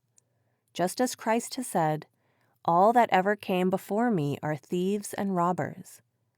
We are never interested in the other masters when we go within. We are always so absorbed in our own Master, in our own bliss and devotion, that we don't think about anybody else. But if you really want it, it is always arranged within. Question 315. If one can see only the shape of the Master inside, can one ask him for help with our problems? Or is this a trick of the mind until one has seen the radiant form of the Master? Answer. Sister, we are only thinking about these things as long as we don't see the radiant form of the Master. When you come to that level of consciousness, you will forget all your worldly problems. You will never ask at all. You will forget what to ask. You are so absorbed that you will have no questions. Who will ask? Who exists there? You don't exist there at all. So who is going to ask? These questions arise only as long as we are away from the radiant form of the Master. A lover goes to meet his beloved with so many questions, with so many grievances against her. But once he meets her, he forgets everything. He's so happy to see her that he forgets all his regrets and grievances. He has no more questions left. If our worldly problems are still bothering us, even when we are confronted with the radiant form of the Master, then what is the point of seeing the radiant form of the Master?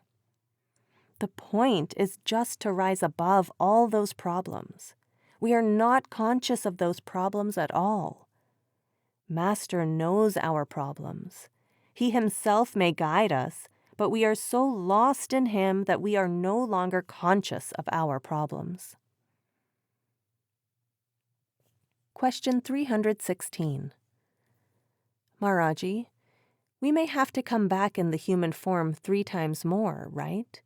So then altogether we will have 4 different masters. If we reach Sachkhand, do we see 4 different masters there, or do they all look the same in Sachkhand? Answer. All masters are the same. They are all waves of the same ocean. You cannot differentiate one wave from another.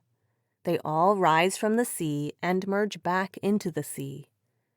Christ says that ultimately there will be one shepherd and one fold.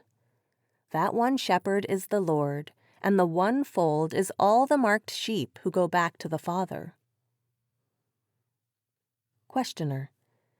But it is said that in the astral region we meet the Master in the same image that we see him here. Answer. Otherwise you would not recognize whether you are meeting a Master or somebody else. You see, our Master is the shabd. He's not the body. Through the body, we try to reach to that level where we see the radiant form of the Master. But would we recognize him unless we have seen him before? How would we know whether it is the negative power who's trying to deceive us or whether it is the Master? How would you differentiate? The only way is if you have seen the Master outside. So he has to project himself just like that, inside. Only then can you be sure that you are with the Master.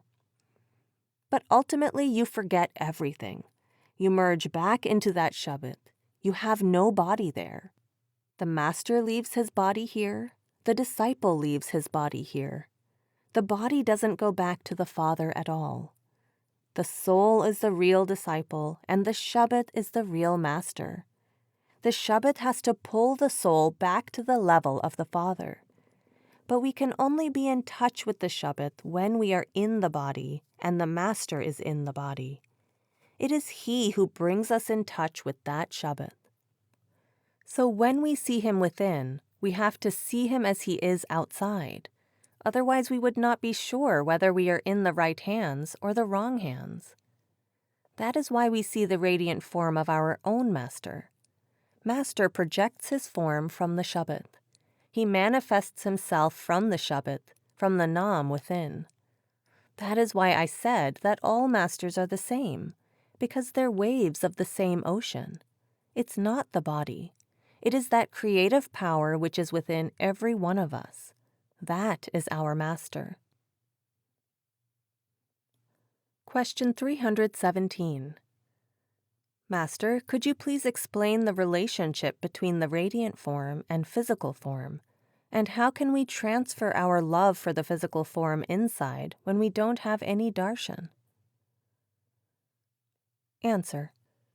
You see, love for the physical form of the Master will help us to contemplate on his form, and then get attached to him slowly and slowly. And since his real form is the word, the shabd, we also will see him within as we see him outside. Because we are so attached to him outside, unless we see him in the same form inside, we will not be satisfied. Master projects himself from that shabd as we see him outside, so there's no question of severing our attachment outside and not being attached to him inside when we see the same thing. Actually, the radiant form is nothing but shabd. It is not the physical form of the Master. To satisfy our love, so to say, satisfy our attachment, he has to project himself from that shabd within. Also, we can be deceived if we see some other form. But with the Master's form, we will not be deceived, because we are so attached to him. And if we see any other form, we won't be mentally happy, because we are so attached to him through dhyan. So we get that mental and spiritual satisfaction when we see his radiant form within. And ultimately, that is nothing but shabd. It is not the physical form. Experiencing the shabd. Question 318. So when we are initiated, what happens? Answer. Then you know the process of being in touch with the shabd. You are internally in touch with the shabd. Question. We are made conscious of it then? Answer. That is right. You are made conscious of it, and you are put in touch with it also. A drop of water is on the ground. In the sun, there is always warmth, heat. But only when the light is concentrated does the drop of water evaporate. So shabd is in every one of us, irrespective of whether we are initiated or not. But saints concentrate us, so to say. They put us in touch with shabd, and then with the practice of that, with the help of shabd, the mind withdraws from the senses, and then the soul withdraws from the mind. Otherwise, shabd is in every one of us. Question 319. Maharaji, in one of the letters in the book Spiritual Letters, Babaji writes to the Great Master, "The Satguru is always in the shabd form and is always with you and protecting you every moment." Would you mind explaining, Maharaji, whether this protection is automatic, even if a satsangi is not thinking of the Master every moment of the day? Answer. You see, this letter is by Babaji Maharaj, Baba Jamal Singh, to the Great Master. If you reach to that level of consciousness to which Babaji is referring, then protection is always there because you are receptive to that protection. Now we are not receptive to it. Shabd is always there to help us. What is the protection shabd gives? The protection of the shabd is to pull you out of all these attachments of the world and take you back to the Father. That is the protection the shabd has to give to every disciple, every soul, to keep us straight on the path back to the Father. Shabd has to protect us so that we may not go astray or get lost in the illusion of the world, and it has to pull us back to our destination. That is the protection shabd has to give to every soul. And we also have to play our part in seeking that protection. It is the duty of the shabd to pull the soul to the source. But if soul refuses to be pulled, if it always likes to remain in the domain of the mind and under the weight of the senses, then how can we get protection from that shabd? So we also have to be receptive to that protection. The letter is written by one great soul to another great soul, knowing what level of consciousness he is referring to. Protection is always there. When the soul travels through the regions inside, it has to be protected so that it may not get lost or go astray in those regions. It has to be kept straight all the way to its destination. So protection is there at every step inside. This protection of the shabd always refers to inside protection. It doesn't mean that if it is in our destiny to meet with an accident, we won't meet with an accident. And if it is in our destiny to miss a train, we are not going to miss that train.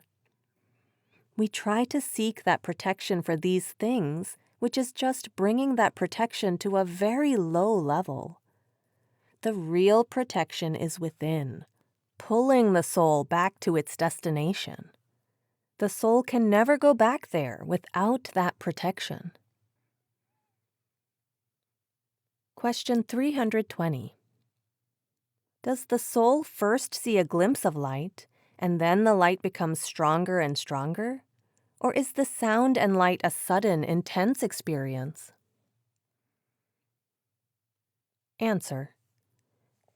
When you read the life of Buddha, it's made very clear that first he saw flashes of light, and slowly the light grew stronger and stronger, and ultimately he merged back into that light.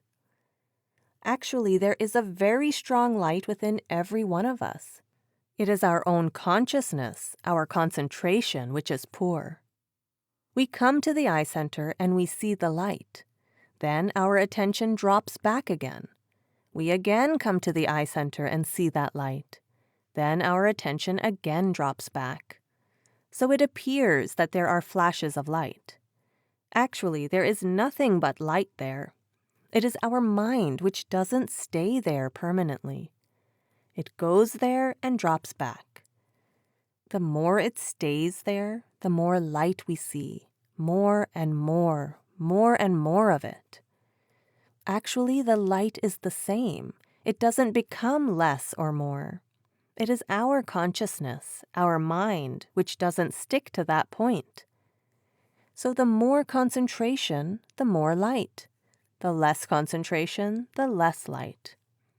Buddha had the same experience. First, he just saw a glimpse of light and he fainted. He couldn't bear it. But slowly and slowly, he saw more and more of that light. Ultimately, he merged into that light and he got nirvana. Question 321. Yesterday, you said that the way to detach the mind from the sense pleasures was to give it a better pleasure, to withdraw the attention to the eye center and to attach it to the shabd within. It's also been said that the shabd is the purest of the pure and will not touch anything that is even slightly soiled, such as any attachment to the sense pleasures. Could you explain the seeming paradox of those 2 points? Answer. The shabd is absolutely pure, and when you attach yourself to the shabd, you automatically become pure.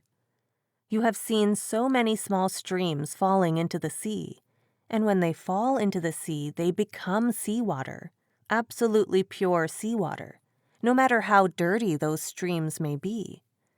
Once they go to the sea, they become part of the sea, and they become pure. What impurity is left then? Shabd is just like a sandstone. When you rub a rusted knife on the sandstone, it shines. Similarly, when we rub against that shabd within, when our mind is rubbed against that shabd within, it becomes pure. It shines. All impurities are taken away by shabd. Question. What does it mean that the shabd will not touch anything that is at all impure? Answer. Shabd itself is very pure. Even impure things, when the pure thing touches it, will become pure. Shabd is absolutely pure. Water in the sea is absolutely pure. No matter how impure the water is that you throw into the sea, it will become pure. Question 322. Sometimes when you're speaking about the light, do you mean actual light to be seen with the inner eye, or do you mean a level of consciousness? Answer. It is the same thing, sister. You can't see that light until you reach that level of consciousness. The soul has 2 faculties, the faculty to see and the faculty to hear. The faculty to see will see that light, and the faculty to hear will hear that sound. But you can only hear that sound and see that light when you reach to that level of consciousness. That is why we describe a different type of light at every stage and a different type of sound at every stage. Question 323. I can accept that the human body is suffused with the shabd, but I can't comprehend it. And what I would like to endeavor to understand is, when I am concentrating at the focal point, even though I obviously am not reaching the master within, does the shabd, as it were, come down to meet me and make communion? Or is there no communion until I actually reach that point within when I am with the master? Answer. Shabd is always there. It doesn't have to come down at all. We have to come to that level to be in touch with it. Shabd is always there. Questioner. But until one gets to that level, one isn't really in touch. Answer. We are in touch with the shabd even now. But since we are not at that level of consciousness, the shabd doesn't pull us. It's not very audible. It's not very pulling. But shabd is there, even now. Question 324. What does it mean in the Bible when John the Baptist says he saw the Spirit descending from heaven like a dove, and it took abode in him? Answer. You see, a dove descends very gracefully, without any fluttering, without making any noise. It looks very beautiful and smart, you see. Similarly, that spirit, that shabd and nam, comes just like a dove in us. This is just a myth, an image, just a way of explaining in a very loving way, a very soft way, that shabd and nam takes abode in us. A dove is generally referred to as a bird of peace, a bird which brings peace. Similarly, the shabd, the spirit, brings peace within us. So it's generally referred to as a dove. Dying while living. Question 325. Why are physical death and meditation death painful? Answer. You see, at the time of death, we have to pass through the same process as we do at the time of meditation. Whenever the soul leaves the body, it has been withdrawn to the eye center. Only then does the soul leave the body. And at the time of meditation also, we try to withdraw our consciousness back to the eye center. That is why meditation is known as a living death. It is the same process which we have to follow at the time of death. That is why death is not painful for a satsangi, because he is passing through the same process every day. Actually, meditation is nothing but a preparation for death. We are trying to withdraw our consciousness back to the eye center every day, and that is the same process we have to follow at the time of death. That is why St. Paul said, "I die daily." Every day I withdraw my consciousness to the eye center. That is why it is known as living death, dying while living. Withdrawing your consciousness to the eye center is dying while you are living. So both are painful. But if you practice it, you overcome this pain, and then there is no pain at all. That is why the process of Simran is very slow. Through Simran, slowly and slowly we are trying to withdraw our consciousness from the body. At the time of death, if you are not in the habit of withdrawing your consciousness from the body, the soul suddenly comes to the eye center and leaves the body. So naturally it is painful. If you put a cloth on a bush full of thorns and then pull the cloth off, the whole cloth will be torn to pieces. But if you remove the cloth from first one thorn and then another thorn, slowly and slowly, one by one, there is no pain at all to the cloth and it is not torn. Doing the practice of Simran and dhyan, meditation, is removing the cloth from the thorns slowly and slowly, one by one. Our whole consciousness is spread throughout the whole body, and slowly we are trying to withdraw it. With gradual withdrawal, there is not much pain. But if you have to withdraw suddenly, then the pain becomes unbearable. As I said, if you pull the cloth from the bush, it will be torn. That is why some people faint at the time of meditation, you see. They concentrate with intense emotion or devotion. In satsang or otherwise, they become so full of emotion and devotion that they concentrate, and they are not in the habit of concentrating. The moment they see a little light, they just faint. They can't stand it. It becomes unbearable for them, so they faint. If a 1,000-candle bulb is suddenly shown into your eyes, you can't stand that light. You'll faint. But if we show you 1 candle, then 2 candles, then 3 candles, Every day, slowly and slowly, you'll get into the habit of seeing that light. And eventually you'll be able to see 1,000 candles without hurting your eyes. That happens slowly, with practice.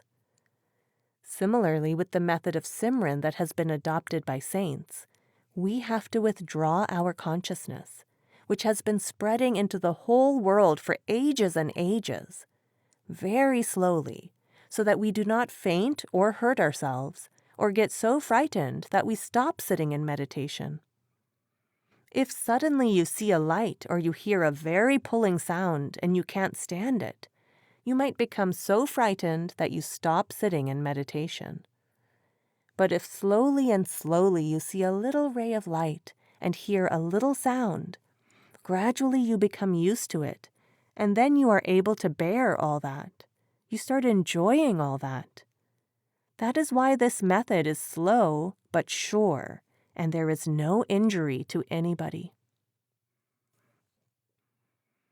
Question 326. Master, what is meant by dying while living? Answer. Dying while living is often referred to by mystics. St. Paul says, I die daily.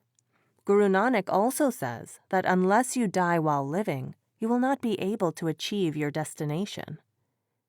You know that when death comes, our soul withdraws upwards from the bottom of our feet and comes to the eye center. Only then does it leave the body. First, the feet become cold, then the legs become cold, then the body becomes cold. But the soul is still in the body, and sometimes we are still conscious of it. When the soul is able to withdraw up to the eye center, only then is the body without the soul, and we die. By the same method, the same process, we have to withdraw our consciousness back to the eye center. While living, we have to die. While living, we have to withdraw our consciousness up to the eye center. That is dying while living. So unless we are able to withdraw our consciousness back to the eye center and attach it to the spirit within, we do not die while living. And unless we die while living, we do not get everlasting life. Question 327. Can one reach perfection in this life, or does one have to die to go back to the Lord? Answer. Sister, we have to die daily to go back to Him. Question. I do not understand. What do you mean? Answer. When death takes place, what do we feel?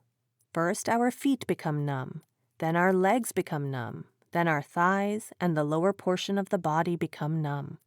Still, the soul is in us. Still, we are conscious. We are still living. Life is still within us. When we withdraw the current up to the eye center, the soul leaves the body and we say the person is dead. In our spiritual practice, we do the same while living. The only difference being that the connection is not severed, and we come back into the body after meditation. It is a method of dying daily. Some Christian saint said, I die daily. That means that he daily practices the withdrawal of the consciousness right from his feet up to the eye center, in order to follow the spiritual path within. We are not to die physically to meet the Lord, but we have to die daily in our spiritual practice to meet Him. We have to withdraw our consciousness up to the eye center. This is dying while living. Then only will we be on the real path. We are not to leave the physical body permanently in order to go back to Him. If we are not able to achieve our destination in this life, but are on the path, it is possible that we may achieve it in the next life or in still another life. But we need not wait until after death to meet Him. We have to be on the path while living in a human body, and the aim is to meet Him during our lifetime.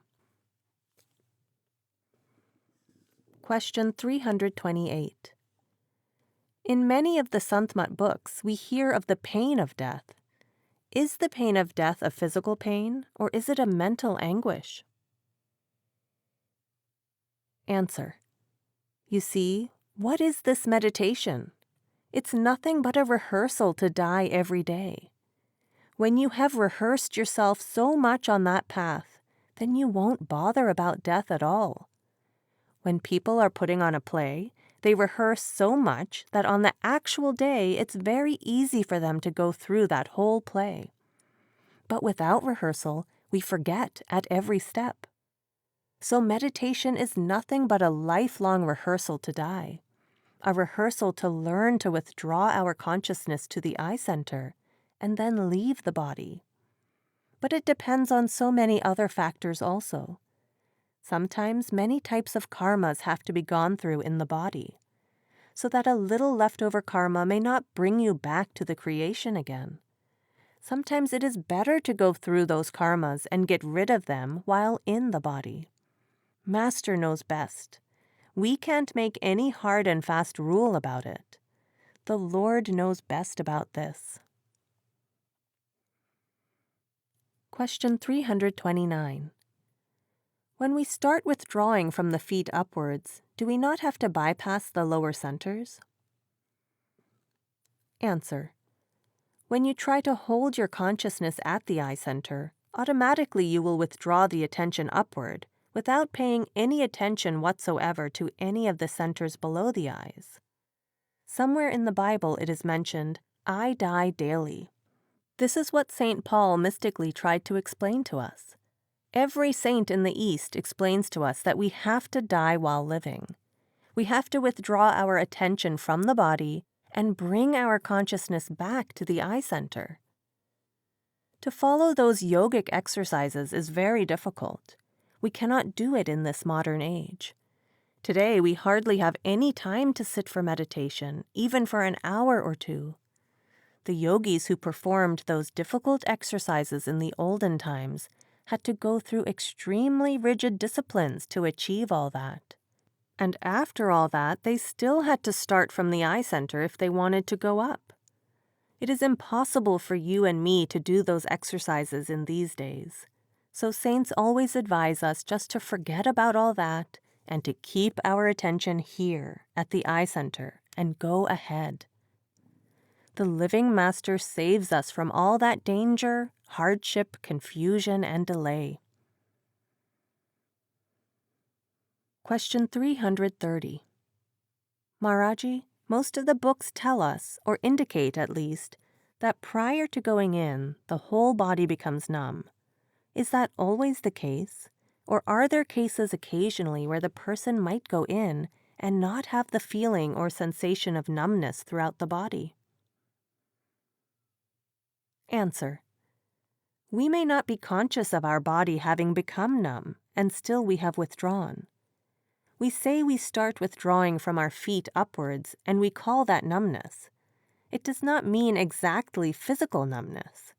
It is withdrawal of the attention, not being aware of the body, that kind of numbness. When our soul current is not spread through this body outward, but is being withdrawn inward, that is numbness.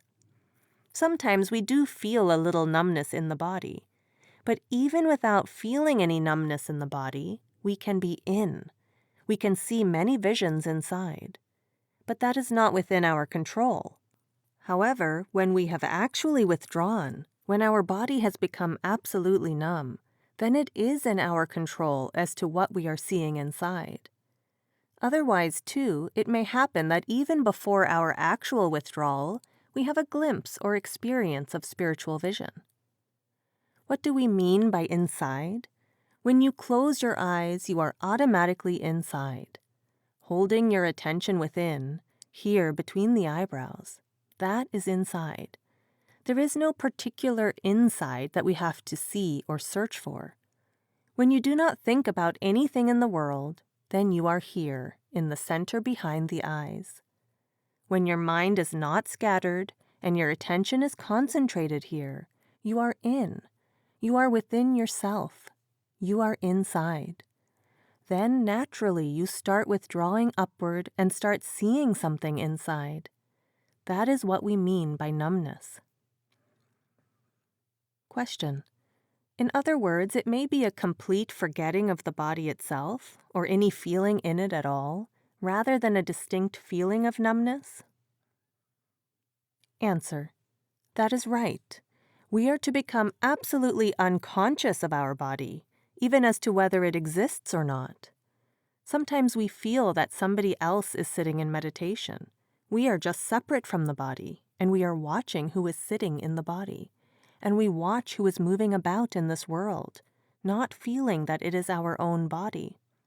We feel that we are the audience, and we are watching ourselves. That is withdrawal from the body. By practice, we get into this habit. When we start withdrawing from the body, we feel the duality, that this body does not belong to us. We are in it, and yet we are out of it. Sometimes you feel that there is somebody else sleeping or lying down, and that you are away from yourself, away from the body. You are watching who is sleeping. We have that type of feeling sometimes. There is nothing to fear. One American lady wrote to me that she had to consult some doctors or mental specialists because she always felt that she was something away from the body. That feeling is bound to come within you. There is nothing to fear, and there is nothing to worry about, as that is what we are trying hard to accomplish. Digest it within. Question 331. Maharaji, would you please explain to us the importance of never divulging any inner experience? Because there are so many stories going around. So-and-so said he went up, he saw light, and so forth. Answer: Sister, it is not in one's own interest to share one's inner experience with anyone, because unconsciously there is always ego in it. When we discuss or share with another person our own spiritual experiences, we definitely become a victim of our ego. And the moment you become a victim of the ego, your progress stops and you lose what you have. That is the main purpose of not sharing our spiritual experience with anybody. Also, it is an individual relationship of the soul with the Father. It's nobody's business. Nobody else comes in our way. No relationship comes between the soul and the Father. No worldly relationship has any right to share that experience. That is just the relationship of the soul with its own origin, its own Father. Why would we want to share? A wife doesn't share all the secrets of her husband with anybody else. How can you expect the soul to share all the spiritual experiences and secrets within with anybody else? It should be digested. And the more you digest, the more grace you will find within, and the more receptive you become to His grace. There is also always a danger, if we start sharing our experience, of becoming a victim of performing miracles. Because ego inflates us. We think, I can do this and I can do that. And things do happen. Because you do have a certain level of consciousness within, in your progress within, and you are not even conscious of your spiritual powers. But you say things and miracles do happen. It's not that you want to perform them, but you have the power to perform them. Unconsciously you do those things, and you always do so at your own cost. So it's always better to remain obscure and just digest within yourself all that you have. One can say, I'm happy in my meditation. That's all.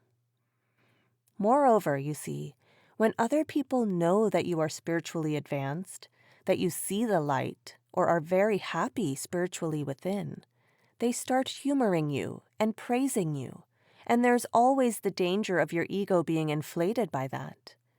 They start showing you undue regard and respect, and they take you as a great man and spiritual leader, and this and that, you see.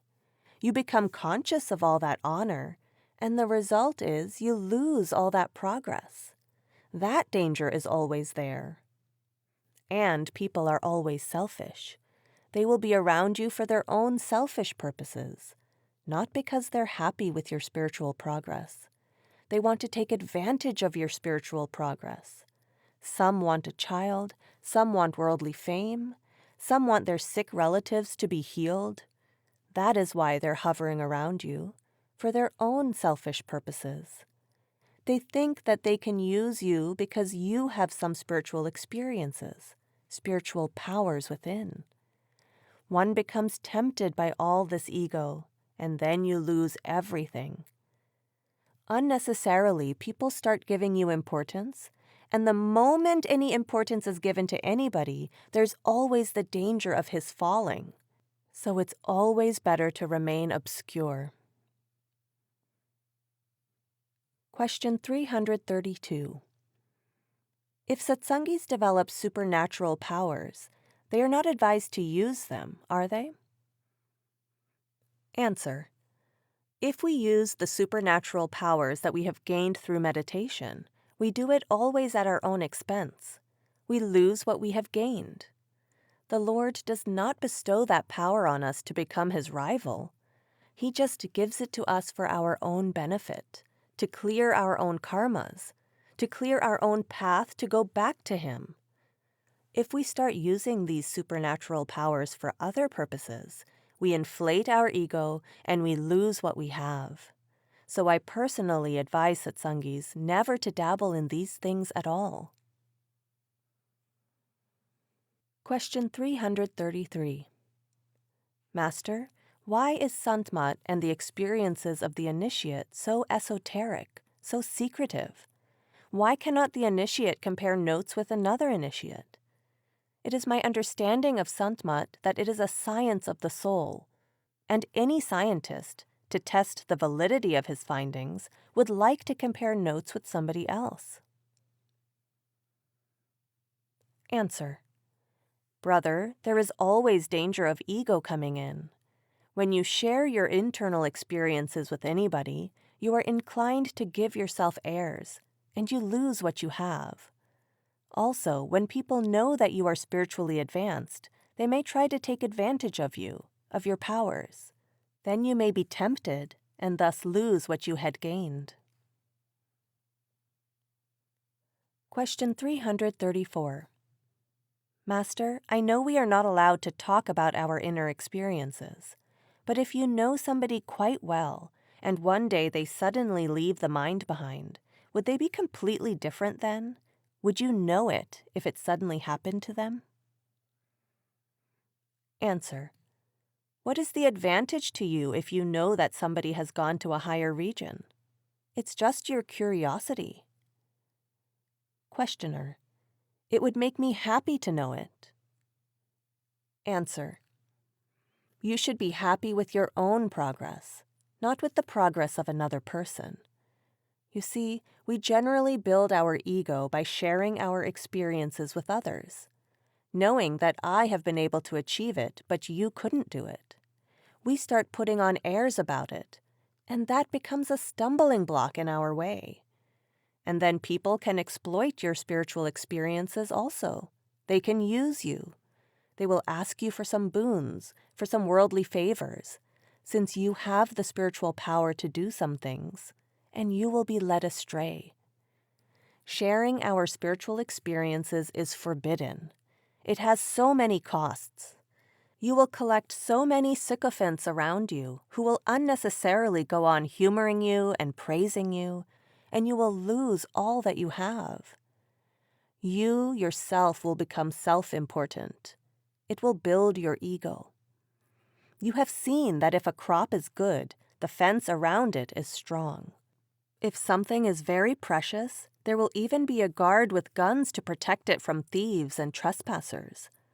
So something by which you become the King of Kings, one with the Father. Imagine how much protection is required, how much you have to guard.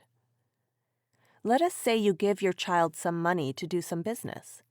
If he's doing it diligently, putting in hard work and increasing his wealth, and then reinvesting it in the business, you become so happy that you give all you have to him. But if he starts squandering and wasting the money, you withdraw your hand. You don't give anything to that child. When we are so careful in our worldly affairs, you can imagine how careful the Lord will be that we do not misuse our spiritual treasure. A jeweler, if he gets hold of a diamond, always keeps it in a safe and never parts with the key. He is so secretive about it that he doesn't tell even his best friends that he has got such a precious, priceless diamond in his safe. But if a donkey man gets hold of the diamond, he will just put it round the neck of his donkey. He doesn't know its value. It is the same diamond. So we have to appreciate the value of that spiritual treasure. Kabir says that after getting this wealth, we should keep it so close that even little fragments should not escape from you. He said people are not interested in this wealth at all. They're interested in worldly favors. They would like to have a child. They would like to have money. They would like to have status and position in this world. They would like to get rid of their diseases. They would like their children to be good. They only want to use your spiritual wealth for these things. They're not interested in Nam at all. Christ also said, "Why throw pearls before swine?" Every mystic has been warning us about this. Question 335. Could you speak to us a little bit about the role of emotions on the path of Sant Mat? What we feel in our hearts? Answer. If you channelize your emotions, then they are very helpful. If you let them loose, then they are just a waste. Channelizing your emotions means diverting them towards meditation. You see, when a river flows in a normal way, it is so useful to the public for navigation purposes, for irrigation purposes, for so many other advantages. But if the river floods and overflows its banks, then it creates nothing but devastation. So emotions are very good, very helpful, provided you keep them channeled in discipline. Channel them towards meditation and you don't let them loose. Without emotion, you can never succeed in meditation at all. But we have to discipline our emotion and direct it to meditation. Question 336. Master, if we feel an emotion towards you, should we try and channel that to Simran? Answer. Sister, try to digest your emotions and divert them to meditation, to your master within. He loves such emotions within. There's no need to demonstrate them outside. Love demonstrated loses its depth. It has to be digested to make a deep groove on your mind. Question 337. You've talked about digesting experiences versus expressing them, and I wondered how we can best digest that feeling of happiness that we sometimes get. Answer. We don't go to the top of the house to shout that we are happy. We are happy within ourselves. It will radiate from our face. Why lose the depth of that happiness by sharing it with anybody else? Those experiences will definitely make you happy, but you will lose their depth when you try to broadcast them, blow a trumpet about them. So digest them within yourself. When you learn to digest, the Lord with His grace will give you more and more of that. I often give an example. If a father gives a little money to his son to start some business, and if the son is very attentive and is doing his best to expand the business, the father is very happy with him and gives him more and more money to expand. But if the son wastes his time and money and gambles with it, then the father withdraws his hand. So the son has to show the father that he is very attentive to his business. Then the father becomes so happy that he starts giving him more and more, and ultimately the father gives the son everything. Similarly, we have to show the Father that we are capable of digesting His grace, that we are receptive to His grace. We don't want to put on any airs about it or try to show off to others that we are superior to them. So we digest within ourselves, and then he gives more and more to us. Question 338. Maharaji, many of us have experienced worldly love for another person. If something like that can't adequately be described in words, then how do we even begin to compare that with the true spiritual love that the disciple has for the master? Answer. Well, brother, when we can't adequately describe our worldly love, how can we describe our devotional love for the Father? Words are inadequate to describe that love. No matter how beautifully we try to describe it, love can never be described. You can't even describe the taste of a toffee. A person has to taste it. The taste of a toffee is different from its description in a book. So love is to be experienced rather than read about or described.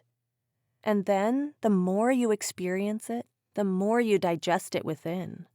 You don't dramatize your love at all. You try to digest that love within. And the more you digest, the more it grows.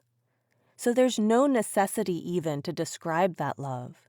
It has to be experienced. Love, when described, loses its depth. It can only be experienced and felt. Question. And that is only experienced through your meditation? Answer. Naturally. What is love? Love is losing your own identity and becoming another being. To lose your individuality and merge into another being. That is love. And only shabd can help you to achieve that, to eliminate your ego, to eliminate yourself from within yourself, to become one with the Father. Only meditation helps. Meditation creates love. That is why we say that God is love and love is God, because it is God's nature to become one with the disciple. When he pulls us to his own level, then we lose our individuality. We become another being. That becoming another being is love. If you exist, then he doesn't exist. If he exists, then you don't exist at all. And how can you describe that in words? You can only experience it. And those who did try to describe it were crucified. They were put on hot pans. They were killed. People couldn't tolerate their description. Mansur, a Sufi mystic, said, I am God. He reached to that level of consciousness, but he couldn't keep it within himself. He said, I have become God. And they crucified him. What happened with Christ? What happened with other mystics? So if we want to save our skin, we have to digest that experience within. Question 339. Master, you give us so much love while we're here at the Dera, and every day it accumulates more and more until we're filled to the brim. When we leave the Dera, is there a way we can put a cap on that love and not lose it? Answer. Sister, have a bigger container to hold the love so that it may not overflow. Have a very big container to keep it, to preserve it. Don't let it overflow. Question. But is it all that easy? Answer. Well, that is what we have to do. We have to digest all that within. The more you digest, the more you get. The more you feel, the more it grows. Keep it to yourself. You see, love is only shared with the beloved, not with the masses. You don't blow the trumpet of your love for the beloved. It only concerns you and the beloved, no one else. It should remain between the two of you. It has to grow in secret. Question 340. Master, you were saying that we should keep our spiritual experiences to ourselves. In the event one encounters obstacles in meditation, should one not speak of that also? Should one keep that a secret? Answer. Sister, the only one who can help you remove those obstacles is your master. There is no use speaking to others about these things, for nobody else will be able to help you. If you speak to your master, you will get guidance and help. Progress. Question 341. Between the totally illiterate person and the highly intellectual one, which of these two will reach Sachkhand more quickly, Maharaji? Answer. You see, neither intellect will take you to Sachkhand, nor illiteracy will take you to Sachkhand. Your meditation will take you to Sachkhand. His grace will take you back to Sachkhand. It's immaterial whether you're a literate person or an illiterate person. The intellect is not a barrier to going back to the Father, nor is illiteracy in any way a help. It's all His grace, and according to one's individual karmas. Question. Will people who are illiterate have to take a rebirth before they become literate enough to understand Sant Mat and then make progress on this path? Answer. Illiteracy is not a barrier to going back to the Father. It's immaterial whether you're literate or illiterate. Question 342. We find people throughout history with different grades of intellect and intuition. I would like to hear your comments on that. Answer. Yes, people can be of different calibers of intellect. Fellow travelers on the path can be of different grades of intellect or of different stages of advancement spiritually also. But as long as the road is the same, it does not make any difference whether you have covered 10 miles or 50 miles or 100 miles. Because if in this life you have covered 10 miles, naturally you start again from the end of that 10 miles in the next birth, and then cover perhaps another 50 or 60 miles or more, until ultimately you reach the goal. As long as the road is the same, the teachings are the same for us. So basically, we can try to understand and follow the teachings under the guidance of a living master. Question 343. The Master has repeatedly said that there's no way that we can ever measure our spiritual progress, and that maybe we shouldn't even be concerned with that that's in His hands, and every moment of meditation is being accounted for. But in the last few years, measuring my progress as a human being, sometimes I get very discouraged, because even though I can see that certain modes of behavior or reactions to certain things have been tempered, still, when I fall back into a habit that I think is unbecoming, or react to someone, or am sarcastic, which used to be a very big problem, it's... Answer. Sister, we can only measure when we know how much we have yet to cover and how much we have already covered. Only then can we know. If you know your destination is 100 miles away and you have been able to cover 1 mile, only then can you measure. When you don't know how far your destination is, how can you measure your spiritual progress? How can you know how much of a dent you have been able to make in that big heap of karma? We can never know. But by meditation, we definitely know how much our attitude has changed towards the whole creation, our environment, our relations. Through meditation, our own attitude changes towards everybody, and we feel that bliss and happiness within ourselves. That is the measurement we can make, by which we feel that we are progressing in meditation. But how much we have covered and how much we have yet to clear, it's impossible to say. But definitely meditation helps us to get that peace, bliss, and contentment from within. We don't get so easily upset. We take life easier and accept God's will as life comes. So our life changes in that way. That advantage you can feel, but you can't say how much you have already covered and how much is left. That is impossible to know. Question 344. Will we gain credit even when we're not hearing the sound? Answer. Any minute you spend in love and devotion for the Father is to your credit. It's a stepping stone. You are making some progress. Maybe at an ant's speed, but you are making progress. Any little bit of love and devotion for the Father is to your credit. Question 345.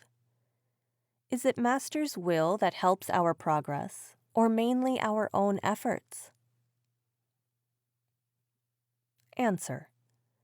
When Master initiates us, puts us on the path, naturally he wants us to make progress. If he didn't want us to make progress, he would not have put us on the path at all. When the disciple is able to withdraw his consciousness to the eye center and become attached to that spirit within, the disciple is happy and the Master becomes happy, because it is the duty of the Master to take that allotted soul back to the Father. So when the soul is progressing within on its way to the Father, naturally the Master is happy.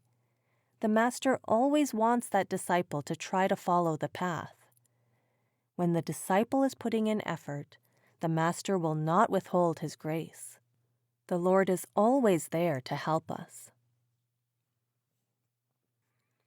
Question 346.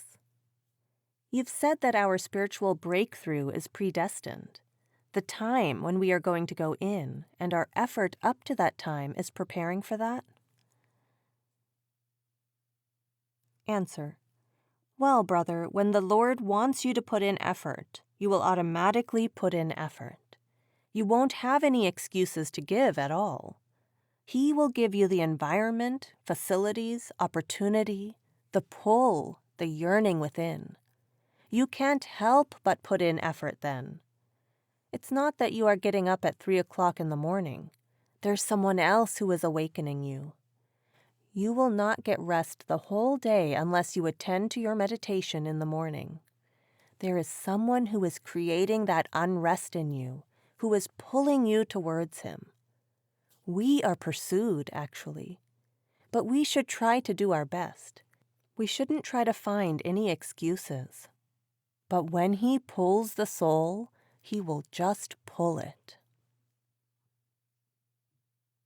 Question 347. Maharaji, the other night we were talking about the soul and body, and that some people have experiences from various causes, and they may not necessarily be spiritual experiences, in which they feel that they are looking down on their body. From what viewpoint is that? When the soul only goes to the eye center and then remains in the body, how can they view their body then? Answer. You see, when your consciousness develops, it rises up and comes to the eye center, and then you feel that you are separate from the body. Below the eye center, you are one with the body and absolutely under the control of the mind, so you don't feel separate from the body. But when the consciousness is brought back to the eye center, and sometimes the soul gets released from the mind, then you feel that this body belongs to somebody else, and that you are just a spectator watching this body moving about in the world, doing all sorts of things, and you are something different. The soul is just gaining its identity, its individuality. The individuality of the soul is being developed by spiritual practice. And then the soul starts watching your own self moving about in this world. You are watching yourself. You are not part and parcel of yourself. You are separating your soul from yourself, from the mind, the activities of the mind, and the soul starts watching your own body. You are talking to somebody, and you are just watching yourself talking to that person. You are moving about, watching yourself as if that body were moving about on a stage. This is the soul separating slowly and slowly from the mind and starting to observe all the activities of the mind. This only comes by spiritual practice, spiritual development. Question. Maharaji, can it happen to someone who hasn't done any spiritual practices? Answer: it can sometimes. You see, spiritual practice means that on occasion everybody can rise to that level of consciousness because we have had associations with spirituality in our past lives, in one way or another. So at moments, everybody can rise to that level of consciousness and have such experiences. Question 348. Maharaji, I've read that as long as the disciple thinks that he is the doer, he has no chance of meeting the radiant form inside. But that it's not until we see the radiant form inside that we fully comprehend who the Master is. Will you explain that? Answer: you see, seeing the Master as the doer means that you are so absorbed with your love and devotion that you merge into the Master and forget your own identity. When you merge back into the Master, you lose your own identity and you think that your Master is moving about, that he's doing everything, and you are just a spectator watching yourself. Sometimes you must have felt as if you were watching yourself moving about in this world. You withdraw from the body and watch yourself sitting in meditation, talking to people, doing all the worldly things, and you feel as if you are somebody different from the body which is walking about. You separate yourself from the body. This is withdrawing from the body to some extent. So similarly, if we withdraw ourselves and merge back into the Master, then he is the doer, and we don't feel that we are doing anything. We feel that he is doing everything. Question 349. After one has started practicing according to the Master's instructions, what is the maximum time before one should start having contact with the Master inside? How much maximum time would it take to realize the astral form of the Master? Answer: the time it takes to make spiritual progress within depends upon the individual. It depends upon our individual karmas, our background, our past associations with the path of the Masters. In fact, so many things count in achieving that experience. Question 350. What would be a fair test to see if one has attained God realization? Answer: a test is always of the intellect and mind, while this is something which you have to experience within, beyond the intellect and mind. Compare your experience with the recorded experiences of other mystics. Then you can know if you are following the right road. And when you see the milestones within, you will be convinced that you are on the right road. You yourself will feel it and will know it. Question 351. Sometimes it seems that even with a lot of effort and determination, still it is impossible to keep from thinking and speaking and acting in ways that are wrong. At such times it seems like there is no progress being made, even sliding back. What I wonder is, if we are doing our meditation and doing our best to follow the vows, can we at any time really fail to make progress? Answer: well, brother, the first step is to become conscious of our weaknesses. That is also a step towards progress. Question 352. Can the 5 perversions be overcome all at once, overnight? Answer: no, sister. By and by, the more we are attached to shabd, the more we are being detached from the senses. It is always a slow process. Question: Master, do the 5 enemies leave all at the same time, or is it possible for one to leave and the other 4 to remain? Answer: they go slowly and slowly, one by one. Question 353. Maharaji, sometimes we feel that we are not progressing at all. We are just going backwards. You know, we read that the Master says that we progress from the moment we are initiated. Answer: When we come to the path, we start analyzing ourselves too much, because those things which we were taking credit for, we now feel ashamed of doing. So we start feeling guilty. Actually, we definitely make progress whenever we make effort. For example, if this room was absolutely dark, you would not see anything in this room at all. If a little ray of light were to come into the room, you would see so many things flying around in this same room. The light has not brought those particles which are in the room. They were already there, but the light is making them visible to you. So we were full of weaknesses, but we were never conscious of those weaknesses before.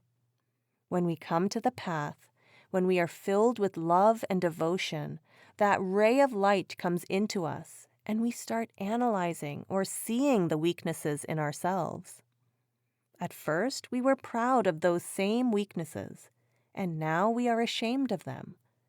So it is not that we have become worse. When we come onto the path, we are becoming better. We are becoming conscious of our weaknesses. Before that, we were not conscious of our weaknesses at all.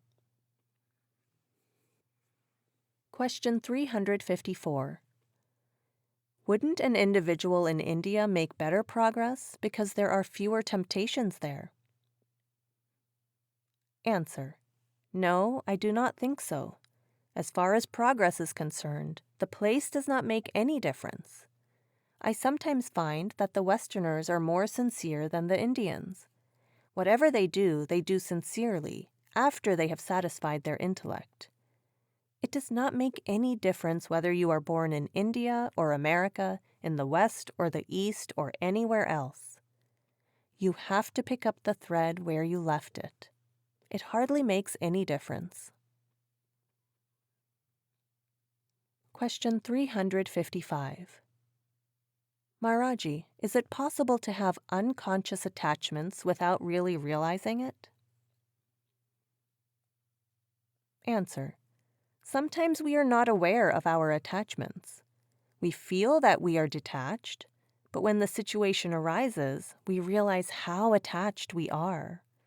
Our present attachments, as well as our previous attachments, can bring us back to this earth. Because unless all our karmas, all our attachments are loosened, we cannot go up. We are now thinking about these present attachments. We may have some previous attachments of past births, which may still be strong, and for which we may still have to give an account. They may even pull us back to this world. Question. Even if we do make progress? Answer. Even if we do make progress. But we will, of course, go ahead, not backwards. We will be born in much better circumstances where we can clear our karmic accounts in a much better way. Once we make a start, we will always go ahead, not backward at all. There are no failures in Sant Mat. We just go ahead. But unless our attachments are loosened, we cannot go back home. And meditation takes care of our previous attachments also. When we think that we are not making progress, we do not actually know what progress we are making. We do not know until that last little remaining veil is pierced through, even as to what is left to be pierced from the other side of the wall. We all have a store of karmas from previous births, and unless we clear those karmas, as well as our fate karma, and do not sow for the future, how can we go back? Meditation takes care of all those stores of karmas. By meditating, we are loosening those attachments. And when they are being cleared, sometimes in meditation, we see many types of faces coming before us of gents and ladies moving about. We do not know who they are. Those are our previous relations, our previous attachments. We are not to pay any attention to them. We are just to keep ourselves in meditation. Automatically, they will cease to come before us. Their accounts with us are being cleared in this way. We are getting detached from them, and then we can go ahead. Meditation takes care of all these things. Only if we still have very strong attachments left at the time of death are we brought back into this world to clear them. Otherwise, even though we may not have made much progress, we can continue making progress and go up from some intermediate stage, and can thus be saved from birth and death. Yet it may be a long way to reach back to Him. Question 356. Master, once you get to the first stage, in other words, you get up there and cross over and meet the Master in his radiant form, after that stage, even though he may appear before you there, suppose you get there in a lifetime, is there a chance you may fall back down? Answer: yes. Question: you mean there is no guarantee that once you get up there with him? Answer: well, there are certain forceful karmas that pull us down again, sometimes even from the second stage. As long as the mind is there, you can never be sure. But when you get release from the mind, nothing can pull you back down. Question 357. Master, we seem to have high periods and low periods of spirituality. Is this a trick of the mind, or is it part of our development? Answer: Sister, ups and downs in meditation do come. You call them high activity or low activity. Our meditation, our spiritual practice is never smooth. Sometimes we feel that we have gone up, we have made progress. Sometimes we feel that we have fallen down. Ups and downs always come in meditation.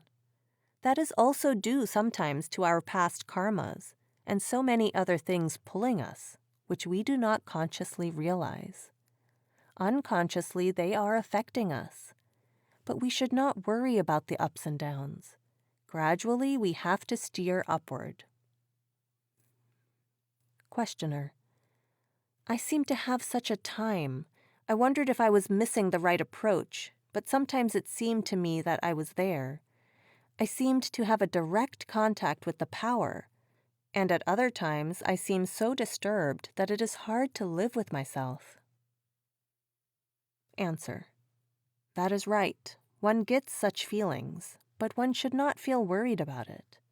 We should just do our duty and give our time to meditation. Then we do overcome such feelings. Question: the main thing was that I just wanted to hear you say that I was doing right. Answer: oh yes, you are definitely doing right. The sound is within every one of us, irrespective of anyone, so we need only concentrate at the eye center, the thinking center, to be in touch with that sound. Question: one just knows that eventually everything will be all right and one will understand? Answer: yes, that is right. We should never sit in meditation with any excitement or with longing to see something at once, for then the mind gets frustrated and runs out. We should attend to meditation with an absolutely relaxed mind and just do our duty. When it comes, it just comes. Our excitement or our anxiety does not bring anything. It is the concentration that brings it. Concentration with love and longing and His grace bring it. So when it has to come, it comes automatically. Question 358. The Satsang Sunday morning was based on Swamiji, but you used several English words: attachment, detachment, and a rolling stone gathers no moss. Would you tell us what you were saying? Answer: with the help of Simran and dhyan, we are creating a dam for a certain time to prevent the mind from running back to the senses. But this is not a permanent cure. It has only a temporary effect on the mind. But when you attach your mind to the shabd and nam, then its whole tendency is towards a different direction. Then it goes upward instead of coming downward. Then the dam remains permanent and the river flows in a different channel. So I used the words attachment and detachment in that connection. When your mind, with the help of Simran and dhyan, is attached to that divine melody within, then it doesn't come down to the senses, because if you get a sweet thing, you don't relish the bitter thing or tasteless thing. If anybody gets emeralds and diamonds, he won't run after baubles. The Lord has kept within every one of us that nectar, the living water. Attachment to that light, that music within, helps us detach ourselves from the senses. And when I say a rolling stone gathers no moss, I generally mean that unless we are one pointed towards the light and sound within, we won't make much progress. If we're always wavering, if our mind runs in every direction, let me go to the temple also, let me go to the church also, let me do this ritual and that ritual, let me follow this path and that path also, you will achieve nothing. You have to be one pointed towards meditation and towards this path, towards the sound or melody within. No ritual is required, no ceremony is required. Everything comes in meditation. You will get nothing by performing austerities, rituals, and ceremonies. These are all just a self-deception, you see. In India, we have a lot of outer rituals for worshipping the Father. It must be the same in every religion. Some people leave home and just dye their clothes in different colors and think that is sufficient to go back to the Father. Some don't wear clothes at all. Some rub a lot of dust on their body, and some pierce their ears or have long hair and all sorts of things. Some people believe in lots of charity work, you see, social work. They think that is sufficient for going back to the Father. Some people think that just reciting holy books or taking baths in holy rivers is sufficient. So in that connection, I use the phrase, "A rolling stone gathers no moss." If you let your mind run in all these directions and also attend to meditation, you're not going to achieve much. Your rolling stone will gather no moss. You have to be one pointed towards the sound. Only then will the sound be able to pull you. Otherwise, if your mind is wavering, if you have all sorts of doubts, then you're not going to achieve much. Question 359. Does the Master withhold the results of attentive meditation? Answer. You see, sometimes it is not in our interest to have those results, but progress is always there. Every time we attend to meditation, progress is there. But whether the results are being withheld from us is very difficult to say. The result is entirely in His hands. We cannot say that by putting so much time in meditation, we have been able to achieve some results, and now our progress should be exhibited to us. We can only say that something is being withheld from us when we know that we have earned this much, which we should have got, but we didn't get. He knows best when to give, and how much to give. We have only to knock. The duty of the beggar is to knock, to ask for alms. It is for the owner to open the door and fill his pocket. The beggar can't set the conditions. I have been able to beg so much, so I have earned at least this much now. We shouldn't analyze our meditation from that point of view, that we have been able to earn so much by meditation, and the result is being withheld from us. We cannot analyze like that. Question 360. Is it a fact that we need the body in order to grow spiritually, and that without the body, or in the astral region, there is no growth whatsoever? Answer. There is growth also in the astral planes. Question. Is it very slow? Answer. Very slow, that is right, very slow. That is why this body is known as the top of creation. There are also astral forms, astral regions in the creation, but the human body is considered to be the top of creation because while living in this body, we can make better progress, better growth than in those astral regions. But once we have a master, we do make progress from there too, without coming back into the human form. Question 361. The other night we were discussing meditation in this world and meditation within, in the astral regions. What is the difference? What is the advantage of meditation in this world over meditation within? Answer.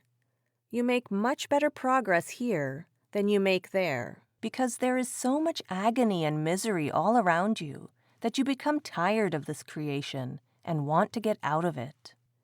But there is no agony, no misery, so your tendency is not much towards meditation. Here the tendency is very much towards meditation, and Master is also here in the flesh. The grace is more here than there. But ultimately every soul will be taken back. It just takes more time there. Question 362. Maharaji, when one dies and goes to another region, what are the activities of the soul? Are they like anything on this earth? Answer. I think I explained that to you this morning. There is no activity. The activity is that of love, to make our way up. What I said yesterday is that we make much better spiritual progress by being in this human form than from inside these astral planes, because here we see so much misery around us that we want to escape from it. So we are always thinking about the Lord. We want to go back to Him. We do not want to remain here, so we try to work hard to go back to Him. Without intense longing, we cannot merge back into Him. And there, since there is no misery, no birth or death, the yearning to go back is very little. Question 363. Maharaji, how can a person always have a good environment in which to meditate and still not be able to control his mind to meditate properly?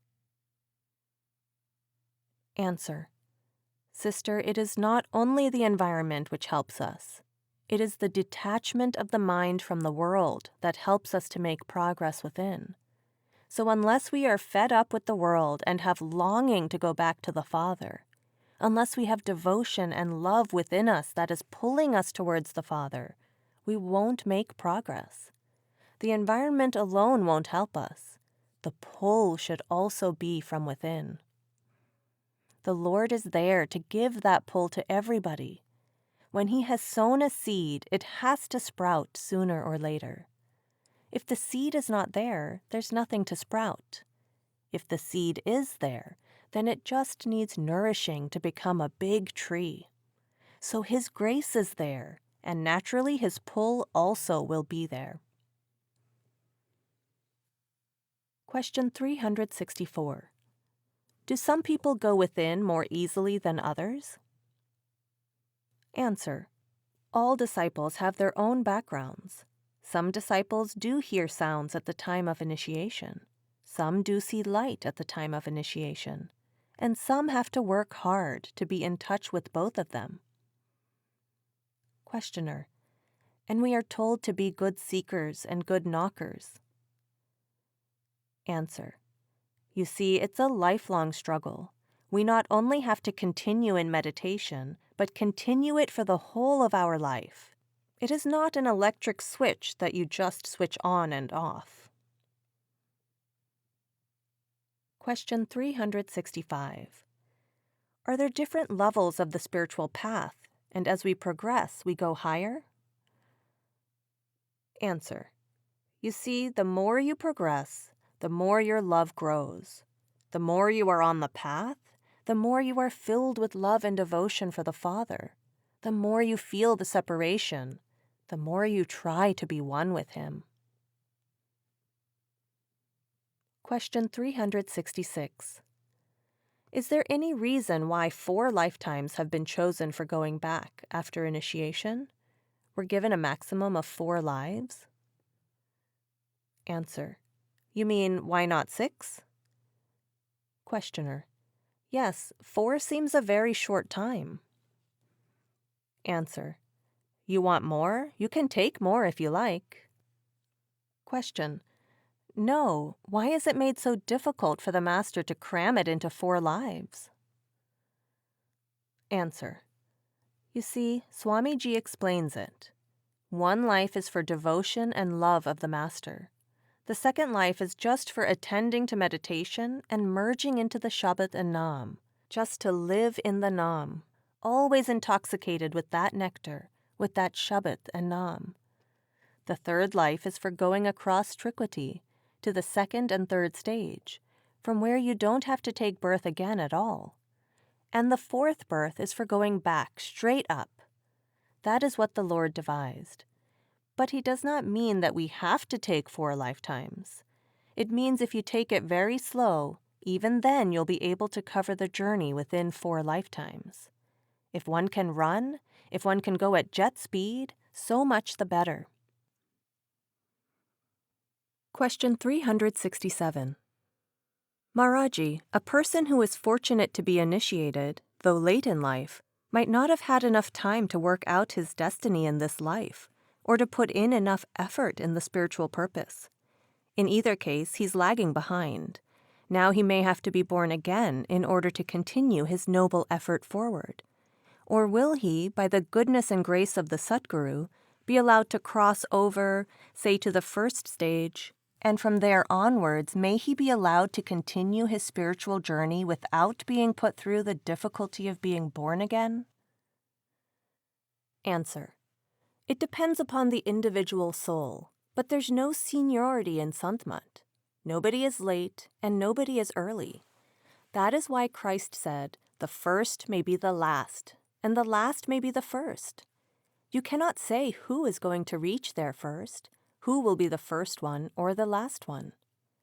It is the sincerity of the mind and His grace which matter. If we look to our load of karmas and then calculate how much effort it would take for us to account for all that, I think it would be impossible for any soul to go back to the Father. It is impossible. To burn all the karmas which we have been collecting by our own efforts, it's impossible. Guru Nanak himself describes our position. He says, if you go on washing the earth, there'll be no end to it. You can never reach the bottom. We are made like that. If we go on accounting for our karma, there'll be no end to it. We can only stand at your door where we are knocking and waiting for your grace. That attitude should always be there. We have to put in our effort. We have to knock. But we cannot say that by my effort of so many years, I'll be able to account for my load of karmas. What to say of 4 lives, even 20 lives are not sufficient if we have to account for all our karmas by our own effort. It's all His grace. It is with His grace that we attend to meditation, and then the attitude of our mind towards the creation changes. We don't remain attached to this creation. That is the main thing. It is mainly attachment which pulls us back to the level of the creation. By our attitude of meditation, our mind gets detached from this creation, and that attitude helps us.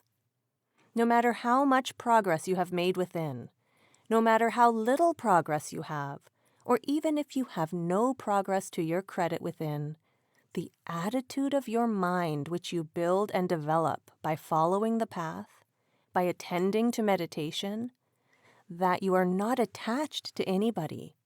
That helps us a lot, saves us a lot from coming back to this creation. The rest is entirely His grace. So one should never think that I got too little time to attend to meditation and others got much more time, because it is just His grace. When He pulls, He pulls. There is no question of time limit or age limit with Him. We may be concerned with our age, but He's not concerned with our age. He's concerned with the soul. So when He pulls, He pulls. He knows best. We have only to put in an effort. Question 368.